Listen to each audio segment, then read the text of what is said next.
A snowstorm enveloped a lonely house on a cold winter night. The boy suffered from unbearable pain and desperately prayed for help. He shuddered sharply, feeling the pain gripping his body. Through his tears, the hero firmly decided that he would never die. And then he noticed a strange glow outside the round attic window. Without wasting any time, the boy started running straight through the deep snowdrifts. Suddenly, mysterious lights began to dance in front of him, beckoning him to follow. In the middle of the forest, the boy froze, enchanted by the magical heavenly light. But in fact, a black cat was waiting for him in the snow. The traveler stopped right in front of the beast, holding his breath with curiosity. The hero and the cat looked intently into each other's eyes. Suddenly, scarlet blood splashed onto the clean white background. The boy gently stroked the mysterious creature with his warm hand. And then he realized that all the suffering was finally over. Estio opened his eyes with difficulty in the gloomy attic room. Meanwhile, a furious cry made the guy instantly flinch. It was the elder brother Theriot who appeared and angrily kicked down the door. The relative rudely wished the beaten boy to just die quickly. The young man sat alone on the floor, covered with his holy blanket. But in fact, Theriot ordered to remember the important day. Estio wearily promised his brother that he would definitely come to him soon. The young man stood in front of his relative, tightly wrapped in his holy blanket. Theriot ordered him to change into clean clothes, barely concealing his strong disgust. The beaten boy only meekly lowered his eyes, absorbed in his own sadness. He froze in the middle of the room, still clutching the old rags in his hands. And then he remembered about today's coming-of-age ceremony. In their village, all 19-year-olds celebrated their entry into adulthood. The hero slowly descended the stairs towards the most important event of the year. Suddenly, someone's piercing female scream made him flinch. The neighbor recoiled in horror, mistaking the tormented guy for a real ghost. Roger sniffed with disgust, sensing the heavy odor coming from the beaten Estio. His sister and father vied with each other to shame him for his dirty, tramp-like appearance. The father bitterly admitted that he was disappointed in his worthless son. Suddenly, Roger roughly pushed the guy, afraid of shame in front of the guests. The relatives left first, ordering Estio to wash himself and catch up with them. The young man stood alone in the courtyard, digesting his family's poisonous words. He looked at the old well in confusion, not knowing where to go. Estio undressed, silently examining his terrible bruises and road dirt. Meanwhile, a familiar meowing made him distracted from his heavy thoughts. And then the guy greeted his faithful Siki with a sincere smile. Estio flinched sharply as the clean cloth suddenly touched his battered skin. But in fact, Siki was already waiting for him on the roof. The cat brought a mysterious gift, leaving the guy very surprised by such a strange gesture. And then he was finally convinced that his furry companion was talking about gifts. They looked at each other for a long time in silence under the clear sky. Estio asked about the origin of the gift, and Siki only confirmed the fact of receiving it. The little predator rubbed herself affectionately against my leg, promising to prepare another surprise. Then the black cat slowly walked away, continuing to watch her friend's reaction closely. Suddenly, a terrible girl's scream in front of a galloping horse came to mind. The woman hugged the child tightly, feverishly thinking of how to thank her mysterious savior. Estio looked at the festive outfit, surprised by such an unexpected and expensive find. He realized that Siki had shown true stubbornness in obtaining this gift. The guy stroked the cat affectionately, calling his companion incredibly smart. Dressed in white, the young man finally felt truly worthy. He remembered how Tsiki helped him with medicine during difficult times. The owner petted the animal again, amazed by her unique feline sense of smell. Suddenly, Piria flew in, touching her good friend's face with her wing. Estio was happily discussing the news with the animals, genuinely enjoying the conversation. Meanwhile, the guy's attention was drawn to the cat's strange and frightening gesture. And then he froze, seeing something completely unexpected and shocking. The beautiful blonde Bella in a pink dress suddenly appeared in front of the young man. She looked at the stranger in surprise, not recognizing her old friend at all. The girl asked directly who this guy really was. Estio only looked sad as his worst fears were confirmed. He realized with pain that the beauty really did not remember him. Suddenly, Bella recognized a familiar voice and timidly asked Estio's name. It turned out that they were both just heading to the ceremony. Cheerful Bella invited her old friend to go to the party together. Meanwhile, in the noisy hall, alcoholic drinks were already being poured at full blast. The heated crowd loudly demanded that they immediately raise their heavy mugs to the holiday. Father and Roger were quite indignant at Estio's absence from the festive feast. The sister laughingly recalled how lazily her younger brother always got ready. Meanwhile, Theriot simply wanted to erase his relative from his memory as quickly as possible. The rest of the guests readily supported the idea of forgetting about the strange guy forever. The old man offered everyone to drink immediately, without waiting for anyone else. Suddenly, one of the young men made the crowd fall silent. He loudly announced that the beautiful Bella was also still missing. People became restless, not wanting to start the celebration without the evening's main character. And then the door swung open. Bella entered the hall with Estio. The girl cheerfully made excuses about her untied shoelaces, while everyone froze in amazement. Louis stood dumbfounded as Bella laughed off his ridiculous questions. The beauty confirmed that she had indeed brought with her the transformed neighbor Estio. Meanwhile, Louis turned pale, feeling how everything inside him treacherously contracted. The handsome man in white only nodded coldly to the boy who was scared to death. The sweaty blonde frantically tried to figure out how this trash could have changed so much. Suddenly, Louis roughly pulled Bella by the arm away from the crowd. The girl remembered her mother, who had once promised to have dinner with her in a warm house. Little Bella then joyfully hugged her uncle, not knowing any adult worries. In fact, Dino had been planning their future wedding ceremony for a long time. And then she screamed in rage, exhausted by endless and false boredom. Bella beamed, dreaming of a fairy tale love straight out of the pages of a novel. The beauty called out to Estio tenderly, noticing his sudden and strange confusion. She asked him about his well-being with concern while the young man was in shock. The girl hastened to apologize for touching him without any permission. Meanwhile, Bella suddenly remembered her false and dreary past. The guy just silently looked into the distance, deciding not to notice anything.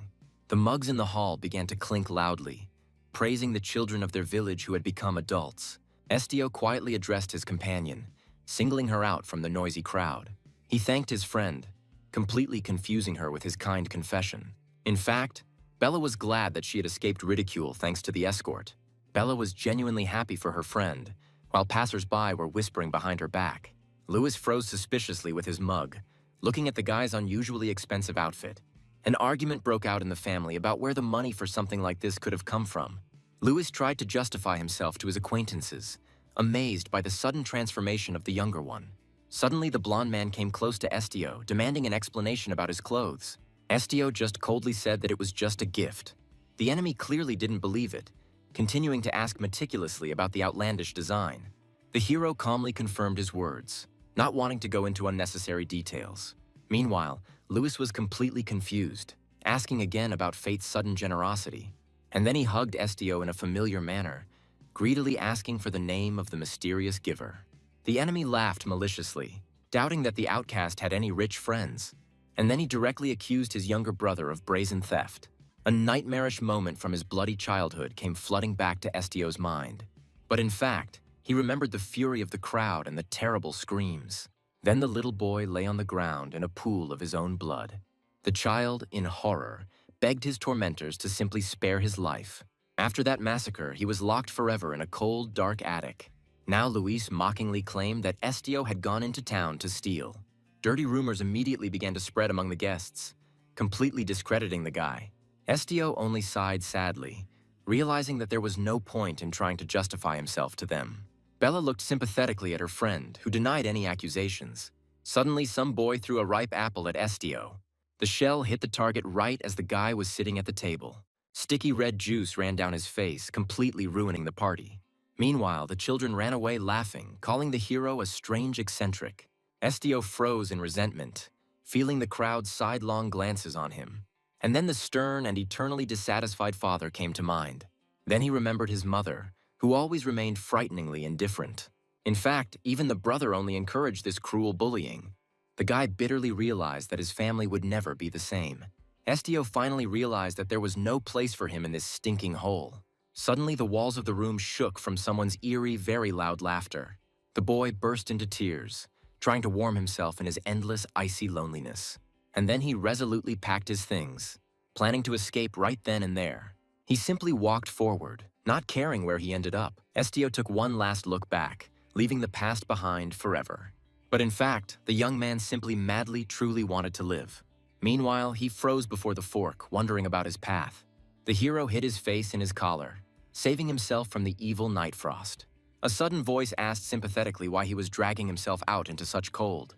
Estio stood alone on the road, pondering his uncertain future. A cart pulled up to him, and the old man kindly offered him a ride. The guy politely thanked the stranger and quickly jumped into the old truck.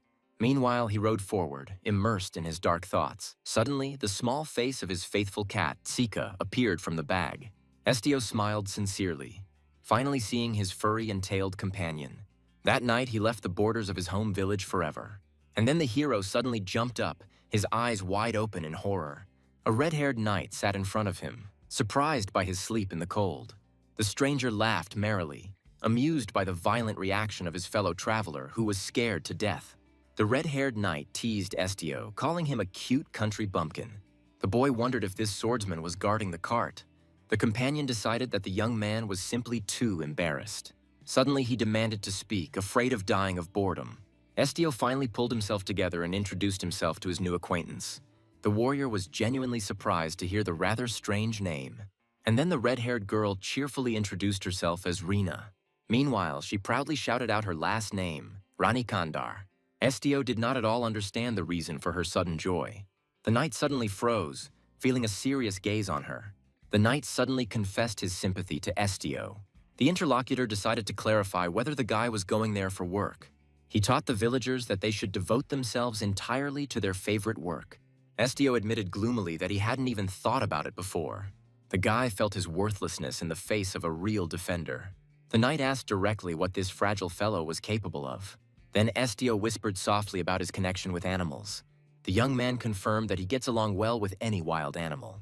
The warrior suggested a circus, although he immediately doubted the weakling's endurance. Meanwhile, Estio knew that he understood the secret thoughts of the animals.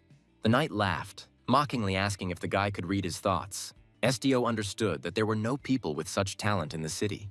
His ability allowed him to penetrate the depths of someone else's memory at will. Suddenly, he admitted that he hears voices even against his will. This terrifying power was clearly not intended for the average person. Suddenly, the cart shook violently and Estio almost flew out. The young man stared in fear at the knight, who instantly jumped to his feet. The warrior deftly jumped out, sensing some danger ahead. He called out loudly to Estio, causing the boy to become completely confused. And then the defender asked anxiously what had happened there. The warrior complained that the horses had become frozen and were flatly refusing to eat. He wondered irritably if the poor animals were too tired. After 3 hours of agonizing waiting, the situation on the road had not changed one bit. Estio calmly chewed a bun while the others were indignant at the prolonged stop. The frozen people in the crowd were already thinking about killing the horses for the sake of another cart. The knight cursed loudly, cursing this fierce cold and the annoying delay. Then suddenly it dawned on him. The boy's gift was the key to the thoughts of animals. He shouted sharply at Estio, causing him to jump in surprise. The warrior's strong hand grabbed the boy and unceremoniously dragged him out of the carriage. The puzzled young man was ordered to go forward, without giving time for unnecessary questions. The knight suggested testing Estio's gift on those very stubborn horses. The boy was worried that the empty heads of the animals would not make any sound. The warrior was genuinely amazed at the boy's ability to literally hear someone else's consciousness. He simply pushed Estio out to face his first real test. Meanwhile, the enraged coachman was already waving his heavy whip with all his might. The man, in a rage, threatened to kill the horses if they did not move.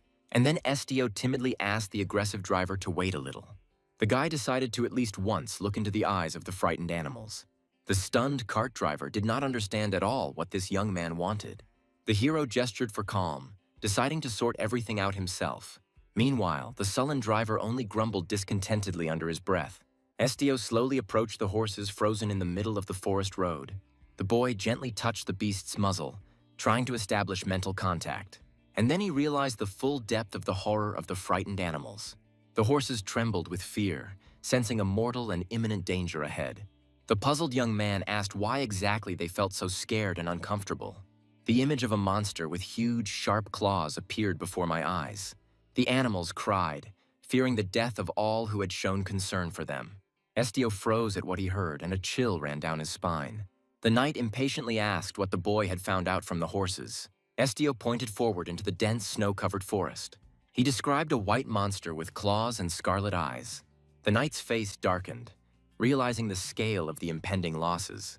The horses stood up to warn people about the forest threat. The warrior thought hard about the monster with long claws. The frightened driver asked in a trembling voice about the monster. Meanwhile, Estio doubted that they would believe him at all. The young man walked away silently, leaving everyone in their thoughts. Suddenly, the knight called out to him, remembering the mountain creature. The man struggled to remember the name of the terrible beast. The knight finally remembered the exact name of that very white-furred monkey. Meanwhile, the driver confirmed that this rare animal lives in the mountains.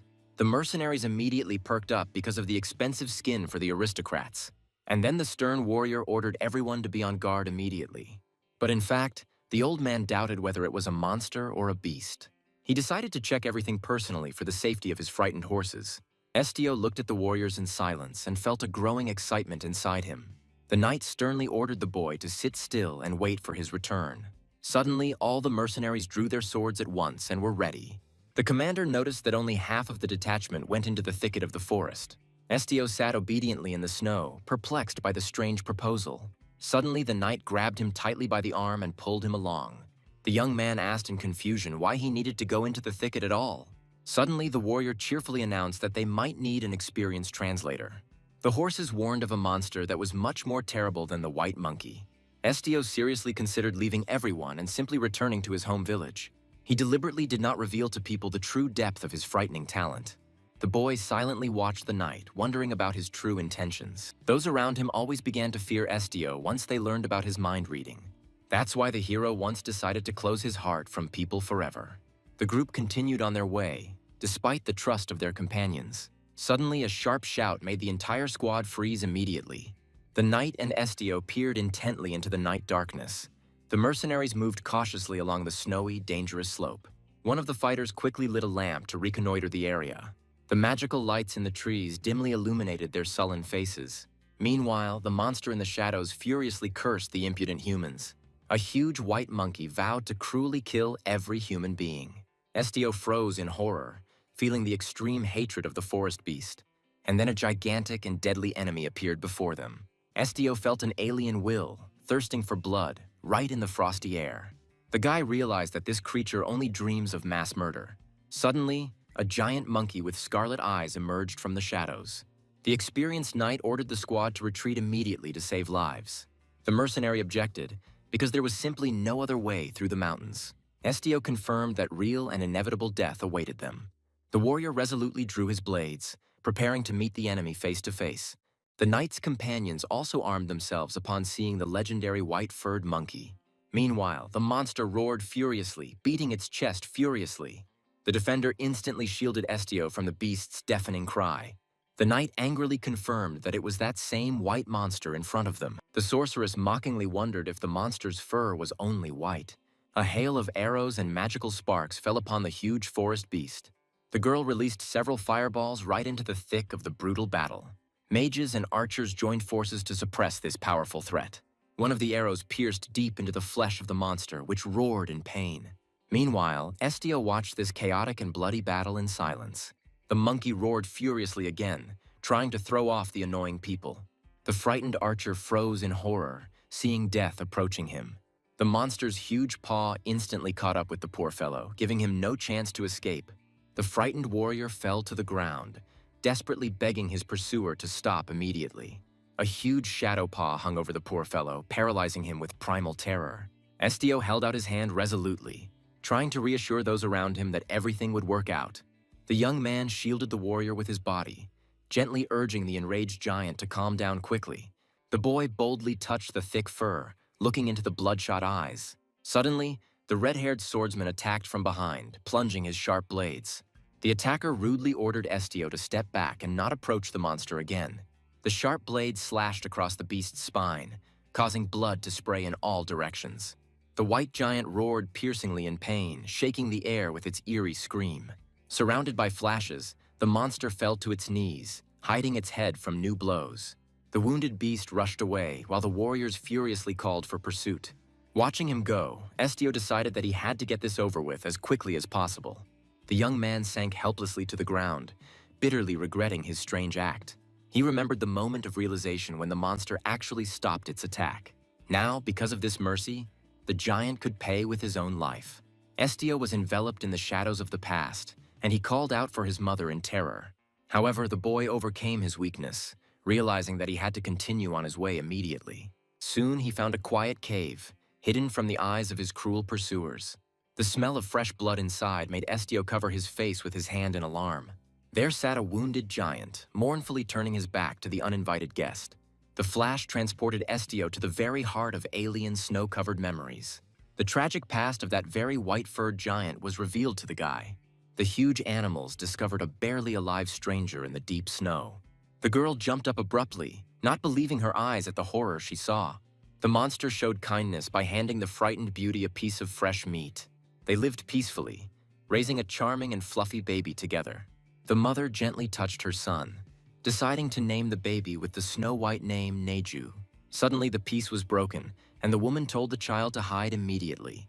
She went out to meet the hunters with guns, desperately protecting her family. Seeing the threat, the giant bared his teeth furiously and flashed his scarlet eye. Estio quietly called out Neju's name, finally breaking the silence that had lingered in the cave. The tortured animal suddenly asked with hope if this was his mother. The guy sadly replied that he was not at all the one they were looking for. Then the giant was completely confused, wanting to quickly find out who was standing in front of him. Estio introduced himself openly, not taking his eyes off the sad eyes of the forest giant. Neju asked bitterly if the young man had come to kill him too. Having received a firm refusal, the monster, completely perplexed, inquired about the true purpose of the visit. The young man admitted that he simply felt a calling and could not pass by. The beast sank, remembering how people had cruelly exterminated his entire forest family. Estio sympathetically confirmed that he knew about his mother's death at the hands of hunters. Estio suggested that the people were driven to murder by the simple thirst for profit. The beast naively asked if the money would return his mother and family. The guy bitterly admitted that even gold couldn't resurrect the dead. Then Neju wanted to know if wealth would help him commit bloody revenge. Estio answered hesitantly that revenge was indeed quite real in this world. The giant suddenly realized the true and terrible purpose of human money. The forest giant roared shrilly, releasing all the burning pain that had accumulated inside him. The young man watched the glow in silence as the vision slowly faded into thin air. Neju confessed to a furious desire to destroy all who had caused him pain.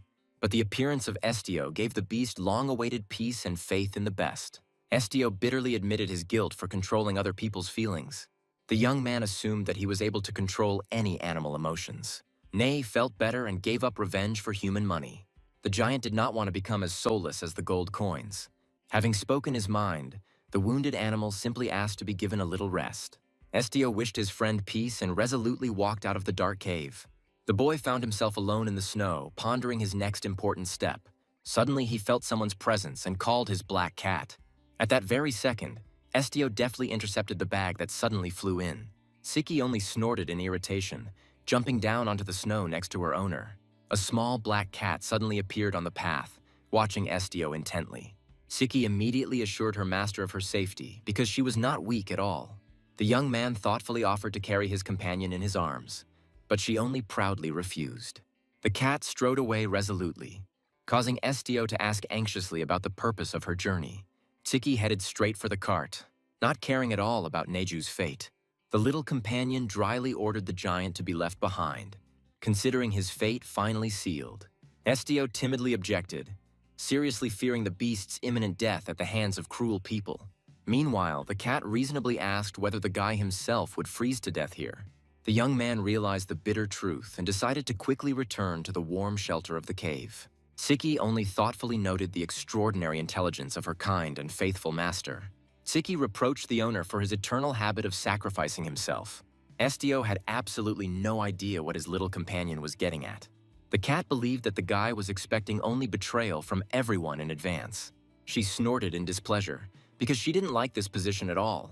The tired young man sat down in the snow, leaning against Neju's warm side. The icy wind made Estio press himself closer to the beast's thick fur. The boy suddenly realized the harsh conditions in which the giant had survived for years. Siki again insistently suggested that they immediately get away to the warm carriage. Meanwhile, the cat told us to leave this stupid child out in the cold. And then the black tiger appeared, blaming Estio for his own pain. A huge black tiger hid, carefully watching the young man sleeping in the cave. The predator lay down next to Estio, guarding his peace in the icy captivity. Meanwhile, the tiger remembered his past in the laboratory under a secret number. The scientists declared the experiment a failure and coldly ordered the immediate destruction of the beast. The wounded animal ran away, desperately begging for relief from the pain. Soon his strength finally left him, and the little cat collapsed dead in the snow. Suddenly, little Estio picked up the poor fellow, pressing him tenderly to his chest. The boy affectionately noted the similarity between the color of her fur and his dark hair. Siki realized that this child became her only and true savior. And then he gave the discarded experiment a new good name, Siki. The huge tiger suddenly woke up, hearing the familiar name of his little companion. Estio asked softly if his faithful protector had finally awakened. The boy warmly thanked the predator for saving him from inevitable frostbite that night. The beast asked anxiously about the pain, but the young man immediately assured him that everything was fine. And then the tiger began to melt, turning back into its usual black cat. Suddenly, the rescued Neju appeared, looking adoringly at his hero. Siki sternly asked how much longer they would stay in this cold cave. Estio reassured his friend, confirming the long-awaited safety of their current secret hideout.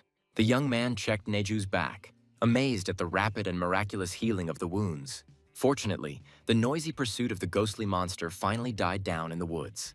Estio gently stroked the top of Neju's head, quietly telling him to take care of himself. In response, the giant suddenly clearly and consciously pronounced the name of his savior. Siki was literally speechless when she heard human speech from a wild beast. Neju broke into a happy smile, begging Estio to let him follow. The young man clearly did not expect such a sudden and touching affection from the forest giant. The guy directly stated the danger because he couldn't even protect himself.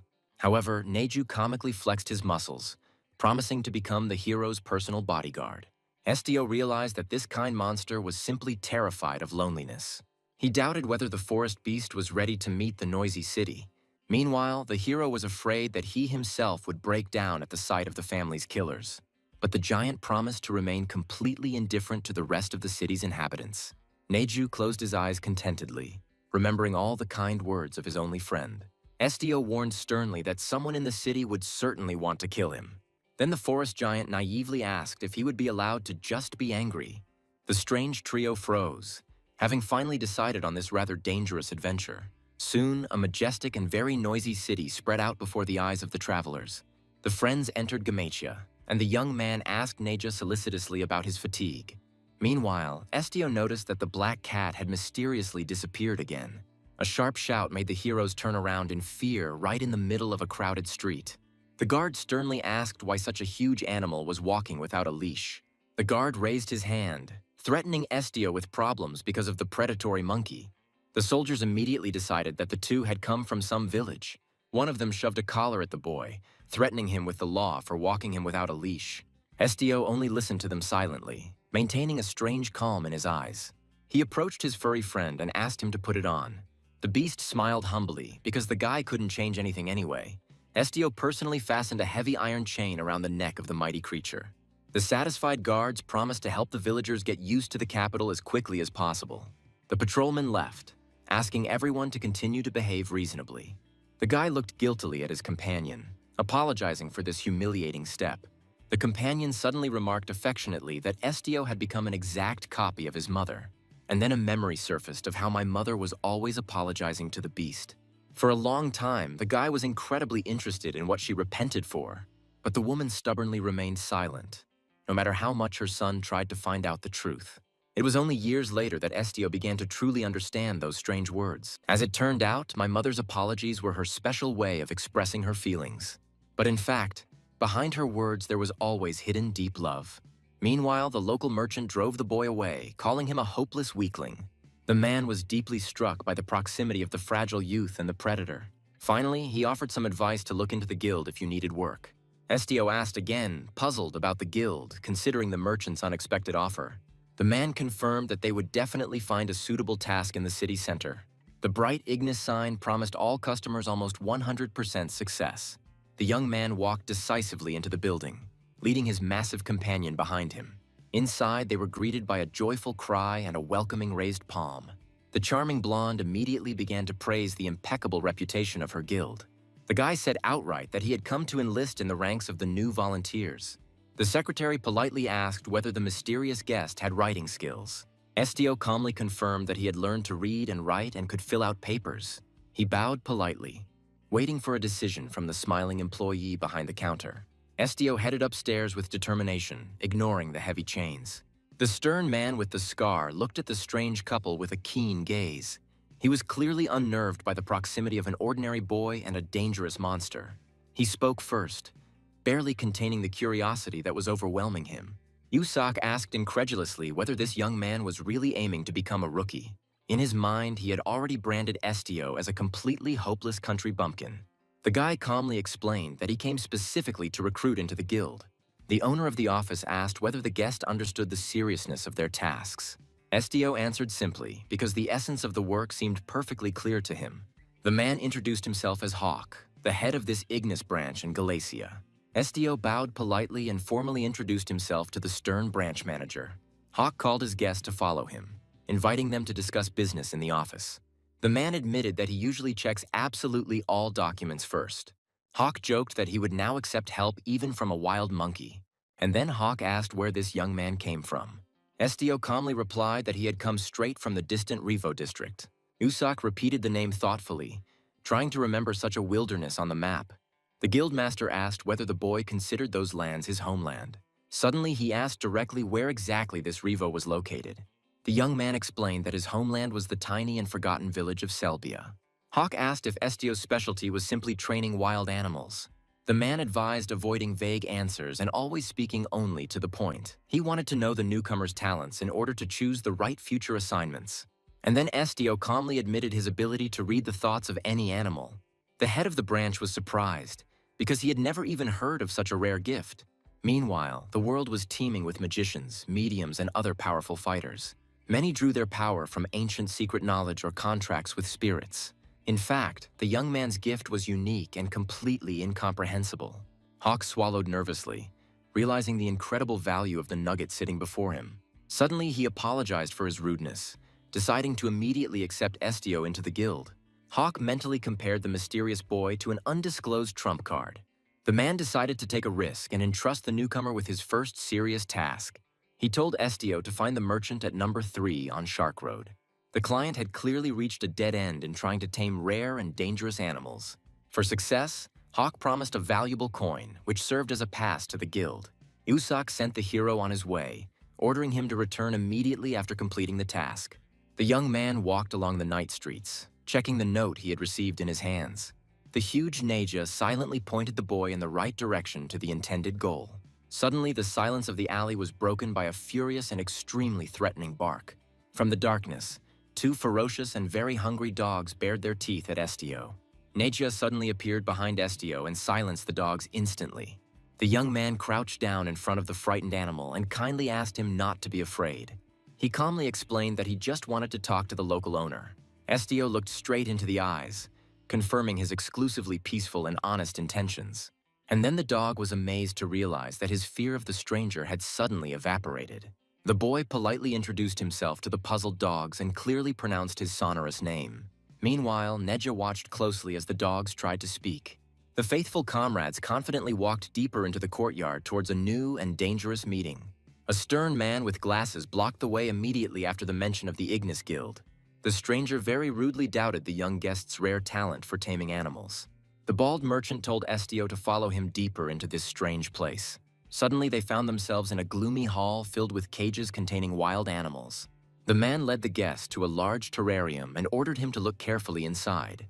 There lay a tiny purple dragon, constantly twitching and rolling its eyes. The skeptical, bespectacled man complained that he had paid a fortune for this rare creature. Meanwhile, the animal behaved madly and flatly refused any food. Estio studied the baby closely, trying to catch his weak and painful thoughts. And then he realized how scared this small and defenseless creature was.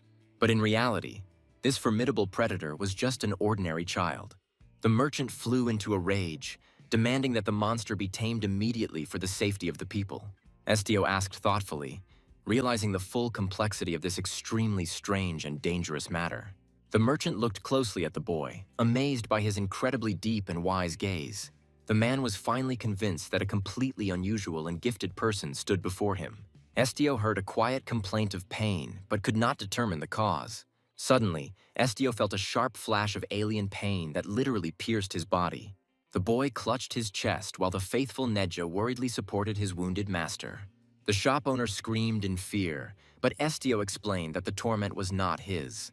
The young man exhaled heavily and admitted that he felt the unbearable agony of this tiny dragon. The amazed merchant froze, watching the mystical glow emanating from this sick creature. The young man suddenly found himself in the middle of a starry ocean, trying to comprehend the greatness of the power he had seen. Estio suddenly fell into the deep and sad memories of this little dragon. The bespectacled man yelled at the guy in rage, demanding that he immediately stop this strange silence. The young man quietly explained that the poor little boy's icy heart was literally melting. The merchant just stared at Estio incredulously, considering his words to be complete nonsense. And then the guy revealed the secret. The animal was used to living only in icy water. Meanwhile, the dry earth and sawdust in the cage were simply slowly killing the baby. The bald, bespectacled man was furious because he believed that dragons were exclusively inhabitants of hot deserts. But in reality, Estio was only trying to save a heart born of ice. The man called the guest a madman, not wanting to believe in the existence of such strange creatures. Suddenly, the merchant became completely speechless, struck by the frightening confidence and calm of the young man. The owner promised the dragon to recreate the desert because of the coming cold weather. A tiny beast with purple eyes waited obediently on the sand. Yusak irritably called Estio a damn guy for his slowness. Suddenly, the young man shuddered sharply, clutching the shovel in his hands in fear. The old man commanded him to immediately run outside for snow. And then he added that young people have a responsibility to help the elderly. The man carefully handed the small blue dragon into Estio's hands. The baby froze in the enclosure under the first falling snowflakes.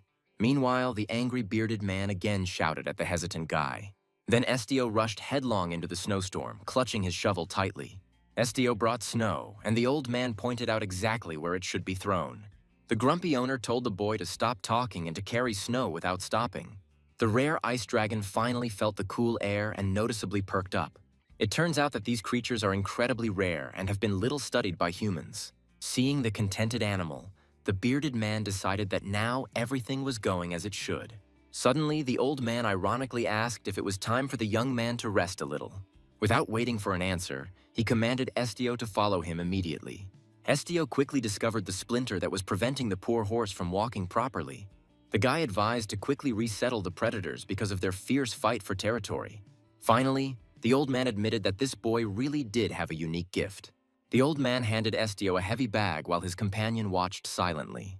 The owner strictly ordered the boy to take care of what he had received and not to lose it. The mustachioed man waved goodbye to them, watching the departing couple. The blonde companion called out to Estio with concern, noticing his strange state. The animal spirits vied with each other to wish him luck and ask him to return quickly. The young man realized with amazement that he could now hear the world much more clearly. The little friend asked solicitously if Estio was too tired. Estio brushed off his fatigue, deciding to turn back immediately. A lonely figure stood frozen in the night, tormented by thoughts of internal changes. His cursed gift continued to whisper frightening and strange revelations. Estio suddenly collapsed, quite frightening his white-haired companion. He immediately rushed to hug the guy, fearing that he was cold. Suddenly, faithful Siki gracefully emerged from the darkness of the night. The cat silently approached Estio, carefully studying his condition. The little girl immediately understood that it was not a matter of illness at all. She told him to get up before the cold completely took hold of his body. The young man stroked Tsiki affectionately, thanking her for her loyalty. The guy admitted that he really appreciates her willingness to be there. Tsiki was genuinely surprised, not understanding why she would avoid him at all. And Estio simply remembered how much she hated any kind of touch. Tsiki admitted that human hands make her feel extremely disgusted. But then the cat added that right now everything felt different. She called the guy annoying because he is not at all like a human being. Estio asked again in confusion, not believing such a sudden revelation from his little companion. Tsiki jumped down abruptly, allowing the young man to do whatever he wanted from now on. Turning around, she firmly promised never to avoid her master again. The snow-white beast roared joyfully, seeing the outline of that very house in the distance. Meanwhile, 2 heavy gold guild coins gleamed enticingly in his hands. The man was amazed by the generosity of the meticulous old man, who gave 2 coins to the guild at once. Estio looked at the gold in fascination, confirming the authenticity of his honest reward. Usopp happily declared Estio a new full member of the Ignis Guild. He ordered that it was mandatory to wear the guild uniform while working. The man quickly ran away to bring the boy the necessary things. Soon he handed Estio a package containing his new equipment. The owner offered the young man the use of a dormitory on the 3rd floor. Meanwhile, he reminded about the obligatory morning visit to the department. Finally, the good-natured fat man wished the guy a good rest. An empty room with bunk beds was waiting for its new tenant. Estio began to carefully wash his huge furry friend, and then he appeared in a luxurious dark guild uniform. Estio asked hesitantly if he seemed strange in his new form. The snow beast happily admitted that now its owner looks really cool. Finally, the guy just fell onto the bed and started to race his thoughts. Meanwhile, the view from the window made him remember the past again. And then he realized that his past life was truly left behind. Estio quietly called his furry friend and asked if he was sleeping. He immediately muttered in response that sleep was not coming to him. The guy asked him directly if he regretted his difficult choice. He was worried whether the beast should have followed him into the city at all. After all, now because of him, there is a heavy chain hanging around his friend's neck. And Neju thought that things could get even more difficult from here. Estio decided that tomorrow he would definitely release the beast on that mountain. In his dream, the boy was tightly hugging someone's huge furry paw. He suddenly turned around, hearing his own voice in the silence. The white beast admitted to himself that he was very happy just to be nearby. The baby wanted to give love instead of endlessly hating everyone. The young man quietly whispered words of gratitude and finally fell asleep peacefully. He remembered how he once learned words alone in the attic. And then he understood the true meaning of the important word: connection.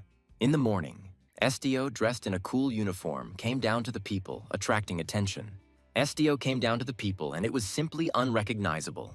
The director laughed contentedly, because the new uniform suited the guy very well. Rosalie, with a book in her hands, immediately became interested in the new face. Usopp cheerfully introduced Estio to her, putting his arm around his shoulder. He immediately clarified that the guy would not go to regular departments. Rosalie was genuinely surprised, because the newcomer seemed very capable to her. The director only answered mysteriously about the young man's special and rare gift. Then suddenly the boss offered Estio to try his candies. And then the man persistently shoved the candies straight into the guy's mouth. But in fact, the director found the taste of the onion to be the best. Estio was completely confused by his new boss's strange taste preferences. Rosalie only watched skeptically as her director's latest outburst of delight erupted. She advised the guy to simply ignore the constant quirks of their noisy boss. And then Estio finally made up his mind and swallowed the strange candy. The satisfied boss praised the young man, calling him the future treasure of the entire guild. Meanwhile, Estio found the taste more disgusting than truly pleasant. The boy started coughing while the director continued to admire his strange delicacy. Finally, the boss decided that the newcomer would work in their department for now. Rosalie sent the guy through the first door, telling him to start work immediately. Estio walked in and immediately froze in front of an endless mountain of boring papers. Rosalie asked Estio if he had seen her black elastic band. Estio didn't see anything, but she immediately ordered him to buy her a new one. And then they just froze in silence, looking at each other amusingly. Meanwhile, Rosalie sent the guy to immediately go and get a new purchase. She issued the guild seal and ordered a unicorn feather to go with it. Soon, Estio and his furry friend went outside again. A passerby told the guy where exactly in the square to look for the right bench. Finally, the heroes entered a very cozy store filled with herbs. There they noticed someone fiddling around very high up on the stepladder. Estio simply apologized, drawing the attention of the man working high up under the ceiling. Meanwhile, the girl on the stepladder muttered that she was very busy right now. Suddenly, she joyfully fished out the ball she had been looking for so long. Here she finally noticed Estio and froze from the unexpected meeting. The girl suspiciously asked if he was a client and why he was here. Meanwhile, the fluffy Neju simply silently looked at her with his red eyes. Suddenly, the poor thing screamed in horror, mistaking the beast for a monster. She was so frightened that she couldn't hold on and fell down screaming. Estio deftly caught her, and the blushing girl only stuttered and thanked him. The guy calmly explained to the frightened girl that his friend was not a monster. And then the young man seriously added that this fluffy one's name was Neju. Estio apologized, holding the frightened girl tightly in his strong arms. Then suddenly he explained that Neju was not a tame pet at all. Poor Sally was terribly embarrassed and began awkwardly making excuses for her stupidity. Meanwhile, Estio assumed that Neju was the name of her old friend. The pink-haired stranger smiled sweetly and finally introduced herself as Sally. The guy politely ordered black rubber bands and a rare feather from a magical unicorn. Sally understood everything at once and nodded obediently to her serious guest. And then she rushed like a whirlwind to the shelves to look for the necessary goods. Estio calmly gave her permission to take her time and waited a minute. Finally, Sally, with a smile, handed the treasured paper package to her dear client. Sally suddenly screamed loudly, clearly taken aback by the recent shock. Estio calmly pointed at the blue ball that had fallen from her hands. The pink-haired merchant laughed joyfully, finally finding her treasured item. Suddenly, she called out to the guest, wanting to quickly find out his name. The young man turned around and briefly replied with his name, Estio. Meanwhile, Sally playfully suggested that the guy test out one curious thing. It turned out to be a rare magical artifact for reading human souls. The girl inspiredly described how the colors of the ball reveal hidden human emotions. However, Estio coldly refused, which greatly puzzled his new acquaintance. Estio explained that people are unlikely to appreciate having their minds read. Estio considered the unceremonious reading of other people's thoughts and memories a bad habit. He called this gift the most useless ability in the whole world. Sally noticed that he spoke exactly like a true reader of souls. Suddenly, the blue ball in her hands instantly turned jet black. Soon, the boy and his powerful companion walked away along the pavement. Meanwhile, a mustachioed gentleman came out to meet the hero and greeted him loudly. The man immediately reported that the hero had been recruited into the special department. Estio received a mysterious piece of paper and began to study the conditions of his new job. The boss explained that wealthy clients had been inundating them with boring and simple requests. However, the order itself on the paper was written extremely vaguely and unclearly. The main measure of success was considered to be only the complete satisfaction of the capricious nobility. Estio noted to himself that a task of this level was a stroke of luck. The boss reminded that aristocrats can easily turn life into hell. It was necessary to give it your all, even for the sake of the child's whims. Meanwhile, the mustachioed man wished the hero good luck with the good puppy's business. Soon, a truly luxurious building of a huge estate appeared ahead. The guy and his shaggy companion confidently approached the gate. The guards blocked the way and demanded to see the official petition of the guild. Estio silently handed over the document, and the knight ordered him to follow him. And then they slowly walked along the carpet inside the rich house. Estio immediately heard that the sounds coming from these dogs were completely different. In front of him sat a tiny white dog with pink bows. The little brat growled and told the boy to get lost. Suddenly, a loud child's voice called out loudly to the angry beast. A smartly dressed Bella in a fluffy pink dress ran out to meet the guest. She began to shame her pet for his rude behavior. Meanwhile, the owner gently reined in the little protector named Hiru. The guy briefly confirmed that he had arrived on a mission from the guild. And then the girl asked if he was really a member of the organization. Bella clearly expected to see a menacing man, not a skinny guy. The little aristocrat asked curiously how old the guest was. Estio calmly replied that he turned 17 this year. Here, Hiru barked menacingly again, trying to protect his mistress. Suddenly, Neju made a stern face and powerfully intimidated the impudent man. The girl simply froze in complete shock at this sight. Meanwhile, she screamed with delight when she saw a huge white monkey. The mighty Neju only chuckled sweetly upon hearing his name, and then the little girl was completely delighted by the insane beauty of the beast. She politely introduced herself as Saraline and asked to be called simply Sarah. The frightened maids began to quickly drag their mistress away from the dangerous predator. The maids began to praise their kind and beautiful mistress with all their might. Estio was confused and tried to figure out the true intentions of this impudent girl. Sarah asked to quickly solve the mystery of her pet's eternal malice. The little girl was all beaming and eagerly awaiting the start of the magic session. It turned out that the little dog was actually terribly scared. The hero politely asked his formidable partner to step aside for a while, and then he carefully crouched down right in front of the frightened Hiru. Estio realized that in order to succeed, he needed to touch the animal. Meanwhile, he noted a clear increase in his unique abilities. The guy took off his glove and promised not to harm the animal. The entire hall was silent as Estio patiently waited for little Hiru to trust him. Bella watched the guy's every cautious movement with undisguised amazement. Suddenly, a bright flash marked the beginning of the dog's descent into memory. Horrible memories of the creature's cruel treatment of its sick mother surfaced. Little Hiru barked desperately, seeing off his mother as she disappeared into the unknown. The owners abandoned the puppy completely alone, ignoring his bitter cries.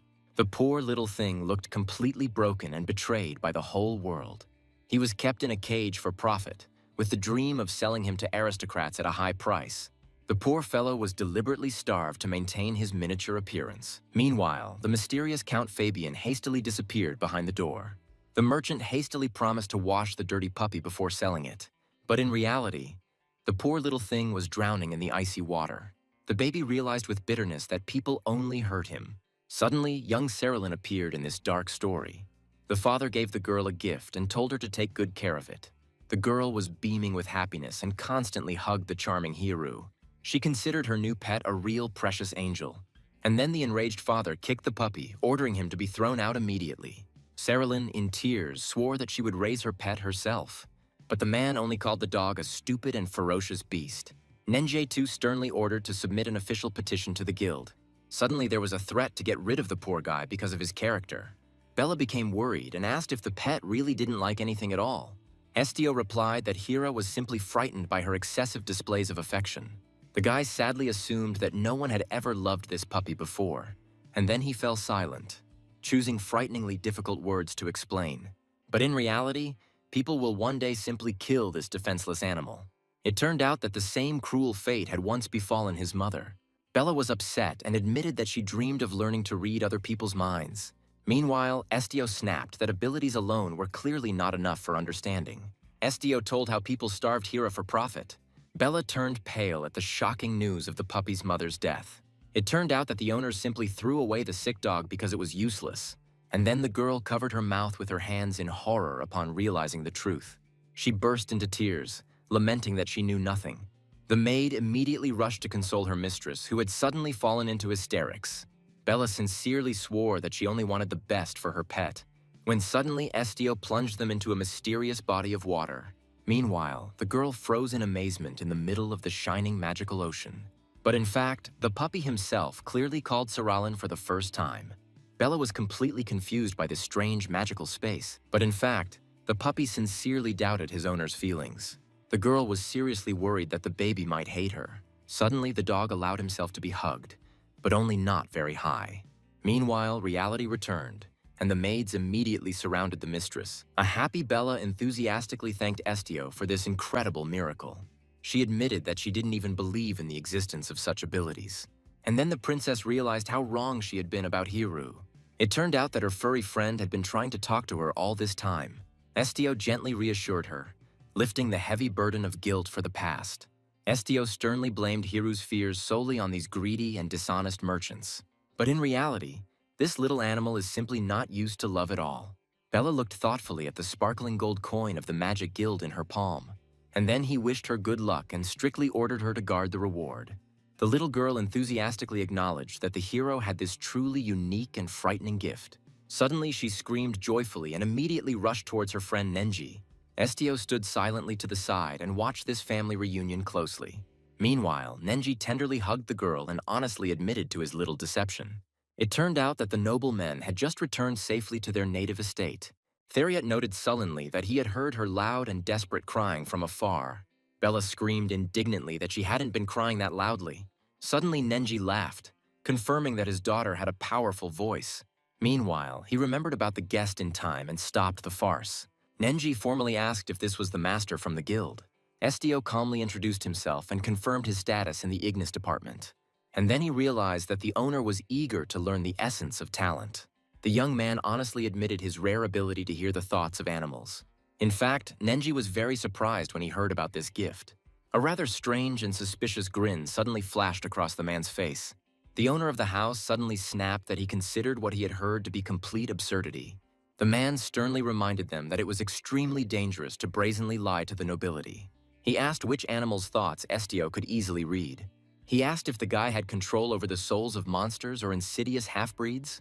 Estio became visibly nervous as he was pressed against the wall by tricky questions. Suddenly, the aristocrat declared that the young man's true gift was reading hearts. Bella, shocked, hugged the dog, not believing the truth she had heard. Witnesses to the conversation froze in shock from the incredible and frightening discovery. The boy realized that his ability to see souls only caused fear. In the eyes of those around him, Estio instantly turned into a frightening and dangerous monster. Meanwhile, the interlocutor admitted that such a unique ability is extremely interesting. The nobleman emphasized that he had never seen such a rare and valuable specimen. He placed his hand on the boy's shoulder with authority. declaring the boy's abilities to be unique. Usopp ingratiatingly asked if Estio understood the true meaning of his powers. The realization of the scale of the disaster sent an unpleasant chill through the boy's body. The aristocrat declared the existence of a job that was only feasible for such talent. Estio froze in confusion, unable to immediately digest the proposal he had heard. The man confidently promised to send an official request to the guild soon. The young man cast a farewell glance at the charming Bella he had saved. The girl suddenly came to her senses, realizing that she had even forgotten the name of her hero. Bella thanked him warmly and promised to definitely invite him again. Bella's brother asked apprehensively if there was a limit to the young man's abilities. Estio reassured him that he did not see everything and would not read them.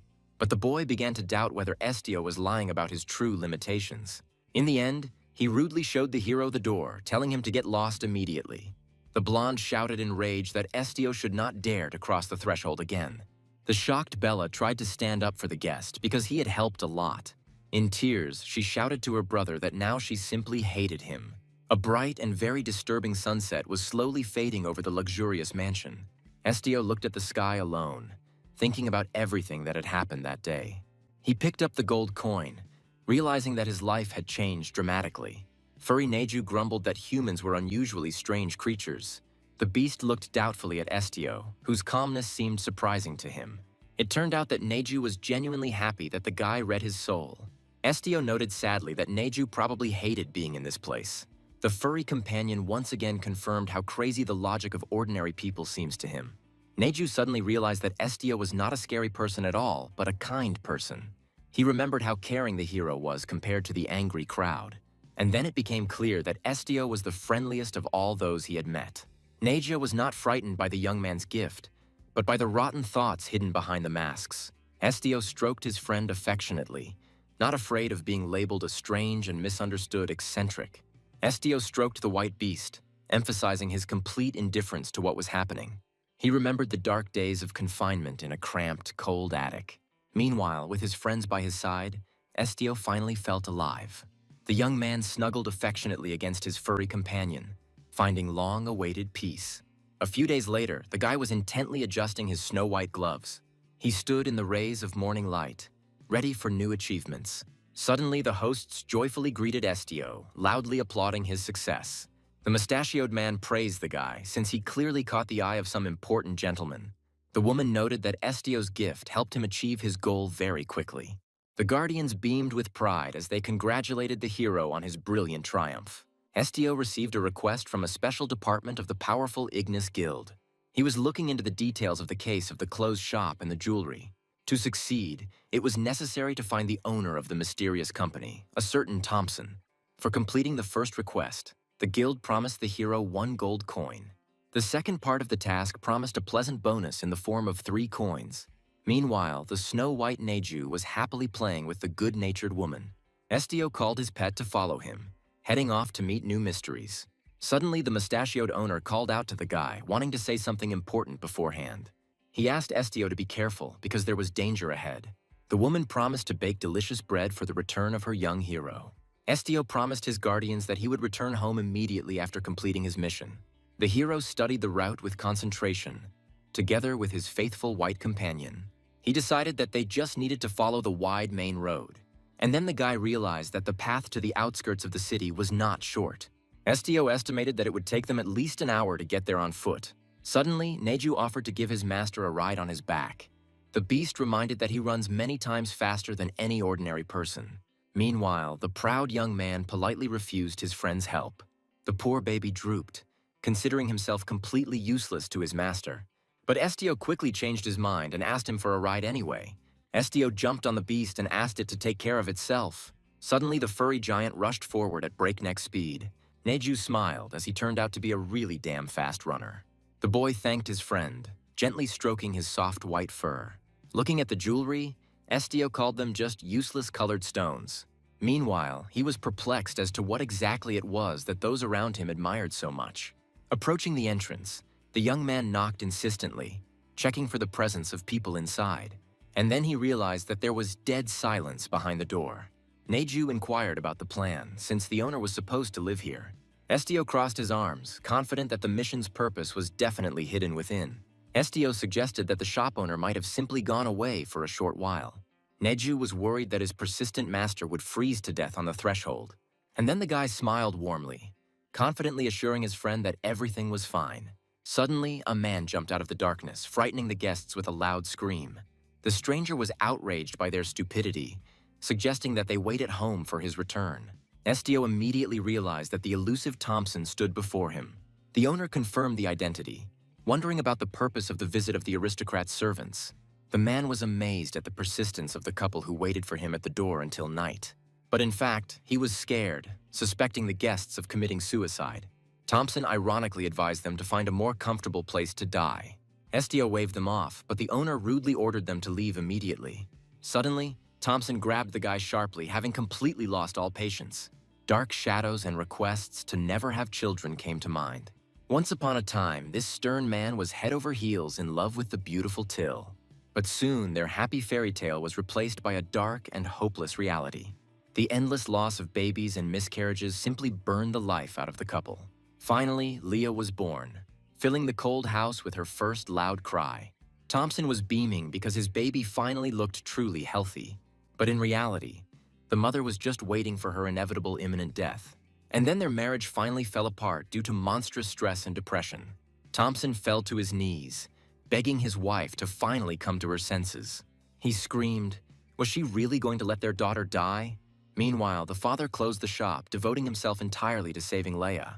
Suddenly, Thompson screamed, seeing an animal next to the guy. The guy ironically advised me to simply ignore my wife since she was silent. The merchant was simply stunned by such insolence, his eyes wide. In shock, he asked again, not understanding the meaning of the words he had heard. Estio explained that it was useless to force a person to talk. And then the hero realized the true reason for the sudden closure of the shop. The enraged man grabbed Estio's collar with a death grip. An enraged Thompson threw Estio to the floor, causing him to stretch out painfully. The man demanded an explanation as to how the boy had even found out about Till. Meanwhile, Estio sat under the heavy, oppressive gaze of the shopkeeper. The hero calmly introduced himself, stating his affiliation with the Ignis Guild. Thompson covered his face with his hand in despair, cursing all the annoying aristocrats. The shopkeeper looked at the skinny boy with distrust, doubting his status. Faithful Neju looked worriedly into his master's eyes, checking his condition. And then Thompson sighed heavily, accusing everyone of being obsessed with jewelry. The man suddenly extended his hand, apologizing to the guests for his rudeness. He officially introduced himself as the owner of the shop, changing his anger to mercy. The owner asked why the guild member Ignis had come to his shop. Estio explained that he had come to help the merchant get back to work as quickly as possible. The man grumbled that the aristocrats were clearly in a great hurry to get somewhere. Thompson then invited the young man inside for a more serious conversation.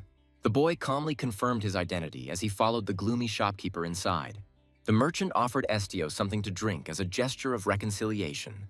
He suggested that young people certainly liked sweet fruit drinks.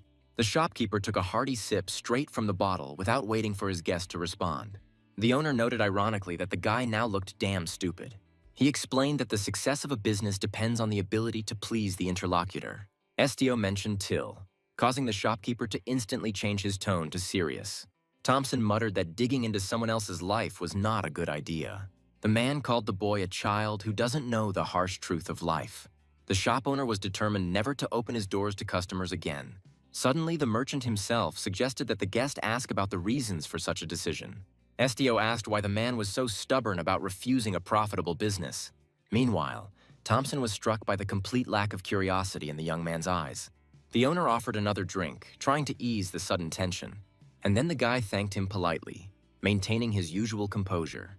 The owner laughed, recognizing Estio as a damn interesting and strange guy. The man spoke tenderly about how much he cherished his wife and daughter. However, after the death of her first child, his wife forever forgot about her sincere smile. He desperately begged her to leave the room and not torment the family. And then she went mad, almost losing her tongue. The shopkeeper drank sullenly, remembering his futile attempts to help the unfortunate woman. Estio learned that the girl's mother flatly refuses to see her own child. The man only lamented, unable to cope with this long-term mental pain. Suddenly, the hero realized that he had once again unwittingly activated his hidden abilities. The interlocutor decided to wrap things up because it was time to put little Leah to bed. He apologized for the failed mission and confirmed his refusal to work further. Estio suddenly interrupted the departing shopkeeper with his intriguing question. He clarified whether he would return to work after his wife's recovery. The man nodded sadly, continuing to slowly walk towards the exit. Meanwhile, the guy confidently offered his selfless help. The interlocutor froze in complete shock from such unheard-of audacity. Estio began to explain his special significance to this family. The young man remembered that only he was capable of solving such problems. And then he firmly promised to take the recluse out of the room. The shopkeeper was completely surprised, not understanding how this was even possible.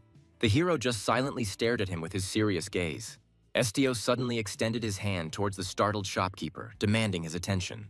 And then even the faithful beast stared in amazement at his determined master. Meanwhile, the young man boldly touched the man's head, beginning the magical effect. He confidently declared that he would solve the problem with the help of his mysterious power. The shopkeeper was completely surprised, not understanding what exactly was happening to him. The hero merely calmly adjusted his hair, while his interlocutor remained in deep confusion. Suddenly, Estio gently told the man not to be afraid and to trust him completely. He asked for trust, convincing everyone around him of his exclusively good intentions. And then the poor guy realized that he had just heard someone else's voice right in his head. Estio extended his hand to the fallen man, inviting him to rise and finish this job together. Estio seriously asked whether the man was ready to trust him to save his family, and then a firm handshake finally sealed their unusual deal. Meanwhile, they headed together into the depths of this oppressive house. The man knocked cautiously on the door, warning Till of his visit. He gently informed his wife that they had guests today. Following the owner, the hero crossed the threshold of the gloomy and stuffy room. The unhappy woman sat motionless in the rocking chair, staring into space. A mask of deepest and hopeless despair froze on her pale face. Suddenly, Estio noticed her frighteningly frozen, almost wooden face. The shopkeeper hurried to close the window, asking his wife how she was feeling. Estio noted with alarm that Till's hands were absolutely icy. The young man politely asked for forgiveness and prepared for the risky dive. He carefully placed his palm on the head of this frozen woman. Meanwhile, a frightening dead silence suddenly reigned in the room. The hero decided to penetrate deeper, trying to fine-tune the mental connection. For the first time, he used his unique power of his own free will. The guy's gaze flashed with determination before jumping into the abyss of memory. Suddenly, a blinding blue glow united their minds into one. The shopkeeper recoiled in horror, stunned by this inexplicable magical miracle. Soon, all three unexpectedly found themselves in the middle of a sunlit forest. The heroes suddenly found themselves on a forest path from the distant past. It was incredibly hot, and the poor peasants were driven to work in the fields. Young Till left the hut, dreaming of getting at least a little rest. The shopkeeper was stunned to see his wife so young and beautiful. Meanwhile, she looked absolutely happy, just like before. Estio was even at a loss because he had not planned this at all. And then the guy realized that they had fallen into the depths of memories.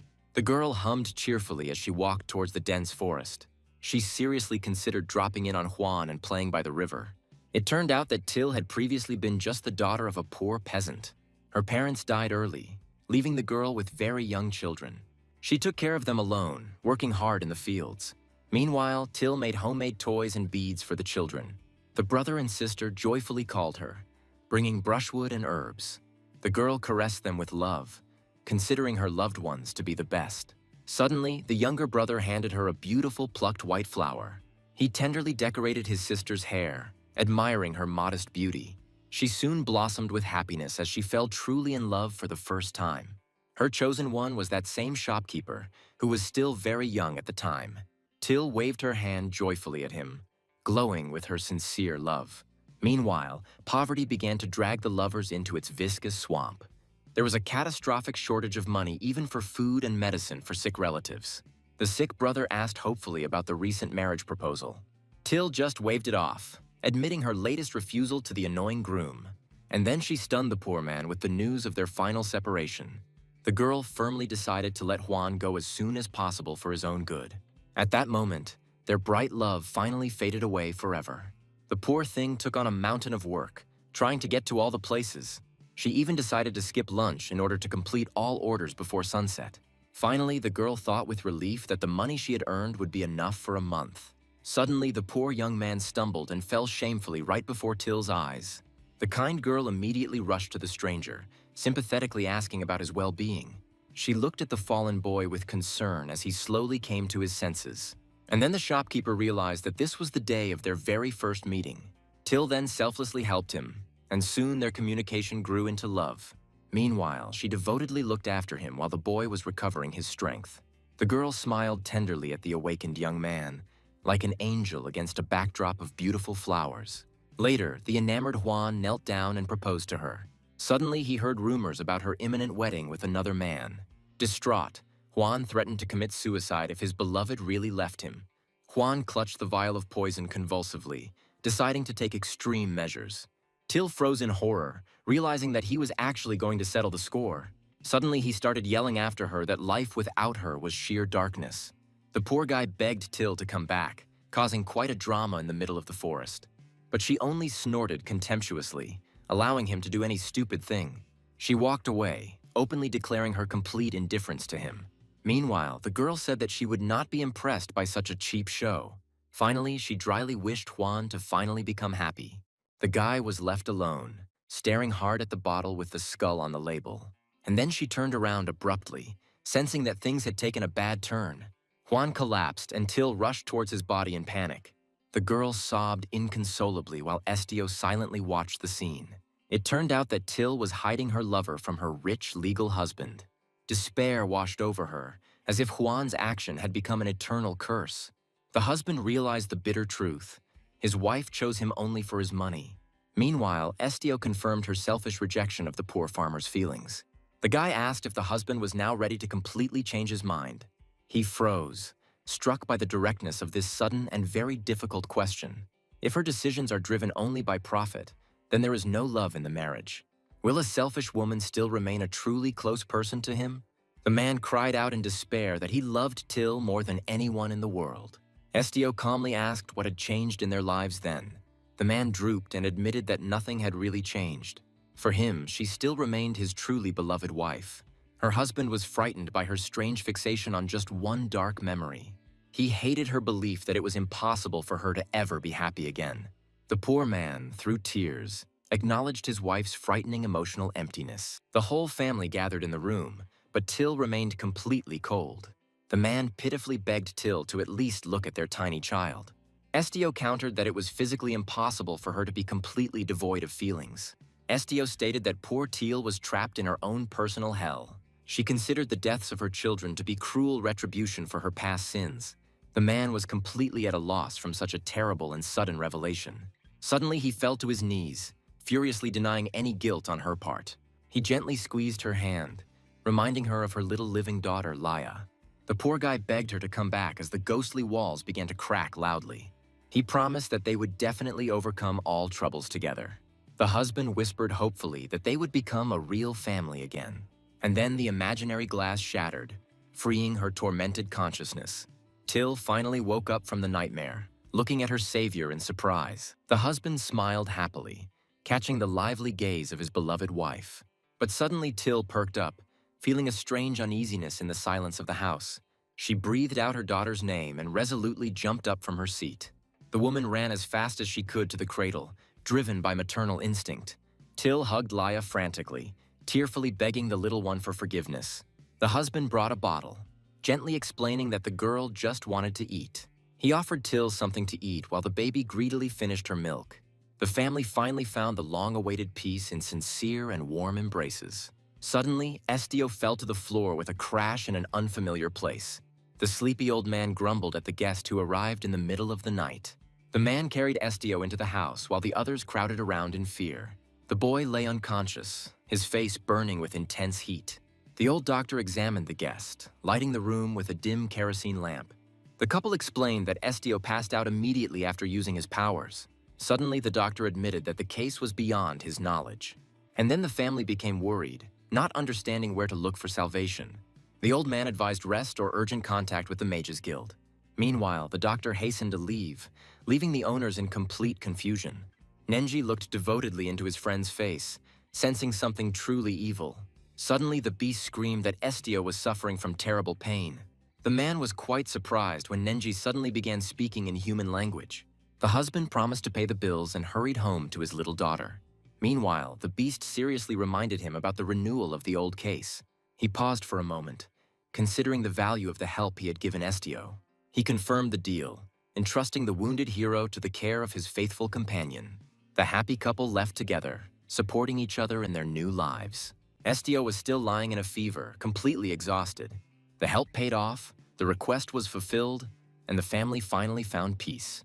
Nenji waited faithfully by the bed, begging his friend to come to his senses quickly. And then the guy finally opened his eyes, waking up from a heavy oblivion. Estio paused thoughtfully, recovering from his recent magical triumph. Nenji looked at his friend devotedly, barely holding back tears from the relief that washed over him. The old doctor suggested that the heroes stay for a couple more days to recover, but the guy only thanked him politely, resolutely refusing to rest any longer. The faithful comrades moved on, leaving clear traces on the foggy road.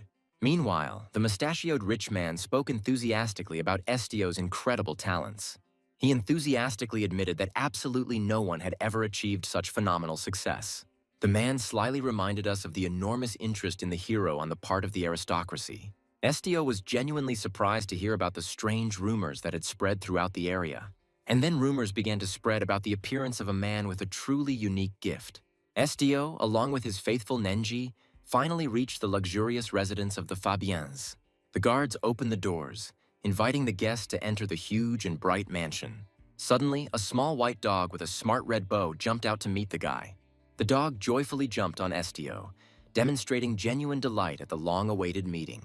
Bella asked her pet, offended, if he really loved the guest more than her.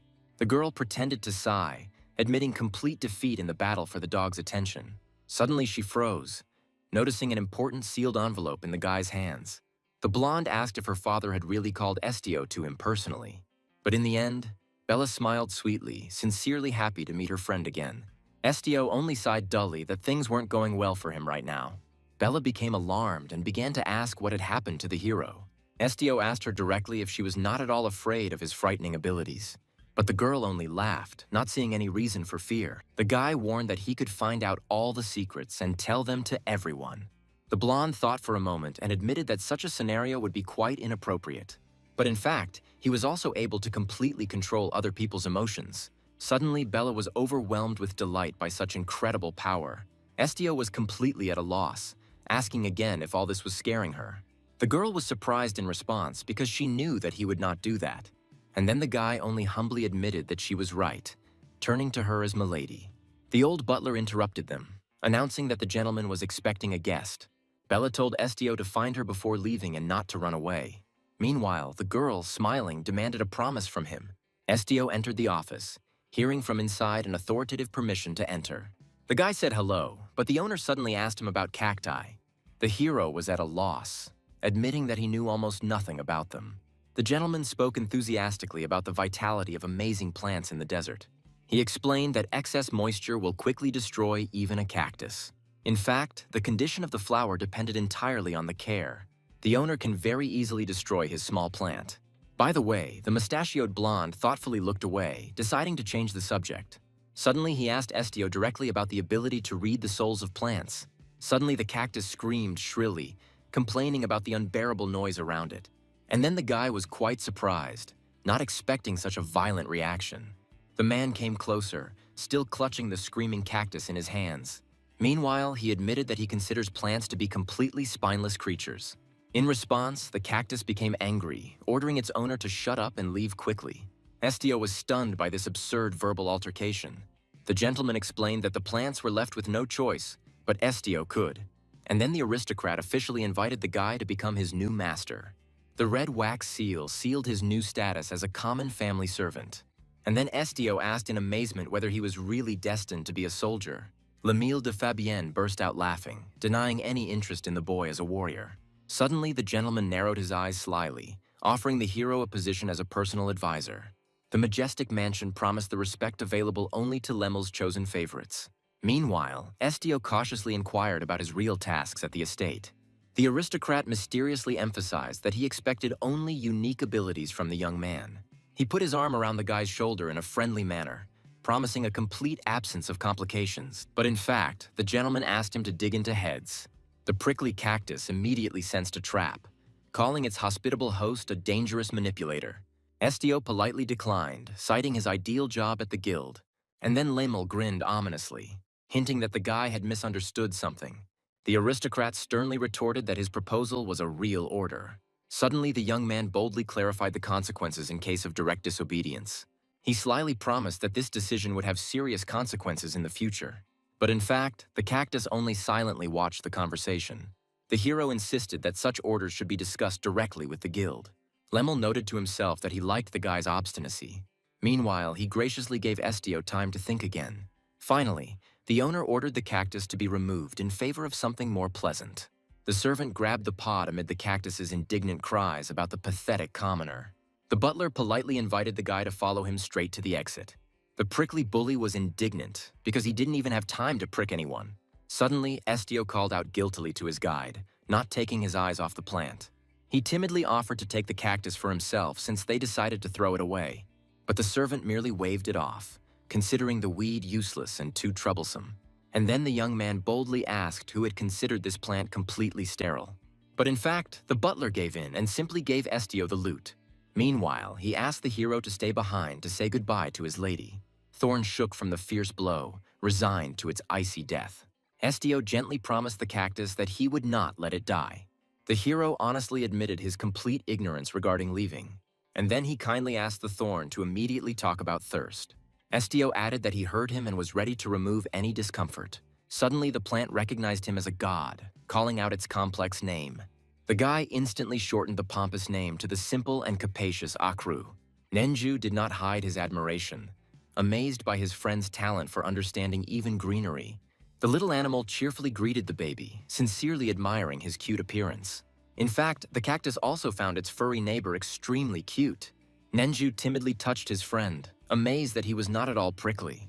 Akru confirmed his peculiarity because he only stabbed everyone else. The baby complained about his temporary inability to move freely around the world. Estio was genuinely surprised to hear about such hidden possibilities of an ordinary plant. It turns out that strong-willed adult cacti can go wherever they want. Young Akru boasted of his will, hoping to soon move at least the thorns. Meanwhile, a stern voice was heard in the corridor, driving the guy away. An arrogant stranger in a pompous outfit inquired about the state of the hero's memory. He came close to Estio, demonstrating his obvious superiority and anger. The Viscount mockingly asked whether the reader of animal hearts had taught human speech. But in fact, he contemptuously called little Ninja a real monster. And then the Viscount continued to make sarcastic remarks about the hero's strange company. He remarked dismissively that a talking monkey was a rather rare animal. Suddenly, the aristocrat with a cheeky grin offered to sell Estio his pet. The young man stood frozen in silence as Nenju huddled fearfully at his feet. The Viscount hypocritically offered to spare the boy the expense of feeding the carcass. Meanwhile, Akru was inwardly outraged by the impenetrable stupidity of this upstart. Estio firmly stated that he would never sell out his friend. But in fact, the Viscount had no intention of even listening to any objections. He smugly poured a handful of gold into his hand, considering the deal closed. The gentleman brazenly advised the hero not to be greedy and to take the offered payment.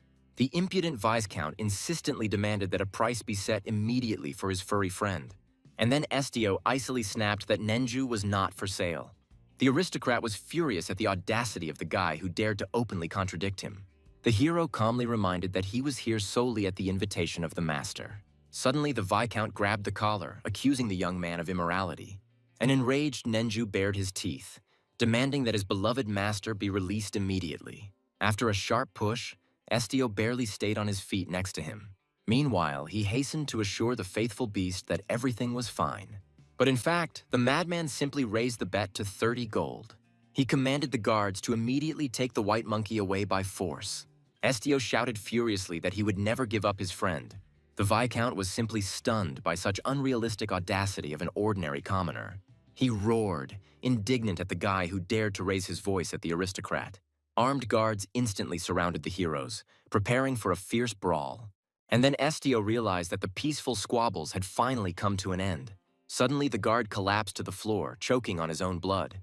Nenju growled menacingly over the enemy's body, frightening everyone around. But in reality, Estio clenched his fists in rage until they turned white. Meanwhile, the frightened Viscount was trying in panic to understand the essence of what was happening. He hysterically ordered that these dangerous madmen be immediately dragged into prison. Estio thought bitterly that it was people who first called him a monster. The young man wondered why people sometimes behaved worse than all sorts of monsters.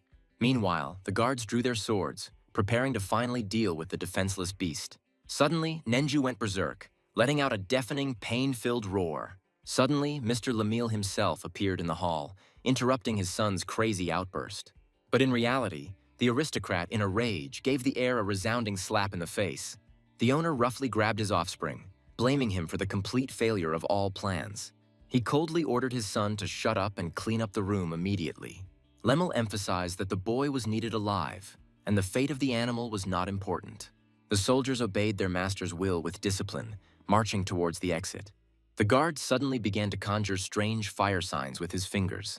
Nenju apologized guiltily for trying to protect his friend Estio. Suddenly, Estio replied that the beast didn't need to apologize at all. The wounded Nenju only smiled sadly and meekly accepted his ending. Meanwhile, Estio was bitterly reflecting on the consequences of that refusal. And then the guy firmly declared that it was not Nenju who should apologize. In fact, Estio looked wildly pretentious with the cactus. The stunned enemies couldn't understand how this guy survived. The crowd furiously demanded that he be removed and called security. The knight backed away in fear at the sight of the determined and menacing Estio. The enraged guard swung his sword over young Estio's head with a scream. The attacker suddenly froze and began to sweat from wild, primal horror. The soldier clutched the hilt with trembling hands and did not dare to attack anymore.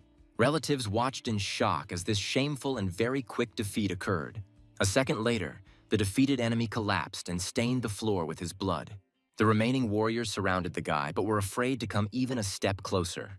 The last defender finally gave up and meekly threw down his sharp blade. Estio sighed heavily and felt very tired from the stupid fight. The guy's bloody face expressed only icy calm and complete indifference. Suddenly, Bella appeared on the stairs and called out to her loved ones in confusion.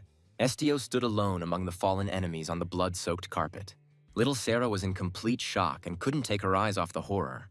Suddenly, the girl simply fainted from the bloody scene she saw. The father caught Sarah in time and looked at his son with hatred. Meanwhile, he bitterly asked if Estio really wanted more blood.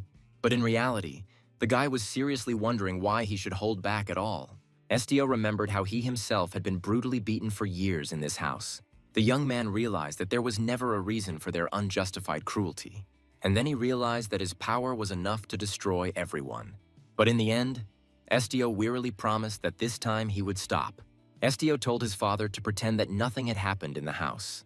The shocked father simply did not believe his youngest son's audacity. The enraged brother jumped up and loudly accused the hero of terrible murders. And then Estio sternly cut off that this was not a request at all. The young man, with an icy smile, clarified that this was his personal order.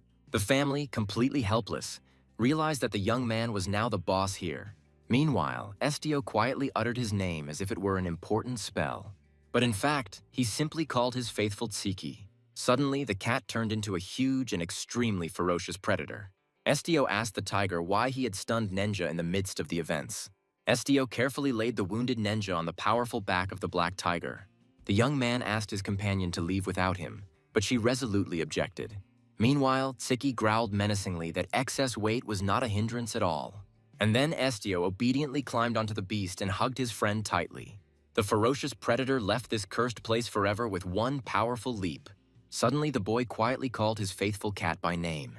But in fact, Tsiki only asked in surprise what was bothering him.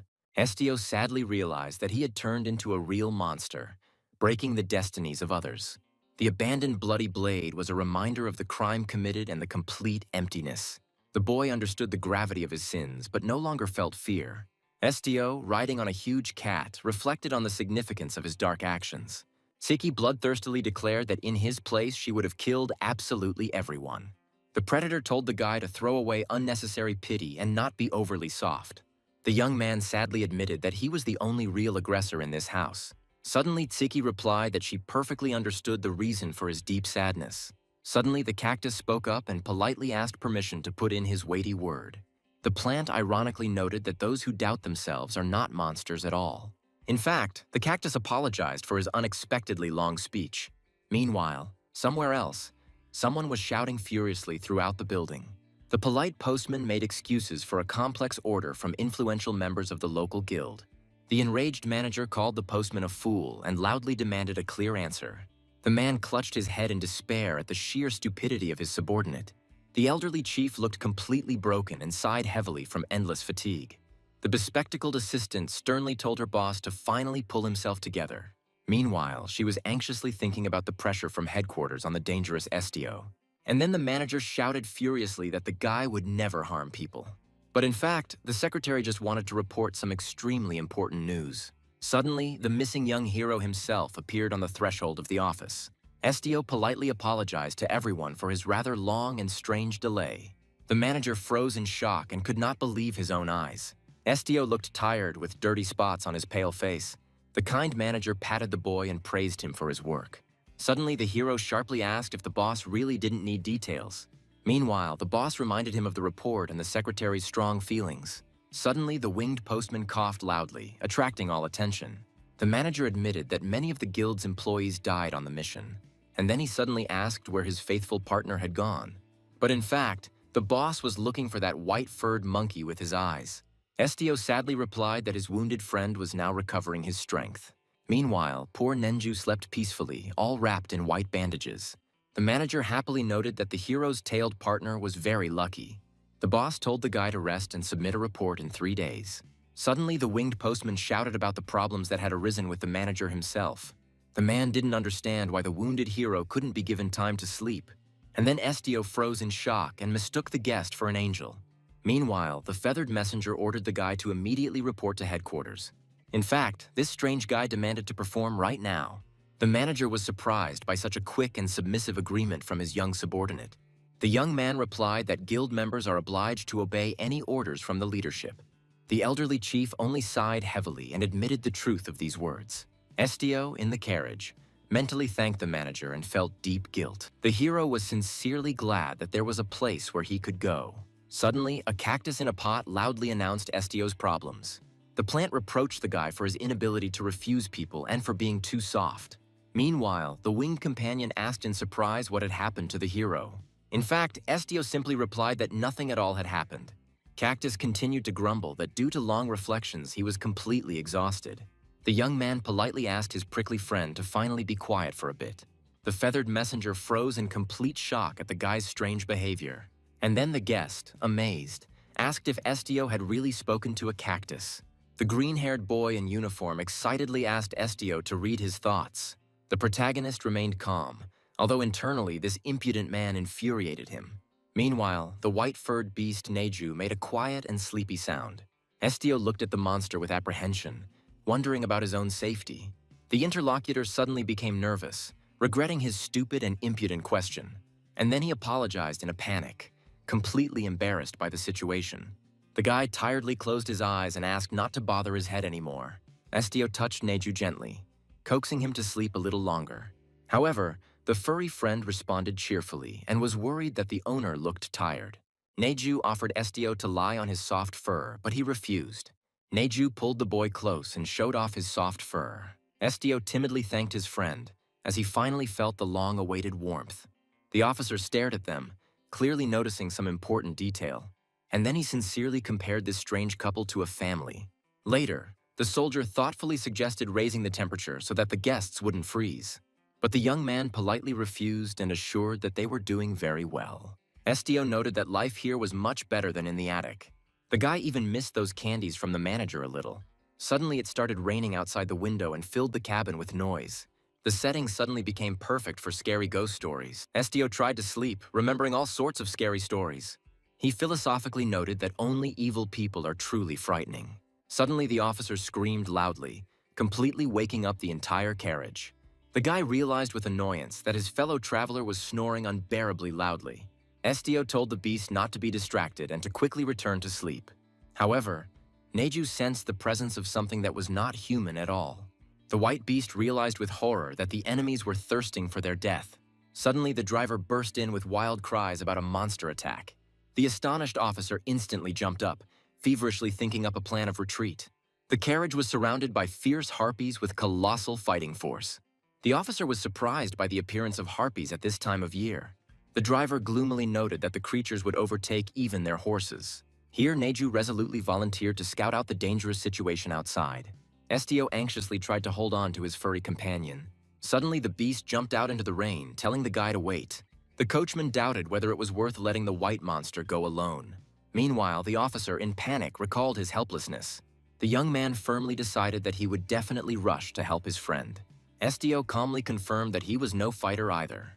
And then he added mysteriously that he did not plan to fight. The messenger shuddered, noticing the frightening icy cold in Estio's eyes. He was afraid that the boy had decided to voluntarily become the harpy's dinner. The winged youth called out to Estio, trying to stop his mad stride. Meanwhile, harpies circled in the night sky, searching for prey. The envoy warned that his forces would not be enough to win. He screamed desperately, begging his companion to finally listen to reason. Neju fought fiercely, realizing the futility of fighting against the entire pack. The fellow traveler demanded that they run before the ring of enemies was completely closed. Suddenly, a harpy fell from the sky, catching the winged boy by surprise. And then blood spurted.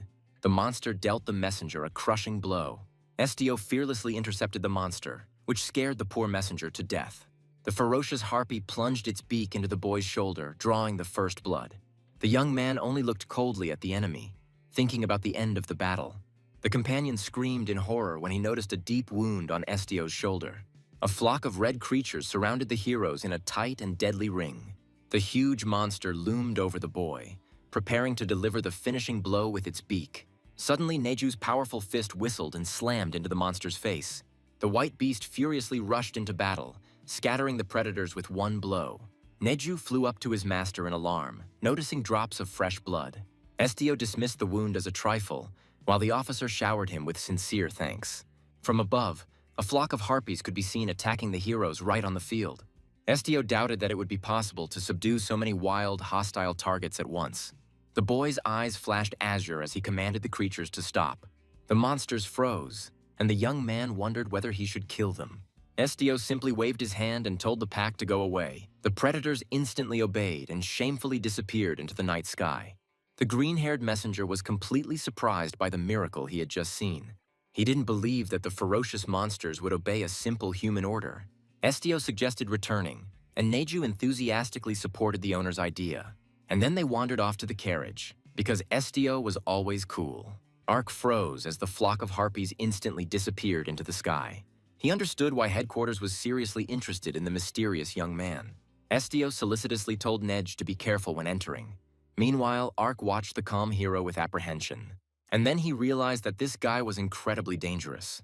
Later, Estio lay with his shoulder bandaged and grumbling quietly. Suddenly, the cat Siki accused him of being too independent. His faithful companion told him to sleep and beware of monsters. The guy just tiredly apologized to his grumpy little girlfriend. Siki sternly advised him to stay away from further trouble. Siki faithfully guarded her master's sleep and asked him not to get sick anymore. Morning came, and the indoor cactus cheerfully greeted everyone around. Estio woke up and inquired suspiciously about the strange activities of his prickly neighbor. Cactus suddenly asked the wounded boy about his ability to move. The young man was surprised by the impudence of the plant, which began to speak immediately after his awakening. The little cactus also felt the shock of the madness happening around it. Neju was delighted by the new skills of his little prickly friend. Neju happily congratulated the cactus, receiving modest thanks in return. The awakened officer froze in silent shock at the sight he saw in the morning. Ark admitted with a smile that Estio's friends were truly unique. Ark realized that the walking cactus was a trifle after pacifying the harpies with a word. The messenger decided that Estio would even befriend a dragon if he wanted to. Ark enthusiastically acknowledged the guy's ability to command hearts as truly cool. And then the young man suddenly praised the unusual wings of his new acquaintance. Ark scratched the back of his head in embarrassment and happily thanked the guy for the compliment. Meanwhile, the heroes began to devour the bread, enjoying a well-deserved breakfast. The wounded Estio thoughtfully offered his prickly friend some fresh water. However, Duru began to twitch cheerfully and assured that he was already full. The guy was genuinely surprised because the plant refused feeding so quickly. Suddenly, the cactus began an intriguing story about its owner's injury yesterday. Estio responded to someone's voice with confusion, adjusting his fresh bandages. The interlocutor suddenly asked whether the wounded young man had lost too much blood. The boy glanced at his shoulder and reluctantly confirmed the seriousness of his deep wounds. Suddenly, the cactus giggled and boldly admitted to stealing someone else's blood. Estio was simply stunned by such a strange and eerie revelation. And then he asked in shock whether the plant had really drunk his blood. Those around were dumbfounded, listening to this crazy conversation between the guy and the pot. Meanwhile, the frightened thorn began to justify itself by a random and very unfortunate coincidence of circumstances. In fact, the cactus blossomed for the first time in its life after taking a sip of blood. Estio asked curiously if it was because of his injury that the flower had blossomed. The witness tried to digest the absurdity of the situation, nervously chewing his bread. Suddenly, the cactus handed Estio its only flower instead of a heart. The young man warmly thanked his prickly friend for this unexpected, generous gesture. And in response, the plant literally exploded with bright light from happiness. And then the deep wound on the guy's shoulder began to heal rapidly. Estio realized with surprise that the scarlet bud he had given her had melted away without a trace. Meanwhile, the cactus suddenly screamed in shock upon seeing the magical light. And then the guy stared in shock at his own shoulder, radiating a glow. He realized that the plant's gift had the most powerful and instant healing. But in fact, the satisfied cactus was simply bursting with pride. Estio asked Neju if Tsiki had visited him at night. The monkey answered evasively that it was impossible to answer this question definitively. It turned out that the black cat had slept on the roof of their carriage all night. The guy finally realized that the events of the night were not a dream at all. Suddenly, someone called out loudly to Estio as he appeared outside. The companion screamed in panic about the danger of jumping from a moving carriage. Estio fearlessly climbed out and called out to Tsiki, feeling her nearby. He insistently asked the cat to come down immediately for her own safety. Suddenly, Tsiki ironically noted that the owner was taking a much greater risk. The little companion jumped nimbly from the roof straight into Estio's arms. Estio jumped into the carriage where the faithful Tsiki was already waiting for him. Parker was stunned and inquired about the status of the black-tailed guest. Meanwhile, Tsiki yawned, clearly not considering herself a simple pet. The companion only smiled awkwardly, recognizing in the cat a full-fledged and dangerous friend. Tsiki looked at Parker with disdain and rudely asked about the identity of this idiot. Suddenly, the cat changed the subject, asking solicitously about the condition of her owner's healing wound. Estio confirmed with satisfaction that the miracle cactus had healed him literally in the blink of an eye. Tsiki looked at the thorn skeptically, doubting the usefulness of such a small plant. The young man explained the healing properties of Ahur and teased the cat for constantly following him.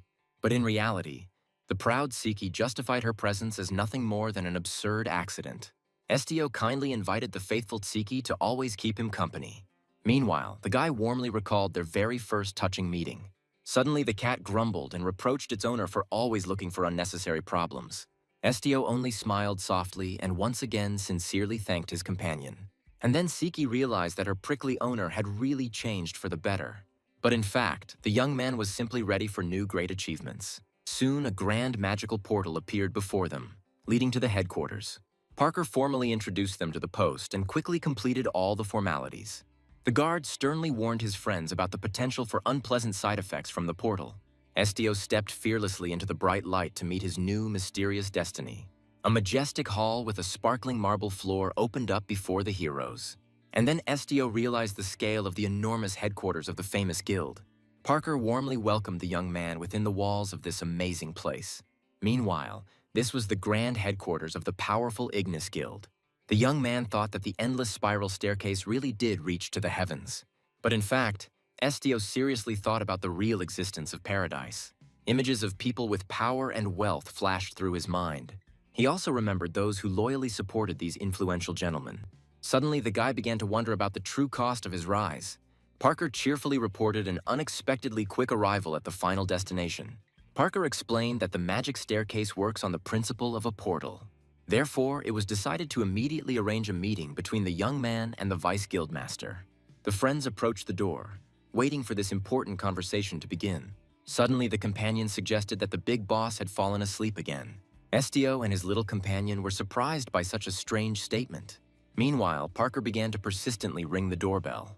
And then he looked warily inside this quiet office. Frightened Asura was outraged by the impudent behavior of this very noisy man. But in fact, Estio was wondering where the cactus's head began. The companion cursed when he saw the complete and utterly indescribable chaos before him. Suddenly, a sleepy red-haired giant with a sword rudely inquired about the identity of the uninvited guests. Then he brazenly compared poor Parker to a regular chicken breakfast.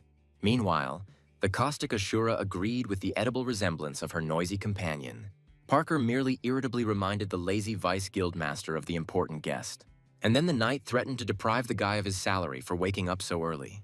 He ordered everyone to leave immediately before Tsiki suddenly raised her voice. The small black cat meowed demandingly, drawing everyone's attention to her person. But in fact, the formidable warrior instantly melted before the charming tailed guest. Meanwhile, a story began to be told about the transfer of a young man to a special mysterious department. And then Estio appeared before everyone in his new, solemn appearance. Ven Lenski walked confidently towards the door, leading the guests behind him. The red-haired vice guildmaster smiled cheerfully, looking forward to getting to know the new department. The man finally officially introduced himself as Ven Lenski of the Ignis Guild. Suddenly, he squeezed Estio's hand tightly, calling him leader. The young man was instantly surprised by such a loud and unexpected status. Huen hospitably invited the entire company to come into his personal apartments. The travelers saw a complete chaos of scattered things. Estio and Neju were simply speechless at the sight of this terrible mess. The little animal was seriously afraid of accidentally stepping on something dangerous. Meanwhile, Haven cheerfully assured that everything here was just wonderful. Ven allowed us to boldly step on anything in this chaos. He suddenly asked if little Neju was a hidden half-human. The beast was amazed by the intuition, and the knight only grinned insolently and mysteriously. Suddenly the man laughed, calling the suspicions a simple and stupid joke. Meanwhile, his face took on a frightening and very strange expression. And then Estio realized that this man was hiding his true nature. Ven offered the guest coffee, but the young man politely and firmly refused. Then the giant ironically offered cocoa, hinting at his too young age. But in reality, the guy just felt extremely awkward. Soon, Estio was sitting thoughtfully with a hot mug in complete silence. The vice guildmaster studied Estio closely, noticing his very young age. The young man countered that he had already officially passed the important coming-of-age ceremony. Parker just sighed nervously, watching this strange and awkward dialogue. Meanwhile, Huen calmly sipped his coffee, ignoring the other's displeasure. The companion stated outright that the knight now sounded like a real pervert. Suddenly, the man decided to finally move on to the main topic of the visit. Estio asked, puzzled, why he had been chosen for this position. And then the guy once again thoughtfully muttered the word, leader. Huen explained that this was the guildmaster's personal and final decision. Soon, a heavy silence fell over the room, filled with important unspoken questions. Estio warmed his hands over his mug, doubting the reliability of this shady guild. He was bothered by their secrecy and ever-changing attitude towards important things. However, he admitted that these people had not lied to him so far. The red-haired interlocutor suddenly announced a complete change in his future tasks. Estio froze, trying to comprehend what such sudden changes would lead to. The interlocutor confirmed the emergence of special missions that only the leader can undertake. The redhead grinned predatorily, clearly planning some very serious and dangerous game. At headquarters, they started talking about a secret mission specifically for the leader. Estio paused to consider this new and grand title. Suddenly, a mysterious bag with valuable contents appeared in front of him. The name tag confirmed that the guy had officially been promoted. He was given a cool uniform, a personal badge, and a bag of coins. Meanwhile, a white fluffy thing with scarlet eyes crawled out of the corner. The red-haired sly one smiled, declaring his personal interest in the hero. He admitted that he was wildly intrigued by the young man's hidden power. And then he casually asked Estio to show his strength right now. The guy remained silent, glaring at his interlocutor with a cold and piercing gaze. The redhead suddenly reached for his sword, deciding to test it right now. The weapon clanged menacingly on the floor in this quiet and cozy room. The impudent man laughed mockingly, clearly not taking Estio seriously. He said with a grin that such a battle would be a laughing matter. But the thirst for blood took over, and he suddenly pulled out a sharp blade. With a wild cry, the fighter rushed into the attack, wanting to test the hero's strength. Estio froze with the cup in his hands, not moving a finger. The attacker was taken aback, not understanding why the guy wasn't even trying to defend himself. Suddenly, his blade froze and his face distorted with wild shock. It turned out that Estio parried the attack without even looking up from his hot tea. Hyun-sung froze in an awkward position, unable to continue the attack. He realized with horror that his body completely refused to obey. Estio coldly expressed the hope that what the impudent man had seen was enough. His blue eyes flashed, suppressing the enemy's will with a terrifying aura. Exhausted, Hyun-sung dropped his sword and fell to his knees. The impudent man sincerely admired this truly amazing and powerful force. He mentally cursed the guildmaster for not warning him about such a monster. The fighter admitted that Estio is much better suited for the role of boss. The guy thought that everything would work out well if he survived. And then Hyun-sung narrowed his eyes slyly, clearly plotting something new. Hyun-sung lounged back, looking forward to the beginning of a new great era. He looked around the courtyard with satisfaction, finding the view truly charming and clean. The small, prickly cactus in the pot was wildly liked by its new owner. Estio noted with satisfaction that the gift had come at just the right time. The boy looked up thoughtfully, feeling the change in the atmosphere around him. He admitted that everything around him began to seem suspiciously perfect. Fluffy happily dragged the uniform over, urging Estio to check out the cool leader's outfit. The young man agreed that the new outfit looked respectable and worthy of his status. The assistant excitedly spoke of powerful charms hidden in the stitches of the fabric. He listed the properties of the clothing, including self-cleaning and reliable body protection. Estio thought that Neju wouldn't mind getting some new magical clothes either. The young man asked Neja to wait for him a little at that very place. He promised to find suitable outfits for his little and faithful companions. Meanwhile, Siki stated that the extra fabric would only get in her way. Estio sat down next to her, amazed by his cat's amusing and excessive care. The furry companion reminded us that warm wool replaces any clothing for animals. Neju brought the things, discussing the importance of high status among ordinary people, and Estio only thoughtfully repeated this strange and still alien word. Suddenly, the guy began to seriously wonder whether his life would get better now. The white animal confidently confirmed that then those around him would definitely become kinder. Estio wondered if it was really just status that made everyone around him smile falsely. Neju explained that a noble outfit at least prevents enemies from attacking openly. The little animal swore that he would lay down his life to protect his new leader. Suddenly, the boy's memory flashed to blood and his mother's last cry. He darkened, reliving that terrible and unbearable tragedy. And then Estio suddenly dropped to his knees right in front of his little friend. The guy unfastened the heavy chains in one motion, throwing the iron collar away. Neju was taken aback, although the old iron didn't really hinder his movement. But in reality, Estio is simply sickened by the sight of his loved ones in chains. The young man smiled heartily and sincerely thanked the furry animal for its support. Estio added softly that now Neju didn't have to worry about anything at all. The white animal only squeaked in surprise, not understanding the reason for such a sudden change. The guy regretted the lost time, feeling a colossal surge of new strength. He contemptuously recalled his former enemies, from whom he no longer expected trouble. Estio coolly considered that his current abilities were damn convenient. The young man thought that he could have behaved much more impudently and selfishly. Meanwhile, a fresh and important request magically appeared at headquarters. Parker brought the tray, carefully tending to his new stern boss. Estio briefly thanked Parker for the soup with strange glowing feathers. The merry fellow laughed and asked if the hero had gotten used to the new headquarters. Estio studied the new request with interest, finally deciding to put an end to his idleness. Parker enthusiastically acknowledged him as the leader and hurried to get his portion. The guy still had a vague idea of his new leadership responsibilities. Suddenly, he noticed a painfully familiar surname in the text. We were talking about a young and very influential noble family. Estio asked the cactus Ahura if he had ever met this man. Meanwhile, Neju did not understand the hidden meaning of the plant's words at all.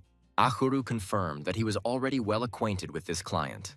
Neju was amazed at the knowledge of this incredibly cool and prickly cactus. Sleeping Siki lazily praised her green and very strange companion.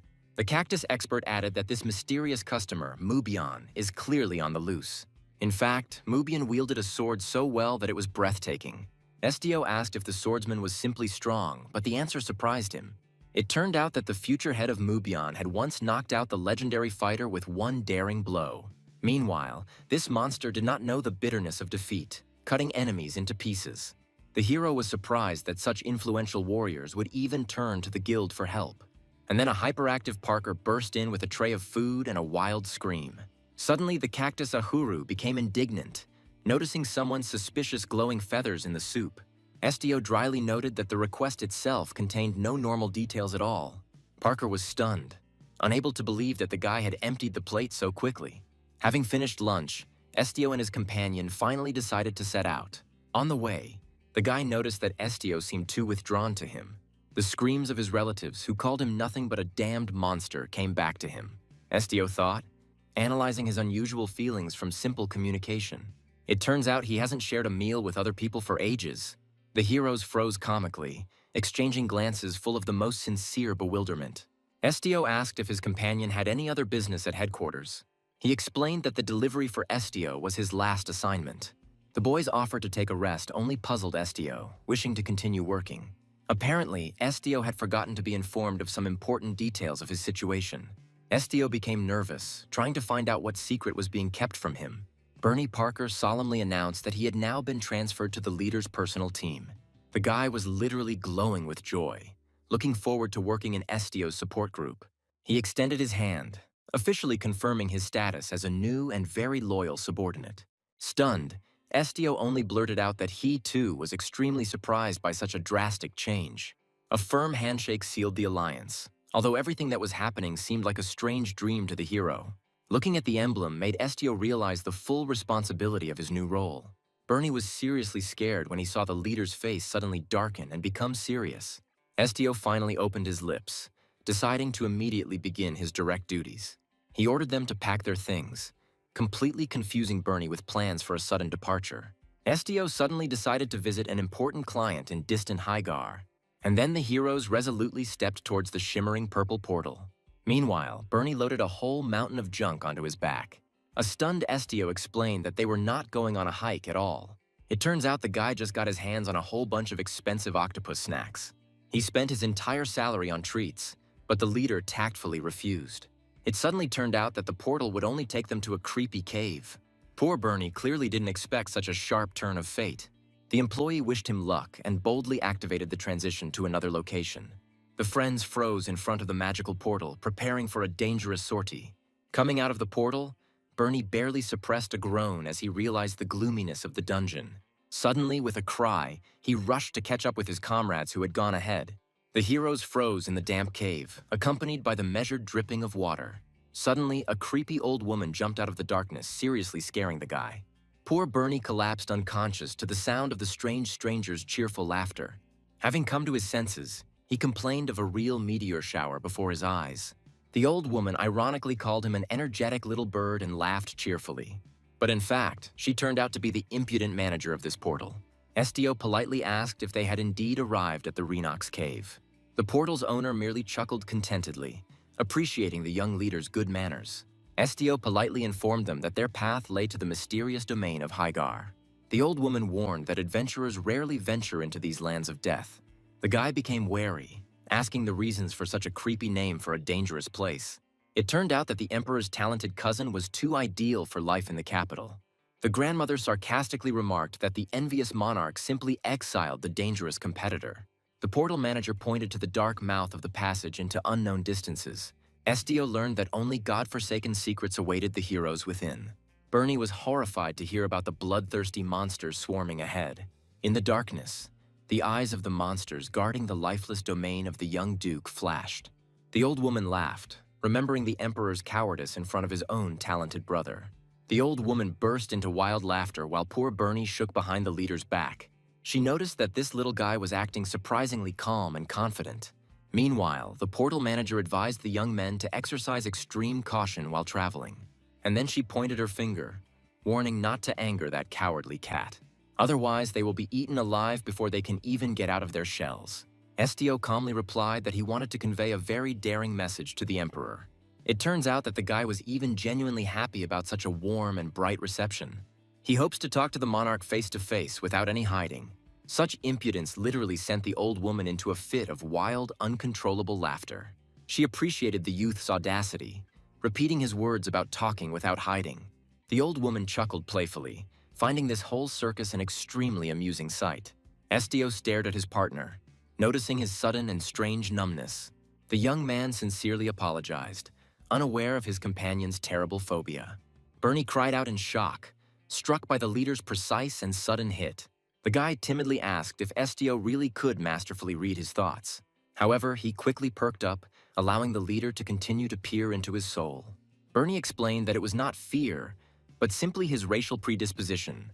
It turns out that his people are much more accustomed to living among high hills and mountains. Besides, in a cramped cave, the winged guy can't really fly. Estio decided to go without stopping in order to reach Hygar in half a day. Estio chose the path through the cave so as not to wait a whole day for the portal.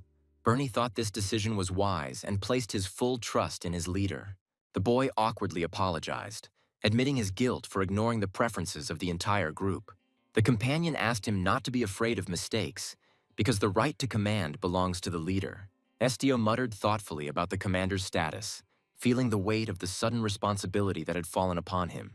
He asked if Bernie was willing to obey even against his wishes. The young man was seriously worried that such leadership resembled violent control over people, but Bernie assured that he was following him only of his own free will.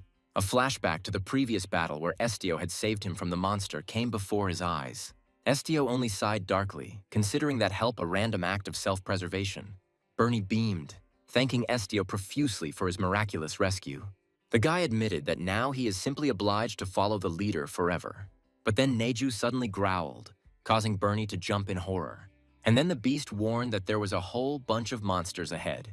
Neju added that there are a lot of them and they are damn fast. Poor Bernie panicked and asked how close the enemy was. Suddenly, the ground beneath them cracked from a powerful pressure from below.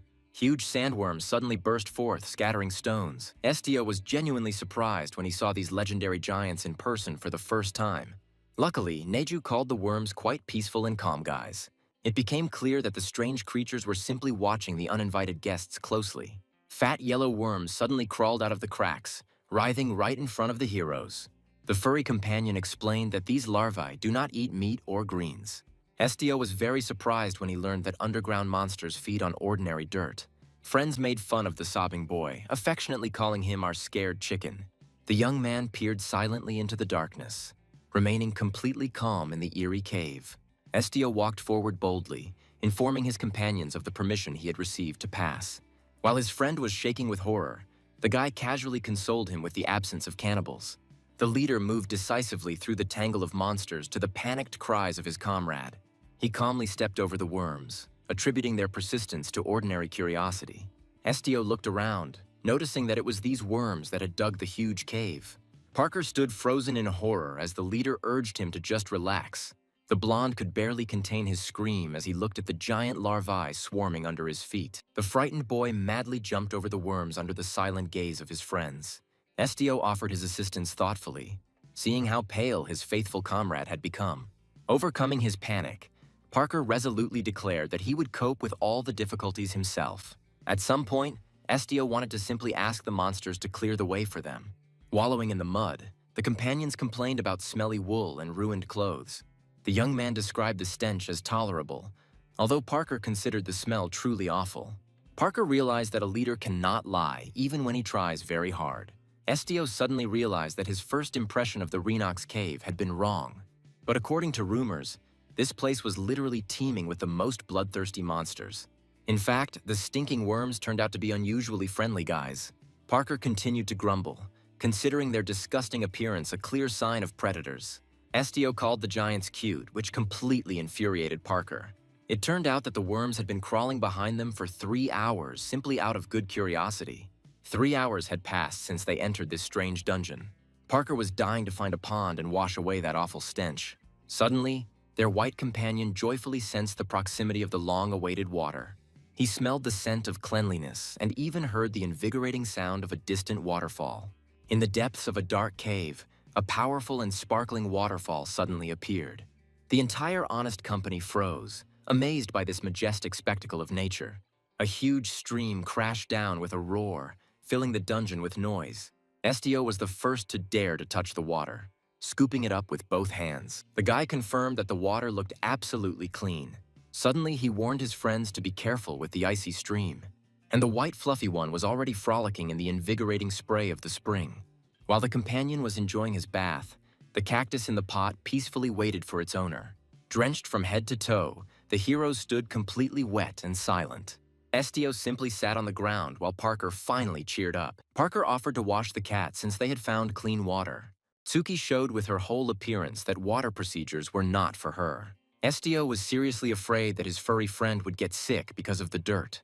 The proud cat decided to take a bath herself, just so that she would be left alone.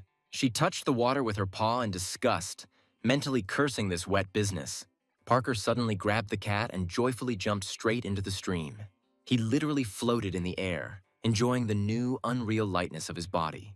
Estio suddenly noticed something strange and called his companion in alarm. His eyes widened in shock when he saw something truly terrifying. Meanwhile, the cat was brazenly stamping on poor Parker's head with its paw. The black cat thrashed furiously in the water while Estio watched in shock. Meanwhile, Tsuki went wild and promised to quickly finish off this bird-brained Parker. Estio smiled contentedly, because now his naughty friend was finally clean. The young man carefully dried the animal with a towel and asked it to sit as still as possible. Parker laughingly asked if the cat was enjoying the swim. And then Estio grabbed the hissing beast more tightly so that it wouldn't scratch. The hero gently explained to his friend that his furry companion was simply terrified. The guy made his winged comrade apologize and promise not to do it again. Parker bowed guiltily and sincerely asked the offended cat for forgiveness. But in fact, he swore to warn about the jumps in advance. Meanwhile, Estio decisively commanded that it was time for them to move on. Suddenly, the cactus in the pot became indignant and furiously demanded water. The guy was stunned by such impudence, hearing loud cries of thirst. He offered the plant a drink, but the cactus said the water tasted disgusting. Estio tried to persuade his prickly friend not to be capricious and to drink while they were giving him some. But the cactus boldly declared that he wanted something really stronger. He was eager to taste the delicious liquid with a truly unique structure. The young man wondered if the plant's taste preferences had changed during the day. In fact, the cactus may have originally preferred blood. Estio suddenly realized that his blood had a special taste. The cactus purred contentedly when the leader decided to gently stroke its spines. Estio asked the plant to lift its thorns, causing it to look genuinely puzzled. Parker ran as fast as he could after the leader, waving his forgotten cloak. The cactus screamed with joy as it tasted fresh blood flowing straight onto it. The boy calmly fed the pet with himself, shocking Parker with his strange way of watering.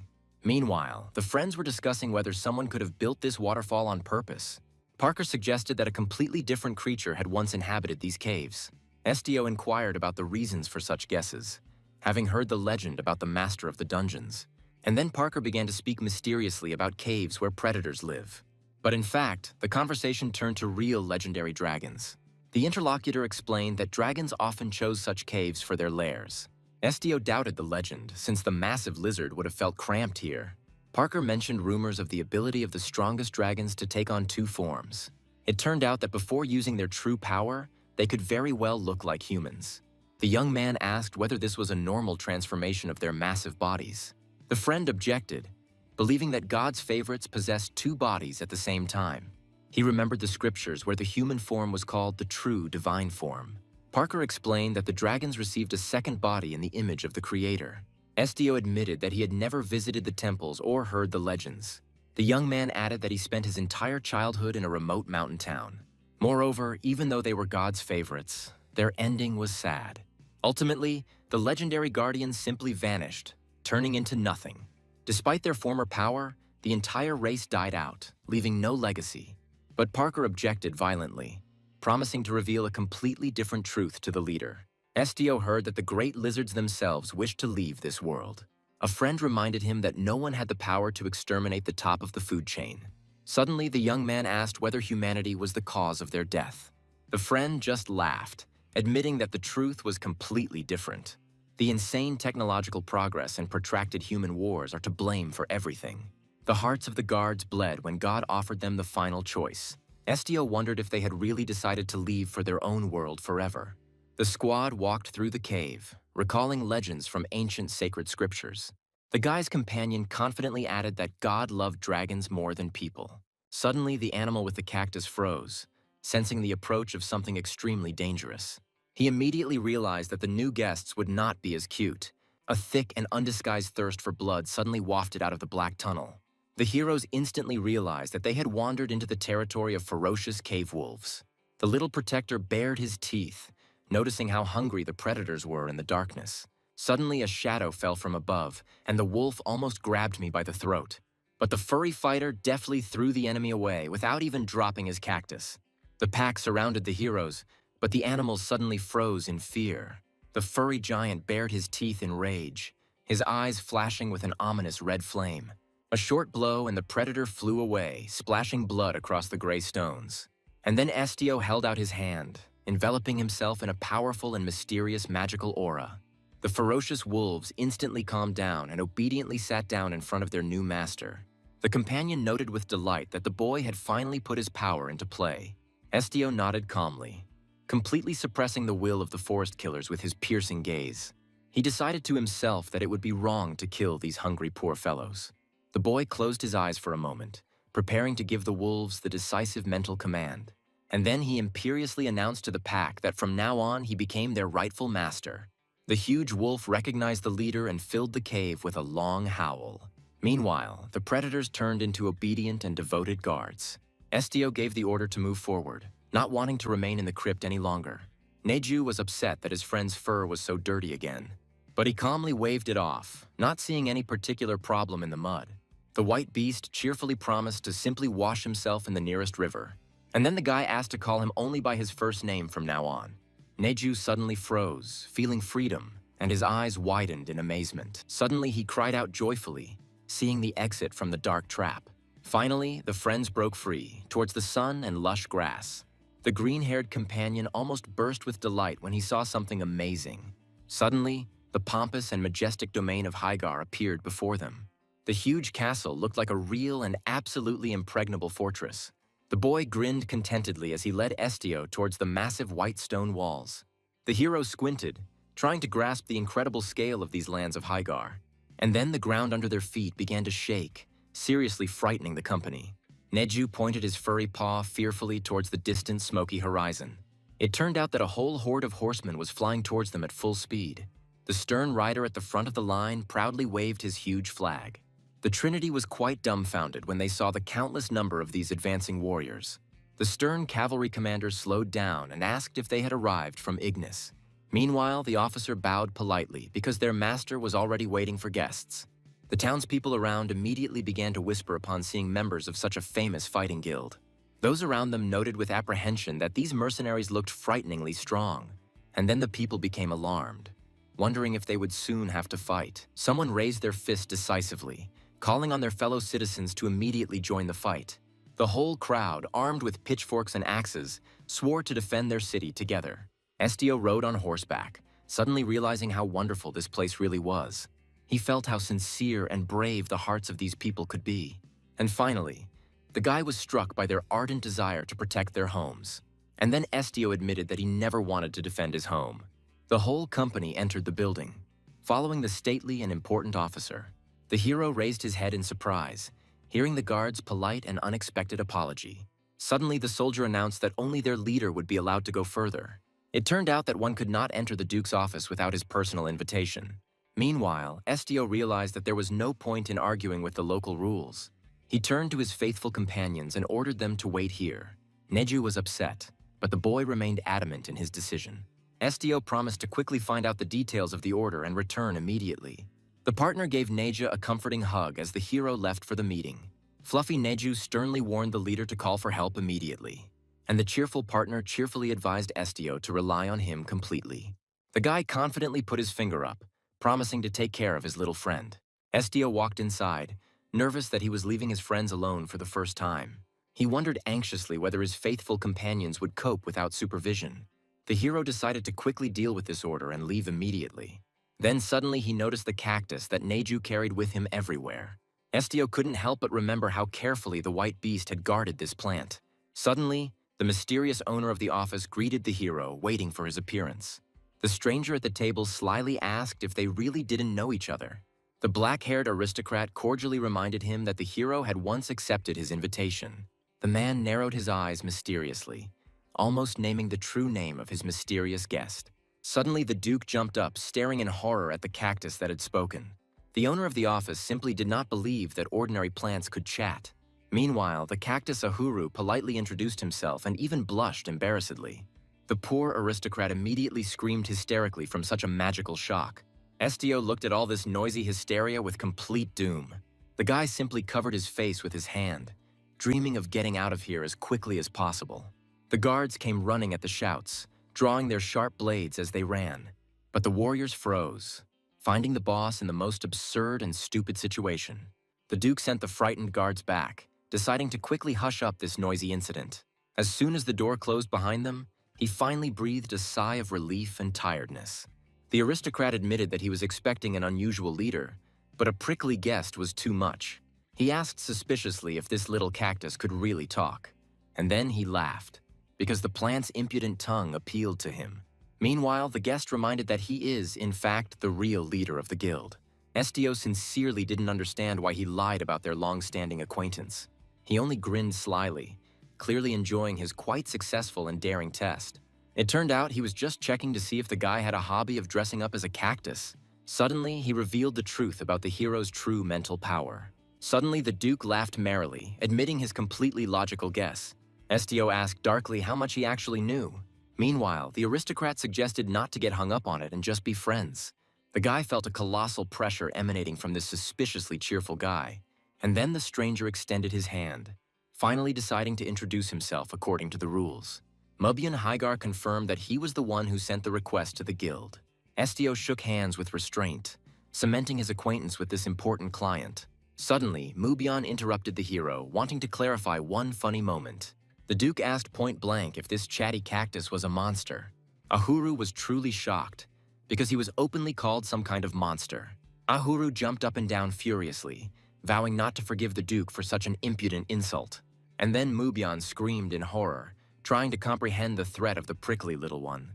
The frightened aristocrat jumped onto the table, escaping from the raging houseplant. SDO sat down and ordered Ahura to return to him immediately.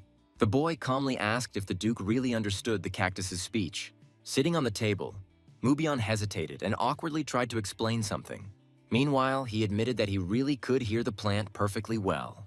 The aristocrat honestly added that this talkative weed had scared him quite a bit. SDO was genuinely surprised, as he had considered this ability to be something ordinary. The hero, confused, asked again if the customer really understood the language of animals. SDO asked, taken aback, if his interlocutor also had a hidden gift.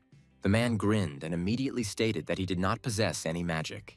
He explained that he was simply feeling the familiarity of his sword after many years. The young man sincerely did not understand how cold weapons were connected with conversation. The interlocutor added mysteriously that a drop of blood can strengthen any connection. He nodded towards the cactus, hinting at an experiment with the hero's blood. The guy finally realized what the main secret was. It turned out that SDO's blood activated his power without commands or words. The stranger smiled ominously, because now the hero wouldn't need any orders at all. A shocked SDO admitted that the man understood his gift better. Ren waved his hands, insisting that he had not been trying to spy intentionally. Shocked, SDO asked if there were others like him in the world. Ren explained that up until this point, everything was considered just a hypothesis. Meanwhile, he mentioned the transfer of abilities and hair color. His lineage raised many questions due to his completely black hair.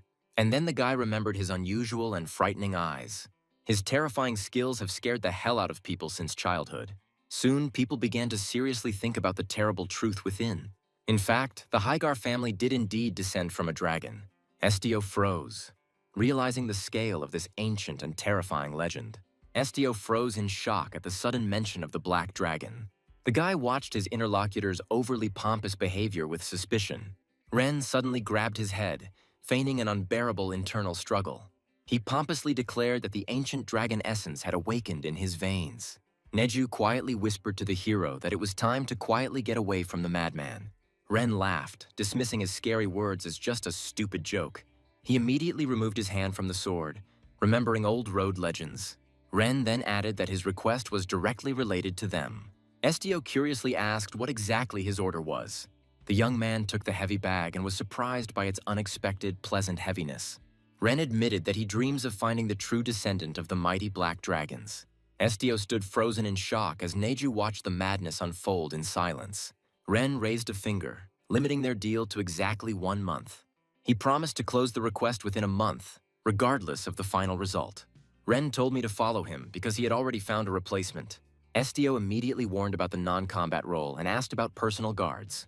He just laughed cheerfully, completely denying any need for outside security. Meanwhile, Ren pompously called himself the best swordsman in the entire empire. Neju literally cringed with Spanish shame at his companion's boasting. And then Ren mysteriously added that he had additional reasons. Ren added sternly that even the emperor would not be an exception for him. Then he simply headed towards the exit, ignoring SDO. SDO inquired about the true reason for the long search for the mysterious descendants.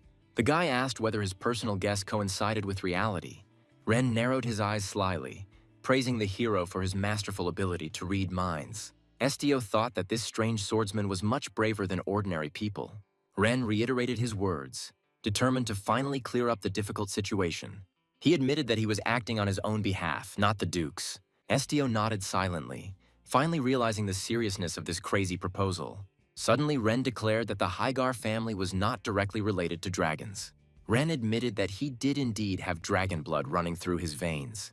His ancestor drank the blood of a lizard, endowing the family with inhuman strength.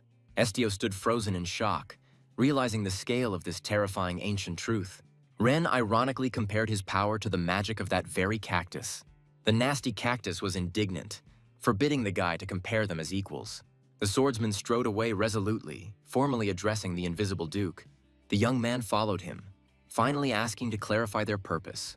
Ren paused mysteriously, considering his next actions and words. He asked cheerfully where they should go first. He added that he would now reveal the true nature of his order. Ren formally offered to let Estio become a subject for research into his dragon powers. The young man was stunned by such a sudden and strange statement. Meanwhile, their conversation was closely watched by uninvited witnesses from above. Ren asked excitedly if the hero was excited by such a dangerous prospect. He explained that the power of dragons lies in the subordination of another's will. The swordsman added that Estio's skills were too reminiscent of those ancient legends. And then the guy confirmed that all his guesses were true. Ren grinned contentedly, since this was precisely why he had started the meeting. He offered Estio a month's cooperation under his command. Suddenly, a clear girl's voice was heard from above, greeting her bright star. Little Estio was sitting in the grass when a woman found him late at night. She offered to listen to the story, and the boy happily agreed. Lifting the child, she whispered about the dragon blood flowing through his veins. The woman called it a noble gift from the most beautiful creature in the world.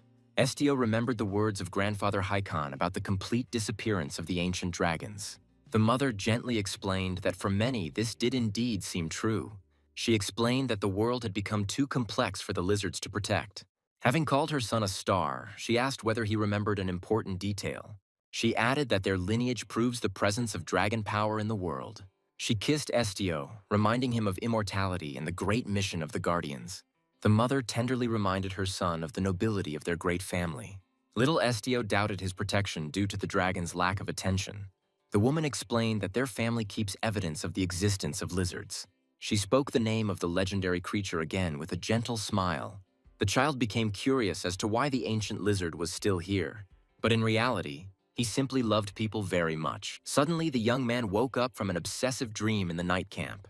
Ren noticed his awakening and quietly inquired about his companion's condition. Estio asked if the swordsman had been awake by the fire the whole time. Ren just waved it off, replying that he had just opened his eyes. Ren became quite nervous and hesitated, unable to find the right words right away. The swordsman suspiciously asked if Estio had been talking too much in his sleep. Ren confirmed that the guy slept soundly and threw in a snack. Estio thought hard, analyzing the strange behavior of his new acquaintance. The swordsman's calm manners reminded the hero of his beloved mother, Iria. He soon changed his mind, because his mother was kind and fiery red-haired. The young man asked why Ren couldn't go to bed because of worry. Ren asked in amazement if Estio had forgotten about his hidden gift. He explained that he involuntarily absorbs other people's dreams through reading hearts. And then Ren admitted that other people's images seemed real to him. By the fire, the boy asked if Estio had really seen absolutely everything. He remembered Iria, who was an incredibly beautiful and wise mother. The interlocutor admitted that his mother was wise, unlike him. He added sadly that she was no longer alive. The stranger asked him why he was not sleeping after only 1 hour. But the young man replied that he was suddenly overcome by terrible insomnia. Remembering the blood, he laughed and declared that he had already had enough sleep. A heavy silence fell around the fire between the 4 tired travelers. He noted ironically that the dream he showed was rather boring. Estio only briefly confirmed this, completely confusing his strange interlocutor. He revealed that Yeria was only his father's second wife. The boy considered his stepmother to be his own, since his biological mother died during childbirth. The mere mention of Yeria brought back a storm of bitter memories. She always lovingly called him her beautiful little star. That gentle voice still echoed in my soul. The hero painfully regretted that he did not have time to repay the kindness. And then he remembered with bitterness that he had not saved her. The sudden and bloody invasion of a legion of monsters was to blame for everything. The creatures approached rapidly, their ominous yellow eyes flashing in the darkness. The boy called for his mother in horror while the monsters tore everything around him. He admitted that he was the only one who survived that fateful day. He seriously wondered if the legendary black dragon existed in their world. He really wanted to ask this monster just one important question. Estio stared silently at the stars, completely immersed in his heavy thoughts. He was in a complete stupor and did not understand how he could continue to live. The hero painfully wondered if he had anything left to defend himself with. Suddenly, he realized that this monstrous force was no longer within his grasp. The boy sincerely wished that his damn family of Hygar would finally disappear. The interlocutor suggested simply enjoying the rest, since there was no one else to protect. Estio was sent off to sleep, blaming all this depression on severe lack of sleep. The boy wondered if his curiosity about the black dragon had backfired. And then he promised that nightmares would not disturb anyone at night. After all, the young man realized the power of reading hearts and controlling other people's minds. Suddenly, he realized that he could easily overcome any terrible nightmare. When he woke up, the guy was genuinely surprised by the bright morning sun outside the window. But in fact, he got his first good night's sleep thanks to the power of mentalists. Suddenly, a cactus in a pot came to life and rudely called the sleepyhead a sloth. Meanwhile, the young man made excuses, but the harmful plant called him a liar. His prickly interlocutor sent him out to wash up, and he was amazed at such insolence. But my friend had already brought hot soup with ham and cheese. The guy politely accepted the bowl of hot soup and thanked his friend. The young man gloomily asked to repeat what exactly this soup was made of. The companion cheerfully listed the new ingredients, which completely confused his hungry friend. The cook was confused, wondering if he had added pork to the brew. The hero was amazed by the enormous cooking experience of his young and strange companion. Meanwhile, the young man calmly reported that he started cooking when he was still a baby. Suddenly, the guy became enraged by such utter nonsense. In fact, the talking cactus confirmed the truth of the young man's words. The boastful postman talked enthusiastically about his past flying exploits, and then he abruptly interrupted the chatter with a question about the leader's whereabouts. The heroes fell silent, awaiting an answer among the harsh and silent rocks. The companion became nervous and began to assure that the leader was simply examining the surroundings. The blue-haired man asked to leave him alone after the shock from his abilities. Suddenly, the young man frowned and asked when exactly their comrade left. It turned out that the leader had disappeared while his companion was busily scrubbing his saucepan. The comrade naively believed that nothing would happen to such a powerful leader. But the guy gloomily admitted that this territory is still mortally dangerous. Meanwhile, he blamed himself for not warning his friend in advance. The interlocutor realized the seriousness of the situation in horror and almost dropped his spoon. And then the young man only sighed heavily, anticipating new serious problems. The guy remembered the creepy monsters and treacherous forest bandits. Even armed soldiers of the hostile kingdom raged in those parts. It suddenly became clear that these lands were suffering from war. The young man spoke out loud about the safety of people even without guards. But this peace was only possible in his presence. He looked closely and realized that nothing had happened yet. The companion became agitated and decided to immediately follow his leader. But the guy was determined to go on this dangerous reconnaissance mission himself. He told his comrade to wait and made a sharp dash forward. The fellow traveler gasped at the incredible power of this incredible jump. The boy made a swift dash forward, tightly gripping the hilt of his sword. The young man suddenly smelled a strong smell of blood and immediately became wary. He noticed a cloaked figure ahead and called out loudly to the stranger. The guy hurried to meet the man in black, inquiring about his well-being. The stranger turned slowly and looked coldly at his uninvited guest. Suddenly, from the shadows, came the angry growl of a very ferocious predator. The hero froze in place, noticing a sudden threat to his life. He was very surprised to see wild cave wolves next to the man. The thought of secret mental dominance over animals flashed through the young man's mind. The mysterious companion asked dryly if the guy was ready to continue his journey immediately. The guy promised his comrades that he would return soon and went on reconnaissance. Suddenly, he noticed a familiar figure and was very surprised by the meeting. The companion carefully held a wounded wolf cub from a distant cave. These animals belonged to a rare species that lived in deep dungeons. Meanwhile, the predators that came into the light were unlucky enough to encounter people. The boy realized that in these parts, wolves are considered a mortal threat. The local residents intended to completely exterminate all the dangerous inhabitants of the dark forest. And then he admitted that the nature of predators always remains frightening. But in reality, The only way through the mountains was teeming with terrible creatures. Otherwise, defenseless travelers could become easy food for animals. The guy in green allowed his companion in the cloak to deal with the animals in his own way. And then the young man became very puzzled when he heard the strange proposal of his mysterious friend. He noticed how his companion carefully fed the wounded wolf cub with his own scarlet blood. He admitted that his blood had already saved the life of a dying animal. The young man in the cloak looked away thoughtfully, remembering the old days and his mistakes. Suddenly, he warned that the blood of a dragon's descendant possesses frightening power. After all, such a liquid is capable of subjugating the will of any creature, turning them into guardians. But in fact, the animals are simply obliged to accept the will of the black dragon. The guy in green ironically compared this kind of slavery to the order in his own family. Meanwhile, he came to his senses in time, realizing that he had accidentally said too much. Meanwhile, the traveler in the cloak ordered not to mess around with the predators anymore. He partially agreed with his comrade, but added his own weighty condition. The guy confidently stated that they could change the animals right now. The interlocutor was very taken aback by the bold words about changes in nature. The young man explained that the wolves must promise not to harm civilians. Then the comrade reasonably asked what exactly they would offer the animals in return. The traveler remembered the ancient legend about a dragon that became a bridge between worlds. And then he realized that just one agreement would not be enough. He offered the wild wolves food and protection in exchange for their service. Suddenly, he narrowed his eyes slyly, waiting for an answer to his plan. The cook turned around in confusion, hearing a sudden suspicious noise behind him. Suddenly, he screamed hysterically in wild and primal horror. Meanwhile, the huge cave wolf sat peacefully at the traveler's feet. The young man, shocked, recognized the predators as dangerous inhabitants of the deepest dungeons. And then the guy announced that the ferocious animals were now their new comrades. The companion screamed in panic that he could not feed such a huge gray flock, but the leader merely calmly confirmed the enormous importance of the food issue. Suddenly, a cute little face of a tiny wounded creature appeared from the cloak. In fact, the baby was seriously injured and needed help. The boy gloomily realized that any delay would only worsen the little patient's condition. It turned out that the arrow hit the hind leg of this unfortunate baby. The young doctor confidently promised to cope if a complex operation was not required. He carefully examined the patient lying on a soft mat near the fire. Suddenly, the healer became very puzzled when he saw something strange on the paw. The guy was stunned to realize that the baby was not injured at all. The small scratch on the animal's body was clearly not a fatal wound. The temperature turned out to be normal, and now the baby only needed rest. Then the doctor asked the leader in bewilderment about the reason for his mistake. The leader looked at his friend in confusion, not knowing what exactly to answer.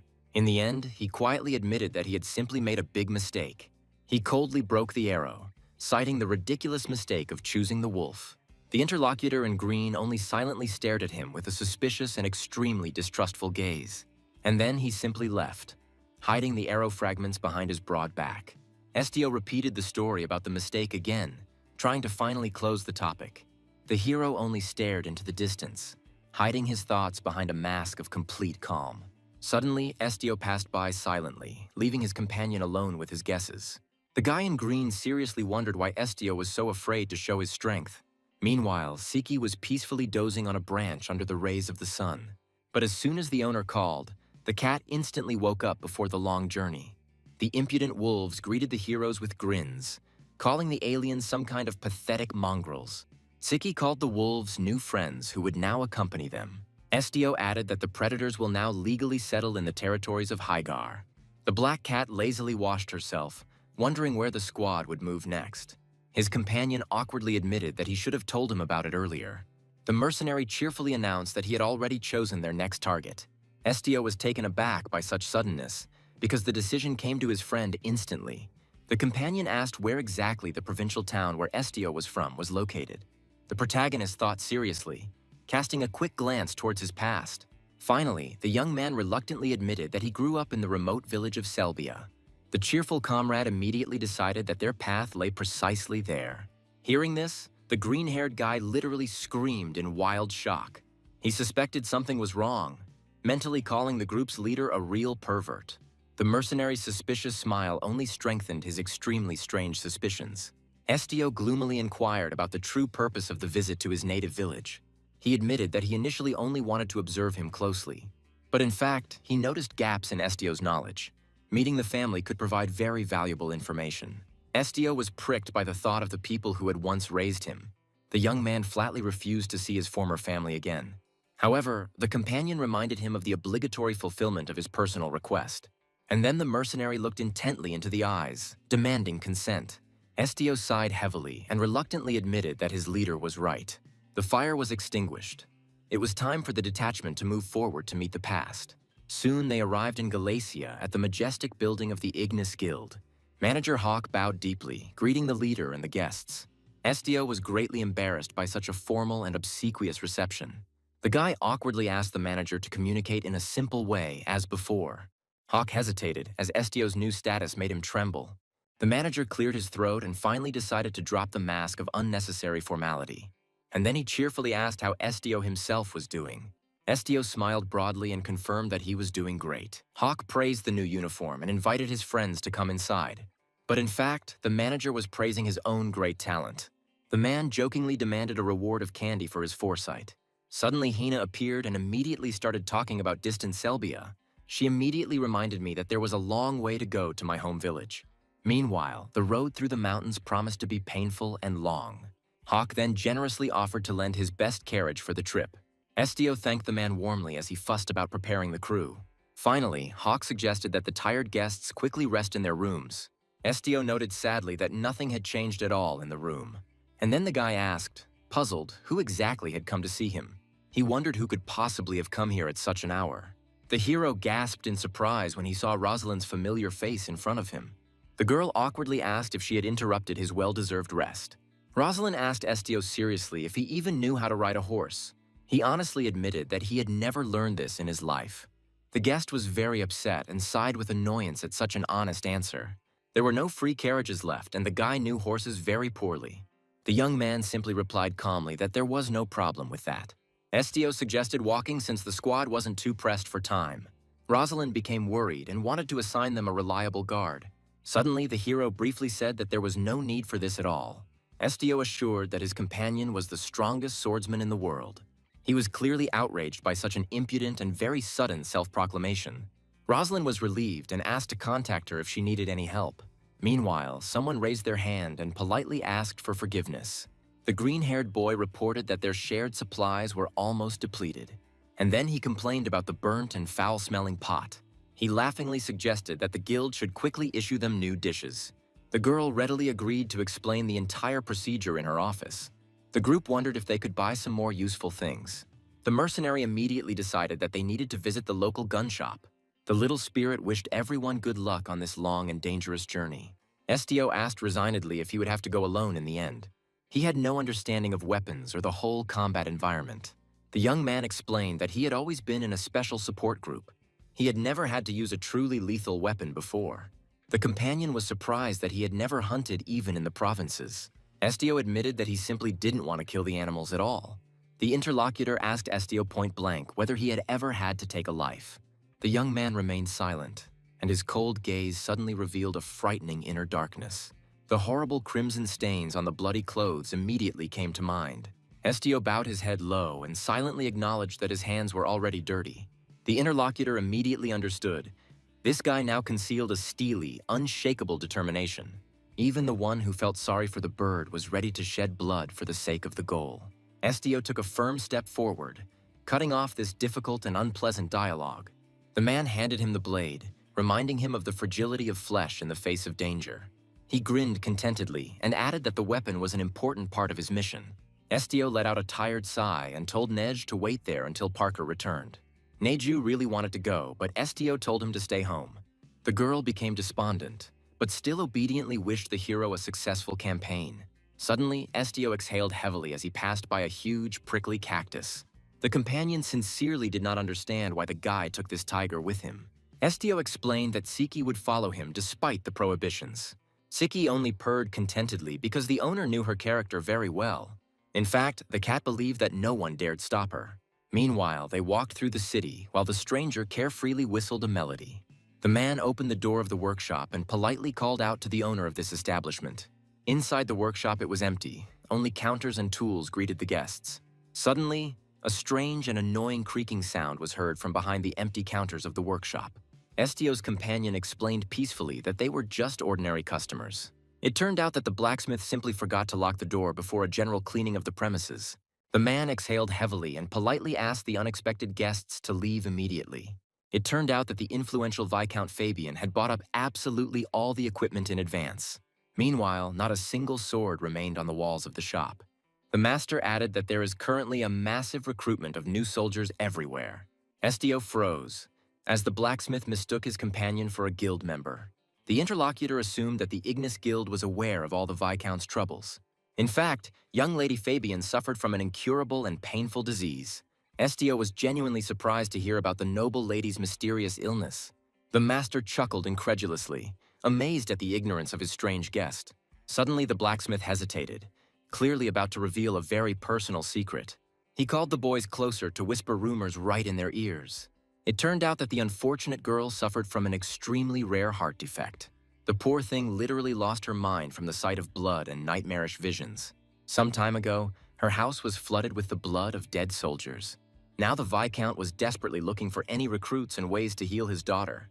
Estio silently held out his sword, asking the master to sharpen it well.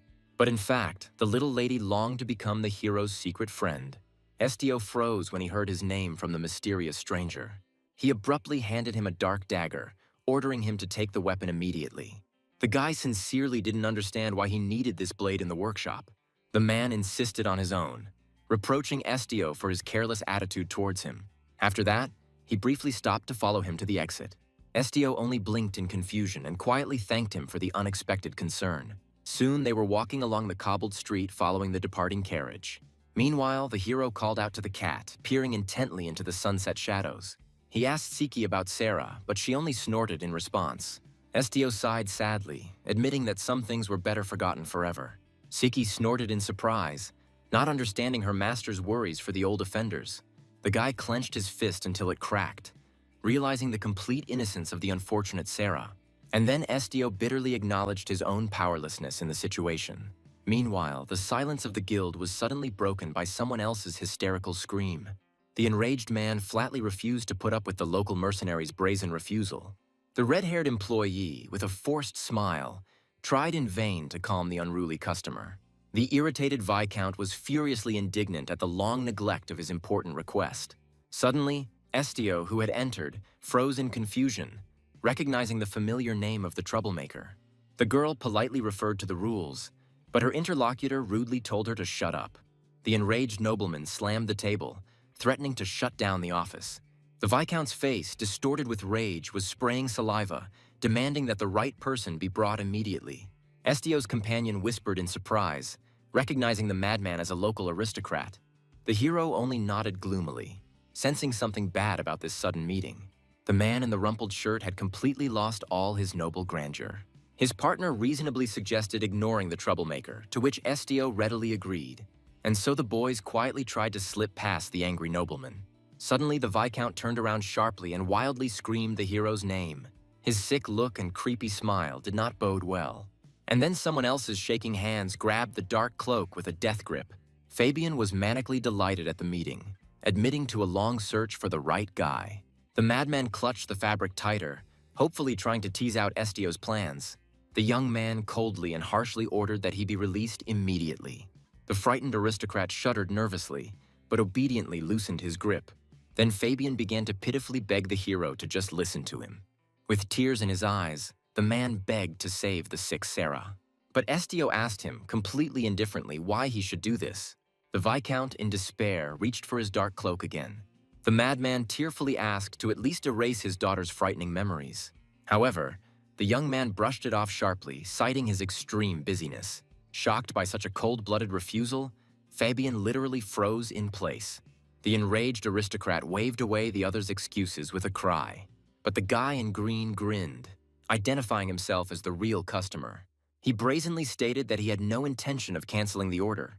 The insulted nobleman seethed with rage at the brat's insolence. Suddenly, the young man calmly revealed his name, Mubion Kaigar. And then the arrogant Viscount instantly turned white with sticky horror. Frightened, Fabian involuntarily recoiled from such a dangerous interlocutor. A terrible guess about the Duke's own intervention flashed through my head. Meanwhile, Hygar sarcastically apologized for his childish behavior. The crushed aristocrat finally realized who he had dared to mess with. The desperate Viscount tried to reduce everything to an old grievance. He sincerely didn't understand Estio's anger over the old incident. The aristocrat arrogantly dismissed those brutal events as a mere trifle. Fabian even brazenly declared that he should be the one who was angry. The madman smiled falsely, urging people to forget the past for the sake of the present. Estio realized coldly that the bastard had not changed at all. The nobleman never learned to admit his vile mistakes. Meanwhile, the pitiful father began to beg for help again. But the hero jerked his cloak away, demanding good reasons. Fabian was completely stunned by this icy tone. Estio only ordered in an icy tone to let go of his cloak again. The guy abruptly tore the fabric from the weakened hands of the stunned Viscount. Fabian shook with horror, sincerely fearing such a sad ending. And then the desperate father screamed out the name of his sick daughter. He wheezed pitifully that Sarah really wanted to see the hero. After this, the broken aristocrat fell to his knees with a loud thud. The man tearfully begged for the girl's life, standing before the adamant young man. Meanwhile, Hygar and the guild staff stood frozen in complete shock. Estio froze heavily, considering this humiliating plea from his old enemy. And then the young man gloomily ordered the nobleman to listen very carefully. The hero snapped that he flatly refused to accept any of the Viscount's proposals. The guy firmly declared his absolute independence in his future actions. Estio made it clear that he would not make any concessions. The young man coldly noted the lack of apology from this pathetic coward. Meanwhile, the rays of the sunset illuminated the Viscount's luxurious mansion. Little Sarah stood forlornly near the window in her nightgown. Suddenly, a cute, fluffy puppy began jumping happily around the sick girl. However, the young lady looked at the sky, steadily and sadly. Suddenly, Siki's cat appeared silently behind her. The hero's faithful companion meowed loudly, attracting the surprised girl's attention. The blonde blinked her eyelashes in surprise, suddenly noticing a black cat in front of her. And then the girl timidly asked the furry guest about Estio. The animal's multicolored eyes were strikingly reminiscent of the look of that mysterious guy. At first, this quiet and thin young man seemed a little stupid to her. Meanwhile, she sincerely did not understand his hatred of mind reading. But it was worth it for her to really look into the young man's face one day. His bottomless blue eyes turned out to be simply incredibly beautiful and alluring. Suddenly, a terrible thought about his deadly motives destroyed the peace. All that remained in the girl's head from the terrible fantasies was a ringing emptiness. But in fact, the bloody massacre paradoxically brought her a strange relief.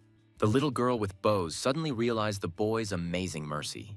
Meanwhile, the fair-haired beauty burst into tears from her own terrible thoughts. And then someone's confident voice gently took the guilt away from her. Through her tears, the girl suddenly noticed a tall figure in front of her.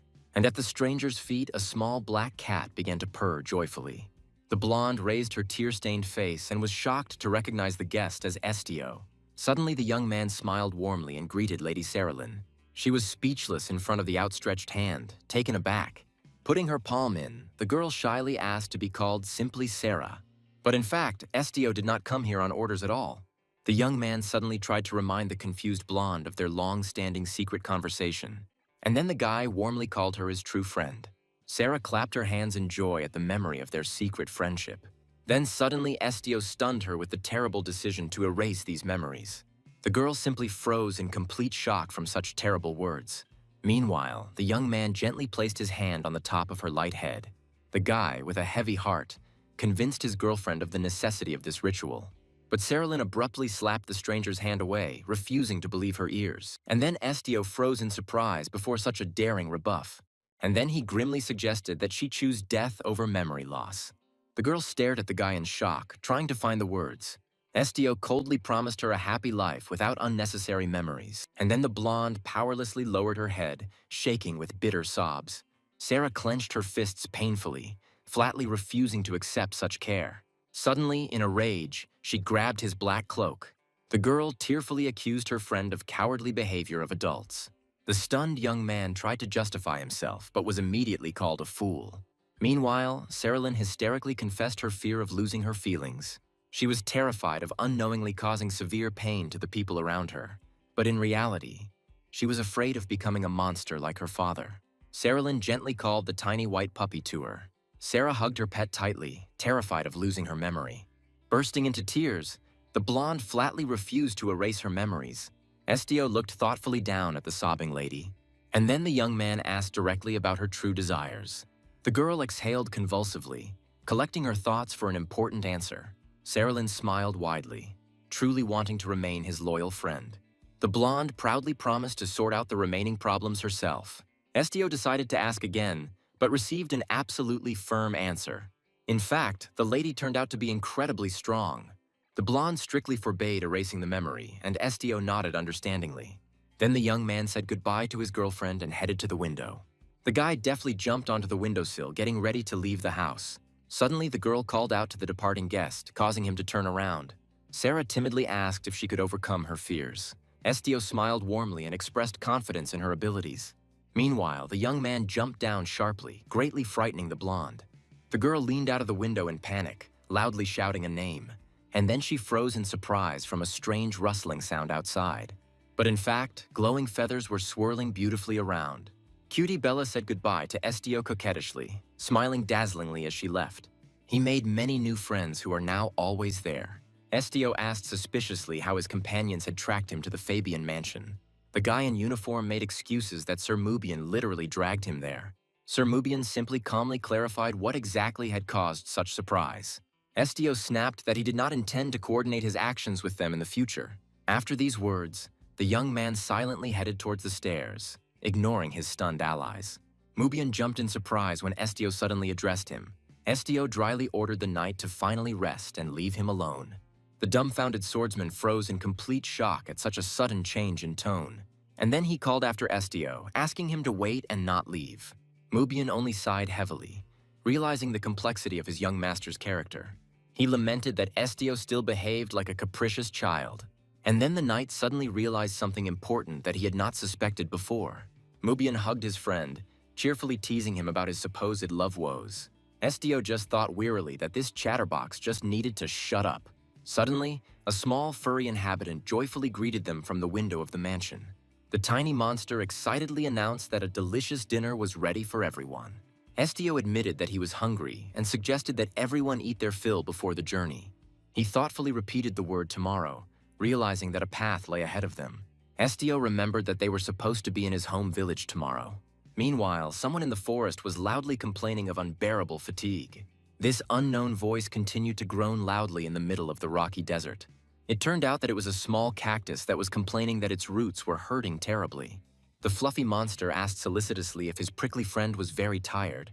The good man extended his hand and offered to carry the tired plant on his back. The cactus cried out in delight when it was finally lifted from the ground. The whole company, led by Estio, walked briskly forward along the forest path. Estio's companion was breathing heavily, complaining about the terrible shaking and uneven road. Mubian asked hopefully about the finish line, and Estio confirmed that the goal was close. Lewis suggested that people lived on the mountain for complete solitude.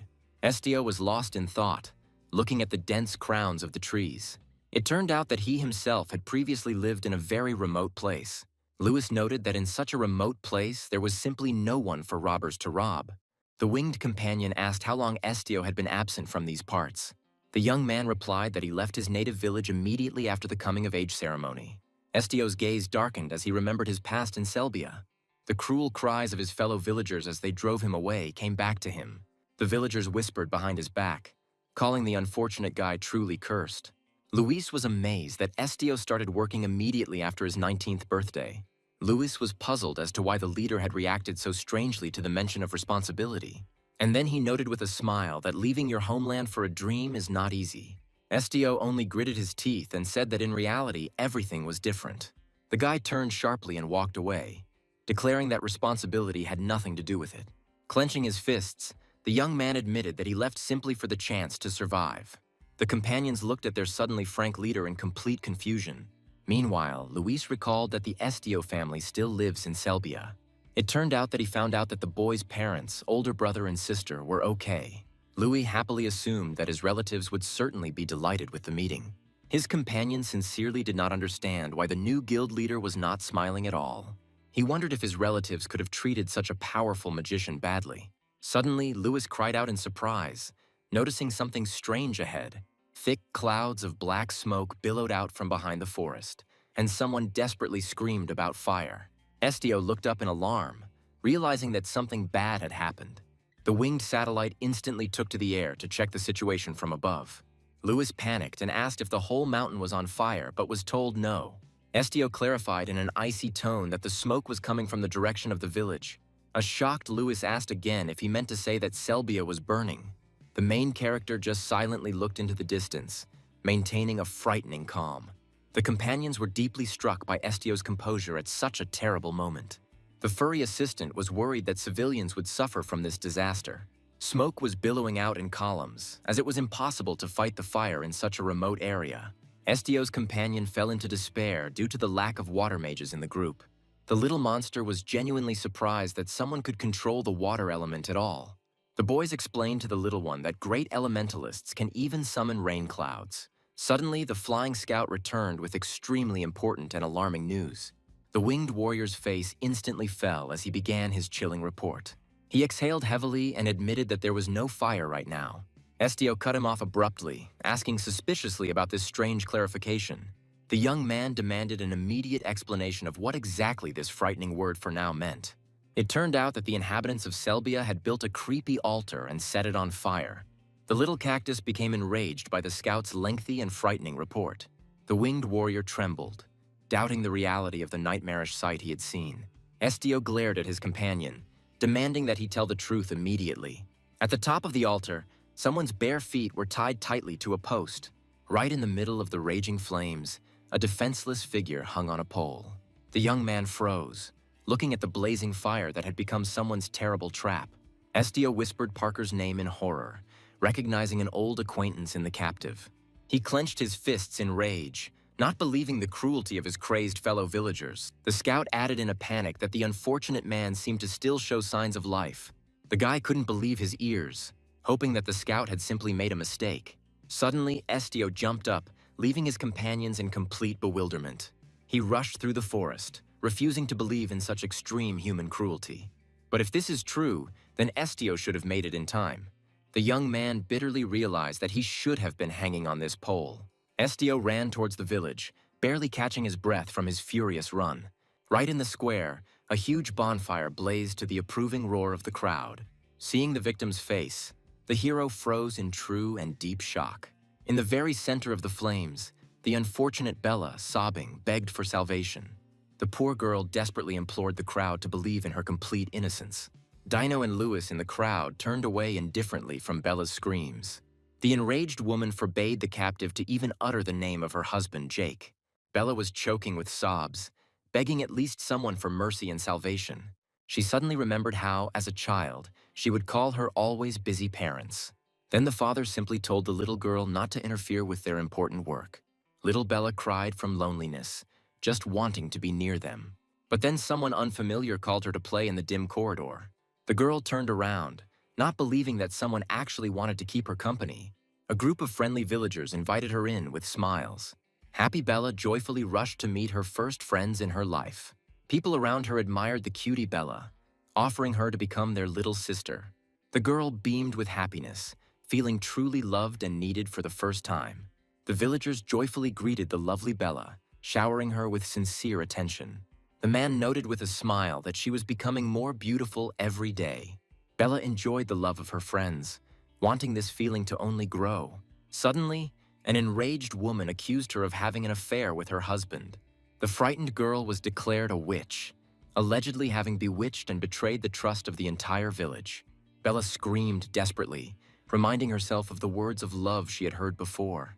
The heat from the approaching flames became unbearable, burning the face of the unfortunate captive. She sobbed in horror, begging someone to save her from a painful death. Bella, tied up, looked around in horror, finding herself in the very epicenter of the fire. Suddenly, a cat appeared on the top of the pole, causing the girl genuine bewilderment. The crowd began to shout that the appearance of a black cat was a bad sign and a sign of a witch. Tsiki only meowed calmly while poor Bella choked on bitter tears.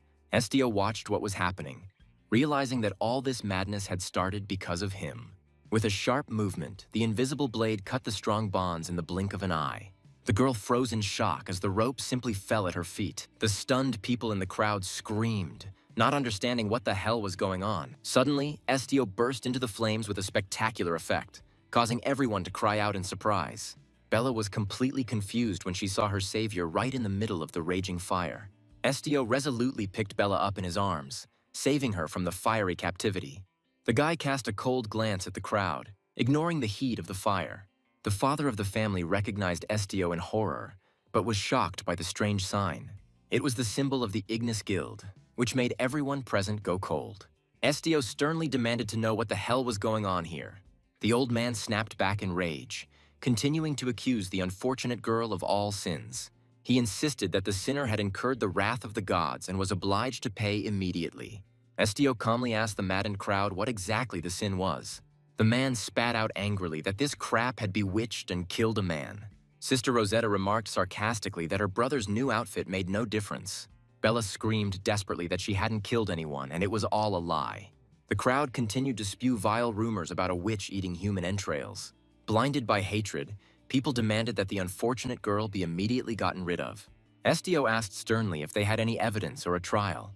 The interlocutor, with a rotten grin, said that Estio himself was a damned child.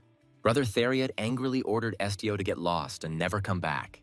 He called the hero a rat while he confidently declared Bella's innocence. Theriot bared his teeth in rage, not expecting such a brazen retort from his brother.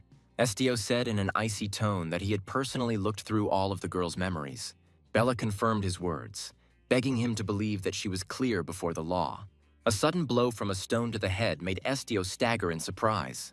An old man in the crowd froze in complete shock at the brazen attack that had taken place. He screamed furiously at the idiot who had committed this insane and dangerous act. Amidst the ensuing silence and pouring rain, Estio continued to stand motionless. A trickle of scarlet blood slowly flowed down the guy's face, mixing with the drops. Bella noticed the wound in horror and screamed that he was bleeding. Estio only smiled bitterly, realizing that nothing had changed in this place. His icy blue eyes turned terrifying as he quietly ordered it to stop. Suddenly, a powerful invisible wave of force gripped everyone present in the square. The terrified residents fell to their knees, screaming about the curse and the inability to move. The residents screamed in rage that they had raised this damn brat. Strange glowing feathers suddenly began to swirl in the rain, causing a new surge of fear. Someone's commanding voice ordered that this performance be ended because this was already enough. New faces appeared, reproaching the residents for their insolence in front of the guild leader Ignis. Rosetta froze in shock upon hearing the legendary name of that very guild. Estio ordered everyone to go home so as not to get wet in the rain. He led his guests, leaving the shocked village behind. The group followed the hero in silence as an oppressive silence fell over the square. An exhausted Bella followed behind, still not believing in her miraculous salvation. She hurried after Estio, clinging to his cloak and calling him her brother. The girl thanked him in a trembling voice for saving her. Estio coldly cut her off from any thoughts, since he hadn't saved her. Bella countered that behind his harsh words lurked a truly kind person. The young man sadly noted that she still despised him even at this moment. He added that if she had the chance, she would have left it to burn herself. The girl cried out in despair that all his bitter words were absolutely untrue. Estio harshly threw her hand away, declaring that he would not accept her false repentance. He expressed hope that after completing the assignment, they would never meet again. Bella tearfully recalled the times when she believed the evil words of those around her. She acknowledged her past mistakes, realizing now how wrong she had been. Bella smiled through her tears, realizing that she and Estio were both betrayed. Estio's companion asked him sarcastically if he was going to listen to this nonsense any longer. The guy curtly said that it was time to go and confidently walked away. Bella called out to him again, but Estio didn't even slow down. The girl asked bitterly if they were no longer friends. The young man coldly asked whether they had ever been close enough. Bella fell to her knees in utter despair right in the middle of the wet pavement. She was left alone in the pouring rain, unable to contain her sobs. Meanwhile, the smoke above the house announced the beginning of an important meeting of the guild.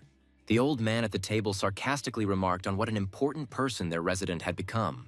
Estio sat silently at the table, immersed in his difficult thoughts. The old man began to fuss, trying to diffuse the situation and establish a dialogue with the guest. He fawned over how strong and important Estio had become. The gray-bearded neighbor nodded in agreement, remembering how tiny the boy had been just yesterday. Meanwhile, Estio's companion rudely interrupted these false outpourings of love. He stated outright that they were only here for their own purpose. The old man was outraged by such rudeness, calling on the youth not to interrupt older people. In response, the guest merely clicked the rim of his mug dismissively. Estio drank his tea calmly, thinking ironically about the identical behavior of all old people. Finally, he advised them to come up with more original excuses for their past. The neighbors flinched at the sudden question, afraid to even breathe an extra breath. The old man asked with distrust whether their guest was an aristocrat. Estio only smiled mysteriously, propping his chin up with his hand and looking his interlocutor in the eyes. Suddenly, he carelessly threw a heavy bag of gold onto the table. The eyes of those present widened at the sight of such a mountain of minted coins. The guide generously offered them money in exchange for answering their questions. The residents immediately began to fawn, admiring his nobility and almost divine radiance. Estio noted ironically that he was shining not from holiness, but from perfume. Rosetta, completely delighted, asked again if this really was the same perfume. The young man confirmed that the emperor personally gave him this bottle every morning. Estio watched gloomily at the hypocrisy of the people he lived alongside. The old man began to fawn, doubting that ordinary people could help such an influential gentleman. The boy sarcastically called them brainless rednecks, amazed at their brazen change in behavior. He abruptly cut off the idle chatter, deciding to immediately get down to the main business. Estio dismissively remarked that even such idiots could handle his questions. The hero asked point blank if they were his real family. The couple froze in silent shock, not expecting such a direct and dangerous question. The woman smiled falsely, assuring them that Estio was their only and true son. The young man listened to this nonsense with icy calm, concealing deep contempt. The mother sweetly called him a precious baby, trying to portray tenderness and love. The woman, with a forced smile, nervously denied the obvious, stroking Estio's head. Mabyon harshly demanded the truth about the blood relationship, threatening inevitable punishment. She hastily assured his lordship that Estio was her own son. The mother insisted that the boy looked like his brother and sister. The investigator suddenly asked Theriot if he remembered the moment of the birth of the youngest. The older brother admitted, confused, that he remembered absolutely nothing about it. The father interjected that the children were too young in that distant period. And then Mabyon shocked everyone by announcing his phenomenal infant memory. With a cold squint, he asked if the family was really telling the truth. Stunned, Estio did not understand why the fateful question was addressed to him. Mabyon stated that only Estio was capable of recognizing the lies in this house. The boy froze, realizing that now he would have to test his mother's words. The father looked at his son in alarm, fearing that their old secret would be exposed. Estio realized with horror that he could not betray the trust and speak out. Flashback. A mother was screaming furiously at her little frightened son. The boy curled up into a ball, trying to protect himself from the brutal blows and screams. She ordered him to listen carefully, suppressing the child's will with her authority. His father taught him that reading other people's thoughts was an immoral act. That day forever branded Estio as a monster who had done something terrible. The shocked hero could barely breathe, reliving this nightmare from his deep childhood. The mother clamped her hand over Estio's mouth, cutting off any attempt to object to her. She furiously demanded that her son learn her harsh lesson once and for all. His parents threatened to expel him if he dared to use his strange gift again. The woman promised that he would stop being part of the family after the next mistake. Little Estio's eyes filled with tears of helplessness and terrible fear. The grown-up hero painfully tried to remember what exactly he had read then. His memories were jumbled until a voice suddenly broke him out of his trance. The leader's companion became worried, noticing how pale and haggard Estio had become. The boy only exhaled in fear, still trapped in his childhood nightmares. Meanwhile, the mysterious creature with the cactus silently watched the mental anguish. Estio forced a smile, trying to reassure everyone that he was perfectly fine. He asked those around him not to worry about his sudden confusion.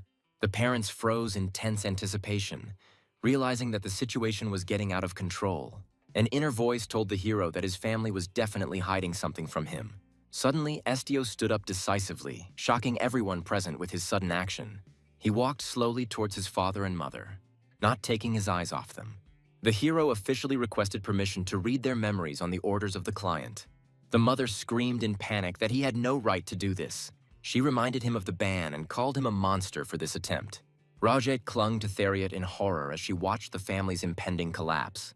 Theriot shattered the table with a crash, demanding that this ridiculous nonsense stop. Estio coldly noted that their words could upset truly dangerous monsters. The little companion in chains chimed in that he didn't like all of this at all. Mubion reminded with a grin that he himself was not quite human.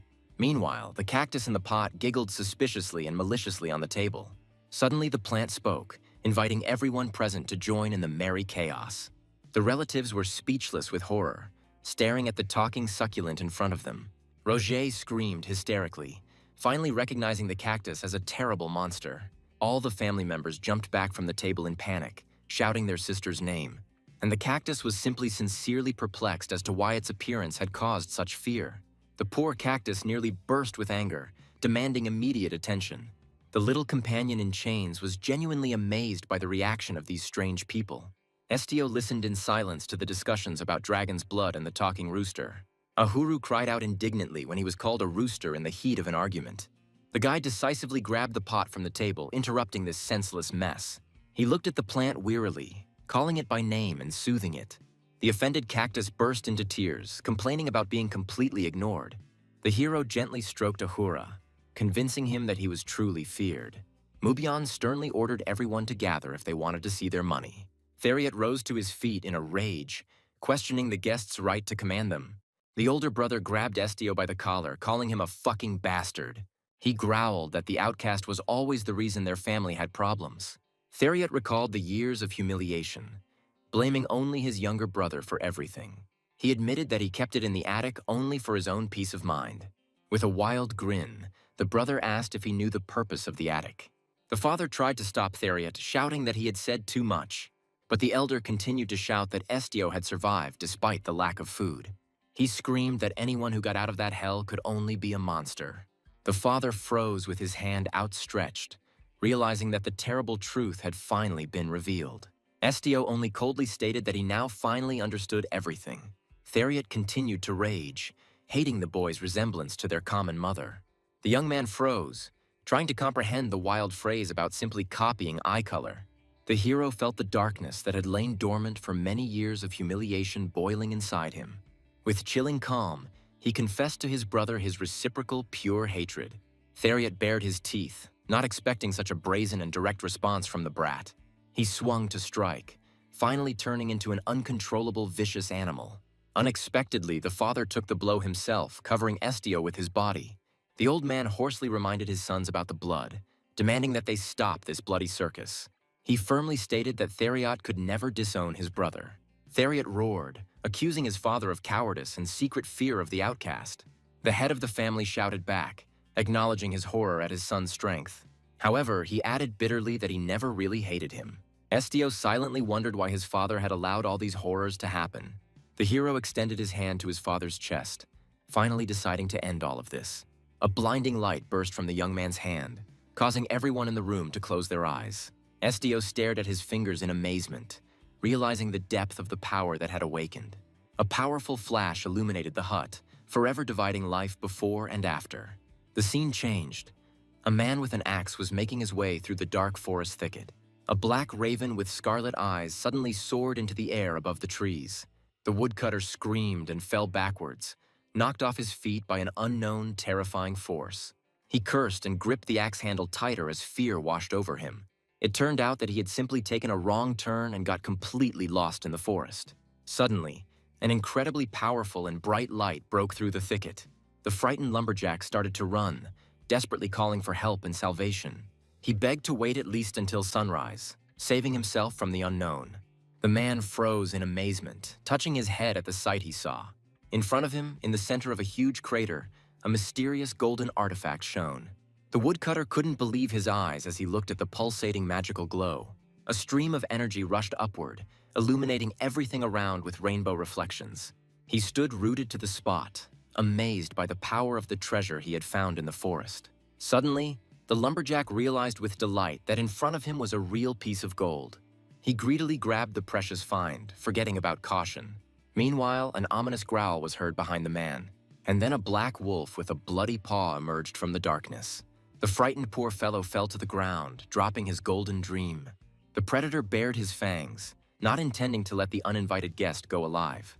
But in reality, the lumberjack was trembling from imminent death.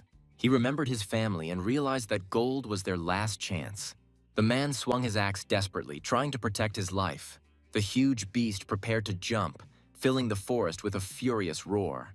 The poor fellow only exhaled in horror, realizing the proximity of an inevitable and terrible reprisal. A huge wolf grabbed the forearm of a lumberjack, screaming in pain with a death grip.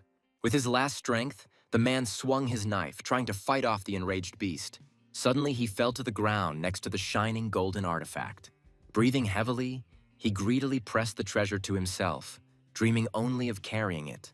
Meanwhile, the scene shifted to a quiet village under the cover of thick fog. The man pounded furiously on the door of his house, desperately calling out to his wife. His wife, holding a child in her arms, opened the door in fear, not understanding the reason for his haste. The lumberjack ordered everyone to immediately pack their things, ignoring his wife's bewilderment and anxious questions. He insisted on fleeing the village while the stunned woman demanded an explanation. The bearded man returned home and told his wife that he was lost in the mountains. He intrigued his wife by promising to show her his amazing find in the basket. The man excitedly declared that he had found a precious metal that he was seeing for the first time. With a beaming smile, he announced to the stunned woman that he had brought gold. His wife looked at him with obvious suspicion and called him crazy. The poor guy sincerely did not understand why his words caused such a sharp reaction. But in fact, there was a living and very cute baby lying in the basket. The kid laughed cheerfully, clearly not considering himself a gold bar. The stunned hero realized in horror that his valuable trophy had suddenly come to life. The frightened husband fell to the floor, trying to justify this strange misunderstanding. The angry woman reminded her husband of his tales about the never-before-seen golden medal. A loud scream made the entire house shake with the demand to be silent immediately. The man, in a stupor, continued to insist that there was definitely gold in the forest. The poor guy was seriously scared that someone had played a very cruel joke on him. The couple hurried into the forest thicket to quickly get rid of the strange foundling. The wife sternly ordered that the child be immediately returned to where he was found. They walked down the slope while the husband obediently carried the bundle in his hands. The question of who the beast really was growing in the hero's head. His face turned pale from the terrible thought that he had taken a man's life. The couple made their way through the dense forest, hoping to correct this frightening misunderstanding. The couple walked out into the clearing and froze in front of a giant crater in the ground. The man was horrified by the scale of the pit, which attracted even high-ranking priests from the capital. It turned out that the holy men were expecting a divine revelation, but found only an empty place. The hero timidly tried to find out from the locals what really happened here. A random passerby pointed his finger at the people in white clothes near the crater. It turned out that the high priest from the main cathedral personally arrived in this wilderness. The poor guy turned pale, realizing the level of mess he had accidentally gotten himself into. A neighbor whispered that, according to rumors, a real dragon treasure fell from the sky. The couple looked at each other in complete shock upon hearing the mention of powerful ancient lizards. The woman realized that the revelation about the dragon had shaken the entire church to its foundations. Meanwhile, according to rumors, someone brazenly killed the keeper and stole the treasure. The man shook with horror, realizing that the thief would be executed immediately after being caught. The couple hurried to hide in the shadows of the city buildings, away from prying eyes. And then they slipped into the house, trying not to attract the attention of the neighbors. But in fact, the baby was peacefully snoring, unaware of the impending danger. Once safe, the couple were at a loss as to what to do next. Suddenly, little Theriot appeared from the darkness, calling out to his father. The head of the family shuddered and looked at his eldest son in confusion. The boy ran happily to his parents, wondering if they had bought anything. The mother and father exchanged worried glances, hiding the secret in their hands. The father looked extremely depressed, not knowing how to start this difficult conversation. Theriot asked curiously what Dad was holding in his hands. The man announced to his son that he had brought him a new little brother. The boy was sincerely glad that he now had both a sister and a brother. He admired the baby's dark, shining eyes and asked his name. The father hesitated, because he hadn't even thought about what to call the find. The baby looked incredibly cute, charming his new big brother. The man looked at the child and finally said the treasured name. He firmly decided that from now on the boy he found would be called Estio. A sudden flash of light in the room made everyone present freeze in surprise. The enraged older brother demanded that his father immediately explain the madness that was happening. Theriot shouted at his parents, trying to find out the true identity of the mysterious guest. Suddenly, the gray-haired man bowed his head guiltily and asked Estio for forgiveness. The father clenched his fist tightly, literally trembling with the guilt that overwhelmed him. He begged Estio not to be angry, citing his complete ignorance of the past. Meanwhile, the man admitted that he still does not understand the nature of the young man. Estio looked at him silently with his signature piercing blue eyes. But in reality, the father was only trying to save his family from death. He cried out in despair that his only desire was for the common defense. The head of the family explained that every time Estio went outside, he put everyone in danger. The man, kneeling, insisted that he had never neglected his son's safety. Gradually, Estio's eyes filled with a bright light, revealing his unusual magical nature. It turned out that he imitated human language, emotions, and height with alarming speed. However, the boy's physical development slowed down sharply when he was locked in the attic. The old man humbly bowed down to the floor, begging for forgiveness for everything that had happened. The father's humiliating pose spoke eloquently of his desire to save his real family. Estio realized with horror that he was once again hearing other people's thoughts indiscriminately. Suddenly, the young man delivered a powerful blow to the wall, unleashing all his pent-up rage. His fist slammed into the wood, leaving only deep cracks in its wake.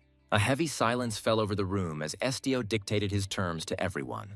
The frightened old man shook with horror upon hearing the mention of the mighty dragon. Estio touched his chain with contempt, realizing the true cowardice of the people around him. Theriot recoiled in panic, wondering if the monster was going to kill them. He begged for mercy, reminding his enraged brother of their shared childhood. The young man merely coldly stated that all this time it had been too simple. Estio realized that only cowards lived alongside him. He walked silently past Theriot and his companion, frozen in fear. A lone figure stood frozen in the pouring rain at the entrance to the house. The retinue obediently followed their new master through the night rain. Estio left this place forever, leaving behind only the shadows of the past. A small detachment reached the edge of a steep cliff in the rain. It looks like that same hole has long since turned into a deep pond. Estio looked thoughtfully at the water, trying to remember his true name. One of the companions bowed respectfully before the young man. The companion timidly asked if they knew everything in advance. He admitted that he had only guessed at the truth. The man doubted that Estio would believe simple tales without evidence. With hope in his voice, he asked if the master was angry with him.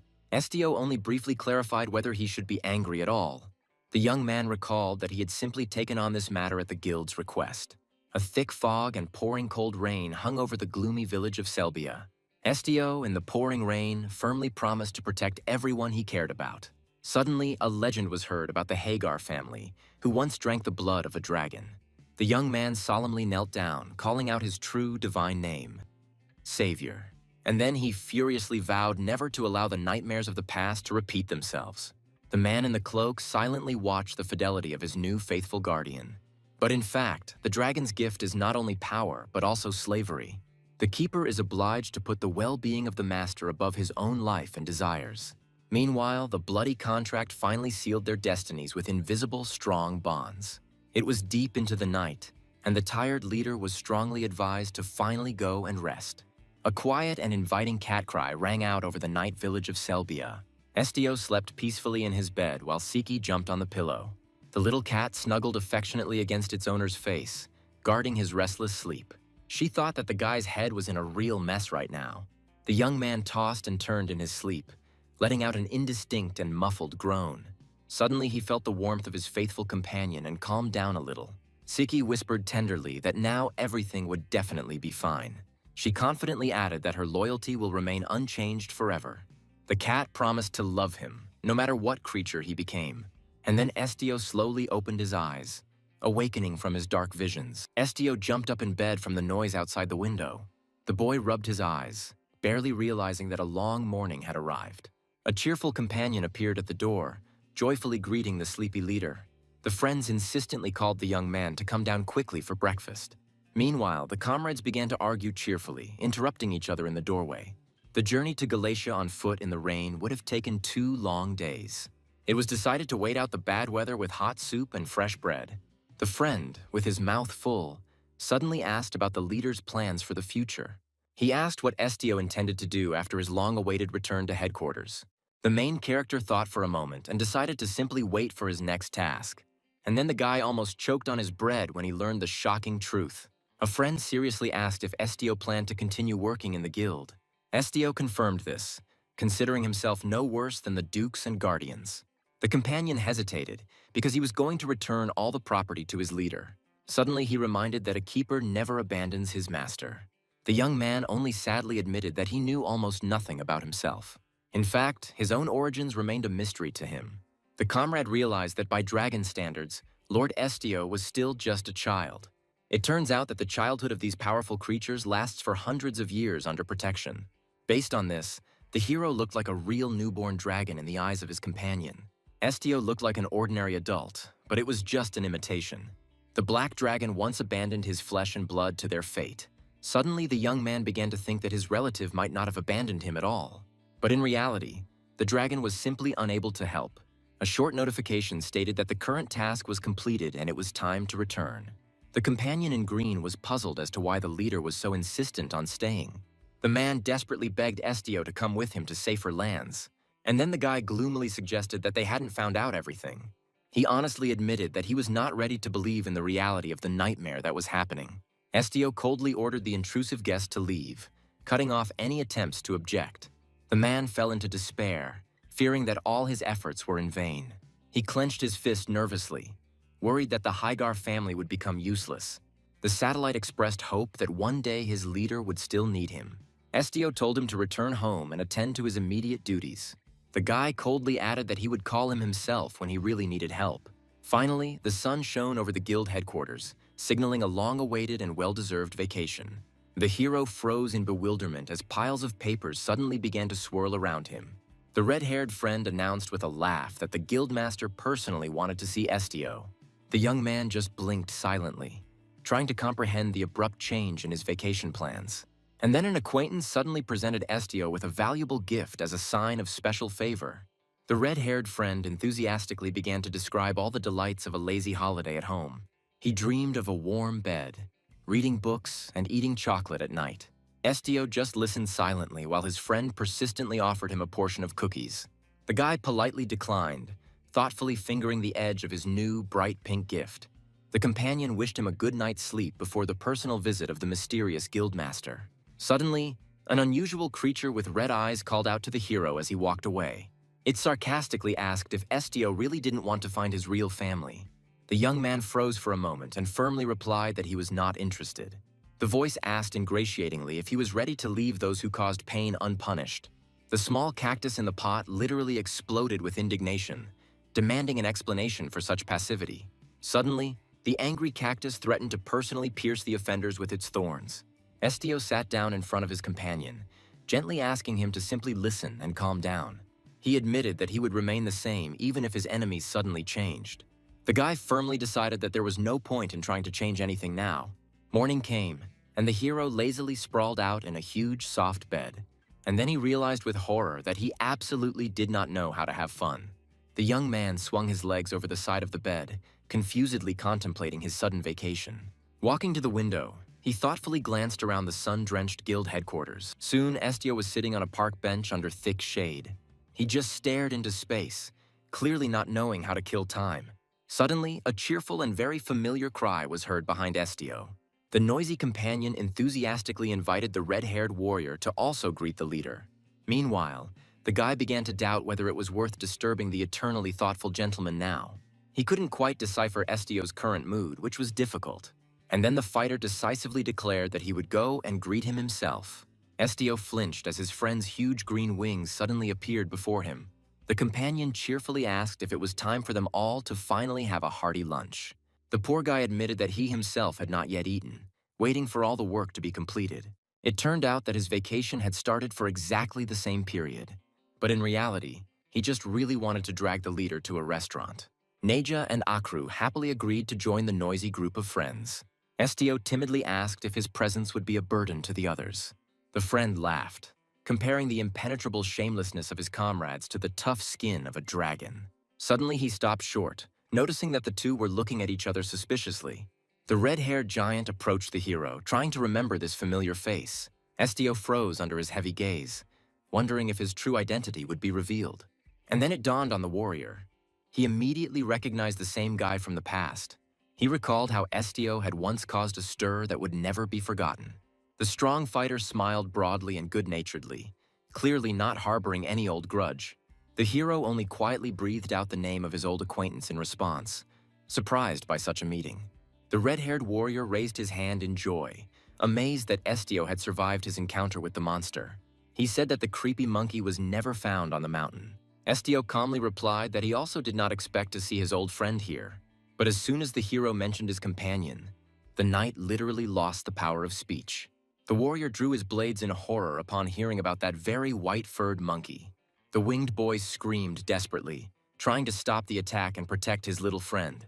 The swordsman was taken aback when he saw a tiny, cute creature in front of him instead of a ferocious monster. He froze in an awkward pose with his swords, completely unable to understand what was happening. A thought flashed through the fighter's mind. Could it really be that Estio had tamed this monster? The warrior realized that the youth's strength went far beyond his imagination. The red-haired mercenary suddenly realized that the real leader of the guild stood before him. Parker immediately put the big guy in his place, demanding that he show due respect for his status. Estio merely coldly remarked that asserting oneself at the expense of others was a lost cause. The hero resolutely refused to dine together, citing the comfort of his team. He directly added that he was disgusted by any insults directed at Neju. Estio turned and led his companions away, leaving the mercenaries in complete confusion. The dumbfounded swordsman froze in place, digesting what he had heard from the young leader. Suddenly, he called out to the departing guy, causing him to stop for a moment. Estio turned halfway around, asking dryly if anything else was needed. And then the mercenary bowed low, sincerely begging for forgiveness for his insolence. Estio was taken aback, not expecting such a sharp change in mood and a deep bow. The mercenary repented, promising to henceforth call Neja only by his first name and Estio as leader. He winked, suggesting they smooth over the awkward misunderstanding over a hearty lunch in the city. Redhead dragged the team to his favorite place with the most amazing food. The company soon reached the best tavern in the area, called Levito. The big guy eagerly began ordering the most delicious dishes that were in the kitchen. Meanwhile, Estio looked worriedly at the silent cactus standing right on the table. He mentally apologized to the plant, wondering if his prickly friend was feeling ill. The companion in the cloak suddenly asked how old this strange cactus might be. The young man admitted that he had never asked about this, causing the girl to be puzzled. The hooded girl reminded Estio that he could read the thoughts of beings. The guy looked at her, but was surprised to realize that the mysterious stranger was closed. The red-haired mercenary explained that Jen was just a doll created by the master of their guild. Estio was taken aback by the news that his companion was actually an artificial object. The feathered one exclaimed in surprise. Did the leader really not know the truth about her until now? He added that their leader is the only shaman puppeteer of such power in the world. Without thoughts, a doll is indistinguishable from a human being, unless you look for special signs. The interlocutor pointed to a star-shaped tattoo that identified all the guild's puppets. The warrior cynically advised to ignore Jen because she doesn't even feel pain. He warned that treating the puppet like a human would only further confuse Estio. The red-haired mercenary boasted that he had experienced the delicacy firsthand. Estio looked at Jen thoughtfully, mentally calling her a living doll. The table was laden with delicious dishes, and the mercenaries eagerly prepared for the meal. Neju looked at the food with delight. His mouth was literally watering. The team pounced on the treats, cheerfully using chopsticks at the common table. The green-haired guy chewed with gusto, enjoying the moment of long-awaited rest. Suddenly, he noticed that Estio was sitting motionless and not eating at all.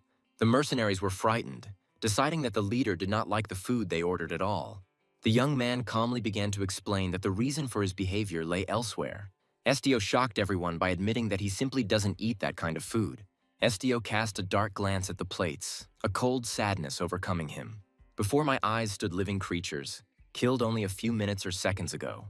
The young man could still clearly hear the pain and fear they had experienced as they died. There was pure hatred emanating from this food that he couldn't ignore. The guy added dryly that he was not hungry and did not want to know the details of the murder. The feathered one pounced on the red one, accusing him of ruining the leader's dinner. The swordsman scratched the back of his head guiltily, sincerely regretting that he had dragged everyone to this tavern. The green-haired man became hysterical, completely unable to understand how to make amends now. Estio approached the overfed Nej, asking if he could walk at all. Suddenly, Parker offered to give the upset leader a real tour of the city. Parker explained that the rookie had recently been sent to headquarters after a slew of missions. He added that after the last case, the guy became like a heartless person. Rizai confidently stated that city tours are his main hobby. He asked whether the leader had any other plans for this evening. Having received tacit consent, the swordsman resolutely pointed out the direction for a long walk. Estio followed behind while the mercenary told tales of the ancient traditions of their guild. The big guy happily announced that the welcoming ceremony for newcomers was mandatory for everyone. The feathered one agreed, remembering how a similar noisy event had been arranged for him. He said that curators must accustom new arrivals to the rigors of headquarters work. The final stage will be a call to the carpet with a bunch of tricky questions about the city center. Voin gave examples of questions about sculptures in the square and the best pastry shops. He warned that failure in the exam would result in a ton of work to the point of exhaustion. Red cheerfully promised to help the leader avoid this hell without even asking for thanks. Estio only asked briefly, still deep in thought. The mercenary energetically gave the command to move forward, and the whole company moved forward in unison. He pompously proclaimed Levito to be the safest and most prosperous fortress in the world. Meanwhile, Parker was indignant at why the red-haired man so unceremoniously threw his arm over the leader's shoulder. Jen asked blankly what could be strange about such behavior. Estio continued to walk in silence, not reacting to the noisy squabble of his companions. The doll suddenly smiled and said that the leader was a truly kind person. They came out onto that very famous and majestic street of the midday sun. Red offered to take a ride in the carriage so that they could explore the surrounding area in comfort. Estio refused dryly, continuing to look around carefully in search of something. The mercenary noticed this strange behavior and asked if the guy was looking for something specific. The young man timidly asked if there was a clinic nearby that specialized in plants. He clutched the pot of cactus tightly, clearly worried about its condition. Redhead remembered a botanical garden, but its owner was always busy. Estio hopefully asked to be taken there as soon as possible. The warrior smiled broadly, declaring that he certainly did not regret their meeting now. He joyfully ran forward, calling on everyone to trust his knowledge of the city. Estio's companion cheerfully noted that the boy seemed a little annoying to him. In fact, Rena was nicknamed a smart girl in the guild for her oddities. Estio was stunned, not understanding the true meaning of this nickname. It turned out that this was an abbreviation for madman, which was confirmed by the warrior's wild appearance. The green-haired guy laughed, remembering how he once considered this madman sane. Suddenly, Rena suspected something was wrong and asked menacingly if they were talking about him. The friends hastened to retreat, pretending that they were already leaving. Estio looked sullenly at the cactus, which had remained silent until now. Ahead, a cozy white building of the botanical garden appeared under a clear sky, and then they discovered that the entrance to this garden was open to everyone. The red-haired warrior happily announced that anyone could come and admire the plants. The green-haired boy looked around curiously, admitting that this was his first time here. The sunlight flooded the trees, which, unlike the animals, were silent. The curious companion asked the leader if the local plants said anything, and then the warrior began to doubt, because Estio had previously only understood the thoughts of animals. Estio explained seriously that contact was only possible with very close proximity. The delighted companion suddenly grabbed the tree trunk, checking the hero's words, and then he excitedly invited Estio to find out the boy's thoughts. Estio only looked at his eccentric friend in silence and with some doubt. Meanwhile, he politely declined, explaining that he was trying to avoid other people's thoughts. The red-haired warrior was very surprised and sincerely did not understand the reasons for such behavior. But in reality, he was simply burning with curiosity about other people's thoughts. Suddenly, Jen mysteriously said Estio's name, attracting the attention of the entire company. And then she mysteriously added that some invisible interlocutor was greeting him. The tree called Estio the charming last child of the Black Clan, rejoicing at his salvation. Astonished, Estio looked up and asked if Jen could hear the voices of the plants. The girl calmly explained her gift by saying that she was literally made of wood. The hero became a little despondent, realizing that her abilities were of a completely different nature. Jen suggested that the guy listen to the giant's speech, but he sharply refused. Then she asked with genuine bewilderment whether he really didn't like trees at all. Estio hastened to assure her that it was not a matter of lack of sympathy. The guy added gloomily that he couldn't know whether they wanted this communication. And then he gave away the truth, calling non-consensual mind-reading a form of violence. Past grievances surfaced in his memory, confirming his bitter and deep conviction. Jen seriously noted that without his attention, the trees would remain silent. She explained that otherwise they would not be able to convey anything truly important to the world. Plants are ready to die in deathly silence without revealing their secrets. But in reality, Estio's existence is a true gift from heaven for them. Estio was taken aback by these words, trying to comprehend the scale of his important role. Suddenly, some angry man with a rake interrupted their deep conversation with a shout. The guy immediately rushed to apologize for his shameless tactility towards the tree. But in fact, the furious gardener didn't come running because of the bark. The man furiously pointed his finger at the unfortunate animal that had trampled the beautiful flower. The poor plant literally breathed its last under the heavy paw of the hairy giant. The beast began to fuss in panic, trying to correct what had been done with its clumsy movements. Suddenly, a characteristic crunch was heard, and the situation became even more dire. The gardener was so horrified that he even broke his work tool while looking at the devastation. And then he screamed throughout the garden, lamenting the ruined flora. The unknown individual sincerely apologized to Brune against the backdrop of dense greenery. Red-haired Rena listened to Barbs about his dubious reputation as a mercenary. The warrior became enraged and began to furiously defend his amazing reputation. He bragged about his commander status while Estio stood behind him with the cactus. Gardener Brune was literally speechless at the mention of some mysterious leader. The old man looked with wide eyes at the company led by Estio. Suddenly, Brune asked if it was the guild leader standing in front of him. Brune Jaeger introduced himself cheerfully and firmly squeezed the young man's hand. The man sensed in the hero a rare talent for reading the most secret thoughts. The happy gardener decided to show the guy his favorite green children. Estio was taken aback by the strange sounds coming from the direction of the ordinary thorny plant. The cactus in the pot moaned suspiciously, clearly trying to convey something to those around it. Brune examined Akra carefully through a magnifying glass, recognizing the case as extremely serious. It turned out that the cactus had been looked after perfectly, but it was still slowly withering away. The gardener confirmed that the plant has enough water and quality fertilizer. The old man was genuinely worried, seeing the inexplicable weakness of his little green friend. Estio offered to pull the poor thing out of the ground, which scared the prickly one to death. Brune froze in complete bewilderment at such a radical method of treatment. An indignant Akru mentally called the guy a pervert for encroaching on the roots. The gardener screamed loudly, completely losing his composure at the absurdity that was happening. Brune blushed deeply, realizing that the cactus considered him a real pervert. An angry Akru cheekily asked if this was the first time the boy had seen a talking cactus. The green bully began to wildly wave his spiky appendages, challenging his opponent to a fight. Suddenly, Estio ordered the rowdy to calm down, and he immediately acknowledged his authority. The guy stroked the thorns, explaining the visit to the specialist by the plant's long silence. Botanist Brune Jaeger finally introduced himself officially to the entire assembled company. The prickly grumbler reluctantly allowed the roots to be examined, considering such measures unnecessarily cruel. Brune hovered over the table, carefully studying the condition of his charge. At first glance, Akru's powerful roots looked completely strong and healthy. But in reality, the cactus just wanted to sleep, although it pretended to be sick. Brune affectionately asked the prickly baby his true age. Cactus sweetly babbled that he was 200 years old. Estio's companion laughed, not believing the plant's age. Akru explained that by the standards of his species, he was still very young. The gardener froze in complete delight, realizing the value of his green charge. Brune announced that they were looking at a legendary and long-extinct species. Stunned, Estio decided to find out what this flower was so famous for.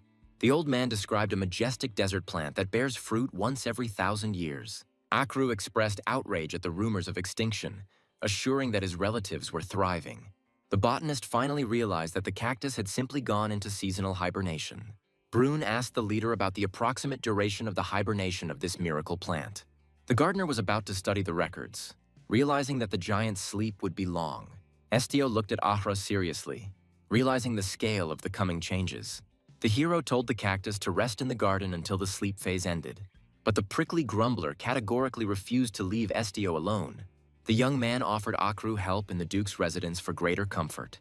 The plant suspected that the guy simply felt uncomfortable in his company. Estio was momentarily speechless at such touching devotion. Cactus vowed not to fall asleep, despite the wild fatigue and the call of nature. The kid admitted that his only concern was Estio's safety and well-being. Brune reminded them that they were looking at a unique talking and walking plant. The gardener asked Estio to keep a constant eye on the stubborn, sleeping cactus. The hero realized that plants are as beautiful and diverse as animals. Brune explained that each species depends on its habitat and form. Akru's main advantage was his rare ability to fully communicate with people. The generous old man handed the boy a bag of fresh soil and healthy fertilizer. Estio politely thanked the gardener, who suddenly remembered an important order. Brune solemnly handed the young man a sealed message from the mysterious guildmaster himself. The shocked boy asked if the gardener had known in advance about his imminent visit. Brune laughed and admitted that the letter had been delivered just before their meeting. Estio thoughtfully turned the mysterious message over in his hands as the wind whistled. The hero suddenly felt someone's heavy and intense gaze on him. Brune explained that their great leader was watching absolutely everyone. The gardener compared the master to a puppeteer controlling thousands of spineless puppets. Estio's companion confirmed the frightening rumors about the incredible number of hidden dolls. He added that the puppets often break and require constant replacement. Estio unrolled the scroll with the order to find the master at the central market. The magical font on the paper confirmed the extreme urgency of this dangerous mission. The red-haired warrior realized in horror that time was running out. The team rushed off, feverishly counting down the minutes until the end of the deadline. The huge market of the Levito Castle was terrifying with its size and endless crowds. Estio's companion reminded him that the guildmaster's appearance remains a mystery to everyone. The red-haired swordsman confirmed that the boss prefers to communicate exclusively through dolls. The girl assumed that only the deputy saw the true face of their leader. Estio suddenly jumped up and ordered everyone to hurry to the market. The team rushed in pursuit of their swift and determined leader. Finally, the hero managed to convey warm words of gratitude from the plants to the gardener. A stunned Brune Jaeger almost fainted from this news. Estio even mentioned the crushed flowers, which also felt the love of their owner. The old gardener burst into tears of happiness, finally hearing the thoughts of his charges. Estio announced the end of the visit and resolutely headed for the exit. The team found themselves in the very center of a bustling and noisy city market. The young man frantically tried to pick out any trace of the guildmaster in the crowd. He suddenly picked up the pace, guided only by his strange inner instinct. Meanwhile, the unbearable heat and the indifference of the crowd began to slowly wear down the hero. All around, barkers loudly advertised their wares, shouting over the grumbling of disgruntled customers. And then Estio closed his eyes, trying to reach the target with his perception. Suddenly he froze, finally discovering the mysterious master in this chaos. Due to extreme mental stress, the guy's nose suddenly started bleeding. The little companion burst into tears of horror at the frightening state of his leader. Estio paused gravely, considering his next move amidst the chaos of the city. And then he breathed out confidently that he had finally found the right target. The boy rushed forward, clutching Akru's pot tightly to himself. Suddenly, a polite invitation came from a nearby shop to come inside. The pretty blonde politely asked if the young man was looking for a gift for his loved ones.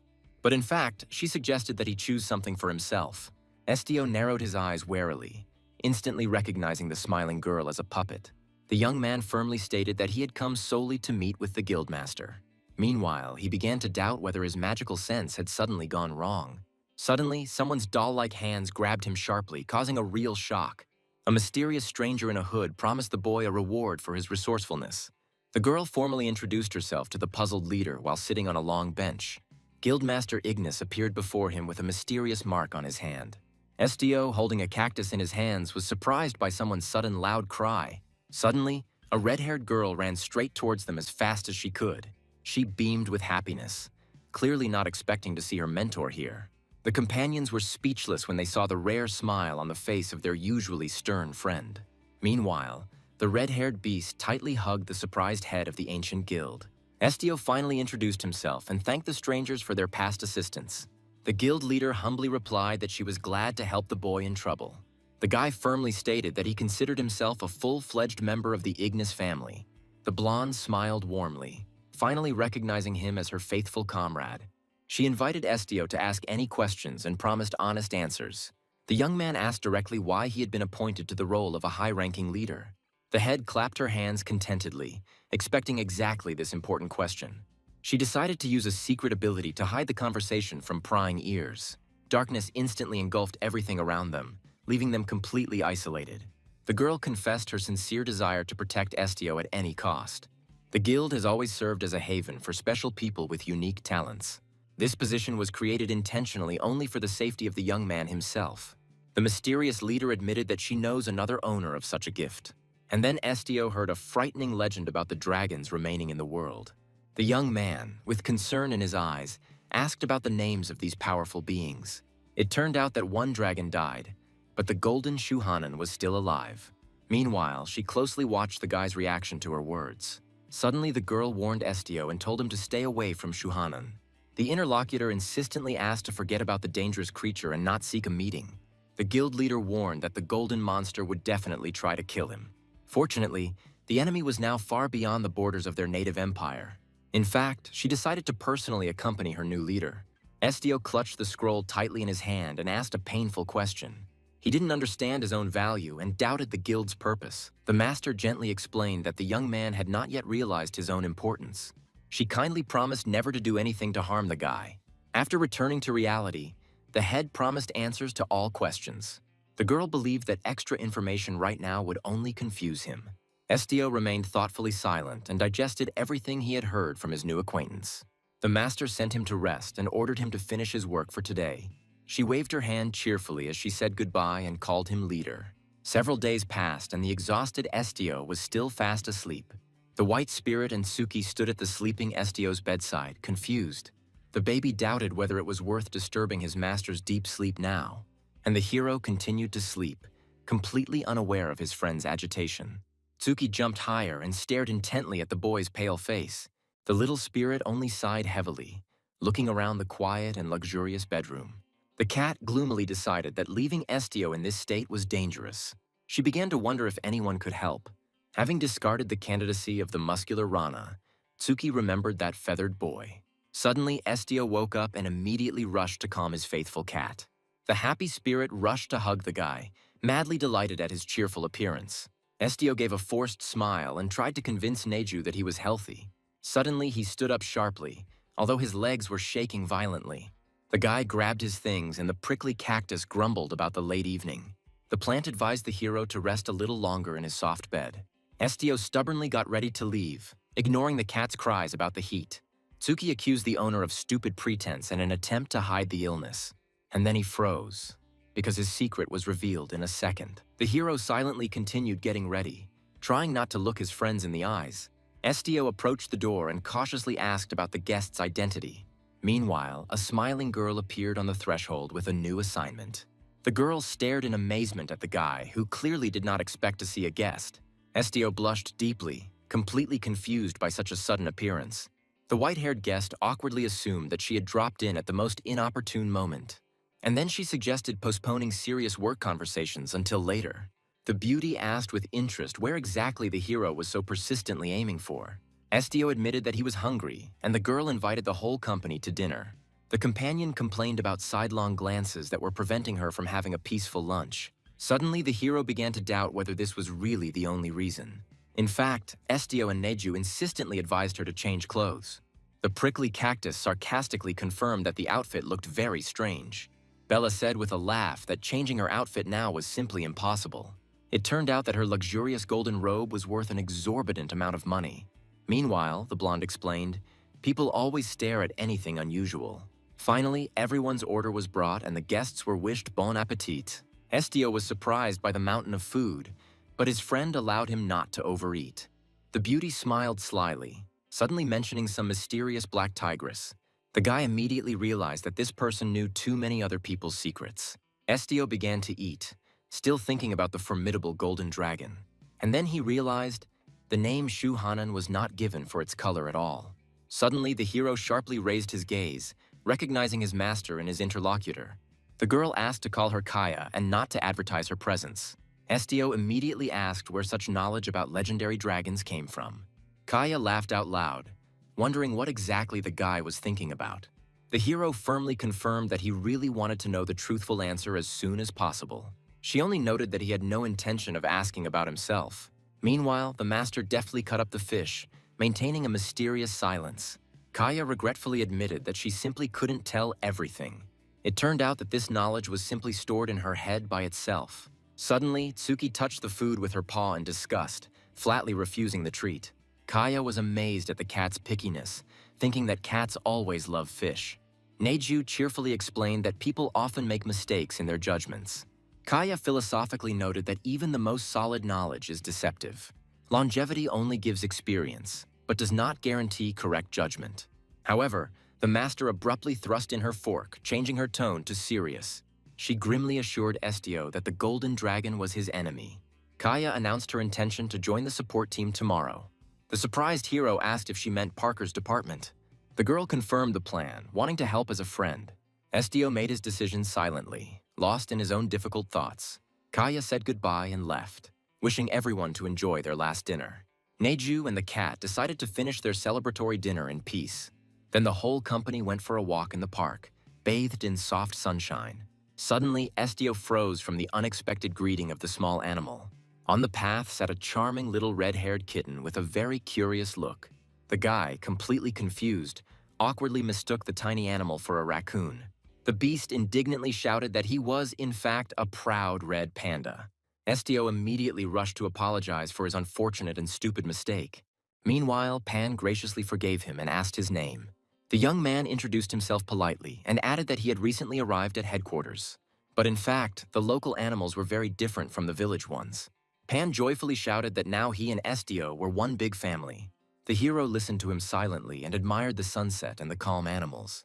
And then Estio asked why these animals were not afraid of people at all. Pan explained that any member of the guild is always treated very politely. It turned out that they are constantly fed and even cleaned up after them every day. The animals play every day and are always close to each other. The kid added that this is why they love people very much. That night, Neju lay in bed, amazed at how cute his new forest friends were. He cheerfully admitted that he liked Cutie Pan the most. Estio only sleepily muttered that their new acquaintance was simply a red panda. Neju chuckled conspiratorially, dreaming of visiting his new friend again. But the monster decided to wait for tomorrow's request from the mysterious Kaya. Estio wearily confirmed that he was right and prepared himself for sleep. The hero clenched his fist, realizing the need to gather strength before the journey. Suddenly, the birds outside the window warned of the beginning of a heavy downpour. The feathered messengers advised the young man to take care and not get wet. Estio thanked his forest neighbors for their valuable and timely warning. In the morning, a joyful Neju ran into the room with a cactus on his head. The kid greeted him loudly, using a very cheeky and unusual greeting. And then the guy was stunned by his friend's new slang. Neju suggested that they quickly eat and meet up with the rest of their friends. Meanwhile, during their walk, an old acquaintance called out loudly to them. The red-haired giant Rana happily greeted Estio and little Neju. Suddenly, the fighter noticed an overly gloomy and tired look. Estio just said hello, and the muscle man came to warm up a little in the morning. And then Rana pointed to the road to the training ground. He reported on a new skilled fighter who was proficient in various weapons. But in fact, the newcomer was incredibly skilled at inflicting any wound. It turned out that everyone nicknamed the mysterious warrior the Claws of Ignis. Estio only nodded briefly, confirming that it was now clear to him. Estio and Rana walked briskly towards the guild's training ground. The young man asked seriously why Rana was so eager to meet the warrior. The big guy laughed, dreaming of learning the skills of the legendary fighter. Suddenly, Rana warmly supported his comrade, which greatly embarrassed him. The whole company calmly continued on its way along the wide road. Suddenly, the red-haired fighter felt a strange anxiety and froze. Rana gloomily ordered Estio to leave this place immediately. Neju smelled the pungent scent of fresh, inhuman blood ahead. And then the kid realized that their acquaintances from yesterday had suffered. Meanwhile, Estio shuddered, sensing the approach of an invisible threat. The black-haired guy and his companion felt a powerful, ominous aura. A wounded warrior emerged from the shadows with a heavy spear on her back. The red-haired swordsman sniffed and suspected the appearance of a monster in the headquarters. He jokingly asked if anyone had eaten the local wildlife. But in reality, the stranger was preparing to deliver her harsh sentence. And then she pointed her battered hand at a new target. A menacing finger froze in front of the white creature with a cactus. The girl called the animal a dirty brat that violates the laws of nature. Suddenly, the warrior fiercely attacked this furry fellow. The stranger dealt a sharp blow with the glowing blades directly at the animal. Fluffy was outraged that she was waving swords without any warning. The blonde froze in shock, realizing that this creature could speak. Confused, she asked if he was just a hairy man. And then she became completely confused, trying to understand the nature of this creature. Suddenly, a gloved hand grabbed her shining blades. The black-haired boy intervened in the fight, saving his little friend. The warrior was surprised. not noticing at what moment he managed to approach. The guy calmly asked if the time of his appearance was really so important. In a cold voice, he pronounced the name of this dangerous and daring stranger. The girl shuddered and asked in fear how he knew her name. The blonde recognized him as a telepath and asked why he interfered. The guy sternly asked why she tried to harm his little friend. The warrior replied that the monsters underfoot needed to be gotten rid of. However, the hero firmly objected that his furry companion was not a monster at all. "But he can't be called a human either," the warrior remarked caustically. And then a heavy and extremely tense silence hung between them. She warned that this monster could tear him to pieces. She added that people are not given the ability to understand the thoughts of lower beings. Meanwhile, the warrior stepped forward and called trust impossible. She asked what kind of trust we could even talk about. The black-haired hero sternly asked if this was the reason she killed the creatures. The warrior remembered the master's advice to never harm ordinary people. She added that this rule of caution does not apply to non-humans. Suddenly, a girl in a light cloak appeared and gently interrupted their argument. The blonde immediately perked up and joyfully shouted out the name of the girl who had arrived, Kaya. Kaya approached them and asked them to avoid any unnecessary bloodshed. The blonde frowned and replied that there had been no bloodshed at all. Kaya sternly reminded them that the guild's animals were also under their protection. The girl added that these creatures had always been their very dear companions. The warrior screamed in anger, calling the animals' membership in the guild a mistake from the start. The warrior lost her temper and flatly refused to continue carrying out this difficult task. But Kaya stopped her, forbidding her to throw around such loud words. Frieren sullenly fell silent, not wanting to continue this difficult conversation. Kaya added that the girl will have to answer for all her actions. Faith looked sadly after Frieren as she left, tenderly hugging Neja. Suddenly, a nightmarish sight of a mountain of corpses opened up before them. And then it became clear that no one survived this massacre. Faith looked down guiltily, unable to look at the consequences. He quietly apologized when he accidentally stepped in a pool of dark blood. Kaya justified Frieren with her insane and blind hatred of monsters. She noted with a sigh that their first meeting had gone badly. Faith whispered angrily that others deserved a real apology. Those who paid with their lives just because they were different. The hero added that these unfortunate creatures loved people very much. But in reality, if someone starts killing every person, will they give the same punishment to such a bloodthirsty monster?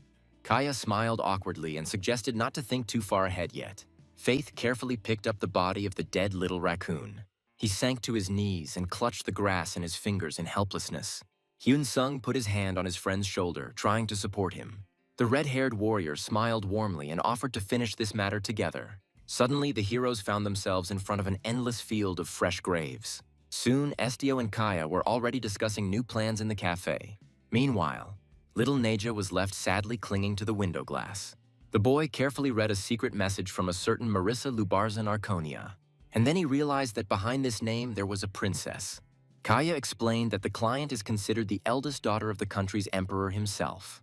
In fact, she was widely known as a wayward and dangerous rebel.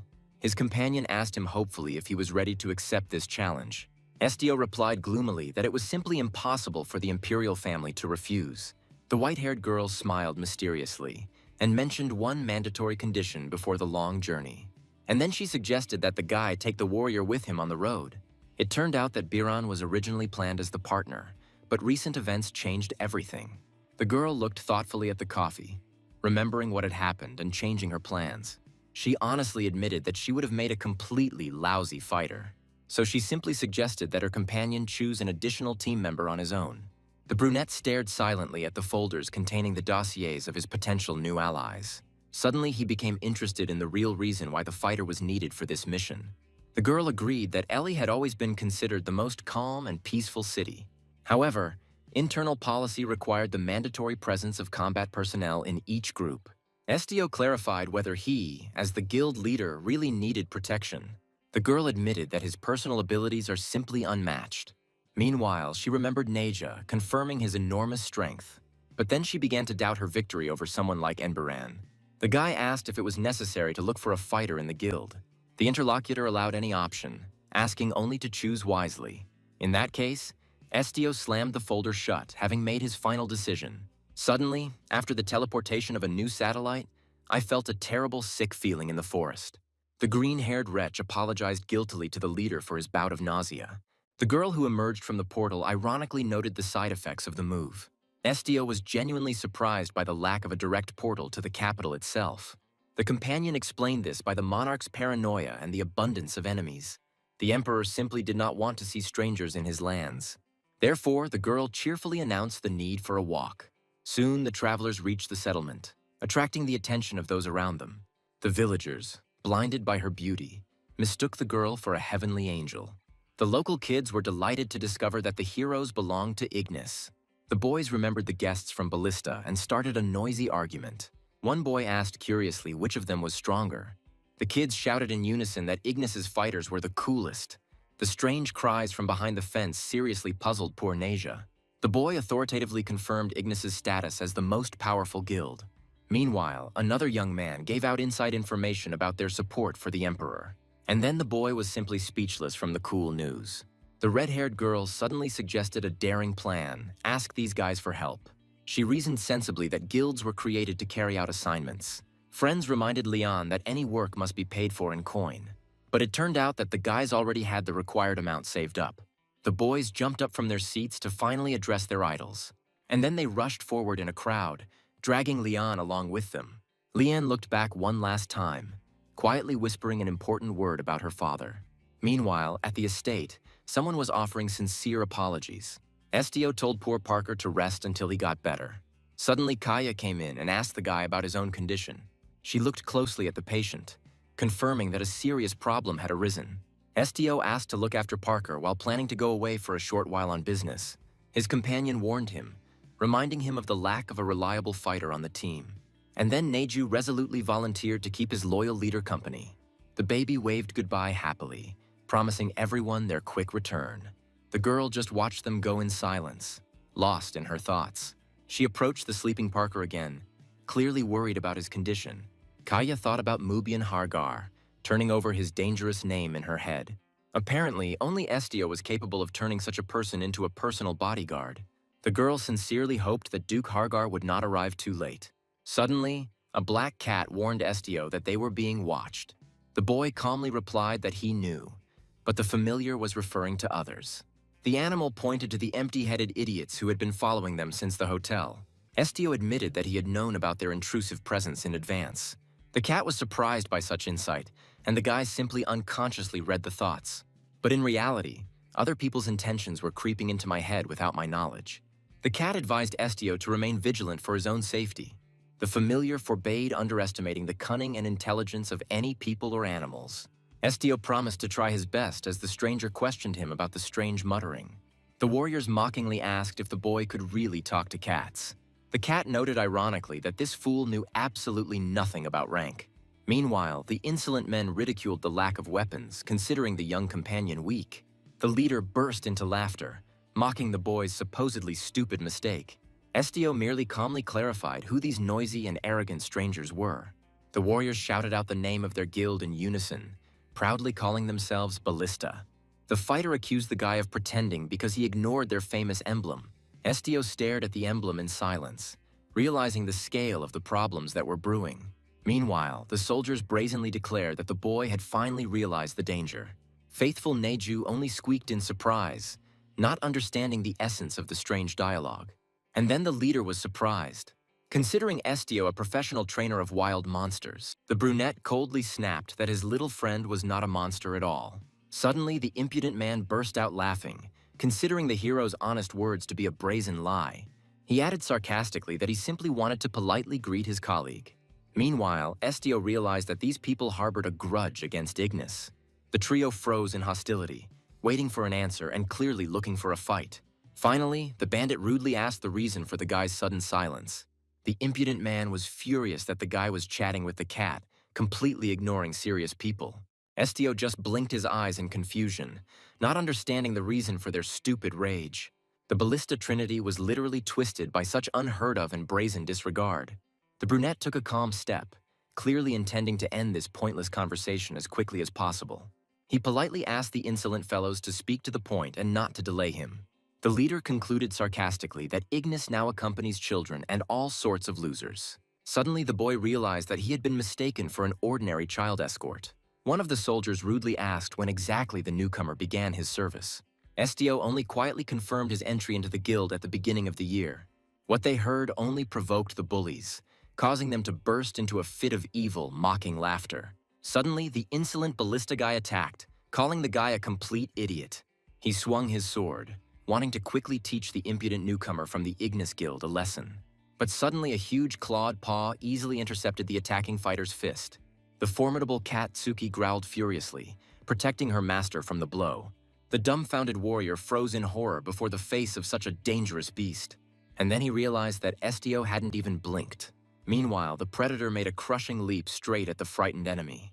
The huge beast pinned her opponent down until the leader ordered her to stop. Estio calmly explained to the cat that it was wrong to intentionally harm people. Then he calmly turned to the commander of the special detachment, Hosmark.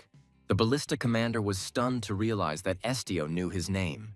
Hosmark's partners trembled with fear, not daring to contradict the formidable cat. Suddenly, threats from local young rangers began raining down from the tree branches. Lian furiously threatened to immediately report the instigators of this fight to the authorities.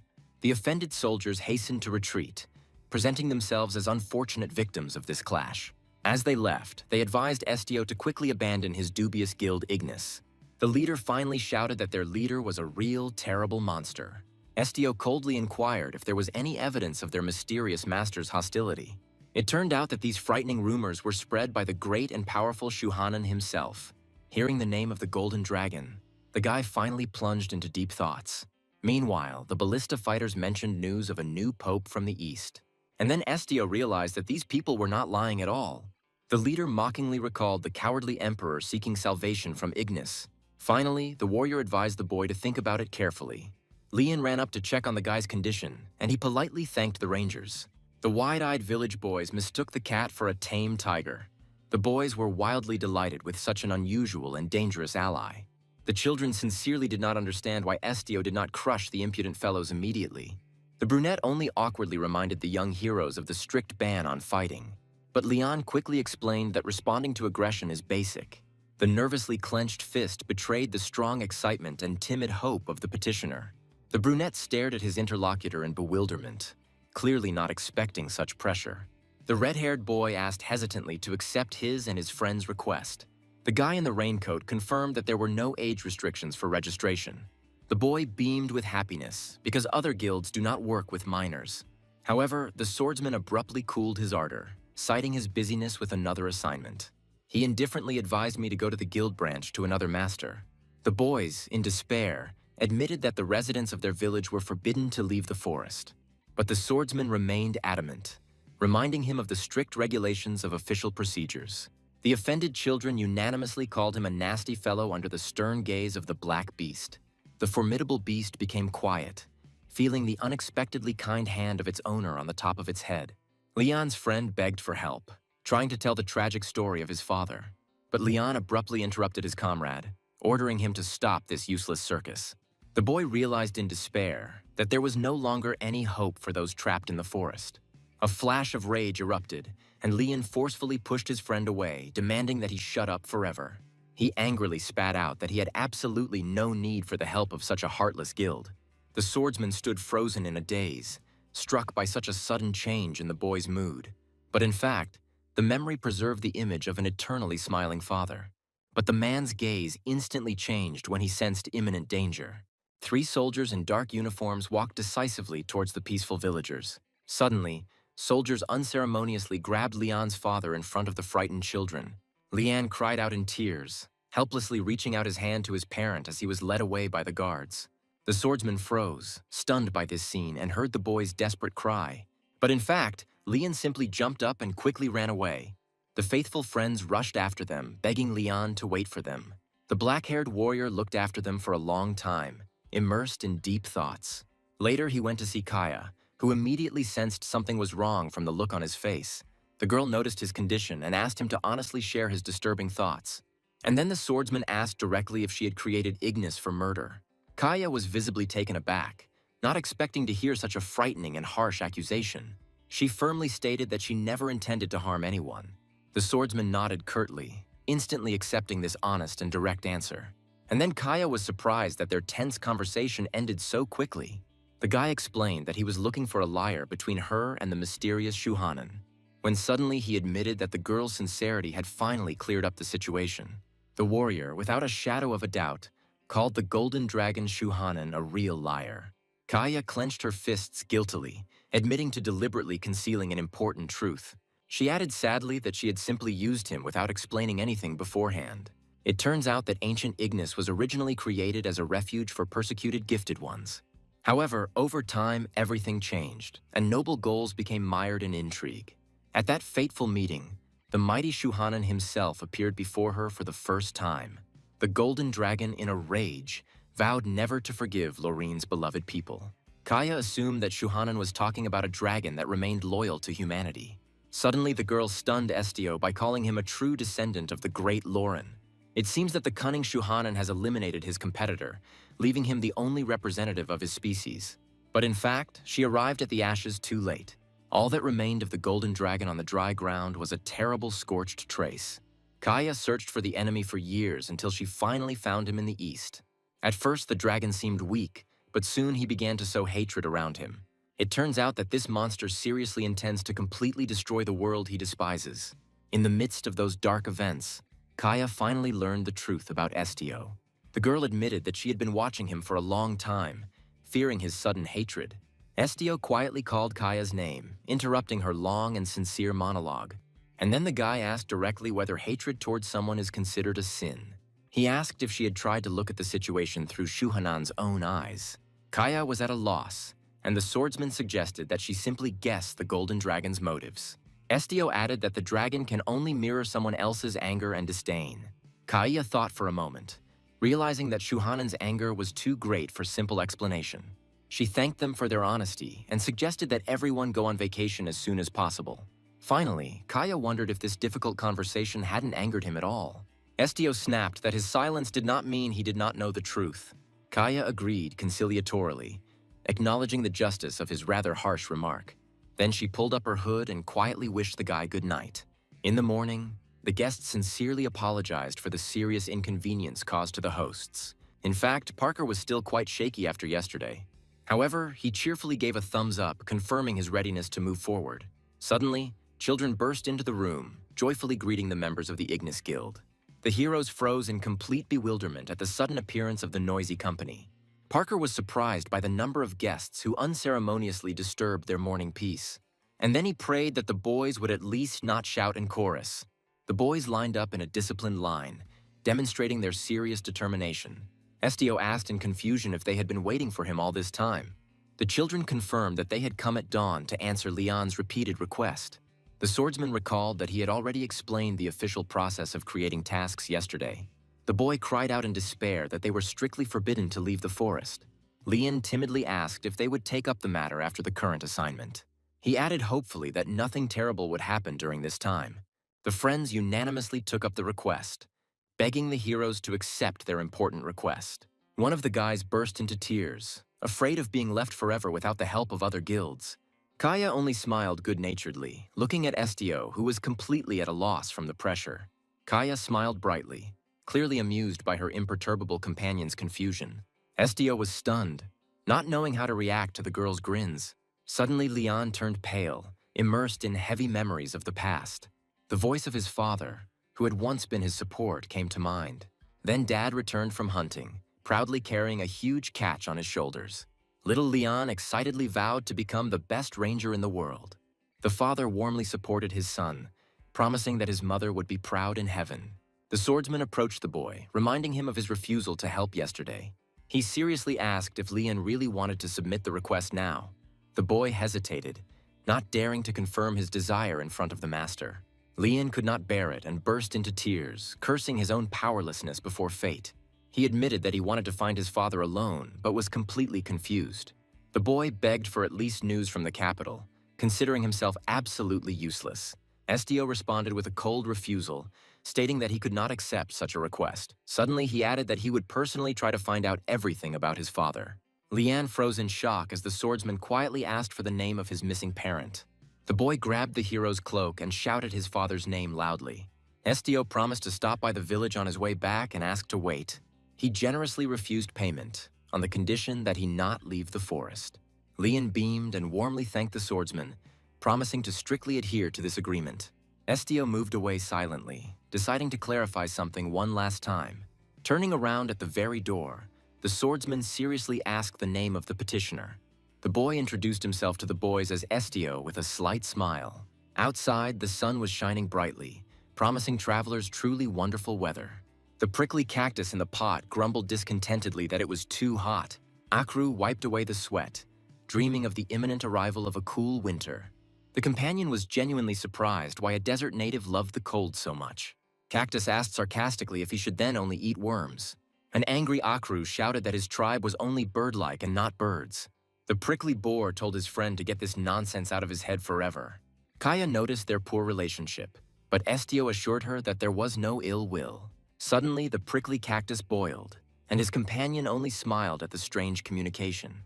Meanwhile, Estio noticed that Parker was being too talkative with his enemy, and then the guy smiled mysteriously, immersed in his hidden thoughts. But in fact, this smile seemed very meaningful to Kaya. She realized that Estio was not at all like the hated Shuhanan. Kaya asked why he accepted the child's request, but Estio denied everything. The girl reminded him of the promise, since this was not an official guild assignment. The guy coldly said that he simply listened to someone else's request and moved on. Kaya remembered that every dragon always keeps its word. On the way to the capital, the hero decided to help little Leon. The black cat noted ironically that the leader was not at all heartless. He firmly promised to find the boy's missing father on his own. Meanwhile, the guy became worried that this might violate the guild's charter, but the commander calmed him down, allowing him to act at his own discretion. It turned out that he had a dedicated support team ready to follow him everywhere. The hero clarified whether this concern extended to his personal affairs. The cheerful boss confirmed this, dancing and reminding about the good salary. But in reality, the shorty dreamed of buying an elite blue Pegasus. The guy just blinked his eyes in bewilderment, not understanding the essence of this dream. He explained, "Pegasi are strong-winged horses, terribly fond of trinkets. In his hometown, many dreamed of riding on fairy tale beasts. Meanwhile, the guy didn't understand why the winged assistant also needed a Pegasus. Shorty wittily compared this to people who prefer transport to walking. And then he clarified that he preferred a Pegasus, not a unicorn.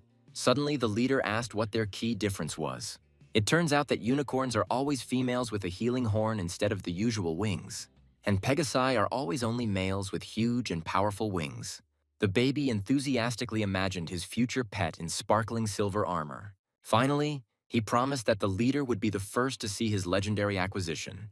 The detachment continued its journey along the picturesque green trail. Soon, the cheerful guide joyfully pointed his hand somewhere into the distance. He enthusiastically urged the leader to quickly take a look at the opening horizon. The beautiful capital finally appeared before the travelers in all its grandeur. The kid was overjoyed because even the luxurious imperial palace was visible from here. The blonde, husky man was mesmerized by the comparison of the huge city to a true work of art. In fact, he sincerely admired the beauty that opened up to his gaze. Suddenly, he began to doubt whether such a monster would be allowed into the city. The poor guy became very nervous, imagining the future sidelong glances of ordinary passers-by. He sadly admitted that he was too different from everyone around him. The guy remained silent, clearly digesting everything he had heard earlier on the journey. Naju thought sadly, considering himself to be nothing more than a huge, hairy monster.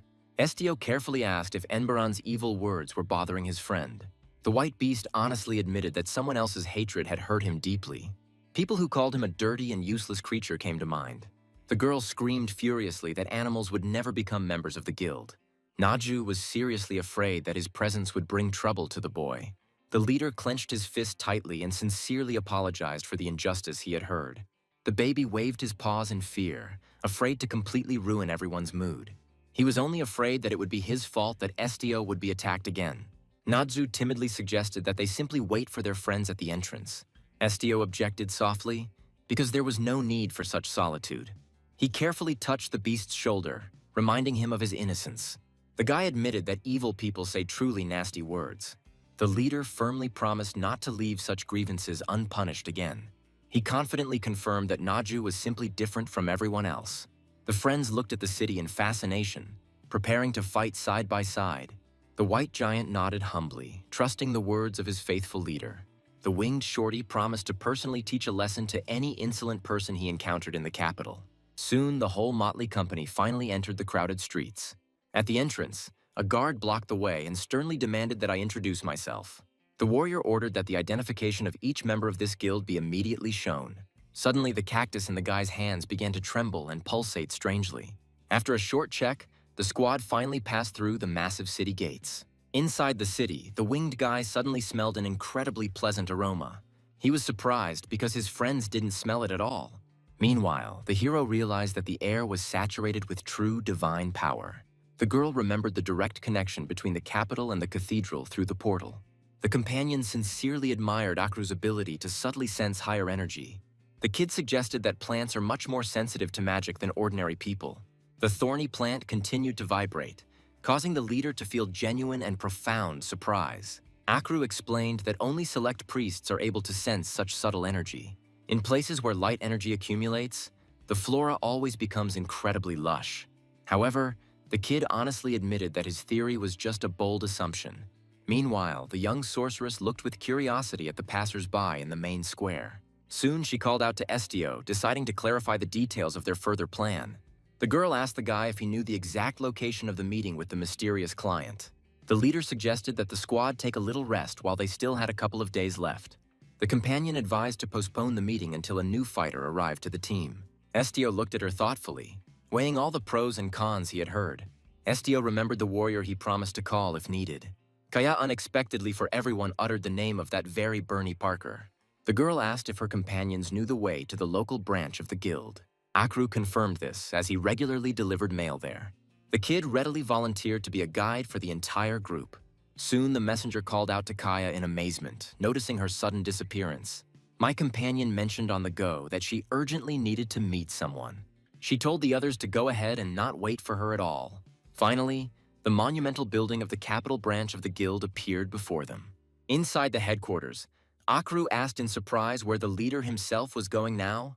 Estio mentioned a separate team that processes all the information. Akru enthusiastically volunteered to personally find any information about Leon's father. The leader tried to object, considering such haste to be completely unnecessary.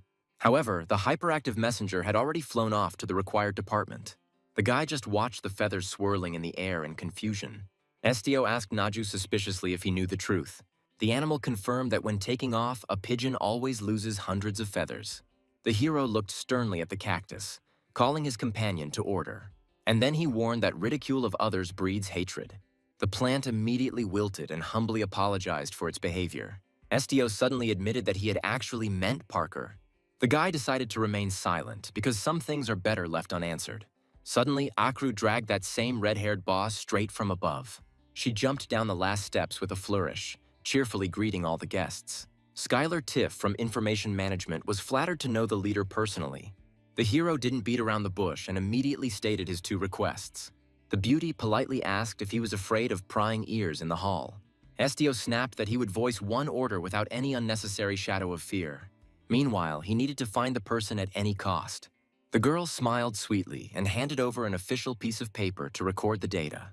Estio filled out the form with concentration, recalling the details of the mysterious man's appearance. Skylar Tiff gently explained that there was no need to fill out any other paperwork. She then gestured for the leader to follow her into a more private room. Suddenly, the doors swung open and 3 mercenaries entered unceremoniously. The people present in the hall were stunned by the unexpected appearance of the noisy company. The men in brown uniforms moved with heavy tread into the spacious hall. Estio immediately recognized them as familiar enemies from the dangerous Ballista Guild. The administrator, trembling with fear, decided to clarify the reason for their loud appearance. The chief of the mercenaries glared at him, showing obvious disdain. The brute slammed his fist down on the table, demanding immediate obedience. The poor administrator cowered in horror under the furious onslaught of the insolent mercenary. The leader grinned cockily and announced his desire to submit a request. The guy behind the counter timidly noticed the familiar emblem of the foreign guild Ballista.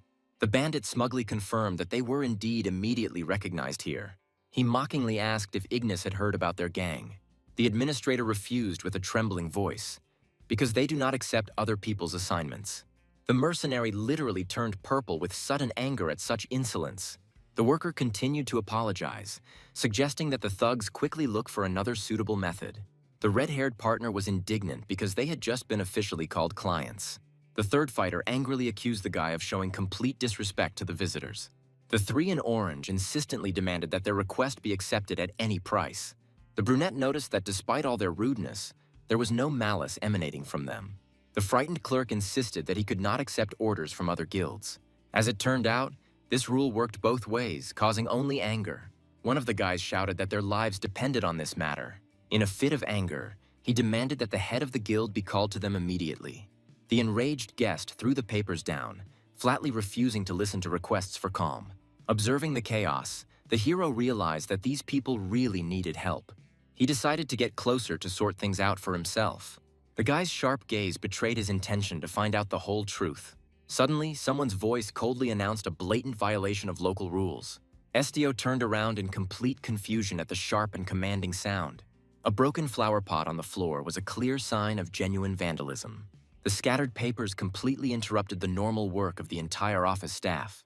Yonbaran slowly emerged from the shadows, reminding us of the harsh laws of the Union. Her eyes flashed ominously as she called the boy's actions a provocation. The stunned hero did not expect to meet her and quietly called her name. Meanwhile, the girl with an imperious gesture ordered them to immediately disappear away. The guest in orange froze, not believing such a sudden and cruel reaction. And then Estio resolutely blocked the frightened poor fellows from attack. Young Biren was stunned by the sudden intervention of this strange newcomer. The golden staff whistled as it hit the floor right in front of the boy. A heavy and oppressive silence instantly fell over the huge guild hall. The girl sarcastically asked what exactly this impudent newcomer was doing here. Estio stood his ground silently, protecting the frightened people behind him. The guy in orange realized with horror the power of the great battle mage.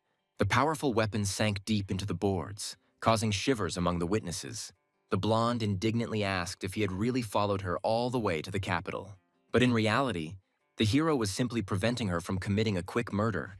Yang Biran justified her cruelty by citing the violation of the terms of the treaty by the outsiders. Estio suggested sending the uninvited guests home without unnecessary bloodshed. Yang Biran countered that killing would help bring peace much faster. The guy asked if their offense was really worth their whole life. She called them trash and told the newcomer to get out of her way. The guest was outraged by the disgusting attitude of the best guild of the empire towards its clients. One of the fighters spat, not wanting to stay in this place any longer. The group leader justified himself by saying that they had come only for a routine request. The man threatened to draw his swords if she did not put away her spear. Estio intervened in the conflict and firmly ordered everyone to lower their weapons. Young Biran seethed, reminding the impudent man that he was not the boss here. Young Biran was surprised by the unheard-of audacity of this impudent newcomer.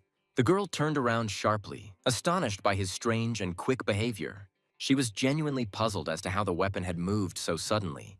The blonde bared her teeth in rage, finally losing the last of her patience. Suddenly, she grabbed Estio's cloak with a furious grip. The boy remained icy calm under her heavy, angry onslaught. Young Biren remarked sarcastically that he possessed more than just telepathy, and then she coldly stated that he was not human at all. Meanwhile, she slowly backed away towards her massive golden spear. The frightened guest screamed shrilly, warning the hero of serious danger. Neju screamed loudly, warning Estio of the impending danger. Suddenly, the mysterious swordsman blocked the angry blonde's sharp attack. Young Biren froze in complete amazement at the speed of this stranger. The smiling guy suggested to the impudent lady to finish this fight as soon as possible. He hugged Estio, promising to be terribly angry for any scratch, and then his gaze promised inevitable death to every enemy. The girl realized with a shudder that she simply hadn't noticed his appearance. She persistently asked who this stranger really was.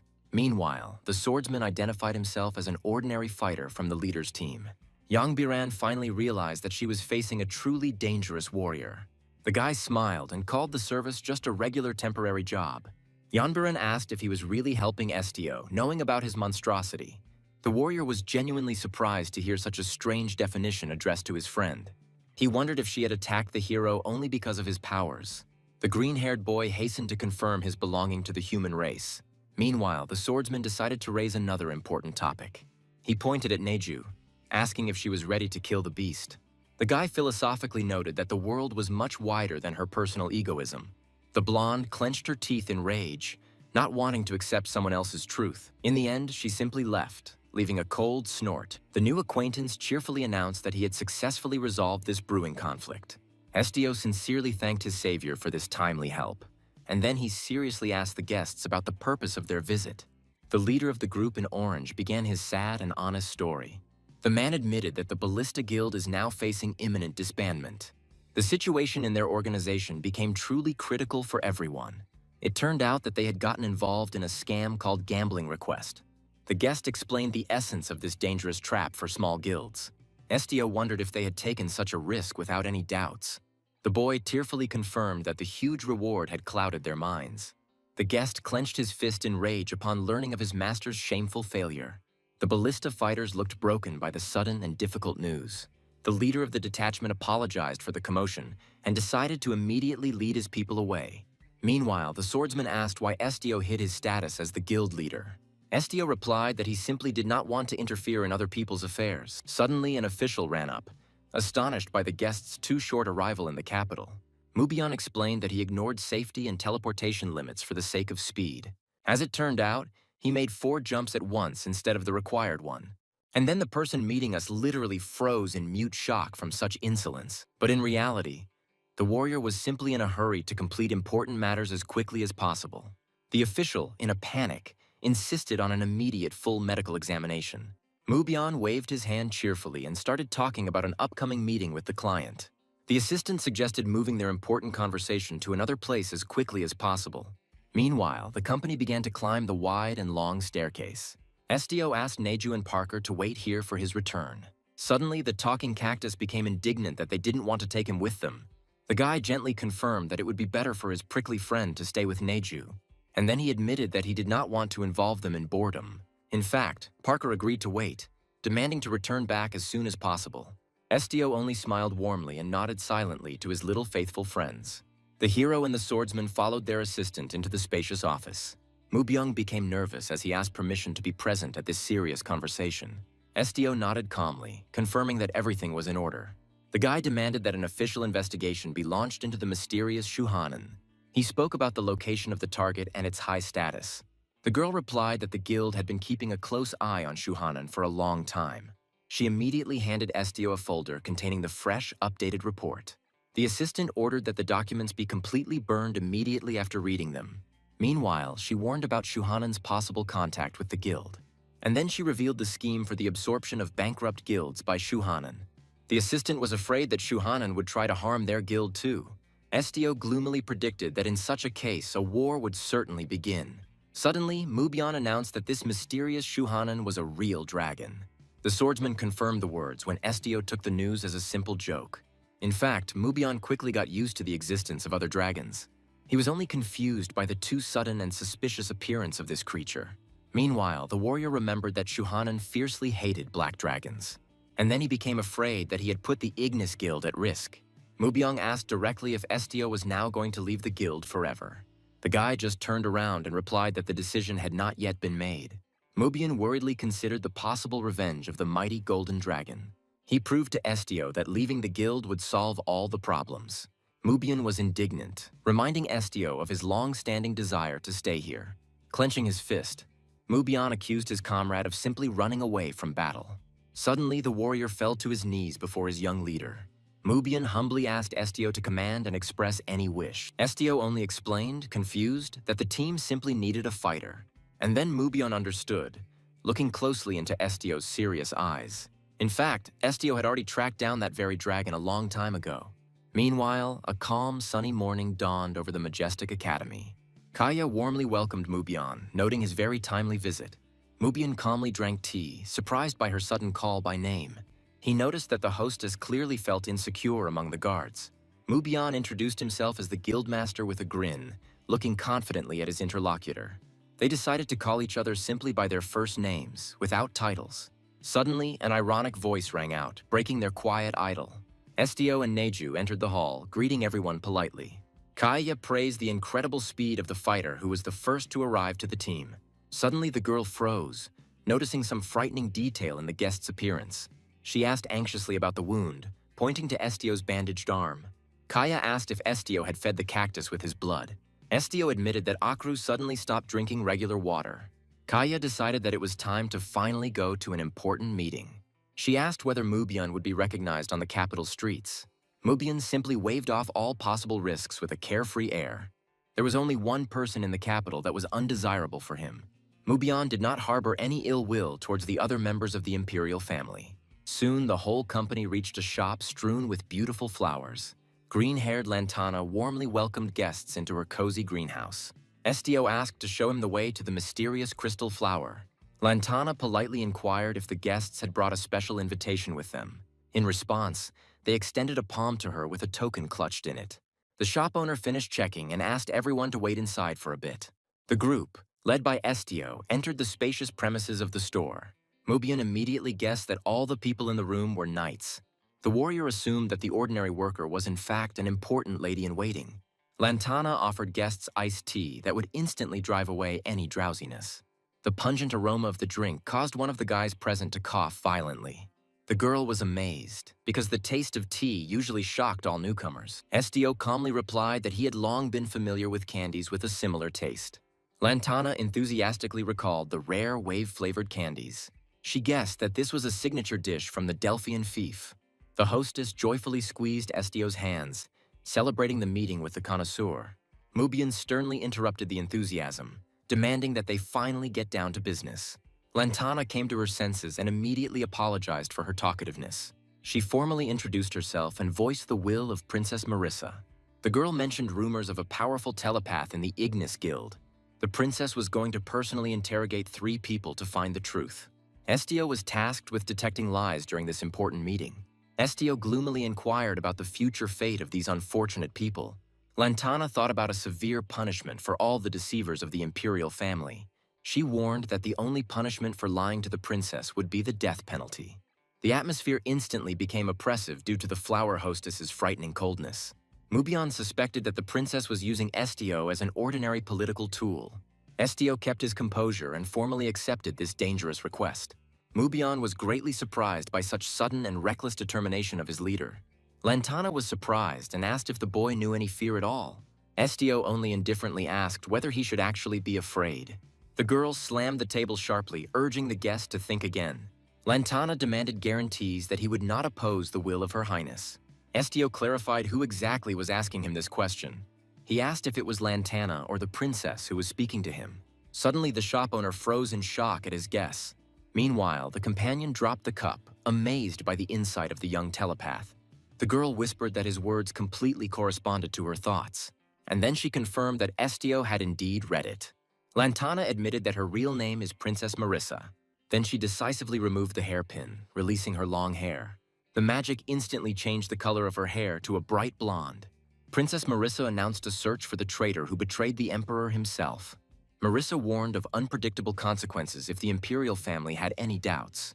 She could not act openly while maintaining strict confidentiality of this investigation. Estio calmly agreed and asked to indicate the necessary targets for telepathy. The list of suspects included Count Endymion, Duke of Delphius, and the 5th Prince. Estio was amazed that Marissa suspected even her own younger brother. Mubian merely cynically noted that the imperial family had long been mired in degradation. Later, the warrior began to tease Ahra while Estio was resting after the journey. Mubian confidently stated that the silent cactus was not at all against such touches. He ironically asked whether an ordinary plant had any civil rights. But ahead of them lay a palace that became a real battlefield for the heroes. Estio firmly stated that he was not used to refusing orders accepted by the guild. He reminded everyone that he had come here only for the sake of his guild's reputation. Suddenly, Akru screamed hysterically from the sudden icy cold that fell upon him. The cactus began to wail in panic, noticing how wet its fragile flower had become. Kaya froze in surprise, looking at the unusual plant on the rain-soaked windowsill. It turned out that this crystal flower instantly changes color from ordinary water. Mubian suggested that Estio quickly move the wet pot away from the window. Estio carefully pressed the plant to himself, sympathizing with its fear of the thunderstorm. And then the guy anxiously inquired about the safety of his little companion Tsuki. Kaya worriedly asked if everything was okay with the hero himself now. Estio reassured his friends by explaining that Tsuki would soon return due to the rain. Meanwhile, a truly terrible and protracted storm raged over the capital. The young man screamed in panic that the rain had not stopped for a whole week. Mubian frowned as he watched the endless streams of water behind the cloudy glass. The boy sobbed bitterly, unable to bear this dismal dampness any longer. Suddenly, the muffled sound of wheels of a fast-moving carriage was heard below. The coachman confidently drove the horses through the wall of rain straight to their house. The servant exclaimed joyfully, noticing that the carriage had arrived specifically for them. Estio, along with Neju and Mubyon, stood frozen in surprise, awaiting the guests. And then the boy rushed away to quickly warn Mrs. Kaya. Zephyr stood in thought while his furry companion urged him to move quickly. A mysterious talking flower in a pot also asked to go on this dangerous journey. The guy was momentarily surprised by the houseplant's sudden request. Knight Talun formally introduced himself and confirmed his loyalty to the first princess. The travelers were told that they had now officially become the secret guard of Duke Hargar. The team headed to the palace where the princess's birthday was being celebrated. The warrior sternly warned that in case of any failure, the royal family would wash their hands of it. Finally, he once again seriously asked whether the heroes were ready to accept the challenge. Zephyr confidently confirmed the readiness of the entire team and ordered everyone to set out immediately. The heavy carriage took off and rushed through the downpour towards adventure. The guide promised to personally lead the detachment to the luxurious garden of the first princess. Zephyr walked inside and was amazed by the incredible scale of this glass greenhouse. And then Hargar noticed that the sound of the rain resembled a leaky roof. The hostess of the garden came out to greet the guests and joyfully noted their arrival. Duke Hargar knelt and formally paid his respects to his lady. In fact, he ironically complained about the dry atmosphere of the meeting. The princess mentioned spies, and Hargar agreed to play the role of a faithful servant. Suddenly, her gaze froze and she firmly forbade any objections. The princess's sudden threat made the entire crew involuntarily hold their breath. But then she laughed out loud and called her tirade a joke. The hostess ordered the maid Penji to serve specially prepared tea for the guests. The girl urged everyone to relax and enjoy a normal holiday reception. Hargar noted to himself the absence of any rumors about the princess's life. It turned out that she often helps people and receives a lot of sincere compliments. With a sly smile, the princess asked if her guests had managed to relax. The green-haired companion yawned sweetly and was surprised by the sudden disappearance of her excitement. The hostess explained that the tea contained calming herbs for stress. Hargar suspiciously clarified the composition of the decoction, which greatly angered the noble lady. The man hastened to apologize to Her Highness for his tactlessness. The princess explained that the healing drink was made from the petals of a local flower. The owner explained that this drink makes animals too hyperactive. The girl added that knights often drink this tea to relax their muscles. The princess admitted that the Ignis Guild always finds answers for the imperial family. Zephyr asked her if she liked the plants she had grown personally. The girl warmly replied that she loved flowers for their sincerity and silence. Suddenly, she was surprised by her own sudden frankness over tea. The hostess ordered Talon to take the guests to prepare for this evening's reception. Zephyr stood silently and carefully considered every word the lady had heard. Meanwhile, the noble lady once again turned mysteriously to the guests. The boy politely approached and officially returned the pot of violets to the princess. The hostess was afraid that the guest did not like the gift at all. Estio returned the plant for its own true well-being. The guy politely said goodbye and left this luxurious imperial garden.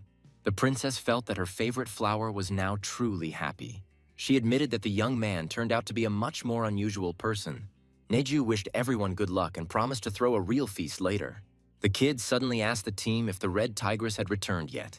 Neju was seriously worried about the possible kidnapping of his battle girlfriend. One of the companions asked thoughtfully about the well-being of the thoughtful Mr. Estio. The polite butler invited the guests to enter this huge, elegant building. Rumors of Duke Hargar's arrival instantly spread among all the guests at the banquet. The aristocrats began to actively whisper about the Duke's secret relationship with this princess. Marissa greeted Hargar happily and thanked him for accepting the invitation.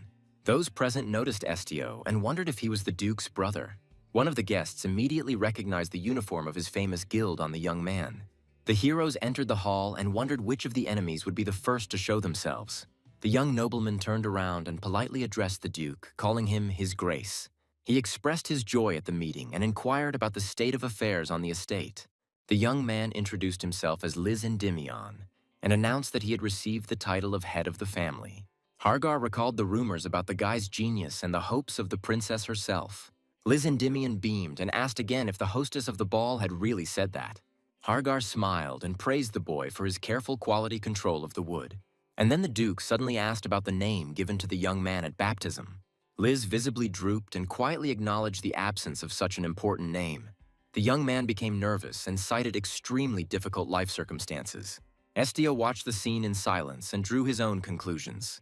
Those around him began to whisper cruelly about the bastard without the approval of the papal curia.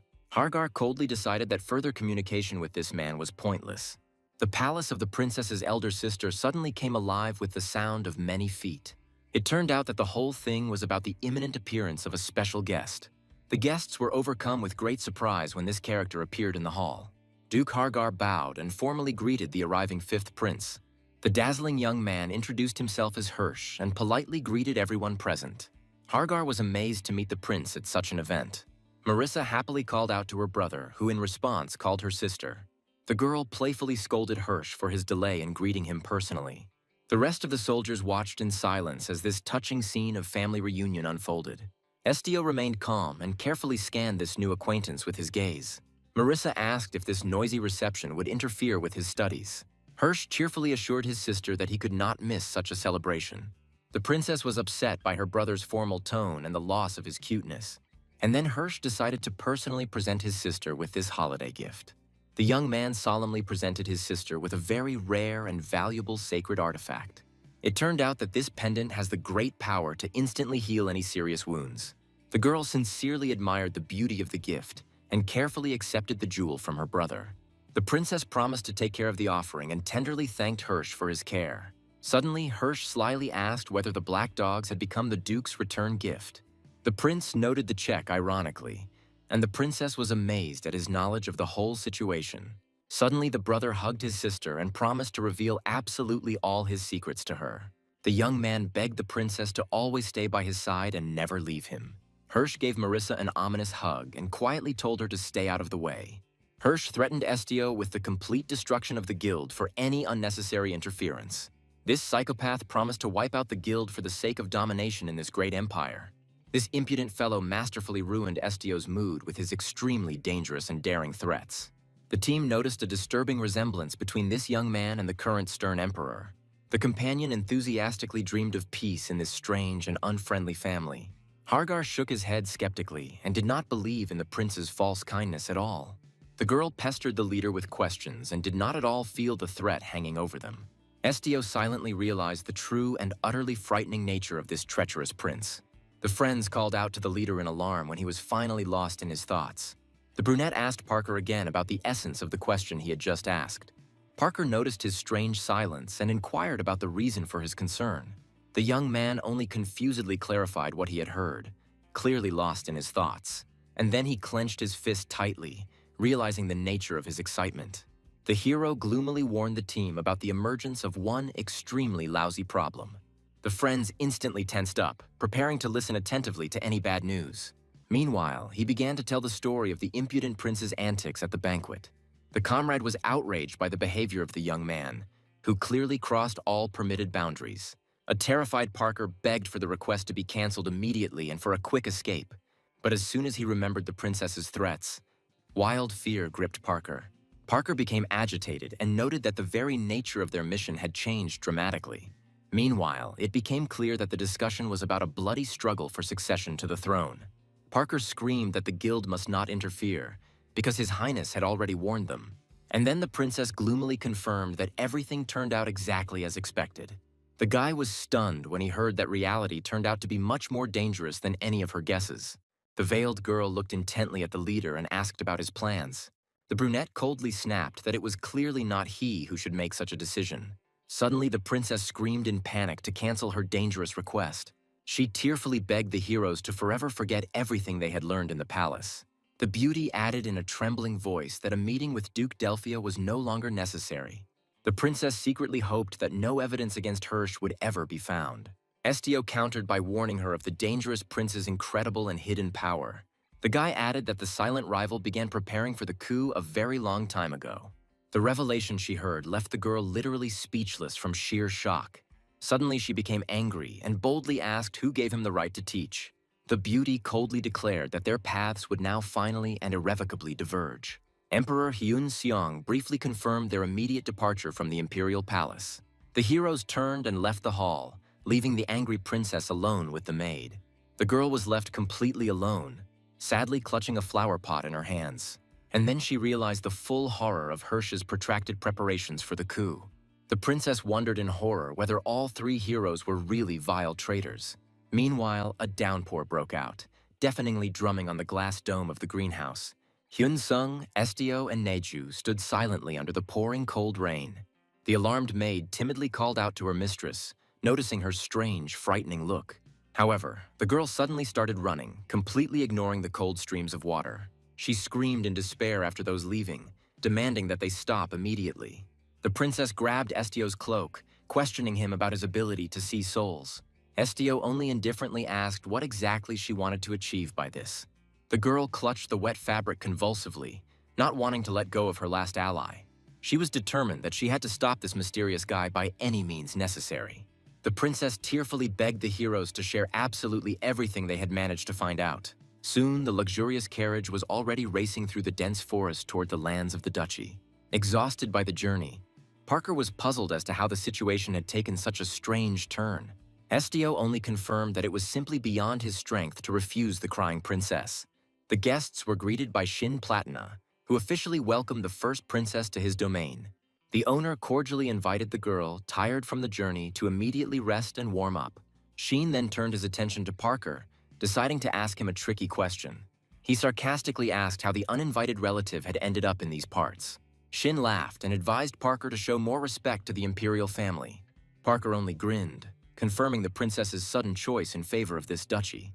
Shin was seriously angry because of Parker's too free and daring jokes. Meanwhile, the Duke silently dubbed his impudent relative a real damn bastard.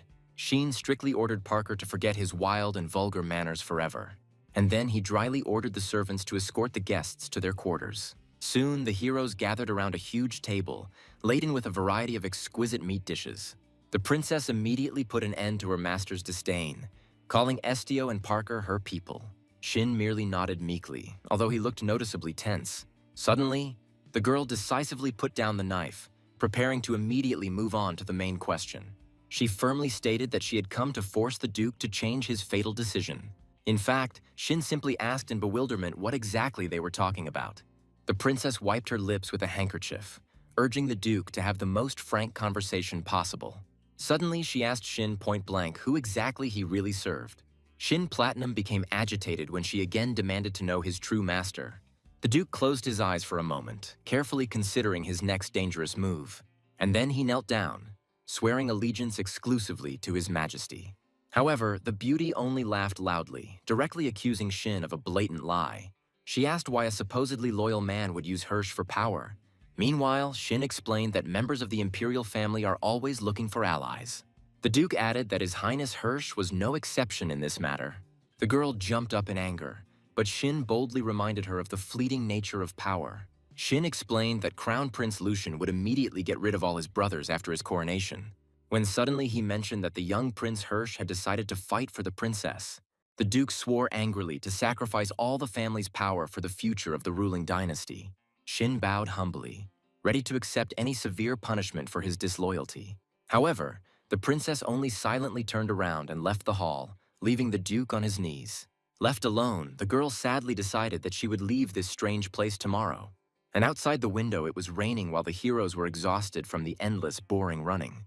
Meanwhile, the comrades began to seriously argue about the coming changes and the fragility of the entire empire. Suddenly, one of them asked Estio if he had ever raised dogs. He added that animals always choose the owner who simply feeds them. The swordsman admitted that he did not raise his sword to defend the entire empire. He honestly added that he had absolutely no idea what the future of this request would be. A heavy silence fell over the room as the heroes digested these bitter revelations. Estio stared at the prickly cactus, frantically going over the various options in his head. Suddenly, he thought about using the Duke and the Prince for the cause. Meanwhile, the guy just wanted to order the enemies not to kill anyone, but he admitted that his powers had too short a range. Moreover, the hero flatly refused to manipulate other people's souls in such a vile manner. He thought gloomily of the true reasons for the severing of the connection between humans and dragons. Neju suggested attacking first, but Estio immediately stopped this dangerous idea. Meanwhile, a proposal was made to support the daring fifth prince for the sake of profit. Hyun-seong flatly refused to go against the will of the powerful monarch. The swordsman explained that the lives of his people were now hanging by a thread. Soon, the silence of the night was pierced by the bitter realization of the complete failure of the plan. Suddenly, someone quietly scratched at the door, making a meowing sound. Estio was surprised to recognize his faithful cat Tsuku in the night guest. The pet suddenly started talking about searching for the father of that boy from the village. Tsuku spoke about the search for Isaac, who was constantly and carefully hidden. The guy only clarified whether she was actually personally tracking this target. It turned out that the missing man is now languishing in captivity at the hands of the fifth prince. The boy confirmed that the child's father was kidnapped from the village by Gersha's people. The girl was horrified to learn that experienced hunters were preparing a treacherous ambush.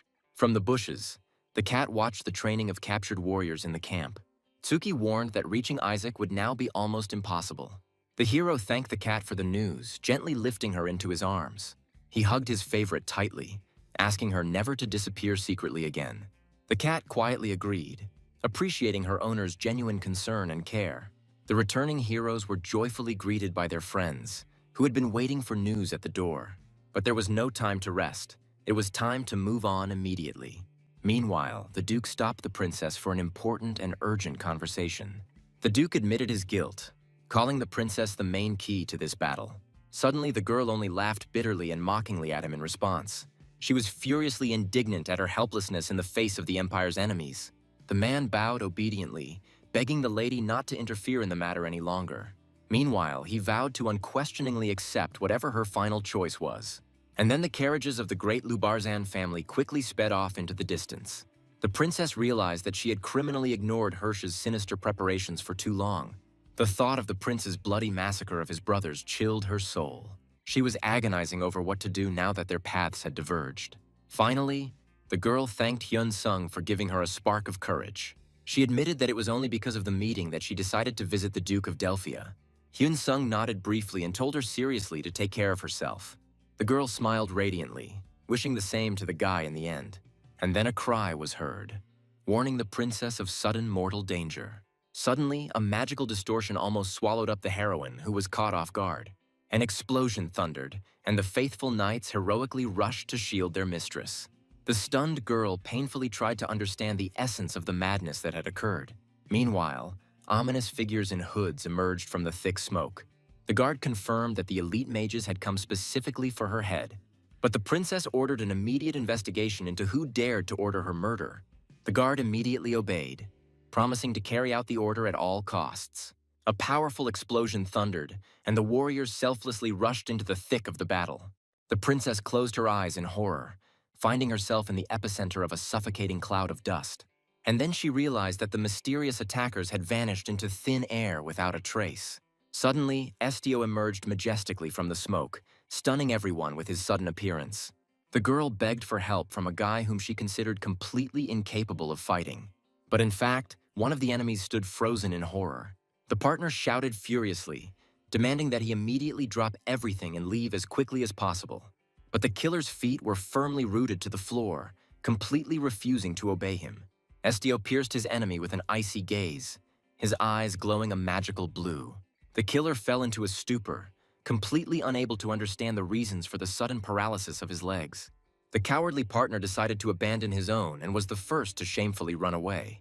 Suddenly, the red-haired mercenary realized the destructive power of just a second's glance.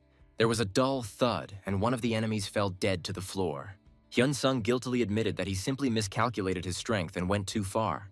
Meanwhile, Neju proudly showed everyone his personal prisoner. Asheri swooped down from the sky, delivering another living package to his friends.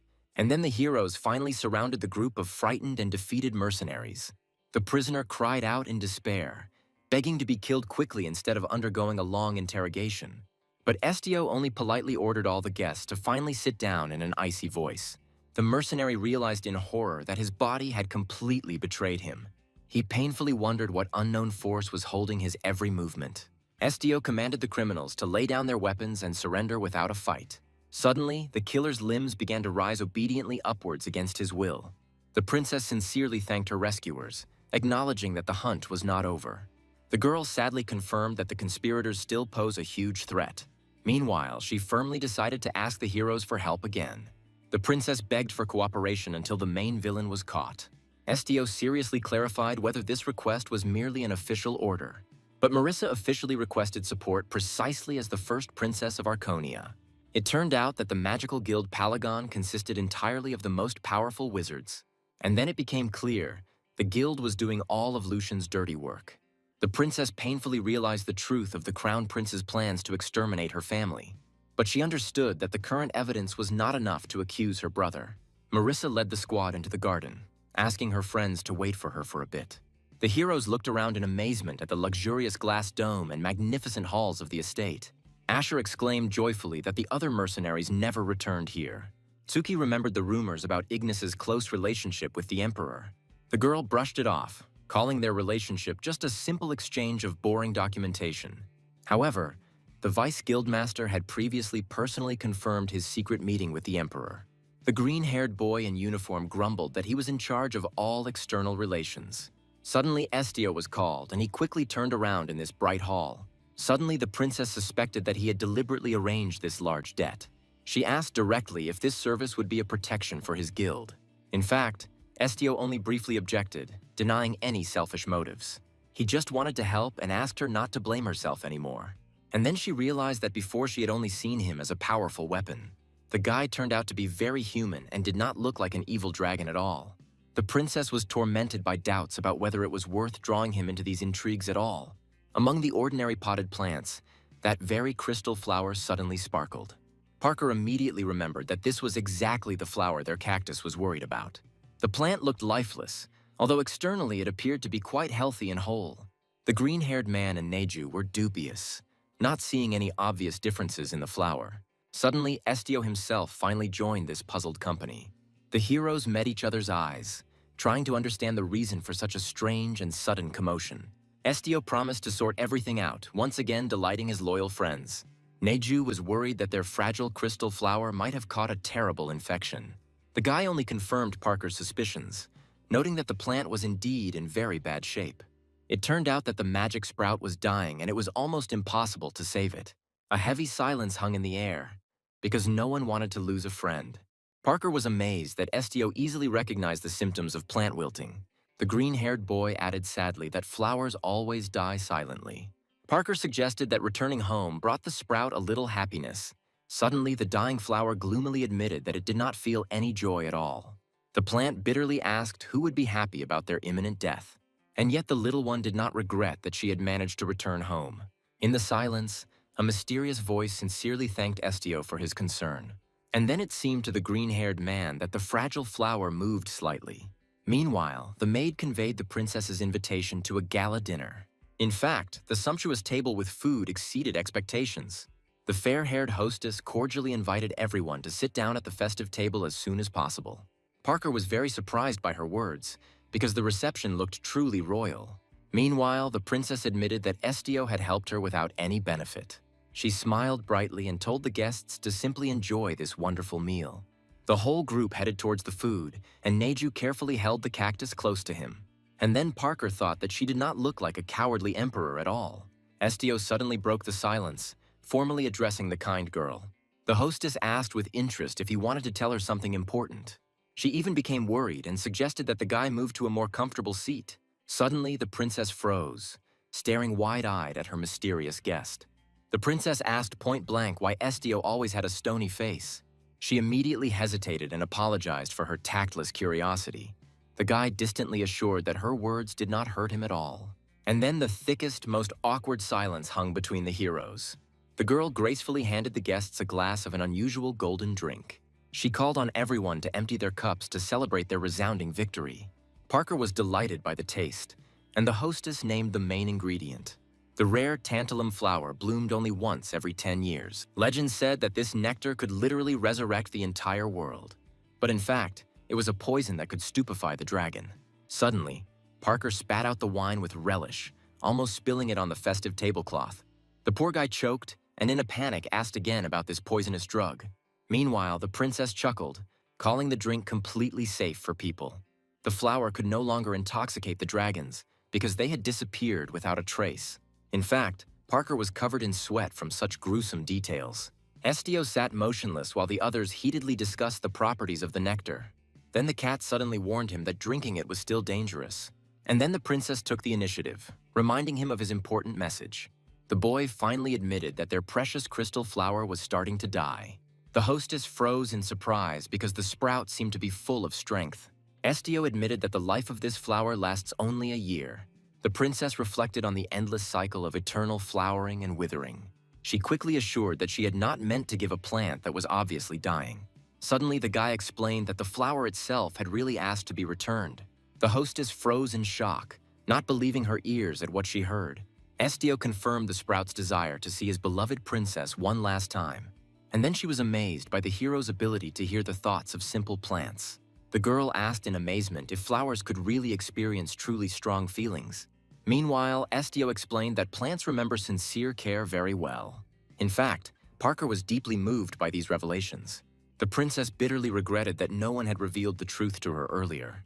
The girl jumped up, wanting to immediately see her dying crystal flower. Her friends only silently watched her sudden and rapid departure. Meanwhile, Neju sniffed, catching some suspiciously strange smell.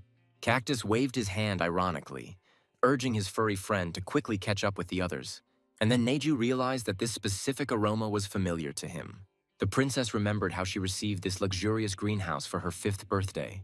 Gradually, simple gardening turned into a truly deep passion for her. She sincerely believed that the life of a plant depends on the love invested. The girl considered her caring touches to be the best medicine in the world. The girl realized that plants are actually able to recognize her. The princess smiled bitterly, calling herself truly stupid and blind. She hugged the pot tenderly, dreaming of meeting them next year. Suddenly, the plant whispered the name of its dear owner, Marisa. Neju suddenly shouted that a large fire had started somewhere nearby. Everyone froze in horror as the acrid smell of burning filled the greenhouse. A fire flared up at the entrance, and the heroes rushed to extinguish the furious flames. The green-haired boy asked in panic if things were really that bad. Then she remembered that there was only one way out of this glass captivity. Parker gloomily ordered everyone to leave this dangerous place immediately. The group ran down the light-flooded corridor of the greenhouse. Suddenly, the exit was cut off by a wall of furious flame. A deafening explosion shook the building, turning everything around into ashes. The green-haired guy shielded Marisa from the flying debris. He asked anxiously if everyone was safe, ordering them to stay behind. And then he realized that the fire was not an accident. Amidst the thick smoke, the figure of a silent maid suddenly appeared. The girl joyfully called out to Penji, unaware of the mortal danger. Marisa rushed towards her, clutching the flower tightly to her chest. But in fact, the maid attacked her with powerful hidden magic. Marisa desperately shouted for Penji to stop right at the blazing entrance. Parker told the princess directly that there were traitors among her people. The girl bitterly confirmed that in the palace everyone survives as best they can. The group realized the trap and began to assess the level of magical protection. Marisa whispered with bated breath that the protection here was the most powerful. Suddenly, Parker furiously struck the sword straight at the magical barrier. The green-haired boy admitted that his wooden dolls were useless in the fire. The swordsman understood that he could destroy everything, but he hesitated to strike. And then Parker suddenly had an idea and abruptly changed tactics. He slyly asked if it was time for them to finally water the flowers. Marisa remembered the pond and found the only way to save her skins. Finally, the heroes left this hell and were able to catch their breath a little from the heat. The boy suggested simply breaking down the door since there was no magical protection on it. Suddenly, Parker gloomily ordered the princess to look carefully out the greenhouse window. The girl turned around sharply, wondering what other surprise this evening had in store for her. The swordsman explained that this chaos was the result of her blind faith in the Emperor. Meanwhile, Neju was afraid for Estio, who suddenly broke out in a cold sweat. In reality, Estio was suffering from a fever, suspecting the insidious poisoned wine. Parker called out to his friend in alarm, but he was already barely conscious from the pain. And then Marisa froze, struck by the Duke's sudden politeness to an ordinary guy. Estio was sweating with tension as he conveyed the strange message from the flowers to the princess. Marisa was stunned, not understanding what was happening at that moment.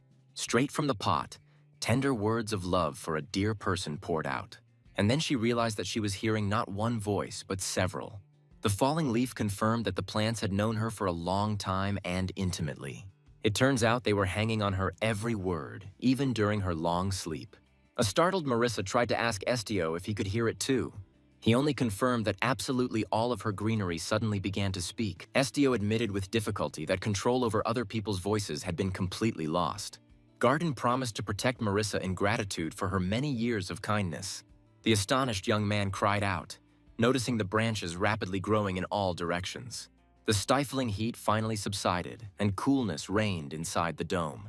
The fire outside finally died down, and the terrifying roar of battle instantly died down. The excited cries of the guards looking for their princess were heard behind the doors. The warriors burst inside with a roar, announcing the arrival of long-awaited help. Marissa turned around and meekly confirmed that she was okay. Suddenly, the girl froze, feeling a strange touch on her skin. She stared at the dress in bewilderment, noticing the ash settling on top. Black flakes filled the air as the princess looked around in confusion. The invisible protectors whispered again that they would protect her and everything would be fine. Marissa realized that it was her plants that had put out the raging flames around her. The girl could not hold back her tears and sincerely thanked her silent protectors. She hugged the withering flower to herself, sorrowfully whispering words of regret. The princess regretted that she had not learned about their feelings much earlier. The dying plant finally admitted that it was happy to be next to her. Marissa bitterly repented because she didn't even give the poor thing a name. The flower trembled when it heard the long-awaited mention of a personal name from its owner. The girl decided to name her faithful friend Perla, which meant jewel. Suddenly, a stranger promised Marissa that he could save her favorite flower. The astonished princess turned around sharply, not believing in the possibility of such a miracle. The mysterious hooded guest promised to save the flower in a new guise. Marissa nodded desperately, begging for help for her dying friend. Little Pearl had completely withered away, clinging to life with her last strength. Meanwhile, the emperor mercilessly executed the servants because of the fire that occurred. The bloody guillotine confirmed that no one would look for the true culprit. Marissa realized that her father was simply watching the brutal struggle between the heirs. The girl bitterly doubted whether such an indifferent ruler was worthy of being called a man. She dreamed of a state where the voice of the people really matters. The princess seriously considered whether her native empire lived up to these ideals.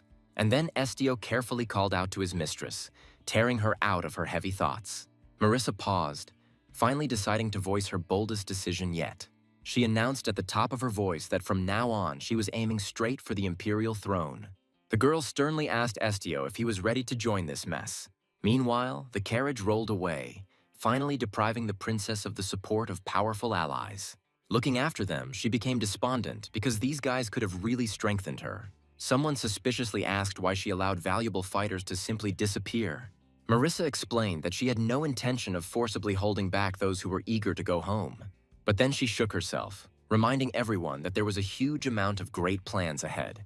The princess called out to Pearl, who suddenly turned into a cute little girl in a dress. The little girl beamed contentedly, confirming her readiness to follow her mistress.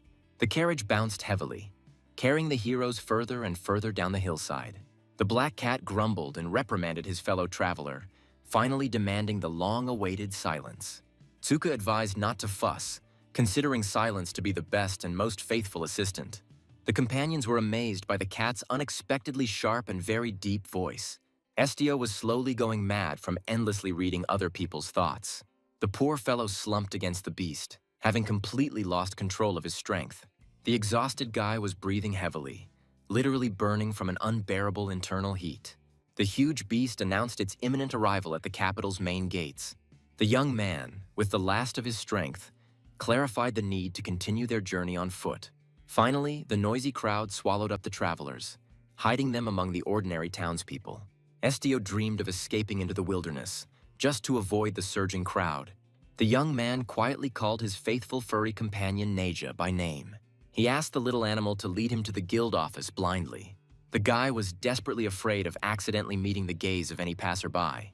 Little Neju gently urged his friend to trust his instincts completely. Soon, a solid building with a beautiful stained glass window appeared in front of them. A cheerful red-haired guild member greeted the returning guests joyfully from the doorway. She asked Parker to quickly confirm the successful completion of their recent request.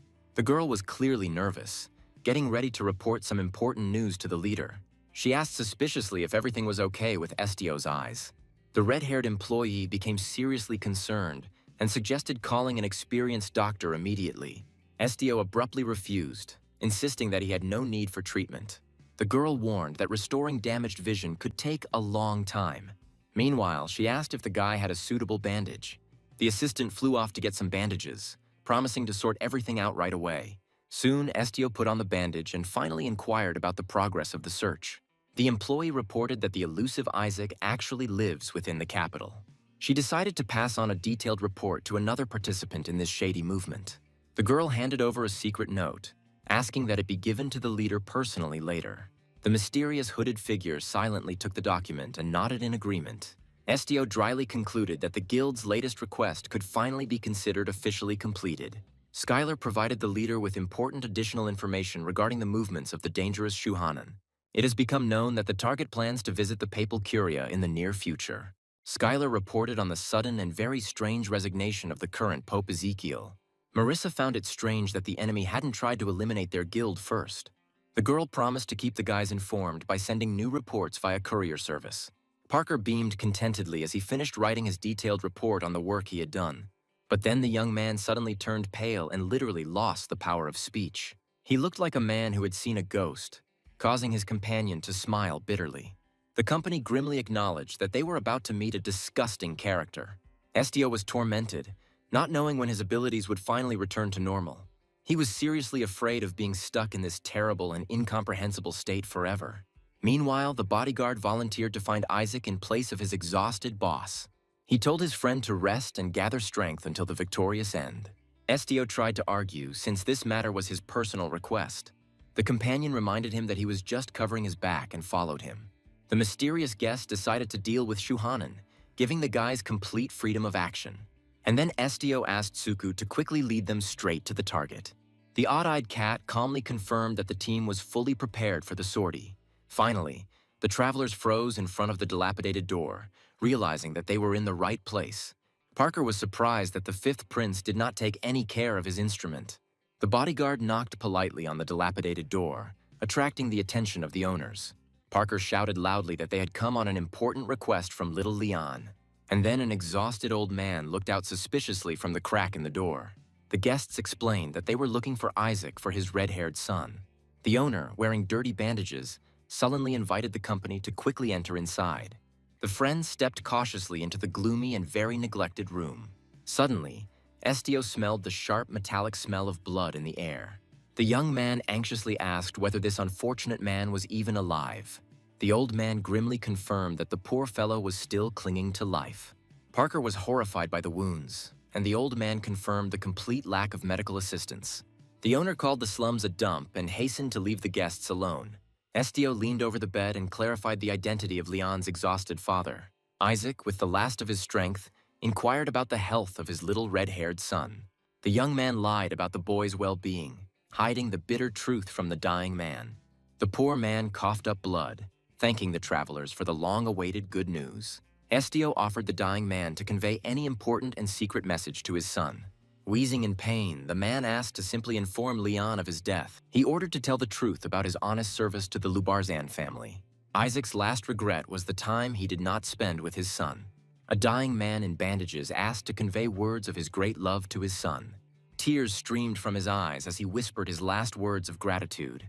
And then his hand slid lifelessly, marking the end of a long journey. Meanwhile, a huge furry animal sat on a chain at the gate.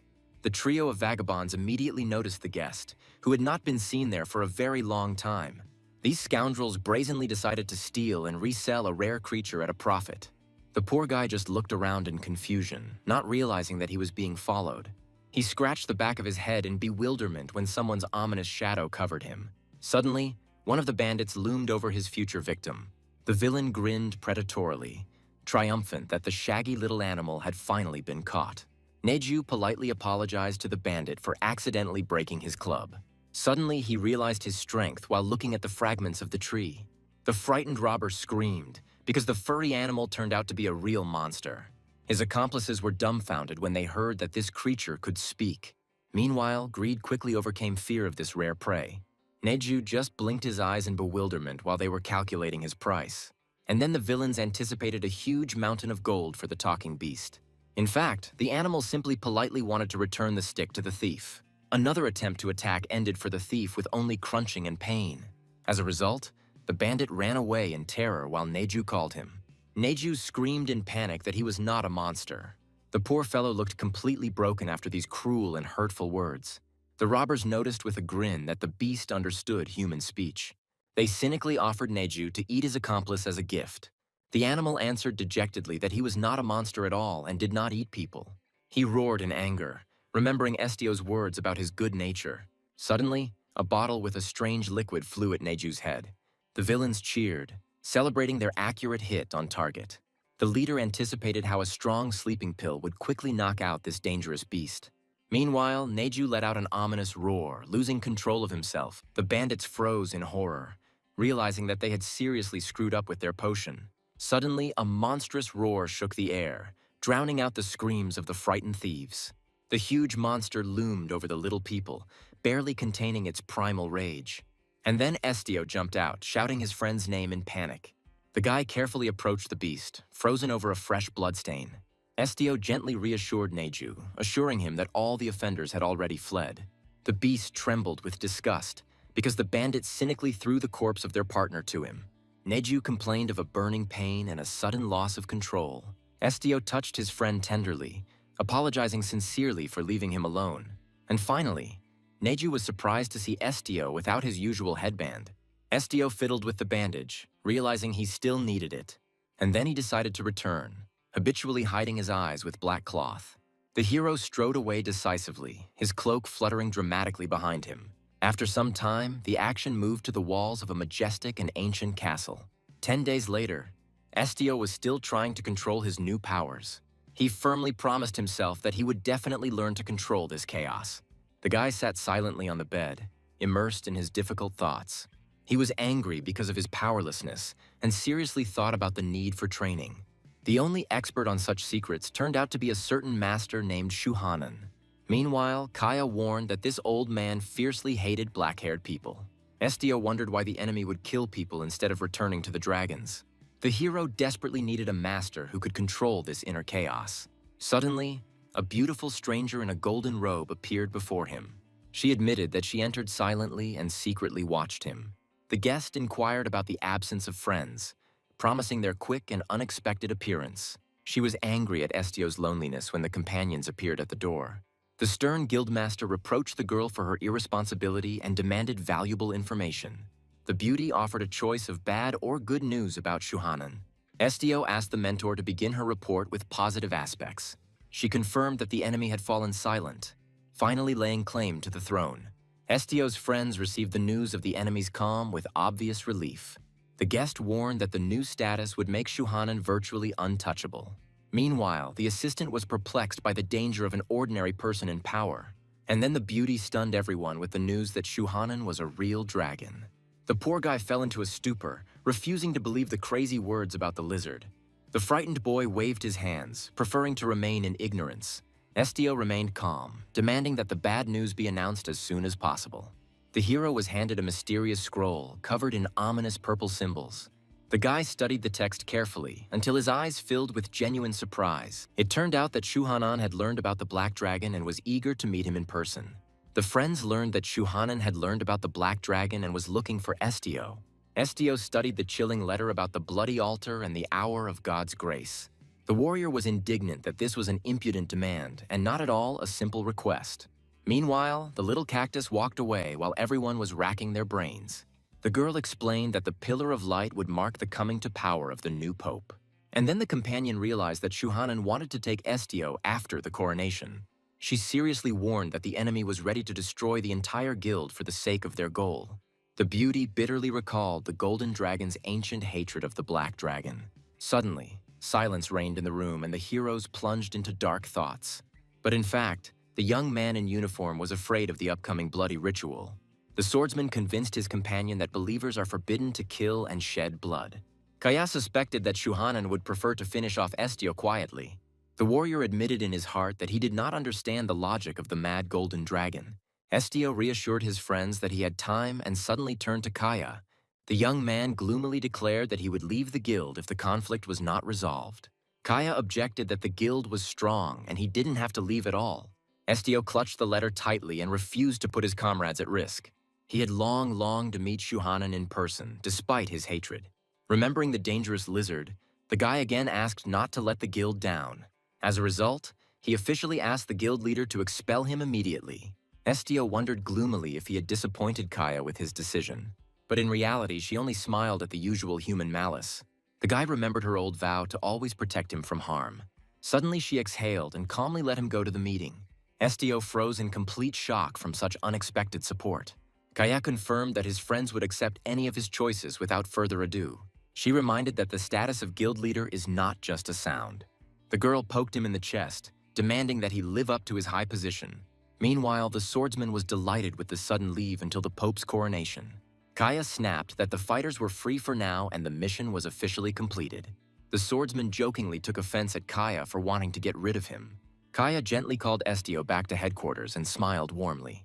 Estio closed his eyes contentedly and nodded silently in response to the proposal. The winged guy noted with slight sadness the imminent end of the hot summer. The swordsman followed and started a lively conversation about the delights of autumn. Suddenly, he enthusiastically reminded us of the bright holiday of leaf fall.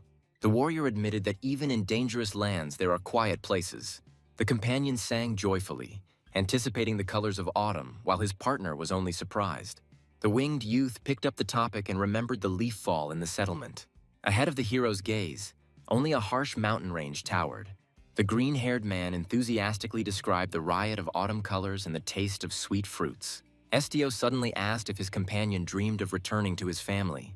The friend honestly admitted that he considers only their common guild to be his home. Meanwhile, he warmly invited his comrades to join him sometime. Little Neju was eager to set out, despite his friend's doubts about his abilities. It turned out that the goal of the hike was a dizzying peak that pierced straight into the clouds. Finally, the company reached a village located on the very border with Rainville. Suddenly, a sharp shout of their guild's name made everyone freeze. A gang of children ran out from the shadows of the houses towards the detachment with a joyful cry. The boy clung to Estio, hoping to hear at least something about his father.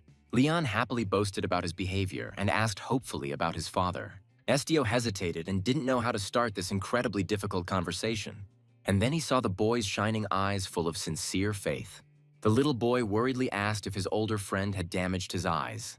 Then Estio crouched down in front of Leon and gently took him by the shoulders. The guy spoke because he needed to tell one bitter truth, but in fact, the conversation turned to the sad fate of his father. The whole group froze in heavy silence in the middle of this quiet meadow. Meanwhile, the image of a wounded man in bandages appeared before my eyes. Suddenly, someone's weak hand fell powerlessly onto the edge of the bed. The adults couldn't hold back their tears when they heard the truth about the death of their loved one. The older boys also burst into tears, unable to hide their bitter sadness. Leanne froze, and large drops of tears rolled down his childish cheeks. Estio sincerely apologized for bringing such unbearably difficult news. Suddenly, the boy asked what exactly his older friend was asking for forgiveness for. Through tears, the child thanked him for his honesty and the promise he had once kept. The guy silently experienced this moment, feeling the full weight of his difficult duty. And then his name was called, distracting him from his dark and oppressive thoughts. Later, friends noticed that he was still restless. Estio admitted that he was very afraid that he would only be met with burning resentment in response. Estio admitted that he brought news of death but received only gratitude. The friend explained that the boy simply longed for some news about his father. He confidently added that there was no point in the child being angry with Estio. But in reality, people are used to taking out their anger on others. Meanwhile, the guy reported that complete chaos reigned at headquarters. Kaya spoke seriously about the brutal struggle for power in the imperial family. The leader was inundated with requests from the conflicting parties, the prince and princess. Estio nodded silently, taking note of another important detail. The girl reminded that Shuhanan's coronation is scheduled only for the beginning of winter. Finally, Kaya said goodbye and hurried to finish her numerous chores. Kaya dashed off on business, leaving Estio to sort through the huge piles of letters. Parker hauled in a mountain of mail, counting a total of 88 important requests. Estio gloomily ordered that everything sent by the troubled imperial family be thrown out. After a rigorous sorting, only 9 useful letters remained in the trash. The guy wearily grabbed his head from the amount of accumulated work. The companion was sincerely amazed by the hero's desire to start plowing right from the doorway. Friends vied with each other to talk about rest, because everyone was pretty exhausted from the journey. The guys unanimously suggested that instead of doing homework, they should finally go on a proper vacation. And then Estio suddenly called out to his partner, causing him to become quite frightened. But instead of work, the young man suddenly wanted to know the exact location of the local kitchen. The guy was genuinely surprised and asked what was wrong with the guild chefs. The companion suggested simply ordering food, but Estio immediately interrupted him. Suddenly, the young man handed over a piece of paper and announced this as their new assignment. Parker was extremely surprised by the rare request for help directly from the kitchen staff. He excitedly asked if the leader was really going to accept this strange order. Estio confirmed that he does not want to refuse support to his loyal guildmates. Parker was inspired by the work, but Estio forbade him from taking part in it. The companion fell into a complete stupor and loudly expressed indignation at such an unfair decision. Meanwhile, Estio reassured his friend with the proximity of the kitchen and the absence of any danger. The guy burst into tears, feeling abandoned even in such a simple matter. Estio sent the others to rest and Parker on a well-deserved vacation. Parker admitted he was tired and finally decided to take care of himself. Meanwhile, the evening twilight was slowly thickening over the guild headquarters. The companion smugly reasoned about the correctness of his decision to stay. It suddenly turned out that furry friends were not allowed into the kitchen. Estio confirmed that his comrade was right and confidently walked down the corridor. The heroes deliberately chose a quiet time so that no one would interfere with their work. Suddenly, someone's furious and loud scream was heard from behind the closed doors. Someone behind the wall angrily refused to call the cooking normal food. The chef yelled furiously at his subordinates, causing a real uproar in the kitchen. Estio sensed something was wrong and put on a blindfold right before entering. The guy sincerely hoped that they hadn't been called for this stupid quarrel. The enraged customer furiously demanded the chef and his hellishly spicy mess. The frightened chefs only apologized for a minor mistake during cooking. The screamer screamed that because of their spices, the man ended up straight in the hospital. And then the hero realized that the blonde's face was burning from the pepper. Suddenly, a thug appeared in front of them and announced himself as the head chef. The visitor fell into a stupor, looking at the powerful shadow of his new opponent. Suddenly, the second cook, with a stern face, also asserted his rights. The poor blonde found himself squeezed between two mountains of muscle in chefs' hats. Estio immediately realized that the request was specifically about these chefs. The chefs shouted angrily at each other, accusing their competitor of cheating. The amazed blonde simply asked if they were twins. In response, they both simultaneously roared that they had always been only children. Suddenly, the pink-haired boy noticed Estio and his partner at the door. The little boy's face instantly lit up with hope at the sight of potential help. He rushed towards them as fast as he could, recognizing them as leaders. Overwhelmed with relief, the poor man suddenly burst into tears right in front of the guests. Estio's partner comforted the crybaby while he described all the chaos. In the end, he told the guy to get it together and lay everything out in order. The kid said that a monster doppelganger from the magic department burst into the kitchen. This mirror monster easily took the form of anyone it encountered. After the transformation, it became completely impossible to distinguish between a monster and a human. The double was just harmlessly playing with food to attract attention. The cook was jubilant, because without the help of the heroes, they would not have managed. Yanbiran appeared and suggested a radical solution: simply kill both chefs. Estio's partner warmly greeted the lady they hadn't seen for a long time. The girl asked sarcastically why an outsider was wandering around the guild headquarters. She called serving some mysterious boy a waste of resources. Estio's companion merely laughed it off as the warrior walked away haughtily. Estio's partner chuckled, trying to cool the ardor of the stern and dangerous Ran. The unfortunate cook froze at the sight of a sharp blade pointed at him. Ran announced that she had arrived on orders from the mages to deal with the impudent monster. The girl pinned them both against the wall, demanding that they immediately confess who was real. The doubles went into hysterics, pointing fingers at each other and screaming. Then the warrior gloomily decided that it would be easier to finish off both madmen. The cook screamed in panic that their request was not intended for her at all. They pointed at Estio, recognizing the boy with the armband as their savior. Ran looked at the hero with disdain, surprised by the choice of such a leader. She wondered if his eyes were damaged under that ridiculous mask. Estio only briefly replied that he had his own personal reasons. Ran was amazed at how he was going to distinguish them blindly. Meanwhile, the warrior woman made fun of his vaunted ability to read souls. And then the guy simply asked the cooks to extend their hands to him. The doubles froze in confusion, not understanding the meaning of this request. At that moment, the tension in the kitchen reached its peak. Finally, both men simultaneously touched the palms of the mysterious young man. Ran just snorted, considering it an ordinary and useless touch. Estio concentrated as hard as he could, letting other people's emotions pass through him. Suddenly, a desperate cry for recognition as a chef rang out in my head. Estio studied the cook carefully, trying to get a sense of his true nature. Suddenly, he felt only cold emptiness instead of living human warmth. The cooks vied with each other to beg him to reveal the truth, and Ran was eager for his verdict. And then the guy gloomily stated that now everything had become clear to him. Estio identified the real Chiz among two absolutely identical-looking men, but he promised to reveal the details only upon arrival to the magical researchers. He stated that the monster should simply be returned home instead of a bloody massacre, and Ran only gnashed her teeth furiously, cursing this upstart in her thoughts. The guild building greeted them with a simply unreal number of guards armed to the teeth. Estio's companion wondered in amazement what terrible secrets were hidden behind these walls. The guards at the gate greeted the leader respectfully and asked him the purpose of his visit. Estio replied dryly that he had returned the found monster doppelganger to the magic department. The guard directed the group to the leader, whose chambers were located in a deep basement. The company moved down the magical staircase past slabs of luxurious video marble. Meanwhile, a magic observation ball hovered silently above their heads. Ron explained that this gadget transmits images directly to the reconnaissance console. The young man inquired about the spy's identity, but he was safely hidden behind the signal. And then Estio realized that the unknown observer was watching them.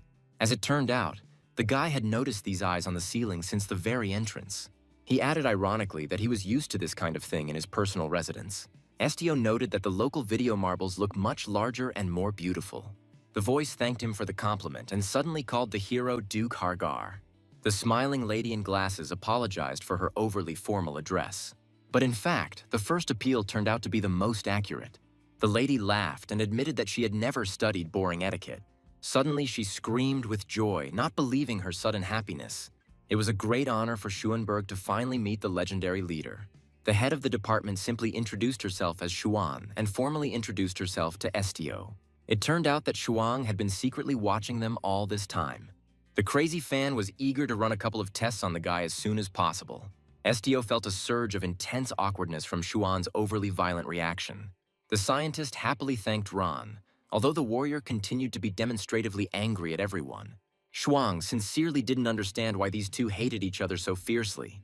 The fellow traveler in green decided to clarify whether Shuang had really ordered the capture of the double.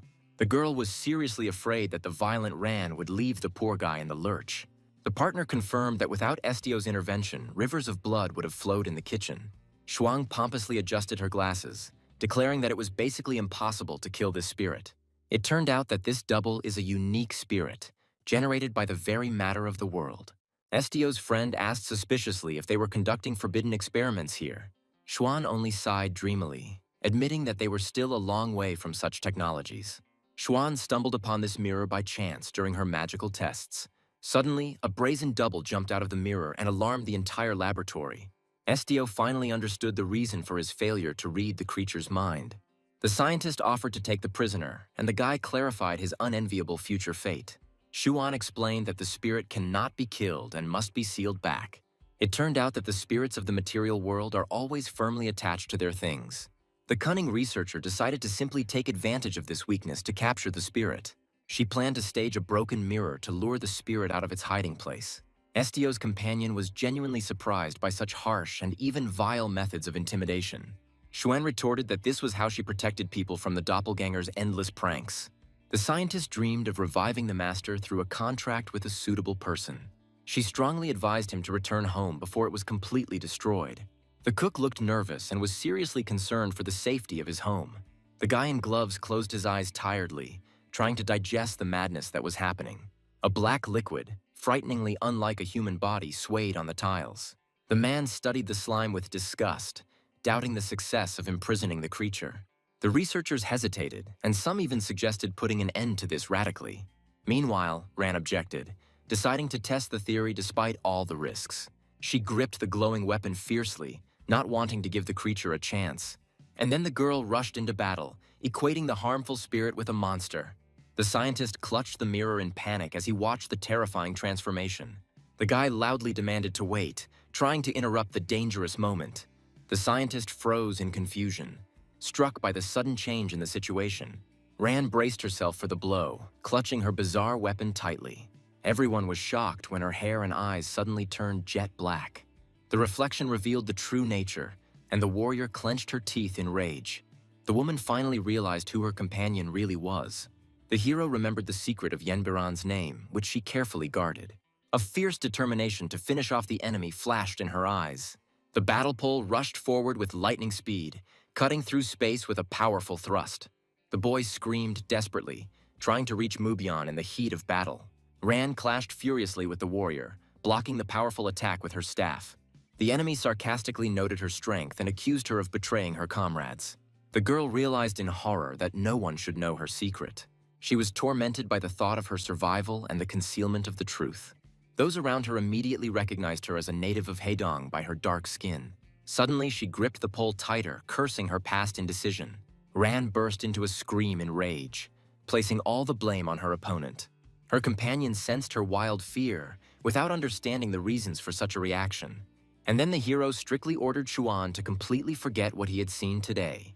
Estio convinced everyone that they had only seen a spirit, not Ran. His eyes flashed dangerously blue, erasing unnecessary details from his memory. Chuan instantly went limp and sank into the imposed magical sleep. Everyone fell to the floor when the boy called out Yenbiran's name. The girl, in a rage, told him never to say that name again. Estio assured her that their secret was now completely safe. Even the hovering sphere of observation no longer frightened the self-confident hero. The guy pompously offered to kill him if he lied about anything. Meanwhile, the heroes froze in heavy silence, waiting for the next move. And then Ran realized that he had seen right through her from the start. Ran guessed that the guy erased everyone's memory because of her secret. Estio confirmed this, but did not explain his long silence. The girl understood that he could easily blackmail her with this secret. She burst into a scream, demanding clear reasons for his strange nobility. Meanwhile, the hero simply replied that the heart does not need extra reasons. Ran burst into tears, admitting that she simply couldn't stand such straight types. The next second, she jumped up and ran away shamefully.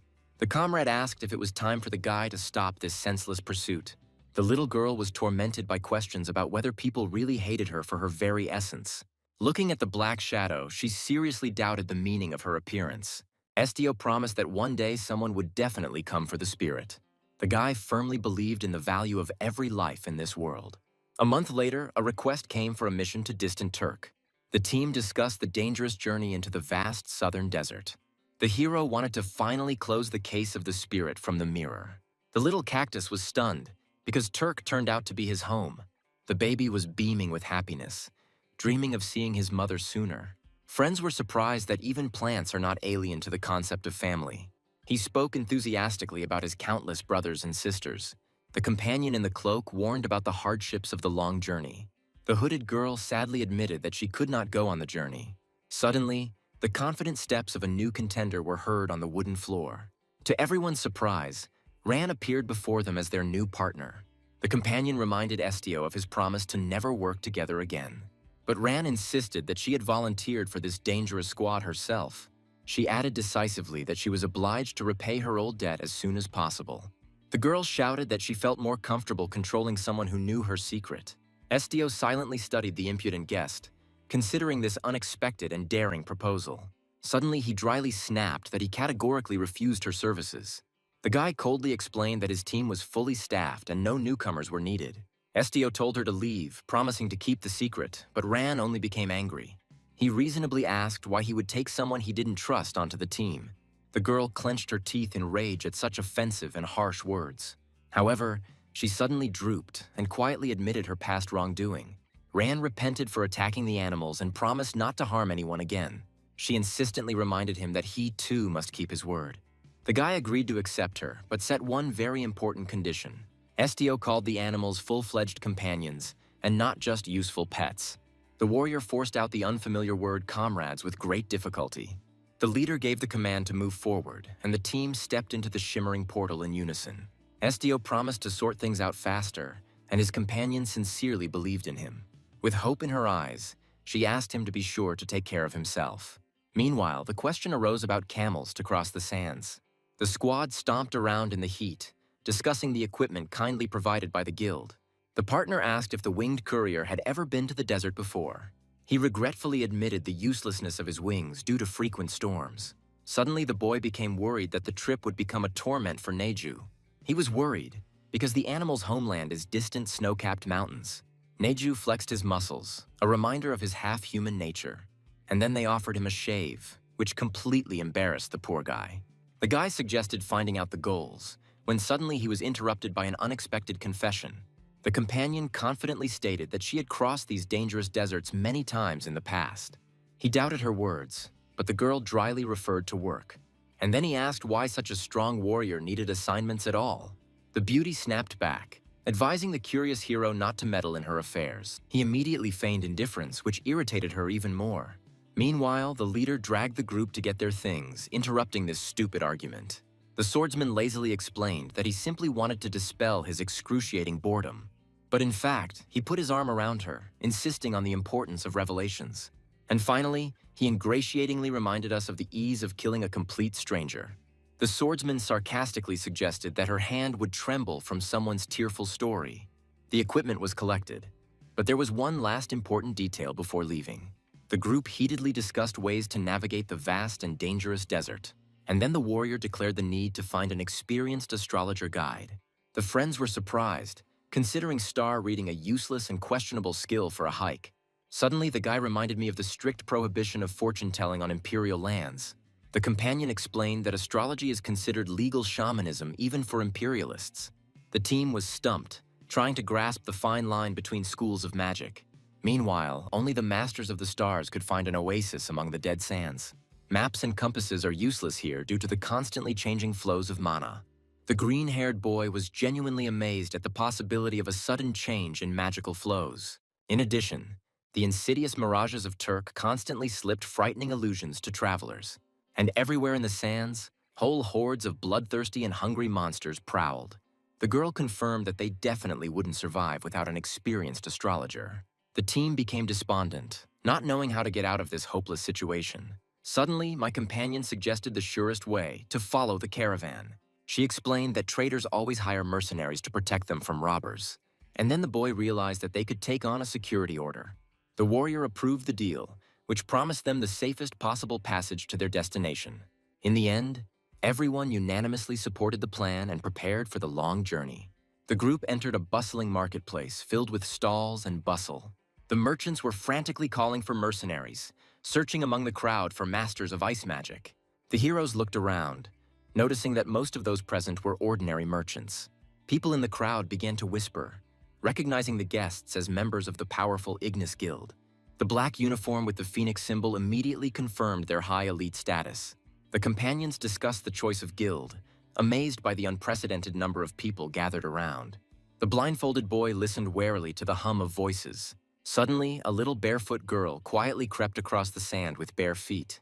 The little girl was genuinely surprised not to find a guiding star in her adopted brother. It turns out that a unique star at birth determines the fate and path of each person.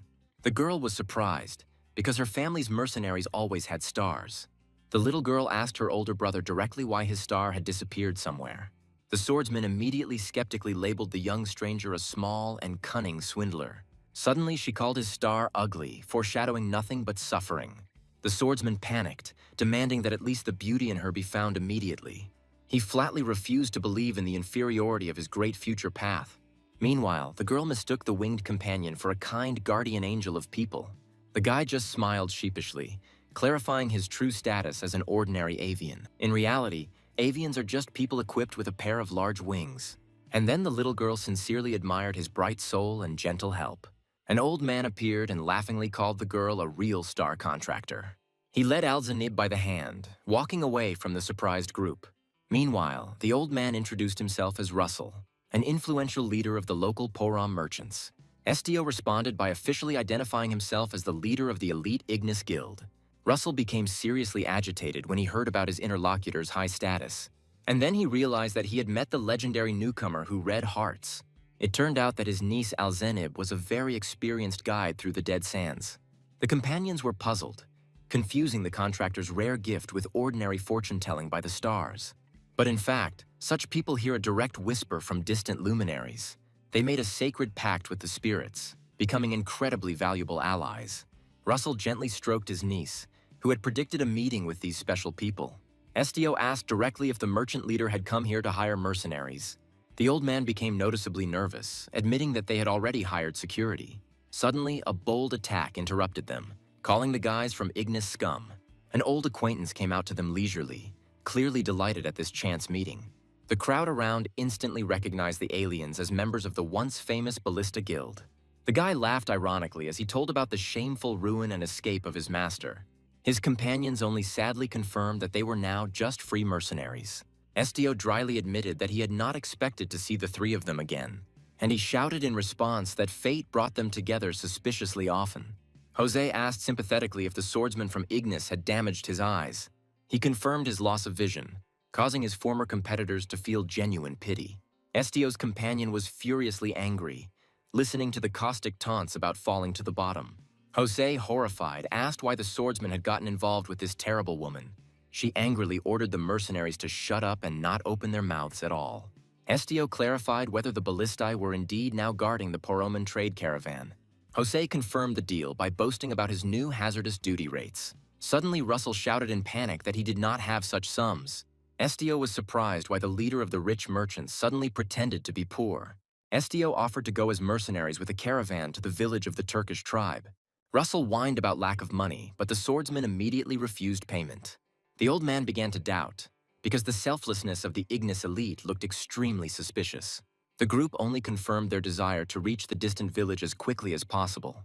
The merchant agreed, slyly reminding him that traders never make promises for free.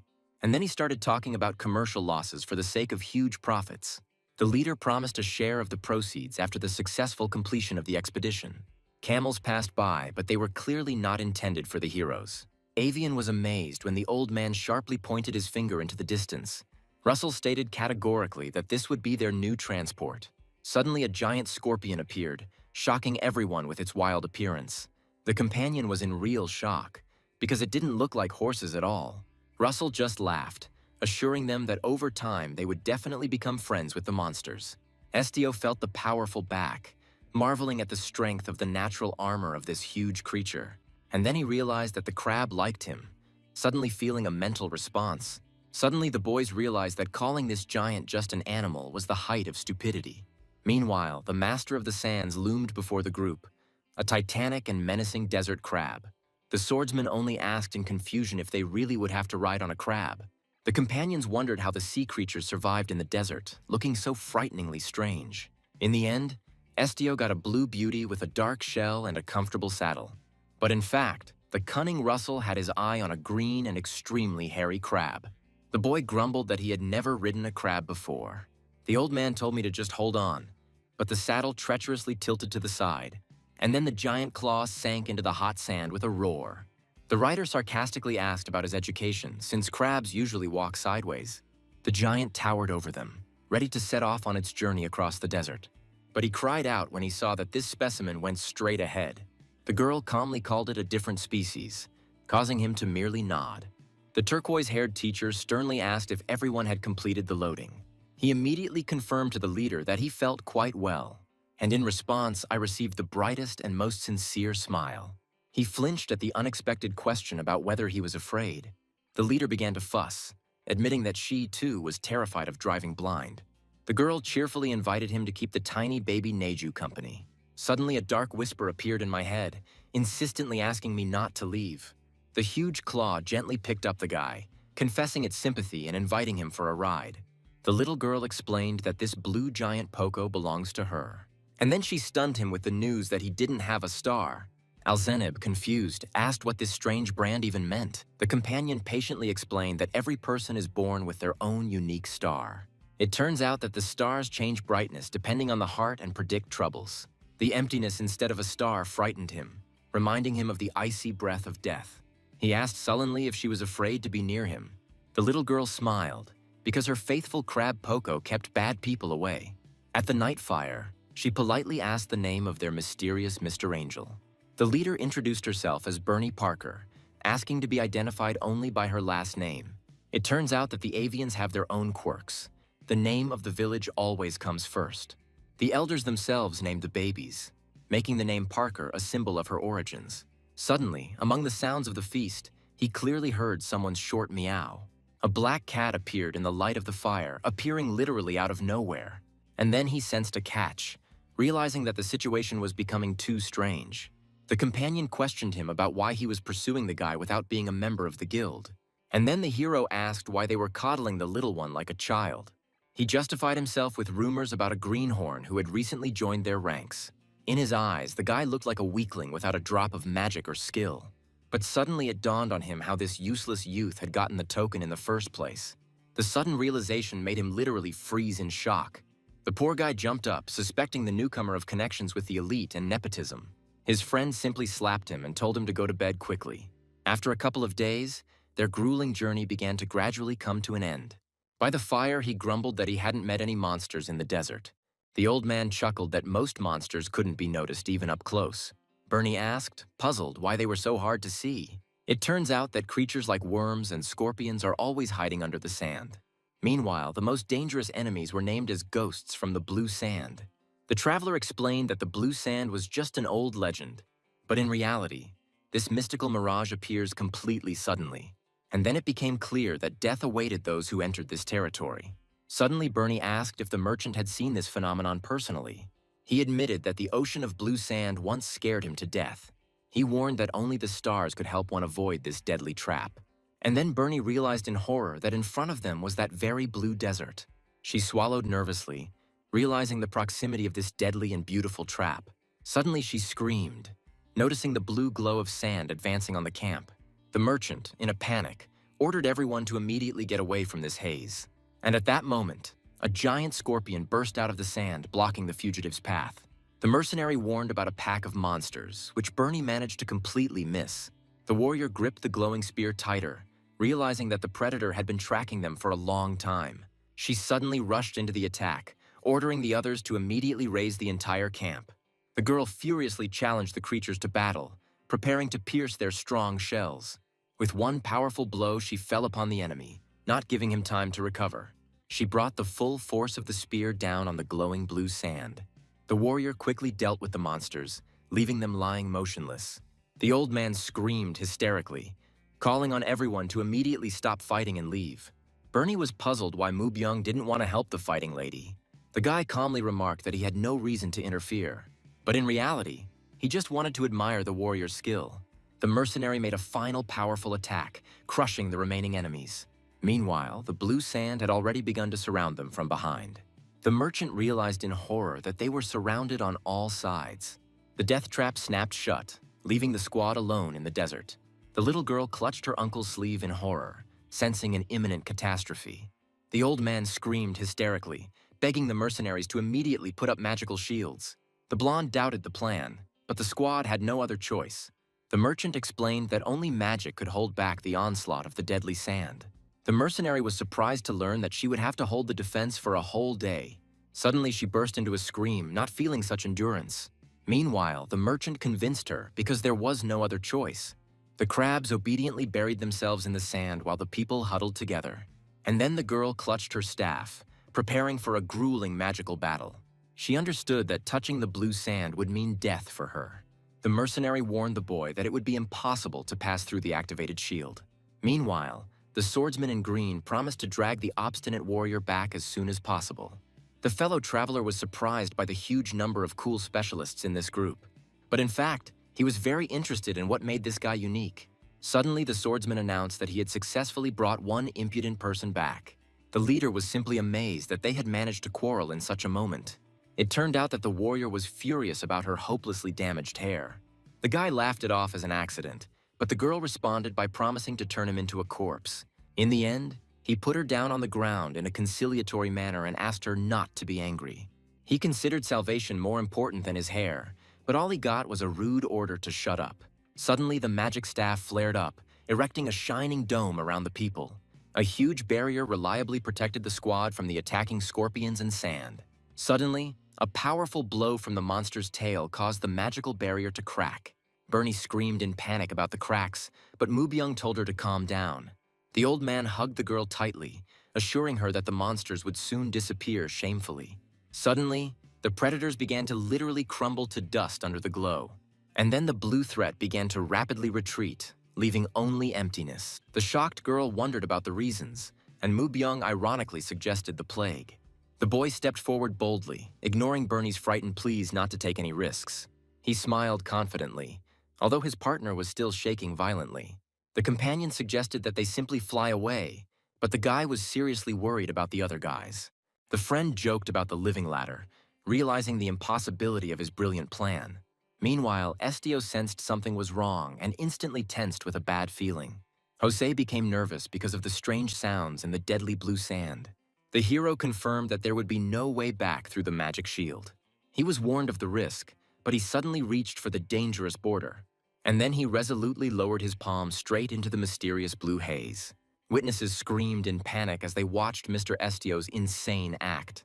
Eyewitnesses were stunned, because the guy survived contact with the cursed sand. Finally, Estio realized that this whole curse story was complete nonsense. Estio studied his hands in surprise as the surviving crowd screamed in shock. The onlookers in the shadows were making noise, amazed that he had not crumbled to dust. The blue-haired companion seethed when the leader tried to simply walk away. The entire team rushed after him, demanding that such dangerous maneuvers be discussed first. Estio paused guiltily and briefly apologized to his loyal comrades. The friend gave the leader a severe dressing down for his secrecy and lack of trust. Meanwhile, the girl was perplexed as to how these blockheads could trust so blindly. She thought gloomily about the fact that there was no one to trust in this world. Those around were still trembling, remembering the terrible rumors about the curse of blue dust. And then Estio revealed the truth, saying that it was not sand at all. Estio stunned everyone with the news that the deadly sand was tiny insects. The companion carefully examined the glowing bug frozen right on his finger. And then the tiny wings confirmed the leader's words about the true nature of the threat. The friend finally realized why Estio had risked so much outside the shield. The leader explained that beetles don't particularly like to think, scaring the little cactus. Suddenly, Mr. Ahura woke up and joyfully recognized the curse as that of old acquaintances. Cactus stated authoritatively that they were merely beneficial exfoliating insects. The kid explained that these cuties were simply cleaning the desert by eating all sorts of dead things. Ahuru sincerely did not understand why his friends had such distorted faces. The crowd of survivors began to whisper, wondering if it was finally possible to turn off the magical shield. The man and child were genuinely puzzled as to why the strange bugs weren't bothering them. Cactus authoritatively noted that these creatures are sometimes too lazy even to eat. The eyewitness was delighted by the news, but was stunned by the plant speaking from the pot. Estio explained that the insects attacked only because they were overcome with wild terror. In moments of panic, the survival instinct forced them to blindly attack everything living in sight. The guy peered into the glowing particles, sensing some hidden secret behind them. Mubian kindly asked the leader not to overdo it and to take care of his health. The blue-haired merry fellow noisily celebrated getting rid of this damned blue dust. The comrades exchanged barbs, rejoicing that the deadly nightmare in the desert was finally over. Suddenly, one brave man from the crowd demanded to confess where such knowledge came from. The prosecutor was outraged at how quickly the guy neutralized this insidious phenomenon. There were whispers in the crowd that the whole situation looked extremely suspicious. The man firmly stated that he no longer intended to listen to lies. Suddenly, he accused Estio of studying necromancy, which is prohibited by law. Meanwhile, necromancers were considered sinners who brought death through magic. However, an unfamiliar voice called these bold accusations complete nonsense. The companion coldly explained that the person in front of them was the leader of the Ignis Guild. She shamed the impudent man for attacking a man respected by the crown. The man turned pale and realized in horror his fatal mistake. Now he saw that Estio was wearing expensive clothes with powerful charms. The prosecutor turned cold, realizing his monstrous mistake and unconfirmed guess. He smiled nervously, his voice trembling as he clarified the status of the great leader of Ignis. Estio silently presented the sparkling brooch, finally confirming his high status. The leader asked dryly about his doubts, finally crushing the will of the impudent poor fellow.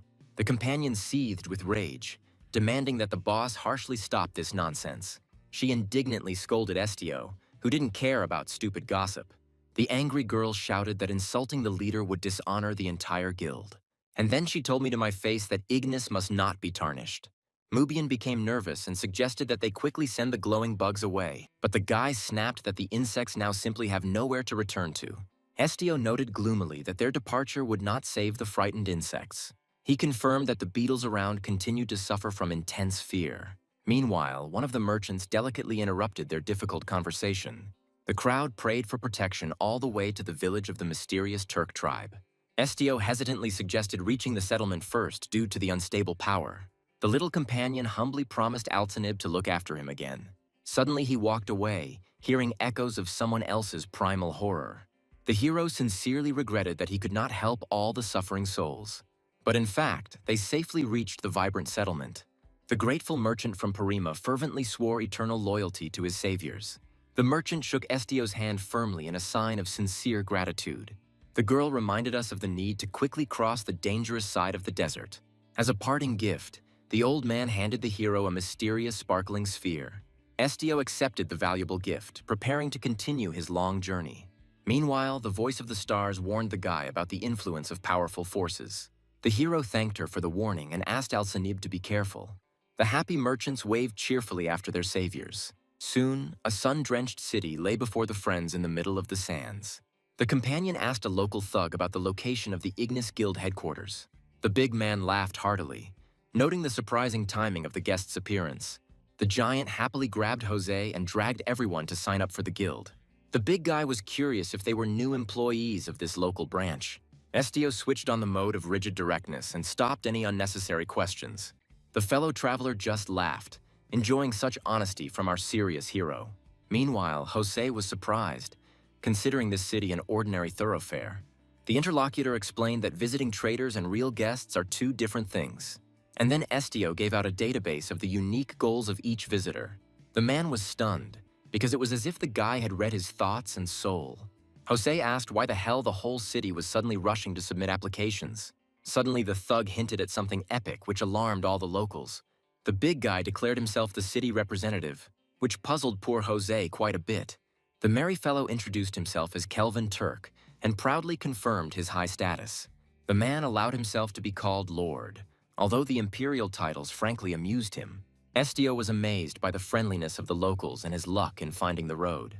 Meanwhile, Kelvin inquired about their knowledge of the mysterious sand in the desert. The satellites confirmed the encounter with the sand, causing the Lord to become quite worried. And then Estio added that they simply got out of the trap themselves. The Lord literally jumped in shock after hearing the news about the living nature of the curse. He wondered how the boys had managed to touch death and stay alive. Jose boasted about his leader, confirming the impeccable reputation of the great Ignis Guild.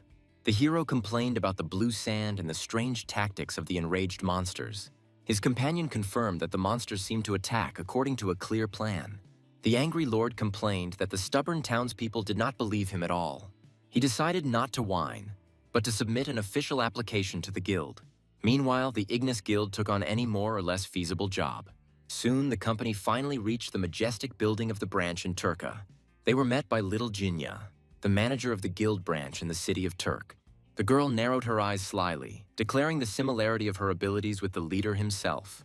But in reality, she had a masterful knack for charging her voice with powerful emotions. The team froze when they heard about the rare and dangerous gift of assimilating feelings.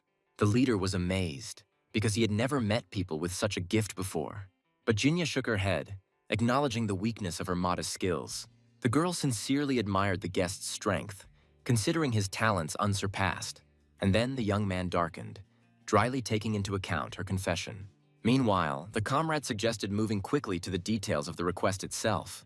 Jinya formally addressed the Lord, wanting to finally hear the essence of the task.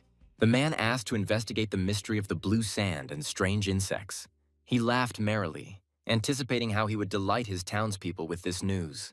The manager was surprised why they didn't need help exterminating the monsters. The Lord proudly declared that Turk's warriors would be able to defend the house themselves. At parting, the Lord cheerfully promised personal assistance in any possible troubles. The company hastened to leave, leaving the noisy ruler finally alone. The assistant swallowed nervously, finding the local leader's behavior completely out of the ordinary. The guy's gaze fell on the mysterious mirror that held a sleeping spirit inside. Jinya warned that the dangerous double was sleeping and demanded complete silence. The leader sincerely wished the prisoner of the mirror to one day find freedom and happiness. But in fact, he already knew the perfect place for a hiding place. Jinya mentioned the ancient temple, although the furnishings there were extremely lousy. Among the endless dunes, the very same dilapidated building of the ancient temple appeared. Meanwhile, the blue sands and monsters have already begun to lay siege to this place. Jinya lamented that because of the monsters, people had completely forgotten the way to the temple. The hero immediately realized why the local lord was so desperately inviting them to visit. Apparently, that big guy really was desperate for new faces in town. It turned out that the girl had already conducted reconnaissance and dug up a ton of information about the anomaly. The companion was outraged that the guildmaster was brazenly bending the rules for the sake of this mission. Jinya only confirmed that she had received a special order to find out everything about the desert. And then the guys realized that they had been sent by the same person. The friend cursed silently, feeling like a pathetic pawn in a big game. Later, night fell, but the boy still couldn't close his eyes.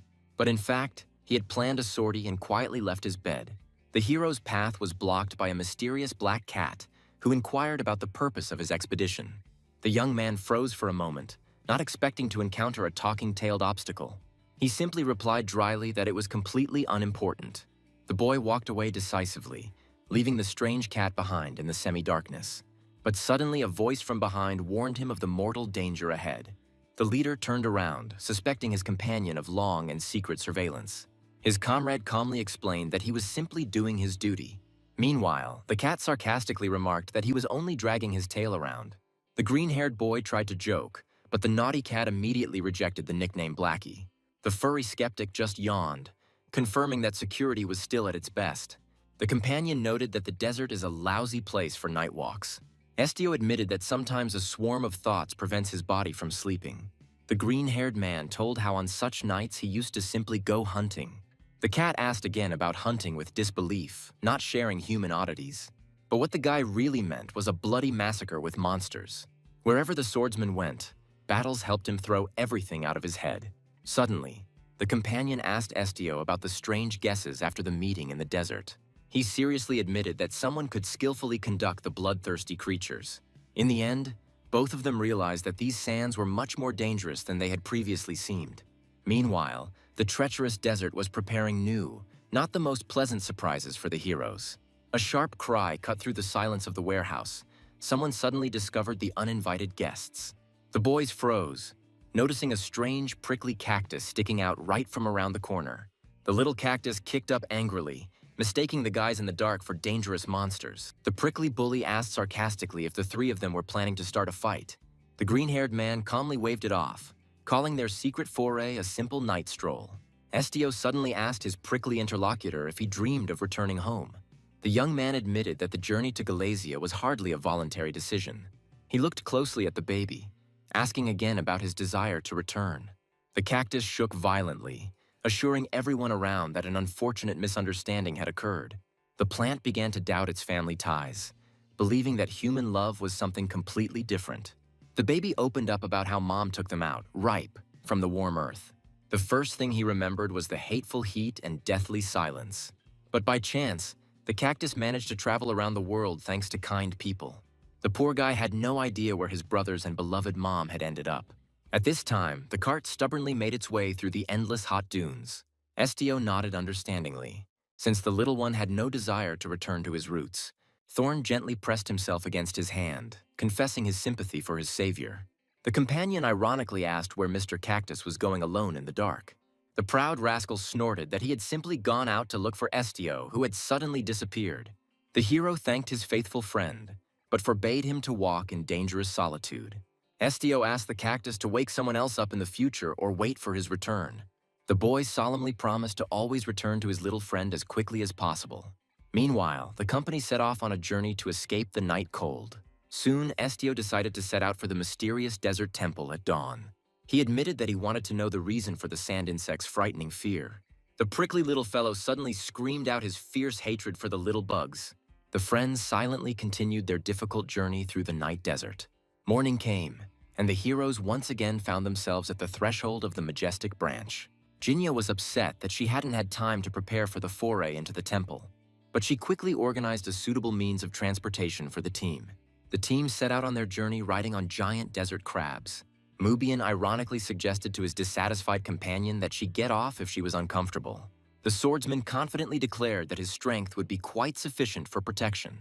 Suddenly, the girl got angry and grabbed the monster's reins herself. Mubian relaxed, only lazily asking his companion to drive much more carefully. But in fact, she intended to make the guy deeply regret it. Meanwhile, the caravan of huge creatures stubbornly moved through the sands.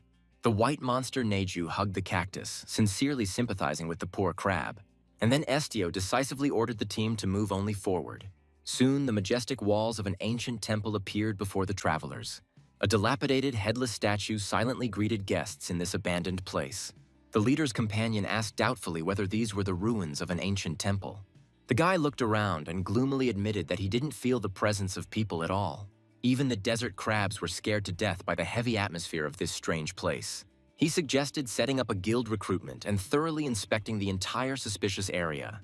The leader stepped decisively into the frightening darkness of the huge doorway between the columns. Suddenly, a blinding light flashed through the darkness, completely engulfing the hero's figure. The team entered, realizing that there was a complete lack of any trace of human activity here. And then the leader withdrew into himself, ignoring his surroundings and remaining silent. The alarmed partner called out to the leader, trying to pull him out of his deep, gloomy thoughts. Suddenly, desperate cries for salvation and a home began to sound in the leader's head. The partner timidly touched the hero's shoulder, trying to break his strange stupor. Suddenly, the leader rushed deeper, assuring everyone that he could hear the voices of people. The group began to descend a gloomy staircase, shrouded in dense ancient vegetation. The companions admired the grandeur of the temple, built by their ancestors without any magical help. Meanwhile, the girl became worried about the way back, doubting the commander's words. But in fact, the leader was absolutely sure that people were nearby. The guy confirmed that he could clearly hear voices coming straight from the darkness. From the frightening depths of the stairwell, ghostly cries for help were heard again. The companion became seriously alarmed by her leader's frighteningly heightened senses. Parker was horrified by the leader's frightening evolution as he pointed to the altar. The leader confidently pointed to an ancient platform covered with a red cloth. The group discussed the macabre customs of the ancients who sacrificed animals to the gods. The companion in green asked if such wild rituals were still practiced. The girl explained that previously, sacrifices were made with every prayer to the gods. Suddenly, the swordsman mentioned the terrible records of human sacrifices. Parker was horrified by stories of corpses in the dungeons. She naively hoped that it was just an ordinary funeral. The swordsman described living people sealed in coffins with magic powder. And then Parker screamed at the top of her voice, looking for survivors from the guild. Parker's mind suddenly filled with words about a god hearing someone's prayers. The girl happily confirmed that she, too, clearly heard voices from underground. The leader dropped to his knees, trying to find the exact source of the muffled noise. Putting his ear to the cold stones, he became aware of the absolute emptiness of the floor. Parker was horrified to wonder how the people had gotten trapped down there in the first place. Suddenly, the leader discovered a hidden handle right above the image of the tree. A moment later, the heavy slab moved away, revealing a dark passage to the group. A frightened figure in a light hood suddenly appeared from the opened hatch. The rescued man thanked the group fervently, acknowledging the nearness of a painful death from thirst. The fugitive explained that they were trapped because of the beetle attack. The leader suddenly asked the rescued man if they had that same blue sand with them. The frightened prisoner only desperately repeated about the need to immediately escape from here. Suddenly, he confessed that this temple was the residence of deadly creatures. The commander fell silent gloomily, pondering the meaning of the word about the enemy's mysterious lair. And then he finally realized the reason for the constant buzzing of insects in the ruins. Meanwhile, the green-clad swordsman discovered a hidden door just behind the altar. The rescued ones trembled in horror, begging not to touch the sealed room of the ancient gods. But the leader cold-bloodedly opened the entrance, spitting on all sacred prohibitions and legends. The fugitives were simply speechless with shock, looking at the frightening determination of this guy. There was indeed blue sand behind the door, causing the survivors to scream in delight. Parker asked if they would leave the survivors behind and was told they would. The leader froze in the shining opening, preparing to enter the mysterious dungeon. Inside, it turned out to be lighter than during the day, like in a fairy tale crystal cave. The hero doubted whether it was worth recklessly moving forward after completing the goal. Suddenly, he proposed a radical solution to burn down this terrible place. The group discussed how fire in the tunnels would greatly reduce the insect population. The companion reminded that these creatures eat people and there is no time to waste. But in fact, these monsters used to be quite peaceful creatures. And then he realized that he had to find out the reason for their frightening transformation. The partner clarified the plan, although the leader himself was not completely sure. He decided that he would only know the truth if he decided to go inside. The leader gave his companions permission not to follow him into the dangerous darkness. She wondered why the docile creatures suddenly turned into terrible monsters. The heroine angrily demanded to find out what exactly had changed the insects' hearts. She desperately cried out for help, causing the leader to turn to look at her in surprise. But in reality, the guy doubted the value of his current abilities. Suddenly, the entire team froze, blinded by the incredible sight right in front of them. Suddenly, a colossal mountain of pure shining gold appeared before them.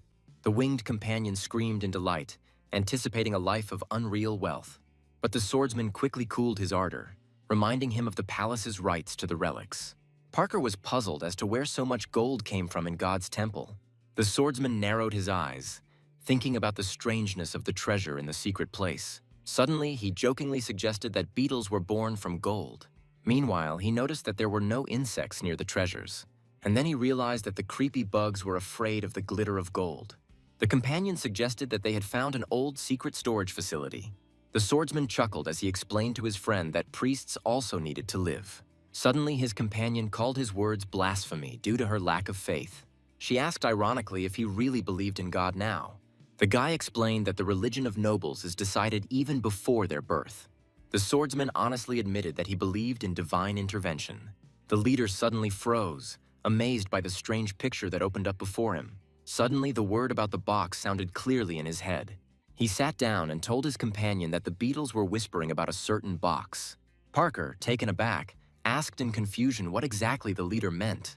Meanwhile, an elegant chest containing a huge stone appeared before them. And then the hero noticed that the behavior of the insects around him had changed dramatically. The chest swung open, blinding the team with bright light and golden radiance. But the seasoned warrior objected, claiming that it was not gold at all. In fact, inside lay the legendary scale of the mighty yellow dragon. The swordsman asked the cactus about the scales of that very yellow dragon. The shining artifact, unlike the fish scales, possessed the most powerful magical power. Ahuru confirmed that the dragons created magic and filled each scale with it. Meanwhile, the swordsman inquired about specific examples of the effects of this ancient magic. And then Parker was horrified by the thought of turning peaceful creatures into enemies. Cactus cheerfully confirmed the hero's guess about the dark side of this artifact. The swordsman annoyedly admitted that the yellow dragon was once again to blame for everything. To save the situation, Ahuru suggested simply breaking the damned scale. Amazed, Parker asked her little companion about the source of his incredible knowledge. In fact, Ahura inherited all these memories from his mother. Suddenly, the cactus told about a mother who lived in the age of dragons. She personally communicated with the lizards and learned their innermost secrets. And then he realized that the Acuminates were united in their memories. It turned out that only a true dragon is capable of defeating another formidable beast. Meanwhile, it became clear that only Estio could handle the task. The guy resolutely agreed, but his tailed companion suddenly expressed a sharp protest. The cat warned of danger because dragon scales are not simple things. She noted ironically that this legendary armor was suspiciously easy to break. It turned out that Estio had received a request to investigate matters in the Turkic desert. In the end, the companion suggested that he simply reveal the truth and go away. The guy decided to take a risk because this blue sand was simply mowing down everyone. The cat noticed that even the unfortunate insects were forced to commit terrible evil. Meanwhile, Tsuki asked if he would really put himself in harm's way because of some bugs. Estio snapped that he couldn't ignore the trouble since he was nearby. The tailed one honestly admitted that she was simply wildly worried about his skin. And then he warmly thanked his friend for her sincere support. But there was a hitch. The guy had no idea how to break this thing. While he was puffing over the artifact, the girl caught the leader in an awkward moment. Suddenly, the cat commanded him to finally use his hidden power. Only Estio doubted that his power would really help in this situation. Tsuki clarified that she meant his special mental ability, but the guy doubted it because he only read living hearts. The tailed one insisted on her own, telling him to just take a risk. Suddenly, the artifact in Estio's hands flashed with a blinding light. His companion was stunned when he destroyed the scales of the legendary yellow dragon. Meanwhile, the warrior waited for the insect's magic to instantly dissipate. And then he suddenly froze, feeling some strange tension. Suddenly, the whole team had a very bad feeling about something. The green-haired girl panicked and prayed for the hero to stop this chaos. The young man replied that he needed time to gain complete control. The heroine fell into a wild panic, not understanding how to clear up this chaos. Suddenly, Estio fell asleep, submitting to the will of the magical artifact. He was greatly amazed at the oblivion, feeling how his consciousness was rapidly fading. Meanwhile, a voice was heard in the darkness, tenderly greeting the sleeping youth. Estio recalled these sounds, trying to recognize old acquaintances in them. And then they called him Shuhanan, completely confusing the poor fellow. It turned out that Ro Arin from the mysterious Black Clan was standing in front of him. The boy lazily asked again about her strange origin, showing no fear. The girl was genuinely delighted at the opportunity to finally make friends among her peers. Estio realized that the dragon scales had pulled him into someone else's memories. The blonde muttered resentfully that he was no longer a child. Ro Arin just teased him because he looked tiny. Shuhanan admitted that he adopted a cute appearance for the sake of people. The curious girl bombarded him with questions about the new world. But the guy snapped that he couldn't stand humanity. Meanwhile, he added that he came purely for fun. And then Ro Arin suddenly heard her name being called. The little girl promised to come back to listen to new stories. The guy snorted after her, calling his acquaintance terribly annoying. But in reality, they were just having a fun time. The children lay carefree in the grass, admiring the delicate flowers. Shuhanan asked his friend why she liked people so much. She just smiled warmly, calling humanity truly sweet. Meanwhile, Shuhanan remembered the mental powers of the Black Clan. Ro Arin confirmed that she could hear his heartbeat perfectly well. It turned out she knew every word he wanted to say. And then she asked him directly about his love for humanity. Shuhanan instantly blushed deeply at such an unexpected question. The guy admitted that he fell in love with them only for her sake. Finally, Ro Arin decided to explain the reason for her tender feelings. Ro Arin explained to her friend that they were born to be mediators of this world. Blacks were full of love for all living things from birth. Meanwhile, they literally shared each other's thoughts and deep emotions. And then she was sincerely surprised how it was possible not to love people at all. After all, even an ordinary lotus flower seemed incredibly cute to her. Suddenly, Shuhanan returned, stepping onto the grass again after a long time. The friend happily asked why he had made her wait so long. However, Shuhanan looked unusually gloomy and was clearly not telling the whole story. He dryly conveyed the Lord's order to never approach people again. It turned out that all the dragons decided to leave this world forever. The map confirmed that they too were soon to leave these lands. And then Shuhanan gloomily ordered her to stop loving people forever. The girl apologized and flatly refused to leave, deciding to stay at home. Suddenly, the guy shouted out his stubborn girlfriend's name in a rage. Poor Ro Arin flinched violently at his sudden and powerful roar. Meanwhile, he immediately cooled down and awkwardly asked her for forgiveness. He promised to stay by her side if she was determined not to leave. Then he insistently demanded one very important oath from her. She swore that none of them would leave here alone. Estio realized that these fragments of memory were not yet enough for understanding. Estio wondered why Ro Arin had so brazenly broken her old promise. It turned out that the blacks were born only to love all living things. The hero stood frozen in the darkness, painfully trying to understand the true meaning of love. Suddenly he realized the hatred in him was kindled by the ugliness of those around him. Meanwhile, the guy admitted that he is still wildly afraid of strength. He smiled sadly, wondering if he would become as bright. And then the whole team finally woke up, coming to their senses. The cat gently asked if her owner had truly had a good dream. The tailed one ironically noted that she didn't know about the dreams of the other guys. And the cactus squeaked with delight that he had finally met his mother in his dream. Rang still hasn't woken up, remaining in an abnormally deep sleep. The man in green suggested waiting a little longer for her to wake up. Meanwhile, concerns were raised that they were just wasting their time. Estio asked Neju to carefully carry his sleeping companion on his back. The white monster agreed, but doubted that the girl would like such an idea. Then the swordsman in green himself lifted his ally to carry her forward. Just before leaving, Estio suddenly voiced a special request to his friends. He insistently asked them not to tell anyone in the village about the treasure. The companion sincerely did not understand the motives and wanted to know the reason for the secrecy. But in fact, Estio remembered an important conversation between children from the past. In his dream, the boy saw strange fragments of the yellow dragon's memories. He guessed that the ancient temple occupied a special place in his memory. The hero didn't want to touch anything there without the owner's permission. And finally, he decided to leave a magic mirror with a spirit in the temple. After some time, the friend swore to keep his secret sacredly. The mission was a success, As the leader finally fully harnessed his power, he assured his companions that now his power would no longer harm anyone. But there was a problem. Miss Rang still hadn't woken up. It was simply impossible to drag her through the portal in such a state. Suddenly, the hero decided to personally enter her dream to save her. His companions doubted the idea, but the guy still decided to take the risk. The nasty cactus grumbled that Rang despised all non-humans in the world. The prickly friend remembered how many animals she had managed to kill before. SDO ironically clarified the presence of a nose in the plant that smelled the blood. Meanwhile, the guy called on Ahura to shut up and stop this argument. He admitted that the girl would not change even after their rescue. But deep down, the hero considered what happened to be only his fault. The black cat kindly invited his friend to go into this dream together. SDO nodded briefly, accepting the help of his faithful furry companion. Finally, he touched the sleeping woman's forehead, starting the dangerous process of immersion.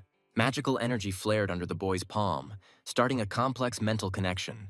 The radiance instantly engulfed the heroes, finally transporting them into the world of dreams. And then SDO found himself in a quiet bamboo forest. It turned out that even a cat can't simply track down its owner here. Meanwhile, the furry companion explained that the search would have to be done only by intuition. But suddenly the hero had an idea and decided to apply his folk ingenuity. The boy deftly broke off a bamboo stalk to use as a pointer. He concentrated, hoping for luck in this strange way of searching. Eventually, a fallen branch showed them the way deeper into the dense thicket. When the cat questioned him, SDO calmly replied that he had gained wisdom from books. The cat explained that in the dream world, even strange methods work perfectly. However, SDO reminded that this requires the desire of the owner of the dream himself. Suddenly, the furry companion declared that the guy himself was capable of controlling his dreams. The hero realized that his new ability now seemed frighteningly obvious. In his thoughts, he wondered what he was becoming and who dragons were. The guy withdrew so deeply into himself that he completely stopped hearing his friend. And then the cat let out a loud cry, causing SDO to flinch in surprise. The pet was outraged by his inattention and asked what he was thinking about. But in fact, a little girl in a bright dress appeared in front.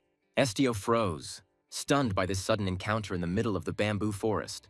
Little Birang looked around in confusion among the tall bamboo stalks. SDO froze, amazed by the sight of such a young and innocent version of the warrior. He picked up the yellow ball, guessing the purpose of her long search. But the girl passed by without noticing her toy. Suddenly, the little one took off and quickly disappeared into the thicket. There she came across a wounded tiger and politely greeted it. The cat explained that this beast was a powerful divine being. Birang was genuinely concerned when she noticed the deep, bloody wounds on the predator. She stroked the animal sympathetically, asking about its severe pain. Birang invited the tiger to her home, promising to heal all his wounds. The divine beast only silently looked at his savior with a wise gaze. Soon, Mr. White Tiger slowly walked away, leaving the girl alone. Adult Rang bitterly admitted that she should have left him there. The girl blamed herself for the pain her clan had experienced because of the beast. She bitterly regretted trusting the mysterious divine being. Meanwhile, Rang asked SDO to simply call her by her first name. The guy explained his visit by his girlfriend's long sleep and genuine concern. The beauty coldly asked the guest to leave, not wanting his intrusive care. However, SDO firmly stated that he felt personally responsible for her fate. The hero sincerely apologized for trapping the girl in this endless nightmare. Rang defiantly asked who had decided that she wanted to leave. She looked at her past self, beaming with pure happiness. Suddenly, little Birang joyfully threw herself into the arms of her beloved mother. The girl asked him how many times he thought she had had a nightmare. That damned beast from the forest destroyed her entire happy family. She cursed furiously the beast that couldn't even protect the king. And then the house was engulfed in flames while the divine tiger simply watched. The girl was the only survivor in that terrible and bloody ashes. The king's army soon arrived, but instead of helping, it brought only grief. Her family was declared traitors for kidnapping a divine being from the palace. The Rang family was unfairly branded as traitors without even hearing their justification. And while this madness was happening, the damned beast only watched indifferently. He simply stood by while the girl's relatives were cold-bloodedly slaughtered right before his eyes. That's why this false dream seemed like a real paradise to her. She suddenly smiled sincerely and quietly thanked SDO for this moment. The guy froze in confusion, not knowing how to react to such a change. Meanwhile, the cat reasonably noted that the gods do not kill animals without reason. Estio offered to help again, but the angry warrior rudely cut him off. Rang, in a rage, cursed the mad country and the creatures she did not understand. And then the hero resolutely grabbed her hand, forbidding her to surrender to death. Estio prayed sincerely that Birang would choose life over oblivion. The image of her mother, begging her to survive, surfaced in the girl's memory.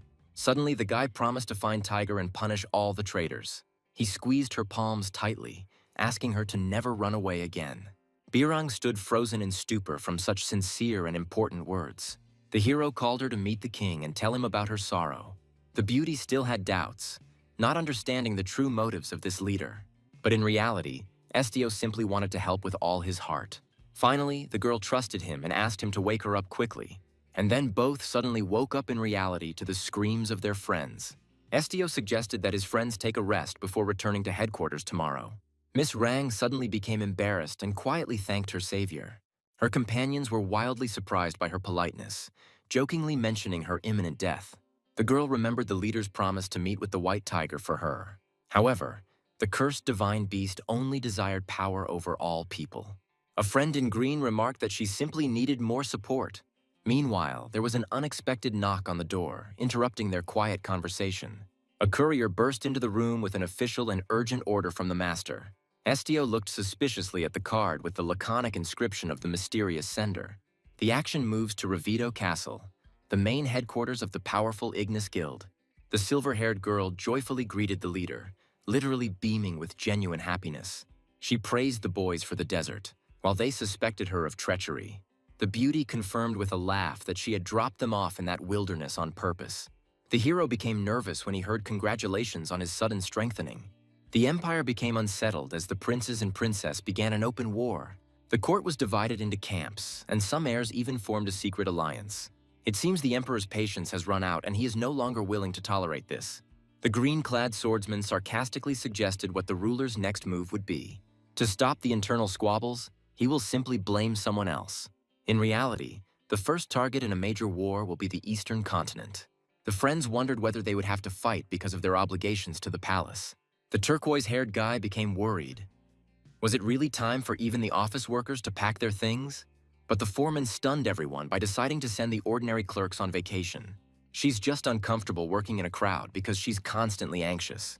The silver-haired girl seriously asked the leader not to get involved in the war under any circumstances. The young man nodded understandingly, realizing that it was better not to act heroically now. She suggested that he too go somewhere far away for a well-deserved rest. Meanwhile, the girl narrowed her eyes slyly, preparing another surprise. Suddenly, she grabbed his hand tightly, causing him to feel shocked. The leader was completely at a loss, not understanding the true motives of his unpredictable ally. The silver-haired girl thanked Mubian and told him to return to protecting those in need. But the faithful guard insisted that his place was next to the true lord. Meanwhile, Higara ordered the leader to act boldly, promising to always be nearby. Finally, the Duke promised to return to the team at the first opportunity. The stern Miss Rang also got ready to go, leaving the turquoise-haired man completely perplexed. She decided to prepare for war and reminded the leader of his promise. The girl added that she would follow him without delay at any moment. When everyone had left, the friends curiously asked the leader about his plans.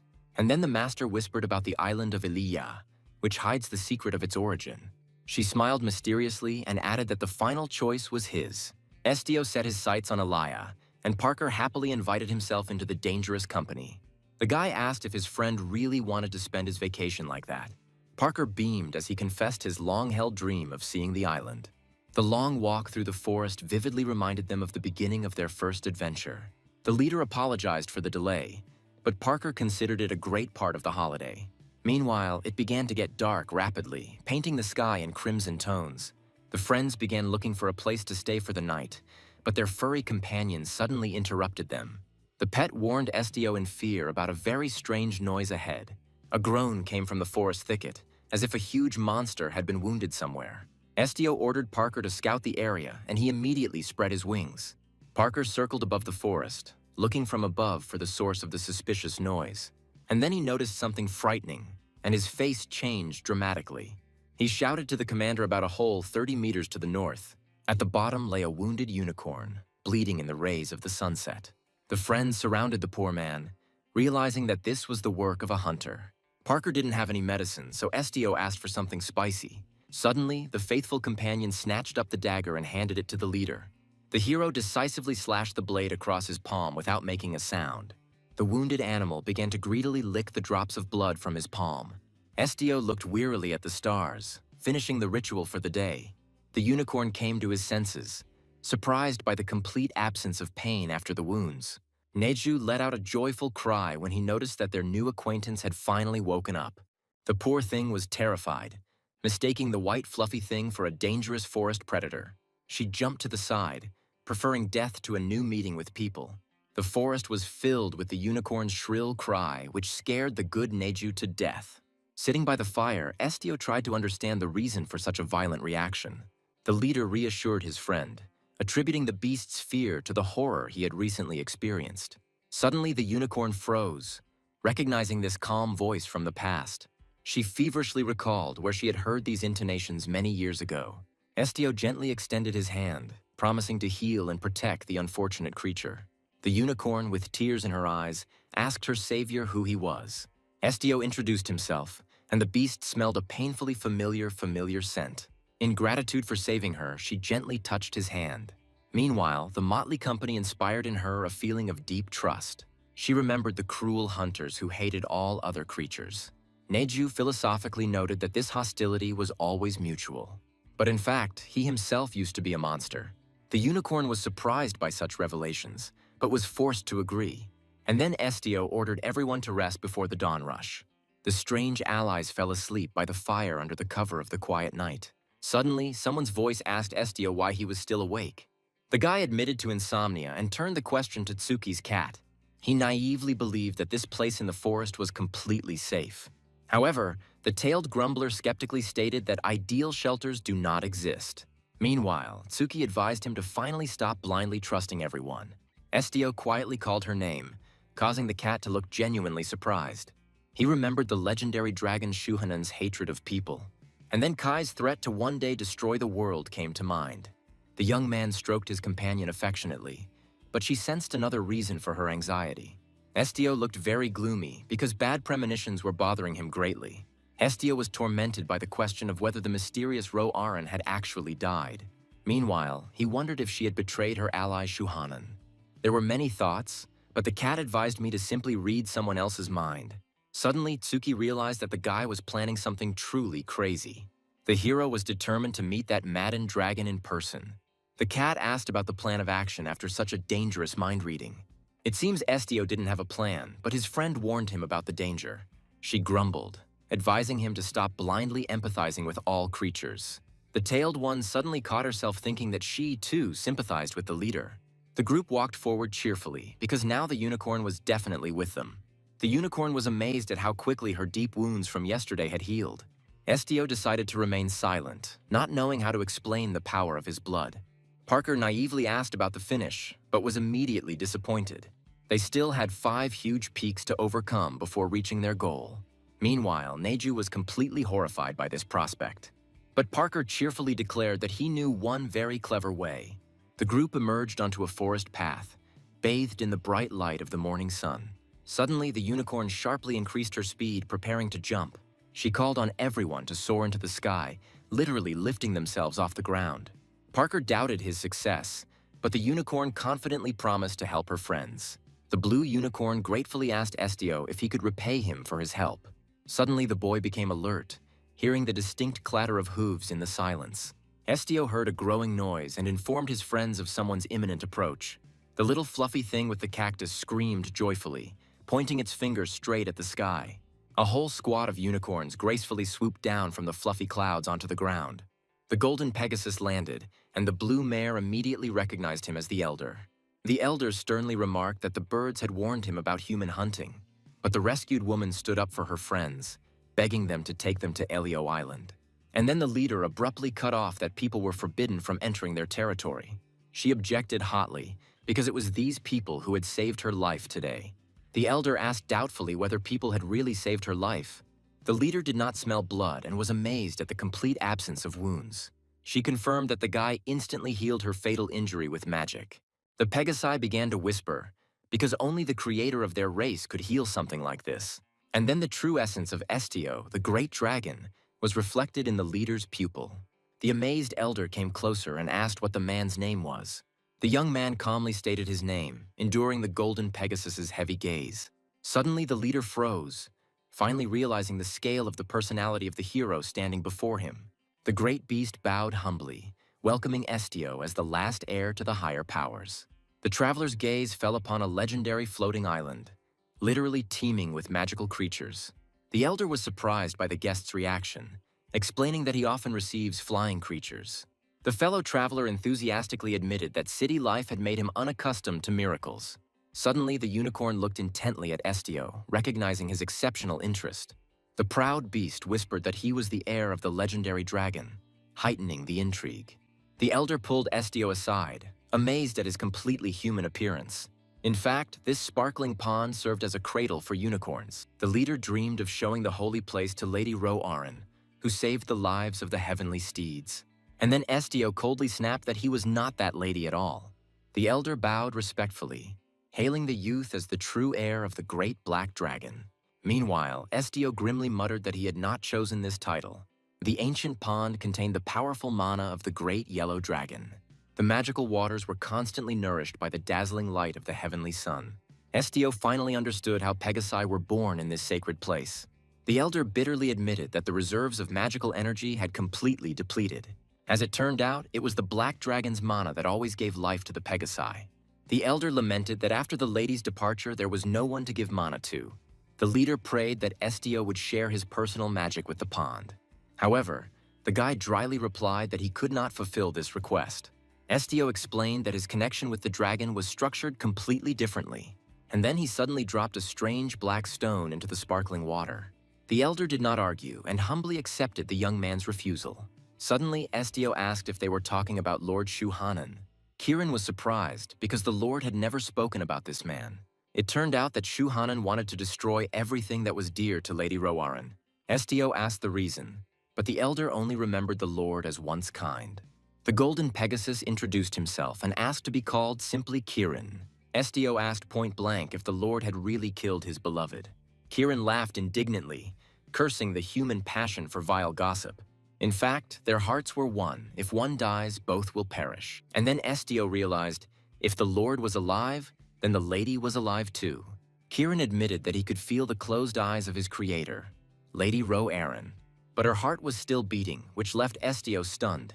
Pegasus said that dragons pass their hearts to their heir before they die. He immediately sensed in Estio the aura of a lady who had lived through many generations. The guy grabbed his chest in shock, trying to digest this crazy revelation. Could he really be the very heir who beats to the rhythm of Ro-Aran's heart? The dates didn't match. The lady had died 1,000 years ago. Estio was 19 years old. And then he froze. How many centuries had he spent inside the egg? Frieren explained that it was not the Lord who had killed the lady, but human betrayal. Estio grimly muttered that now it was vitally important for him to think everything through. Frieren decided to leave the guy alone with his heavy thoughts and flew away. The black cat looked intently at Estio, quietly calling his name. The cat kindly asked him not to cry, sincerely sympathizing with his grief. Estio burst into tears, unable to contain the overwhelming emotions and bitter tears. And then he realized that she had always been there and protected him. Estio sniffled while his companion urged him to calm down quickly. The cat rubbed anxiously against his legs, again checking on the condition of its owner. Suddenly, the idyll was interrupted, and the heroes sensed something was wrong in the sky. Estio turned around sharply, hearing the clang of metal and the cries of wounded animals. The hunters brazenly attacked the herd, capturing the unicorns in crude iron shackles. The aggressive blonde ordered his men to catch only small unicorns. He allowed large animals to be mercilessly killed, regardless of losses. A sharp explosion made the heroes look around in horror. Estio's companion was amazed to see wingless riders in the sky. The frightened unicorn panicked and pointed to a new danger in the clouds. It turned out that the avians were treacherously helping people chain up magical creatures. The frightened cactus warned that this was far from the worst disaster. The knight bared his teeth, revealing the symbol of the sacred palace itself on his cloak. The friends immediately realized that the detachment had arrived on direct orders from the bishop. The stern captain ordered the soldiers to silently carry out the will of their master. The commander ordered Lippe to magically amplify his voice for a loud announcement. The blonde man loudly declared Elio to be the territory of the Empire and the Sacred Palace. Meanwhile, the blue mare furiously objected that there were no owners here. Suddenly, the knight swung his sword, considering any disagreement an act of blasphemy. He glared madly, promising the heretics inevitable and cruel reprisals. The warrior then delivered a sharp blow, releasing destructive magical energy. And then a powerful lightning bolt literally incinerated a piece of the sacred island. One of the knights became frightened and asked if the captain wanted to destroy everything. In fact, this attack has already destroyed half of Elio's territory. The unicorn shuddered as he realized the utter vileness of the sacred palace's methods. The knight seriously doubted whether the current chaos on the island should be considered an uprising. Estio's companion waved his arms desperately, begging the aggressors to stop the attack immediately. The boy cried out that Elio was the last refuge for poor creatures. He implored the invaders not to turn the sacred heavenly island into a battlefield. The wounded hunter, in a rage, ordered the wild creatures to get out of the way as quickly as possible. The sudden flash made the young man close his eyes and cover his face with his hands in horror. His eyes reflected genuine shock at the realization of the bloody massacre that had begun. The deadly arrow pierced the flesh, and the blue unicorn fell to the ground with a scream. The boy rushed towards the wounded mare in despair, breaking the silence with a loud cry. The captain scolded the hunter, but he justified himself by citing the victim's accidental jump under fire. The blond man in armor cursed that he had dragged these hunters along with him in vain. Suddenly, he realized with horror that his body no longer obeyed him. A gloomy brunette appeared in the middle of the clearing, and a cat and a unicorn stood frozen next to him. A shadow enveloped the boy as he coldly decided the fate of the captives. The companion suggested simply erasing their memories and letting them all go their separate ways. But he gloomily retorted that half measures would definitely not solve their problem. His gaze grew heavy as he casually suggested simply killing everyone. The girl shuddered with fear, not recognizing her former friend in this monster. He only quietly apologized to Parker, looking up at the serene blue sky. And then the guy turned away, completely confused in his search for his truth. The enormous Shuhanan loomed over the floating island, jealously guarding his domain. Meanwhile, he clenched his fist, cursing the use of animals for anger. Estio assured that the unicorn would survive thanks to his own magical blood. The wounded animal only quietly whispered the name of its savior in response. And then, at Estio's command, the unicorn began to rise hesitantly. The boy gently touched the muzzle, asking for advice about the fate of the impudent hunters. He promised to fulfill any wish of the beast, as long as it was satisfied. The observer noted that this boy had frighteningly strong mental abilities. Meanwhile, his fiery gaze reminded the knight of the bishop's eerie aura. And in the sky flew the guild commander Ignis, wanted by the mysterious church leader. The red-haired girl remembered the rumors that the stranger could look into other people's hearts. And then she realized that this dangerous monster was definitely not human. But in fact, the guy was frighteningly reminiscent of that same creepy bishop.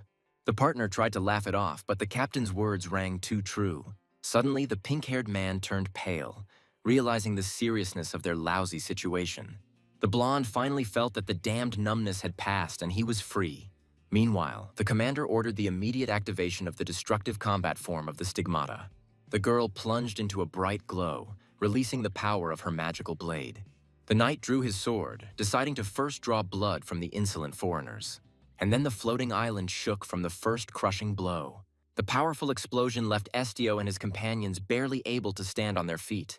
Suddenly, through the veil of smoke, the girl saw something truly terrible. It turned out that only the unfortunate hunters perished in this massacre. Meanwhile, a mysterious voice addressed the leader of the Ignis Guild with pathos. Ruberius arrogantly declared that he had simply decided to speed up this protracted process. The Holy Knight introduced himself as the island's defender, sent by order of the new bishop. Estio immediately realized that without an official ceremony, the bishop had no power.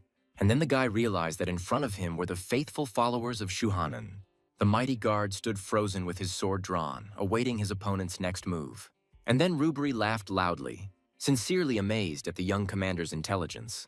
Ruberius decided to kill the heir so that he would not interfere with the new bishop. He rushed into the attack with delight, wanting to quickly shed someone else's blood. Suddenly, the Holy Knight was taken aback, as his deadly attack was easily repelled. Meanwhile, a huge black tiger named Suki jumped out to protect his master. The blonde almost fell off his feet from the wild power of this beast. He was genuinely amazed that the sacred blade did not even wound this monster.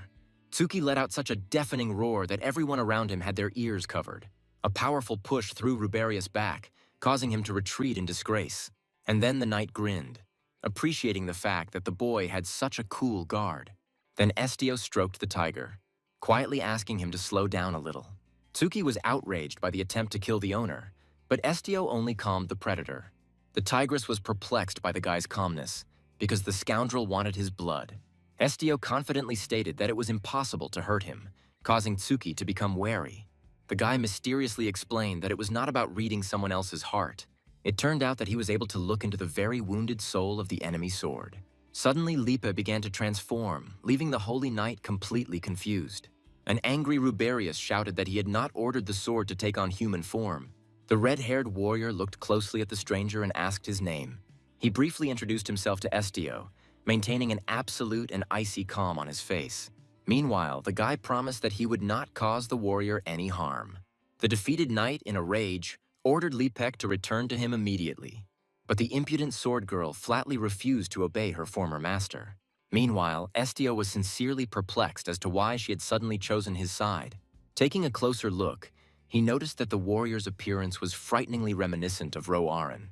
The beauty admitted that she feels the same ancient dragon aura in the guy. It turned out that Shuanan and Ro-Aran were once connected by a special closeness.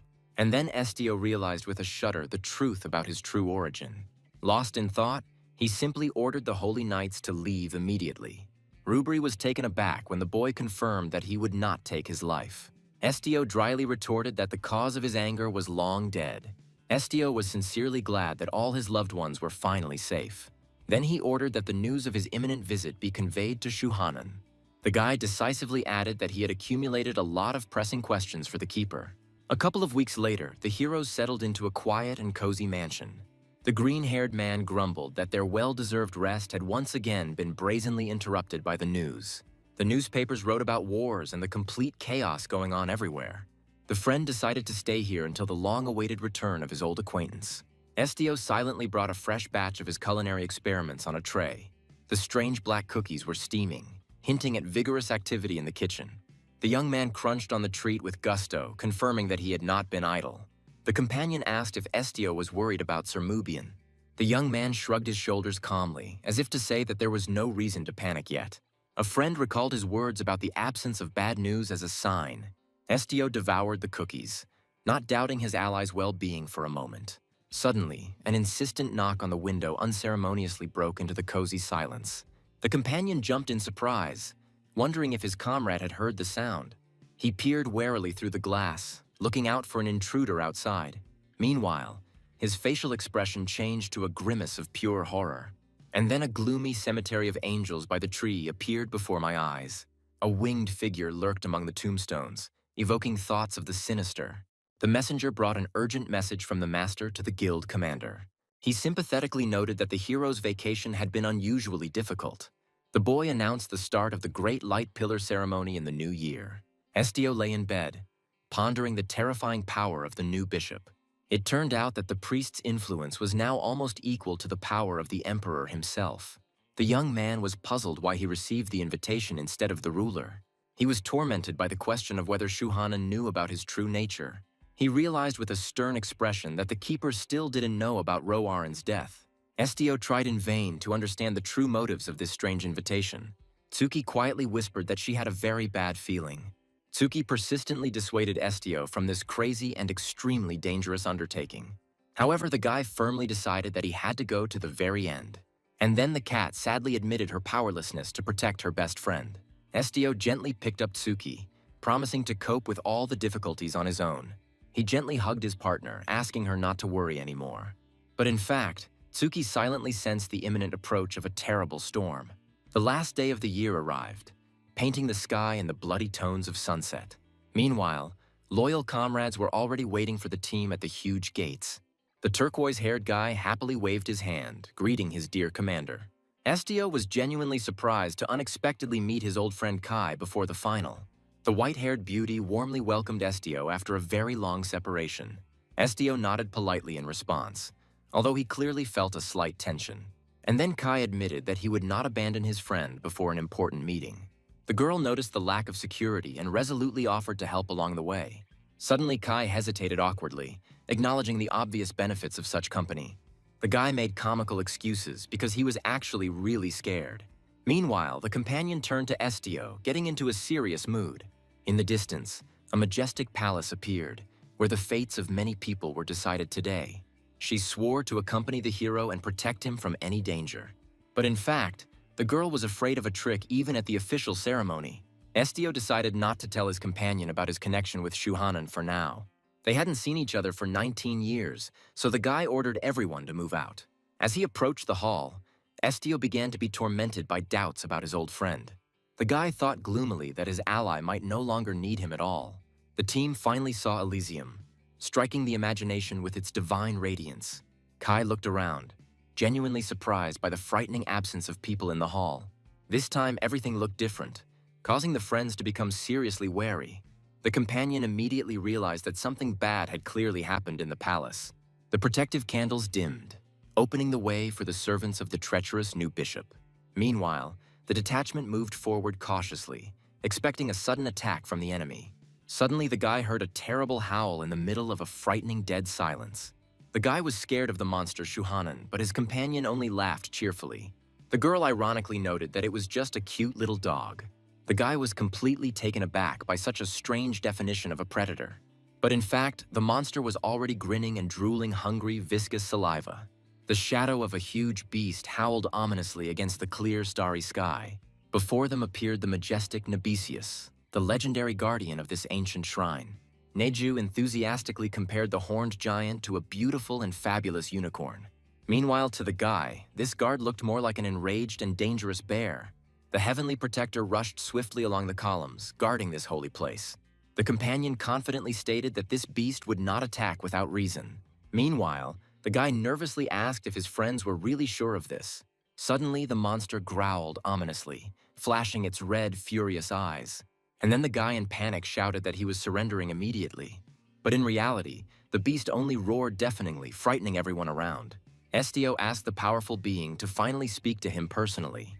He promised to establish communication so that they could hear each other. The guard explained that he had come to accompany them at the request of Saint Yggdrasil. The guy breathed a sigh of relief, but was surprised by the strange interests of the great saint. Nebesius snapped that he obeyed only the will of Saint Yggdrasil. Estio clarified whether Shuhanan will indeed become the next pope. The guard confirmed the dragon's right, hinting at the youth's strength. Suddenly, the beast forbade his faithful companions to accompany the leader to the saint. The boy and Neju clung to the hero in horror, refusing to let him go.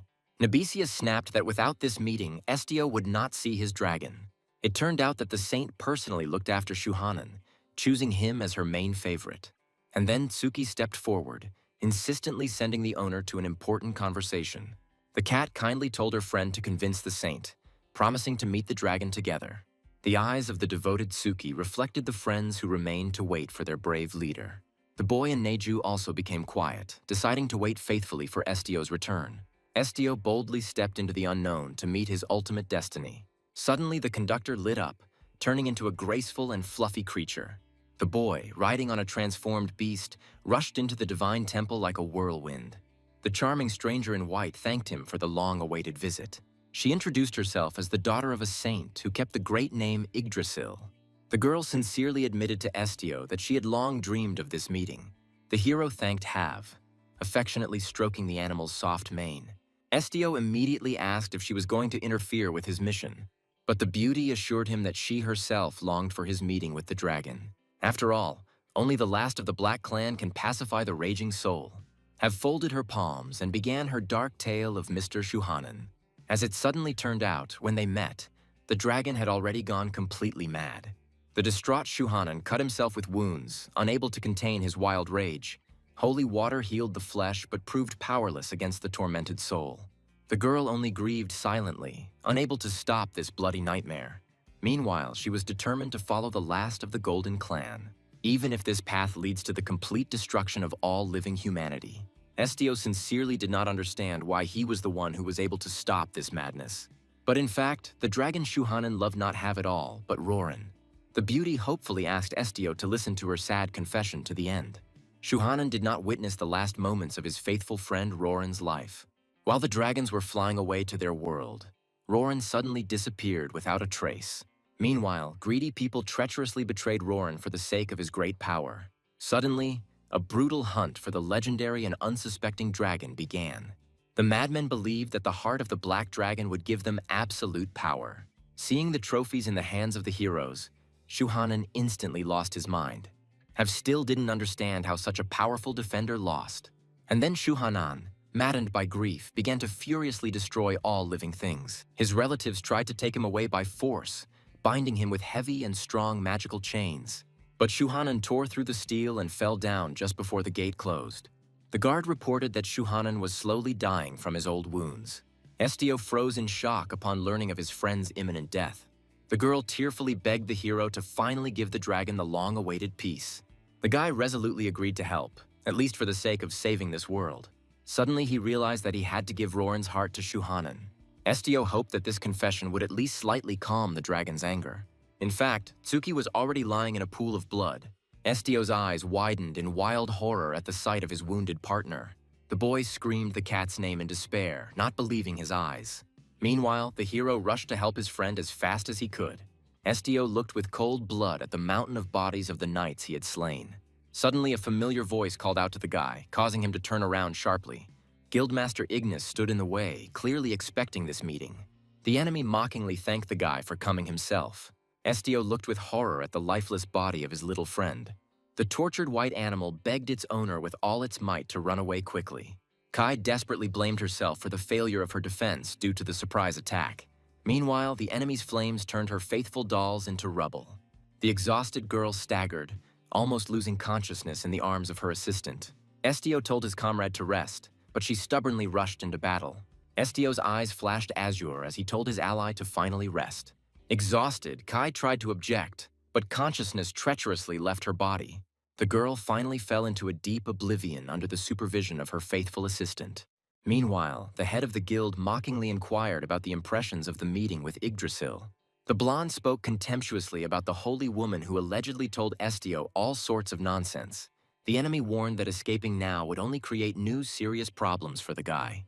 And then he laughingly threatened Estio with divine punishment for breaking his oath. The hero's face darkened when he asked the scoundrel again about the coming retribution. Ignis suddenly stopped short, feeling the chilling gaze of an enraged opponent on himself. Estio instantly used mind control, forcing the scum to pay for what they had done. Ignis realized with horror that his body no longer obeyed him. Estio furiously demanded an explanation as to why the enemies had attacked his loved ones. The guild leader was amazed at how incredibly the boy's strength had grown.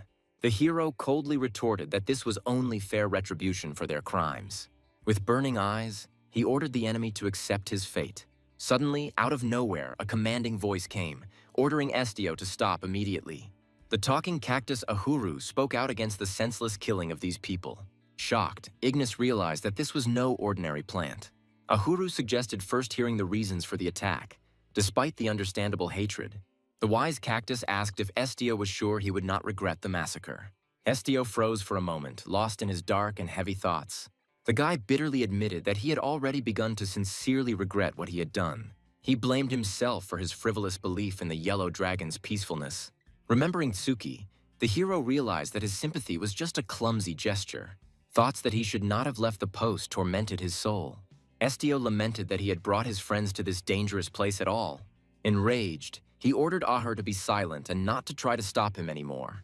Meanwhile, the cactus reminded him of his duty to the Guardians and the future meeting. Suddenly, Ahuru joyfully announced that surprisingly everyone remained alive. A friend urged Estio to calm down and soberly assess the situation. Estio asked again with hope in his voice if they were really alive. Ahuru confidently promised to quickly get everyone back on their feet with his flowering magic. The wise cactus asked the hero what his next step would be. The guy firmly decided that the first thing he needed to do was treat the victims. The hero ordered the defeated knights to sit down and not make any unnecessary movements. Under a gentle rain of petals, the wounded friends fell into a healing sleep. Soon, a bag with medicines and necessary bandages appeared on the floor. The little black companion also received his portion of help and fell asleep peacefully. Estio casually dropped the name Rubri F. Saint as he began his interrogation. Then he sternly asked the blonde what exact order he had received from Shuhanan. Estio pressed Ruberi hard, demanding that he finally tell the whole truth without concealment. The prisoner admitted that the order was not to kill, but to eliminate witnesses. The guy sincerely did not understand why Shuhanan was targeting his close associates. Estio coldly warned that he would not rise to the challenge. Ruberi responded by reminding the boy of his own desire to meet the gentleman. The hero decided to stay and protect his comrades until they fully recovered. Estio turned to Kai with concern, inquiring about her current condition. The girl confirmed with a smile that thanks to the healing cactus, her wounds had healed. The proud Ahuru solemnly demanded that henceforth he be called exclusively the Great Healer. Estio looked sadly at his sleeping pet, reproaching himself for his weak defense. Estio apologized to his injured friends with genuine pain in his eyes. Suddenly, the room was filled with a bright divine light, descending straight from the heavens. A powerful column of energy pierced the clouds, signaling the arrival of a higher power. Kai wished the hero good luck, realizing that the time had come for the decisive meeting.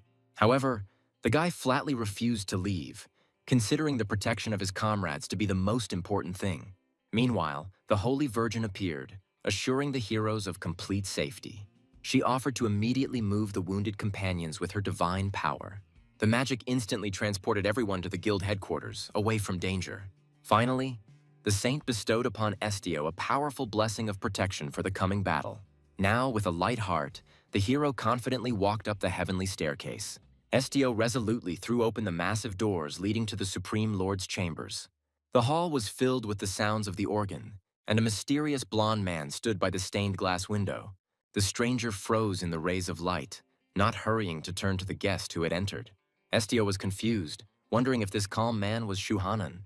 The surrounding silence and the stillness of the figure created an eerie feeling of an inanimate presence. Suddenly there was a sharp crack, and the golden columns of the organ became covered with deep cracks.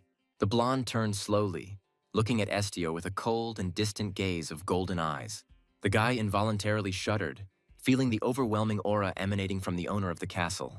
The man said Roran's name doubtfully, looking closely at the boy's face. Shuhanan ironically suggested that he was looking at another illusion in a new outfit. Shuhanan spoke mysteriously about the eternal pursuit of darkness by blinding light. He begged the ghostly image of Roran to stay by his side, even if only for a little while. Suddenly the man touched the boy's face, causing him to flinch in surprise. The owner of the castle cried out in shock, realizing the reality of the young man standing before him. Estio hastened to introduce himself and asked directly if he really saw Shuhanan. The blonde's face darkened, finally convinced that it was not his beloved in front of him. However, he continued to feel a strange and frightening presence of Roran in the boy.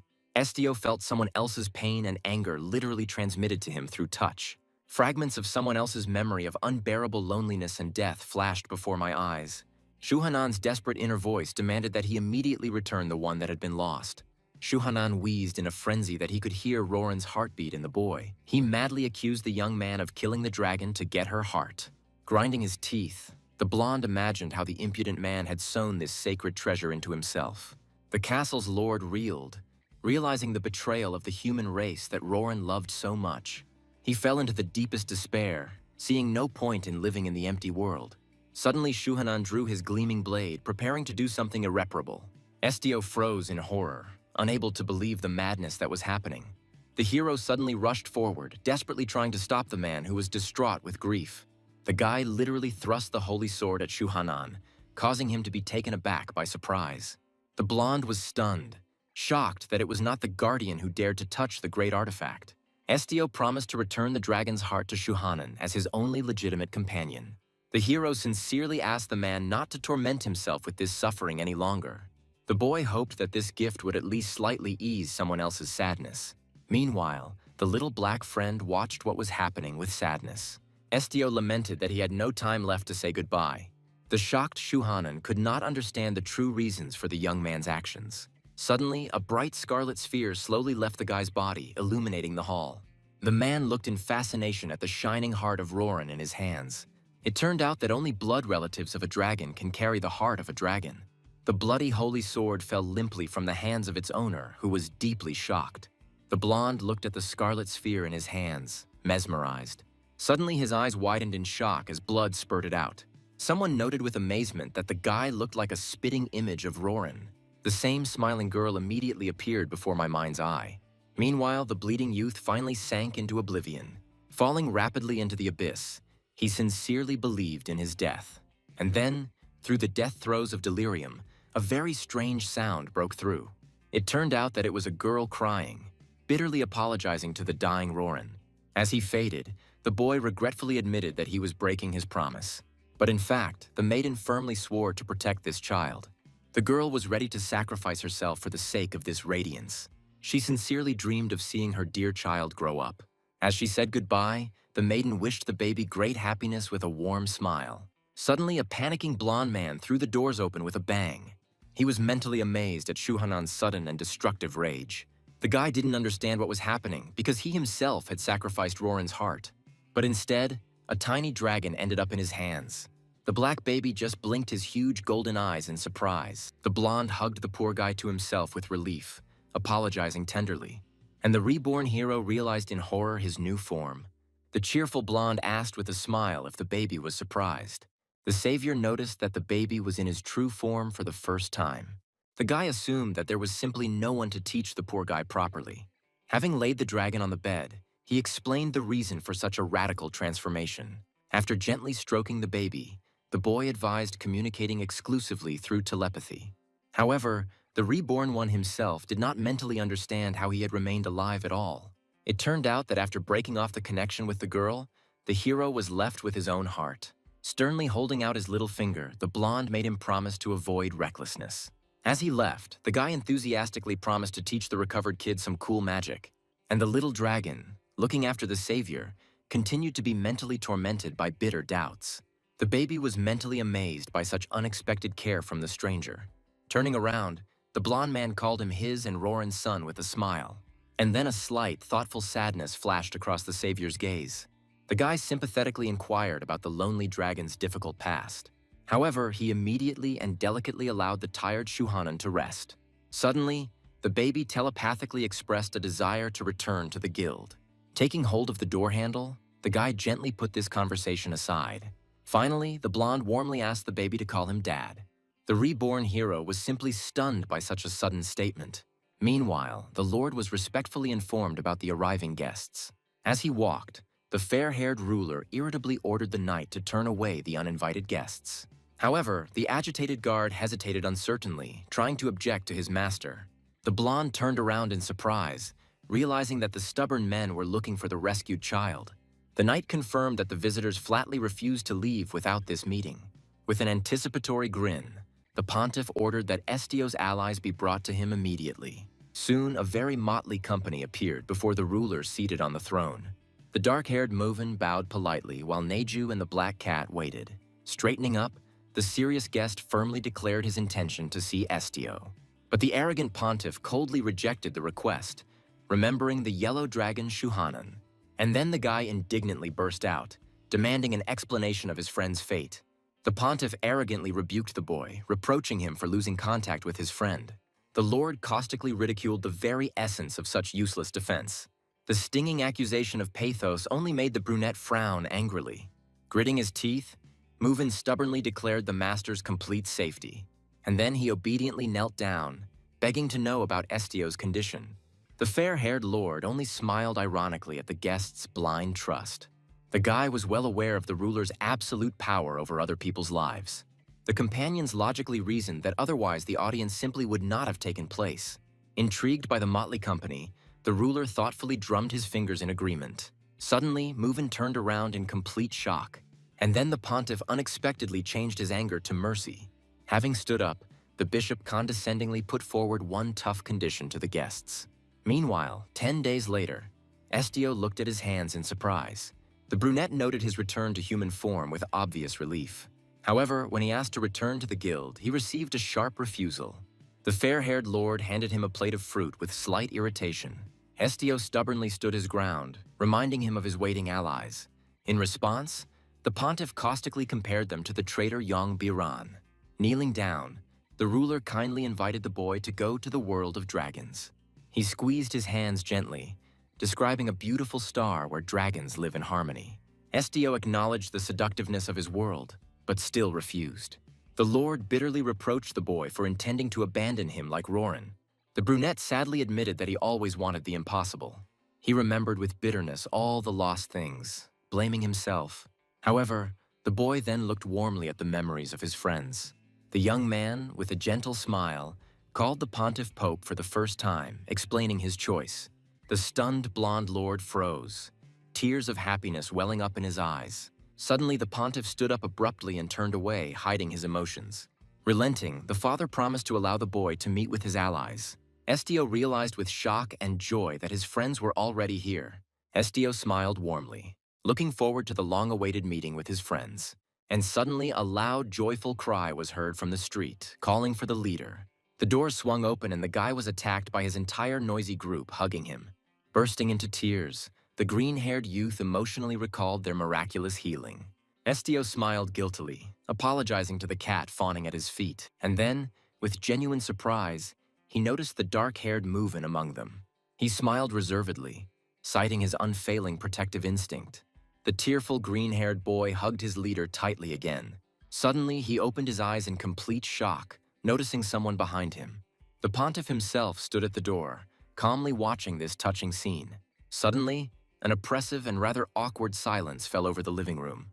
The green-haired man curiously asked the leader about his relationship with the holiness.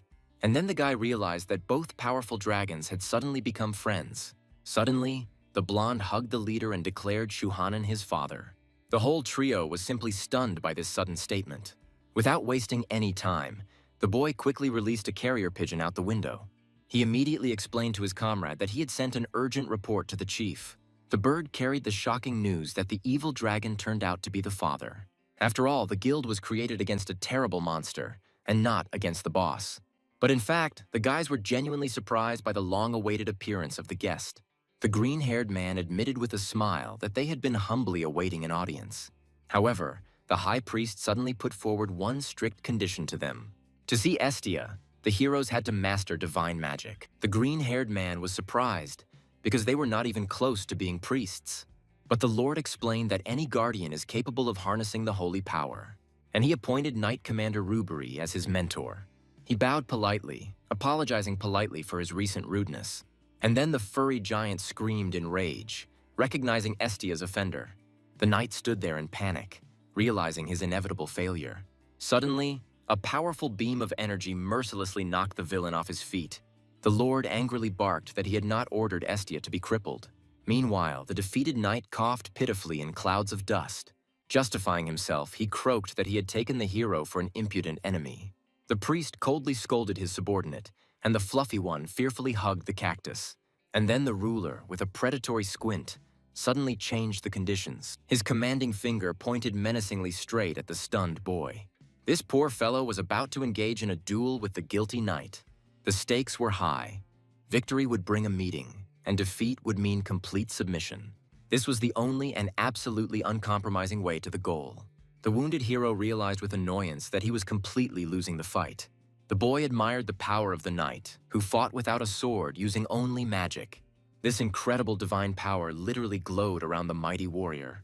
Grinning through the blood, the hero looked forward to mastering this power himself. In the end, he admitted defeat and agreed to fulfill the conditions set. The Lord nodded with satisfaction, cementing their unbreakable agreement. Now the heroes faced harsh training under the guidance of the Temple Knights. Until then, the doors of Elysium will remain closed to them. Later, the boy admitted that he understood Shuhanan's motives in protecting his son. The boys decided that they needed magic specifically to protect Estia. Besides, leaving quickly would have deprived them of the chance to have a normal conversation. Soon, a majestic temple complex appeared before the heroes. Hearing the word house, the guys stared ahead in confusion. A warm image of loving parents immediately came to mind. The hero still could not comprehend the discovery of his native harbor. It turns out that the formidable Shuhanan sincerely loved his long-awaited son. The little dragon then wondered with hope whether they would take him back. Meanwhile, long months of hard training flew by unnoticed. One day, the bishop, in ceremonial attire, walked majestically down the corridor. And then a noticeably changed guy in a light cassock called out to him. The young man timidly called the priest father, to which he responded joyfully. The priest noted the young man's early awakening and prepared to deliver important news. As it turned out, the crown prince of the state died suddenly. According to official reports, the poor fellow died from severe wounds after the war. This shocking truth was supposed to be announced publicly today. Noticing the boy's depression, The bishop gently inquired about his attitude towards the deceased. Meanwhile, Princess Marissa now became the rightful heir to the throne. The boy nervously crumpled the fabric, wondering if it would bring her happiness. Dark suspicions arose in his mind about the reasons for this death, but he was sincerely glad that the princess at least remained alive. The bishop ruffled his hair in a fatherly manner, asking him not to get worked up. The priest assured his son that his loved ones were no longer in any danger. The bishop promised to return from the funeral in 3 days, instructing them to wait obediently. Suddenly, he asked the assistant standing next to him to turn away for a minute. The confused servant obediently froze, holding the mysterious red box in his hands. The priest, with a warm smile, carefully placed a luxurious pendant around the boy's neck. Having thanked him for the gift, the young man suddenly hesitantly called the powerful priest Dad. The guy asked him point blank how long he was going to pretend to be a pontiff. After all, before, my father hated this world so much that he passionately dreamed of destroying it. The bishop remembered with bitterness how he wanted to burn everything for the sake of his deceased beloved. But for the sake of his newfound son, he is ready to do absolutely anything. Estio looked at the shining artifact in surprise, wondering about his father's hidden motives. Sighing, the guy decided to usefully while away the time and visit his loyal allies. Suddenly, Lipe jumped joyfully right from the roof onto him. The girl enthusiastically announced that she would now be his personal bodyguard. Estio was surprised, immediately assuming that she, too, had been sent by her overprotective father. But Lipa admitted with a wide smile that she simply loved him madly. Jumping joyfully around the guy, she chatted about how happy their owner was. The girl remembered the times when the ruler, out of grief, forgot even about his creations. But now he constantly remembers them and talks about his son incessantly. Lipa bowed deeply, sincerely thanking Estio for her father's miraculous transformation. Suddenly, the guy asked in surprise if they had really come to the cemetery. The red-haired companion only gasped mysteriously, looking slyly at the puzzled young man. As it turned out, a creepy old cemetery of fallen angels lay before them. Estio stared at the overgrown ruins in shock, not believing his ears. There stood a statue of a wingless angel that had long ago fallen to the ground. But the girl hastened to explain that this was just a beautiful atmospheric prop. Meanwhile, the hero serenely enjoyed the peace under the canopy of falling feathers. And then something strange suddenly fell onto his open palm. To his surprise, he found a helpless pink bird in his hand. The blonde knight who came up from behind gloomily stated that this was an extremely bad omen. The blonde explained that it was a red crow, a terrible harbinger of misfortune. The evil bird itself, in hysterics, begged Estio for salvation. The knight covered his ears in disgust, wincing from the piercing squeak of the damned creature. And then the young man froze, listening attentively to the desperate cry of the bird. He gently touched the beak, urging the scared-to-death baby to calm down. Estio kindly promised to take the rescued baby to a completely safe place. Hearing this, the little bird immediately stopped crying with timid hope. Having learned about the plans to take the bird into the guild, the blonde was quite surprised. In a panic, he demanded that the creature be immediately killed for the safety of people. But Estio coldly retorted that swords were not given for killing. Estio stood up for the bird because it had never cursed anyone in its life. The guy boldly declared that he should be killed first for his dangerous abilities. The interlocutor immediately deflated, guiltily admitting his mistake and submissively bowing his head. Captain Rubry reported that the allies had completed their training and were leaving for home today.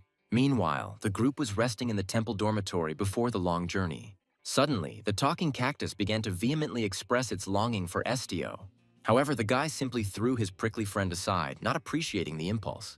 Cactus lamented his rejected feelings, but Estio only made awkward excuses. He then carefully picked up the pink bird, deciding to take the red crow back to the guild. The friends surrounded the chick, wondering if this cutie really brought only misfortune. Estio understood the risks, but was determined to keep the bird. However, his imagination failed him, and he simply named his pet bird. The team immediately perked up, deciding to come up with a more worthy name for the poor thing. Everyone huddled together, heatedly discussing the best options for the chick. In the end, we settled on Lero, a cute shortening of Red Crow. Even the black cat lazily opened an eye, approving of the new choice of friends. As the carriage sped off, rumors began to spread about Father Estio's departure. The furry friend happily rushed to hug me, anticipating his imminent return home. Several days passed, during which the heroes managed to discuss many plans. Suddenly, a serious blonde man blocked their path and asked where they were going. The blonde felt hurt that Estio started talking about leaving right after the meeting. The guy thanked him for everything, deciding that he had been there long enough. But the interlocutor sternly reminded him that he and the defenders still had a lot to learn. Estio countered that he planned to improve step by step without extending his vacation. The blonde came closer, calling him a chick that still needed protection. He insisted, remembering the times when Estio was all alone. And then he poked his finger into the guy's chest, reproaching him for his weak self-preservation. Dark memories of the first meeting and the act that almost cost his life surfaced. The blonde asked if Estio understood that his pain was felt by his protectors as well. Then he turned away coldly, adding as a parting shot that no one had said anything about it. Estio clenched his fists, vowing not to take any more risks and to trust the defenders. The blonde still had doubts, fearing a repetition of that terrible situation. But the boy was determined to return to his father, considering this place his home. He saw in this man someone he could always come to. The interlocutor was silent for a moment, choosing the words for an important answer. Suddenly he smiled softly, admitting that he simply couldn't refuse Estio. The man sent him out into the world, telling him to return when things got really tough. And then he hugged the guy tightly, promising to wait for him here faithfully. Frieren watched his strong child set off on a new journey. Estio finally arrived at the Ignis Guild headquarters, where he was greeted with a mountain of work. Estio was stunned by the mountain of 726 new applications. He was glad that at least the clients' names and requests were indicated in advance. The team was horrified to realize the titanic amount of paperwork that awaited them.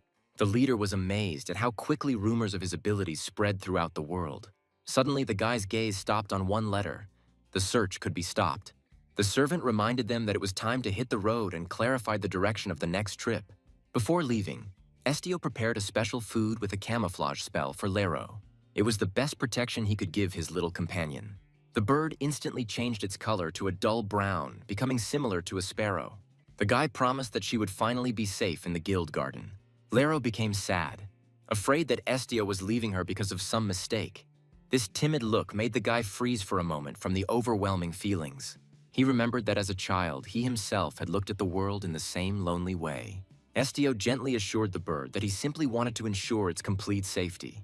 He promised Lero that he would definitely return to her as soon as he fulfilled the request. The boy decided that this name would become his main promise to his little friend. Lero chirped joyfully, sincerely thanking her savior for his kindness and care. Estio soon reached the Galatian branch of the headquarters of the prosperous Ignis Guild. There he was enthusiastically greeted by joyful employees who had long been awaiting the arrival of their leader. Estio thanked Rosalie and Hawk for taking on the case. Estio sealed the alliance with a firm handshake, expressing his willingness to assist Hawk in his business. However, the joy of the meeting was overshadowed by suddenly arising problems with the last important request. Hawk admitted guiltily that the animals prepared for dispatch to headquarters had disappeared without a trace. The team was shocked, unable to understand how the entire list could disappear at once. The manager lamented that he had missed the moment and apologized for his annoying slowness. Everyone gathered in the living room, realizing that more stringent security measures should have been taken. A mysterious monster was raging in the region, destroying livestock and undermining the local economy. No one could have imagined that this disaster would affect the guild so soon. The friends suspected something was wrong, because the actions of the unknown predator seemed suspiciously deliberate and methodical. The absence of any traces suggested the intervention of a very high-level magician. If an animal had been at work, there would have been bloody traces of the struggle. It is strange that only cattle suffered, but no one touched people.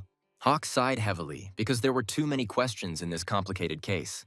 Estio decided to start immediately, flatly refusing to rest after the long journey. Rosalie handed the leader the latest report, promising to update him as things progressed. The guy delved into studying the papers, realizing that the situation had become critical. Hawk pointed to the map. Shark Road needed to be checked first. The only eyewitnesses who managed to survive the mysterious incident were there. The team arrived on site expecting to see a wide variety of animals in cages. However, the assistant was surprised to notice only barking dogs around. Suddenly, an old man swung a stick at the uninvited guests in a rage. The assistant covered her head with her hands in fear, not understanding the reason for such aggression. Fortunately, the grandfather quickly cooled down, realizing that the people in front of him were from the guild. Estio got straight to the point, asking about Ignis's remaining animals. The old man lamented that the damned monster had almost completely destroyed this place. According to him, The guard dogs survived only because they were too noisy. Estio confirmed his suspicions that some of the animals had survived. Grandfather said that he was now watching the remaining 6 like a hawk. The leader asked to show them and promised to catch the monster at any cost. An adorable red panda in a cage was amazed that a person could understand her speech. Estio gently interrupted the panda's chatter as he had an important question. The guy wanted to find out something much more significant from the surviving animal. He asked the panda directly if she had seen who had stolen the animals. The animal froze for a moment, remembering the details of that eerie and strange visit. Suddenly, the panda burst into tears, burying her face in the bars of her cramped cage. Muvin rudely told her not to whine, and Estio reproached him for his frightening behavior. The guy was upset, deciding that now they would never be able to find out anything. Suddenly, a mysterious voice was heard, repeating something about a mysterious bright star. The majestic Sphinx revealed that the attacker carried with him a star that shone in the dark. The team was completely confused, wondering what new mystery had stood in their way. The guy immediately figured out the Sphinx, and she slyly suggested starting the game. The very first riddle turned out to be a brazen threat to devour the intruder. The hero retorted that the Sphinx was in a cage and had no such intentions. The creature flew into a rage, considering the logical answer to be a brazen deception. The guy calmly clarified exactly what he had done wrong. The Sphinx, in impotent rage, only gnashed her teeth at such a defeat. A deal is worth more than money. The captive began to tell a story about a mysterious bright star. She remembered how dangerous attackers suddenly appeared out of nowhere. The cloaked figures were incredibly strong, and their faces were hidden by fabric. The air was thick with the smell of medicine as they brought in the shining star. It turned out that other mysterious creatures were trapped alive inside this star. The guy's companion froze in shock, not understanding how the stars ended up there. The Sphinx nodded firmly, confirming that they were indeed holding the star in their hands. The team discussed what they heard with skepticism, as it was simply impossible for a person to hold onto a star. The green-haired boy was completely confused, feeling how the story was becoming more and more mysterious. Then the main character suggested that the Sphinx look into her memory for everyone. The creature was surprised by such strength of people, but obediently allowed to look at its memories. The guy concentrated, and a bright flash marked the beginning of a dive into someone else's past. Silhouettes in blue clothes appeared before my eyes, slowly walking along the cells. He assumed they were wizards, one of whom was carrying a strange cube. That same cube from the Sphinx's memory was not yet glowing suspiciously. Suddenly, the artifact in the magician's hand flashed with a blinding heavenly light. Kai was amazed that the Empire really had technology to store space. The girl who appeared in the golden cloak called this mysterious object a box. She broke into a sly smile as she greeted the leader after a long separation. It turns out that this is the official name of the artifact, given by the magical community for its shape. There is a huge space hidden inside, but keeping living things there is strictly prohibited. Kai asked his interlocutor point-blank how she knew such details. After all, this cube is the result of secret research by Imperial magicians and the Guild. The girl's face darkened, remembering the theft of several artifacts from the palace itself. The Guild asked the leader for help, because those thieves were hunting rare animals. The boys realized that their real mission was to catch the thief of that very box. Enemies will definitely come back for the loot, but now they need the perfect bait. The girl suggested putting out something truly valuable to lure them in for sure. A unicorn would be suitable, but finding such a rare creature is almost impossible these days. And then Neju spoke up, as if offering herself as a candidate for the role of bait. The team went into action, actively spreading rumors among local residents and traders. Leaflets about the capture of a rare talking white monkey were distributed throughout the city. The green-haired boy became nervous, afraid that the plan with the bait might fail. Kai confidently stated that the thieves would come even if they realized it was a trap. Estio peered out from the next cage while Neju snored peacefully on the floor. He was looking forward to the appearance of the enemy, because for a smart goal, you can ask for more. Suddenly, a long shadow slid across the floor, heralding the visit of an uninvited guest. And then Estio felt a foreign presence, realizing that they were already here. The main character became wary, because only one thief came instead of two. A mysterious silhouette, completely hidden by a black cloak, walked slowly down the corridor. The stranger approached the sleeping Neju, unaware of the ambush. He was already reaching for the magic box to get his hands on the rare loot. Meanwhile, Estio jumped out of the shadows, giving a loud command to attack. With one powerful movement, he struck, determined not to give the criminal a chance. The thief gasped in pain as Estio's precise strike sent him flying backwards. Estio threatened the captive with violence, demanding immediate answers about the animal thefts. Hidden under the hood was a red-haired guy who only grinned cheekily at the hero. Suddenly, a mysterious hand with purple signs touched the black cube. The girl noticed that it was a modified version of the box for living beings. She warned that the palace would mobilize the Order of Knights for such experiments. The thief burst into mad laughter, declaring a secret conspiracy with the imperial court. Estio screamed in rage, refusing to believe such a betrayal of the authorities. All this time, Estio kept a close eye on the chaos in this world. He looked over Neju carefully, ironically asking his enemy about his abilities. Suddenly, Estio felt something was wrong and turned sharply towards the strange noise. Some madman screamed about the greatness of the empire, warning Estio of the danger. A blinding light filled the hall as the magic cube finally went out of control.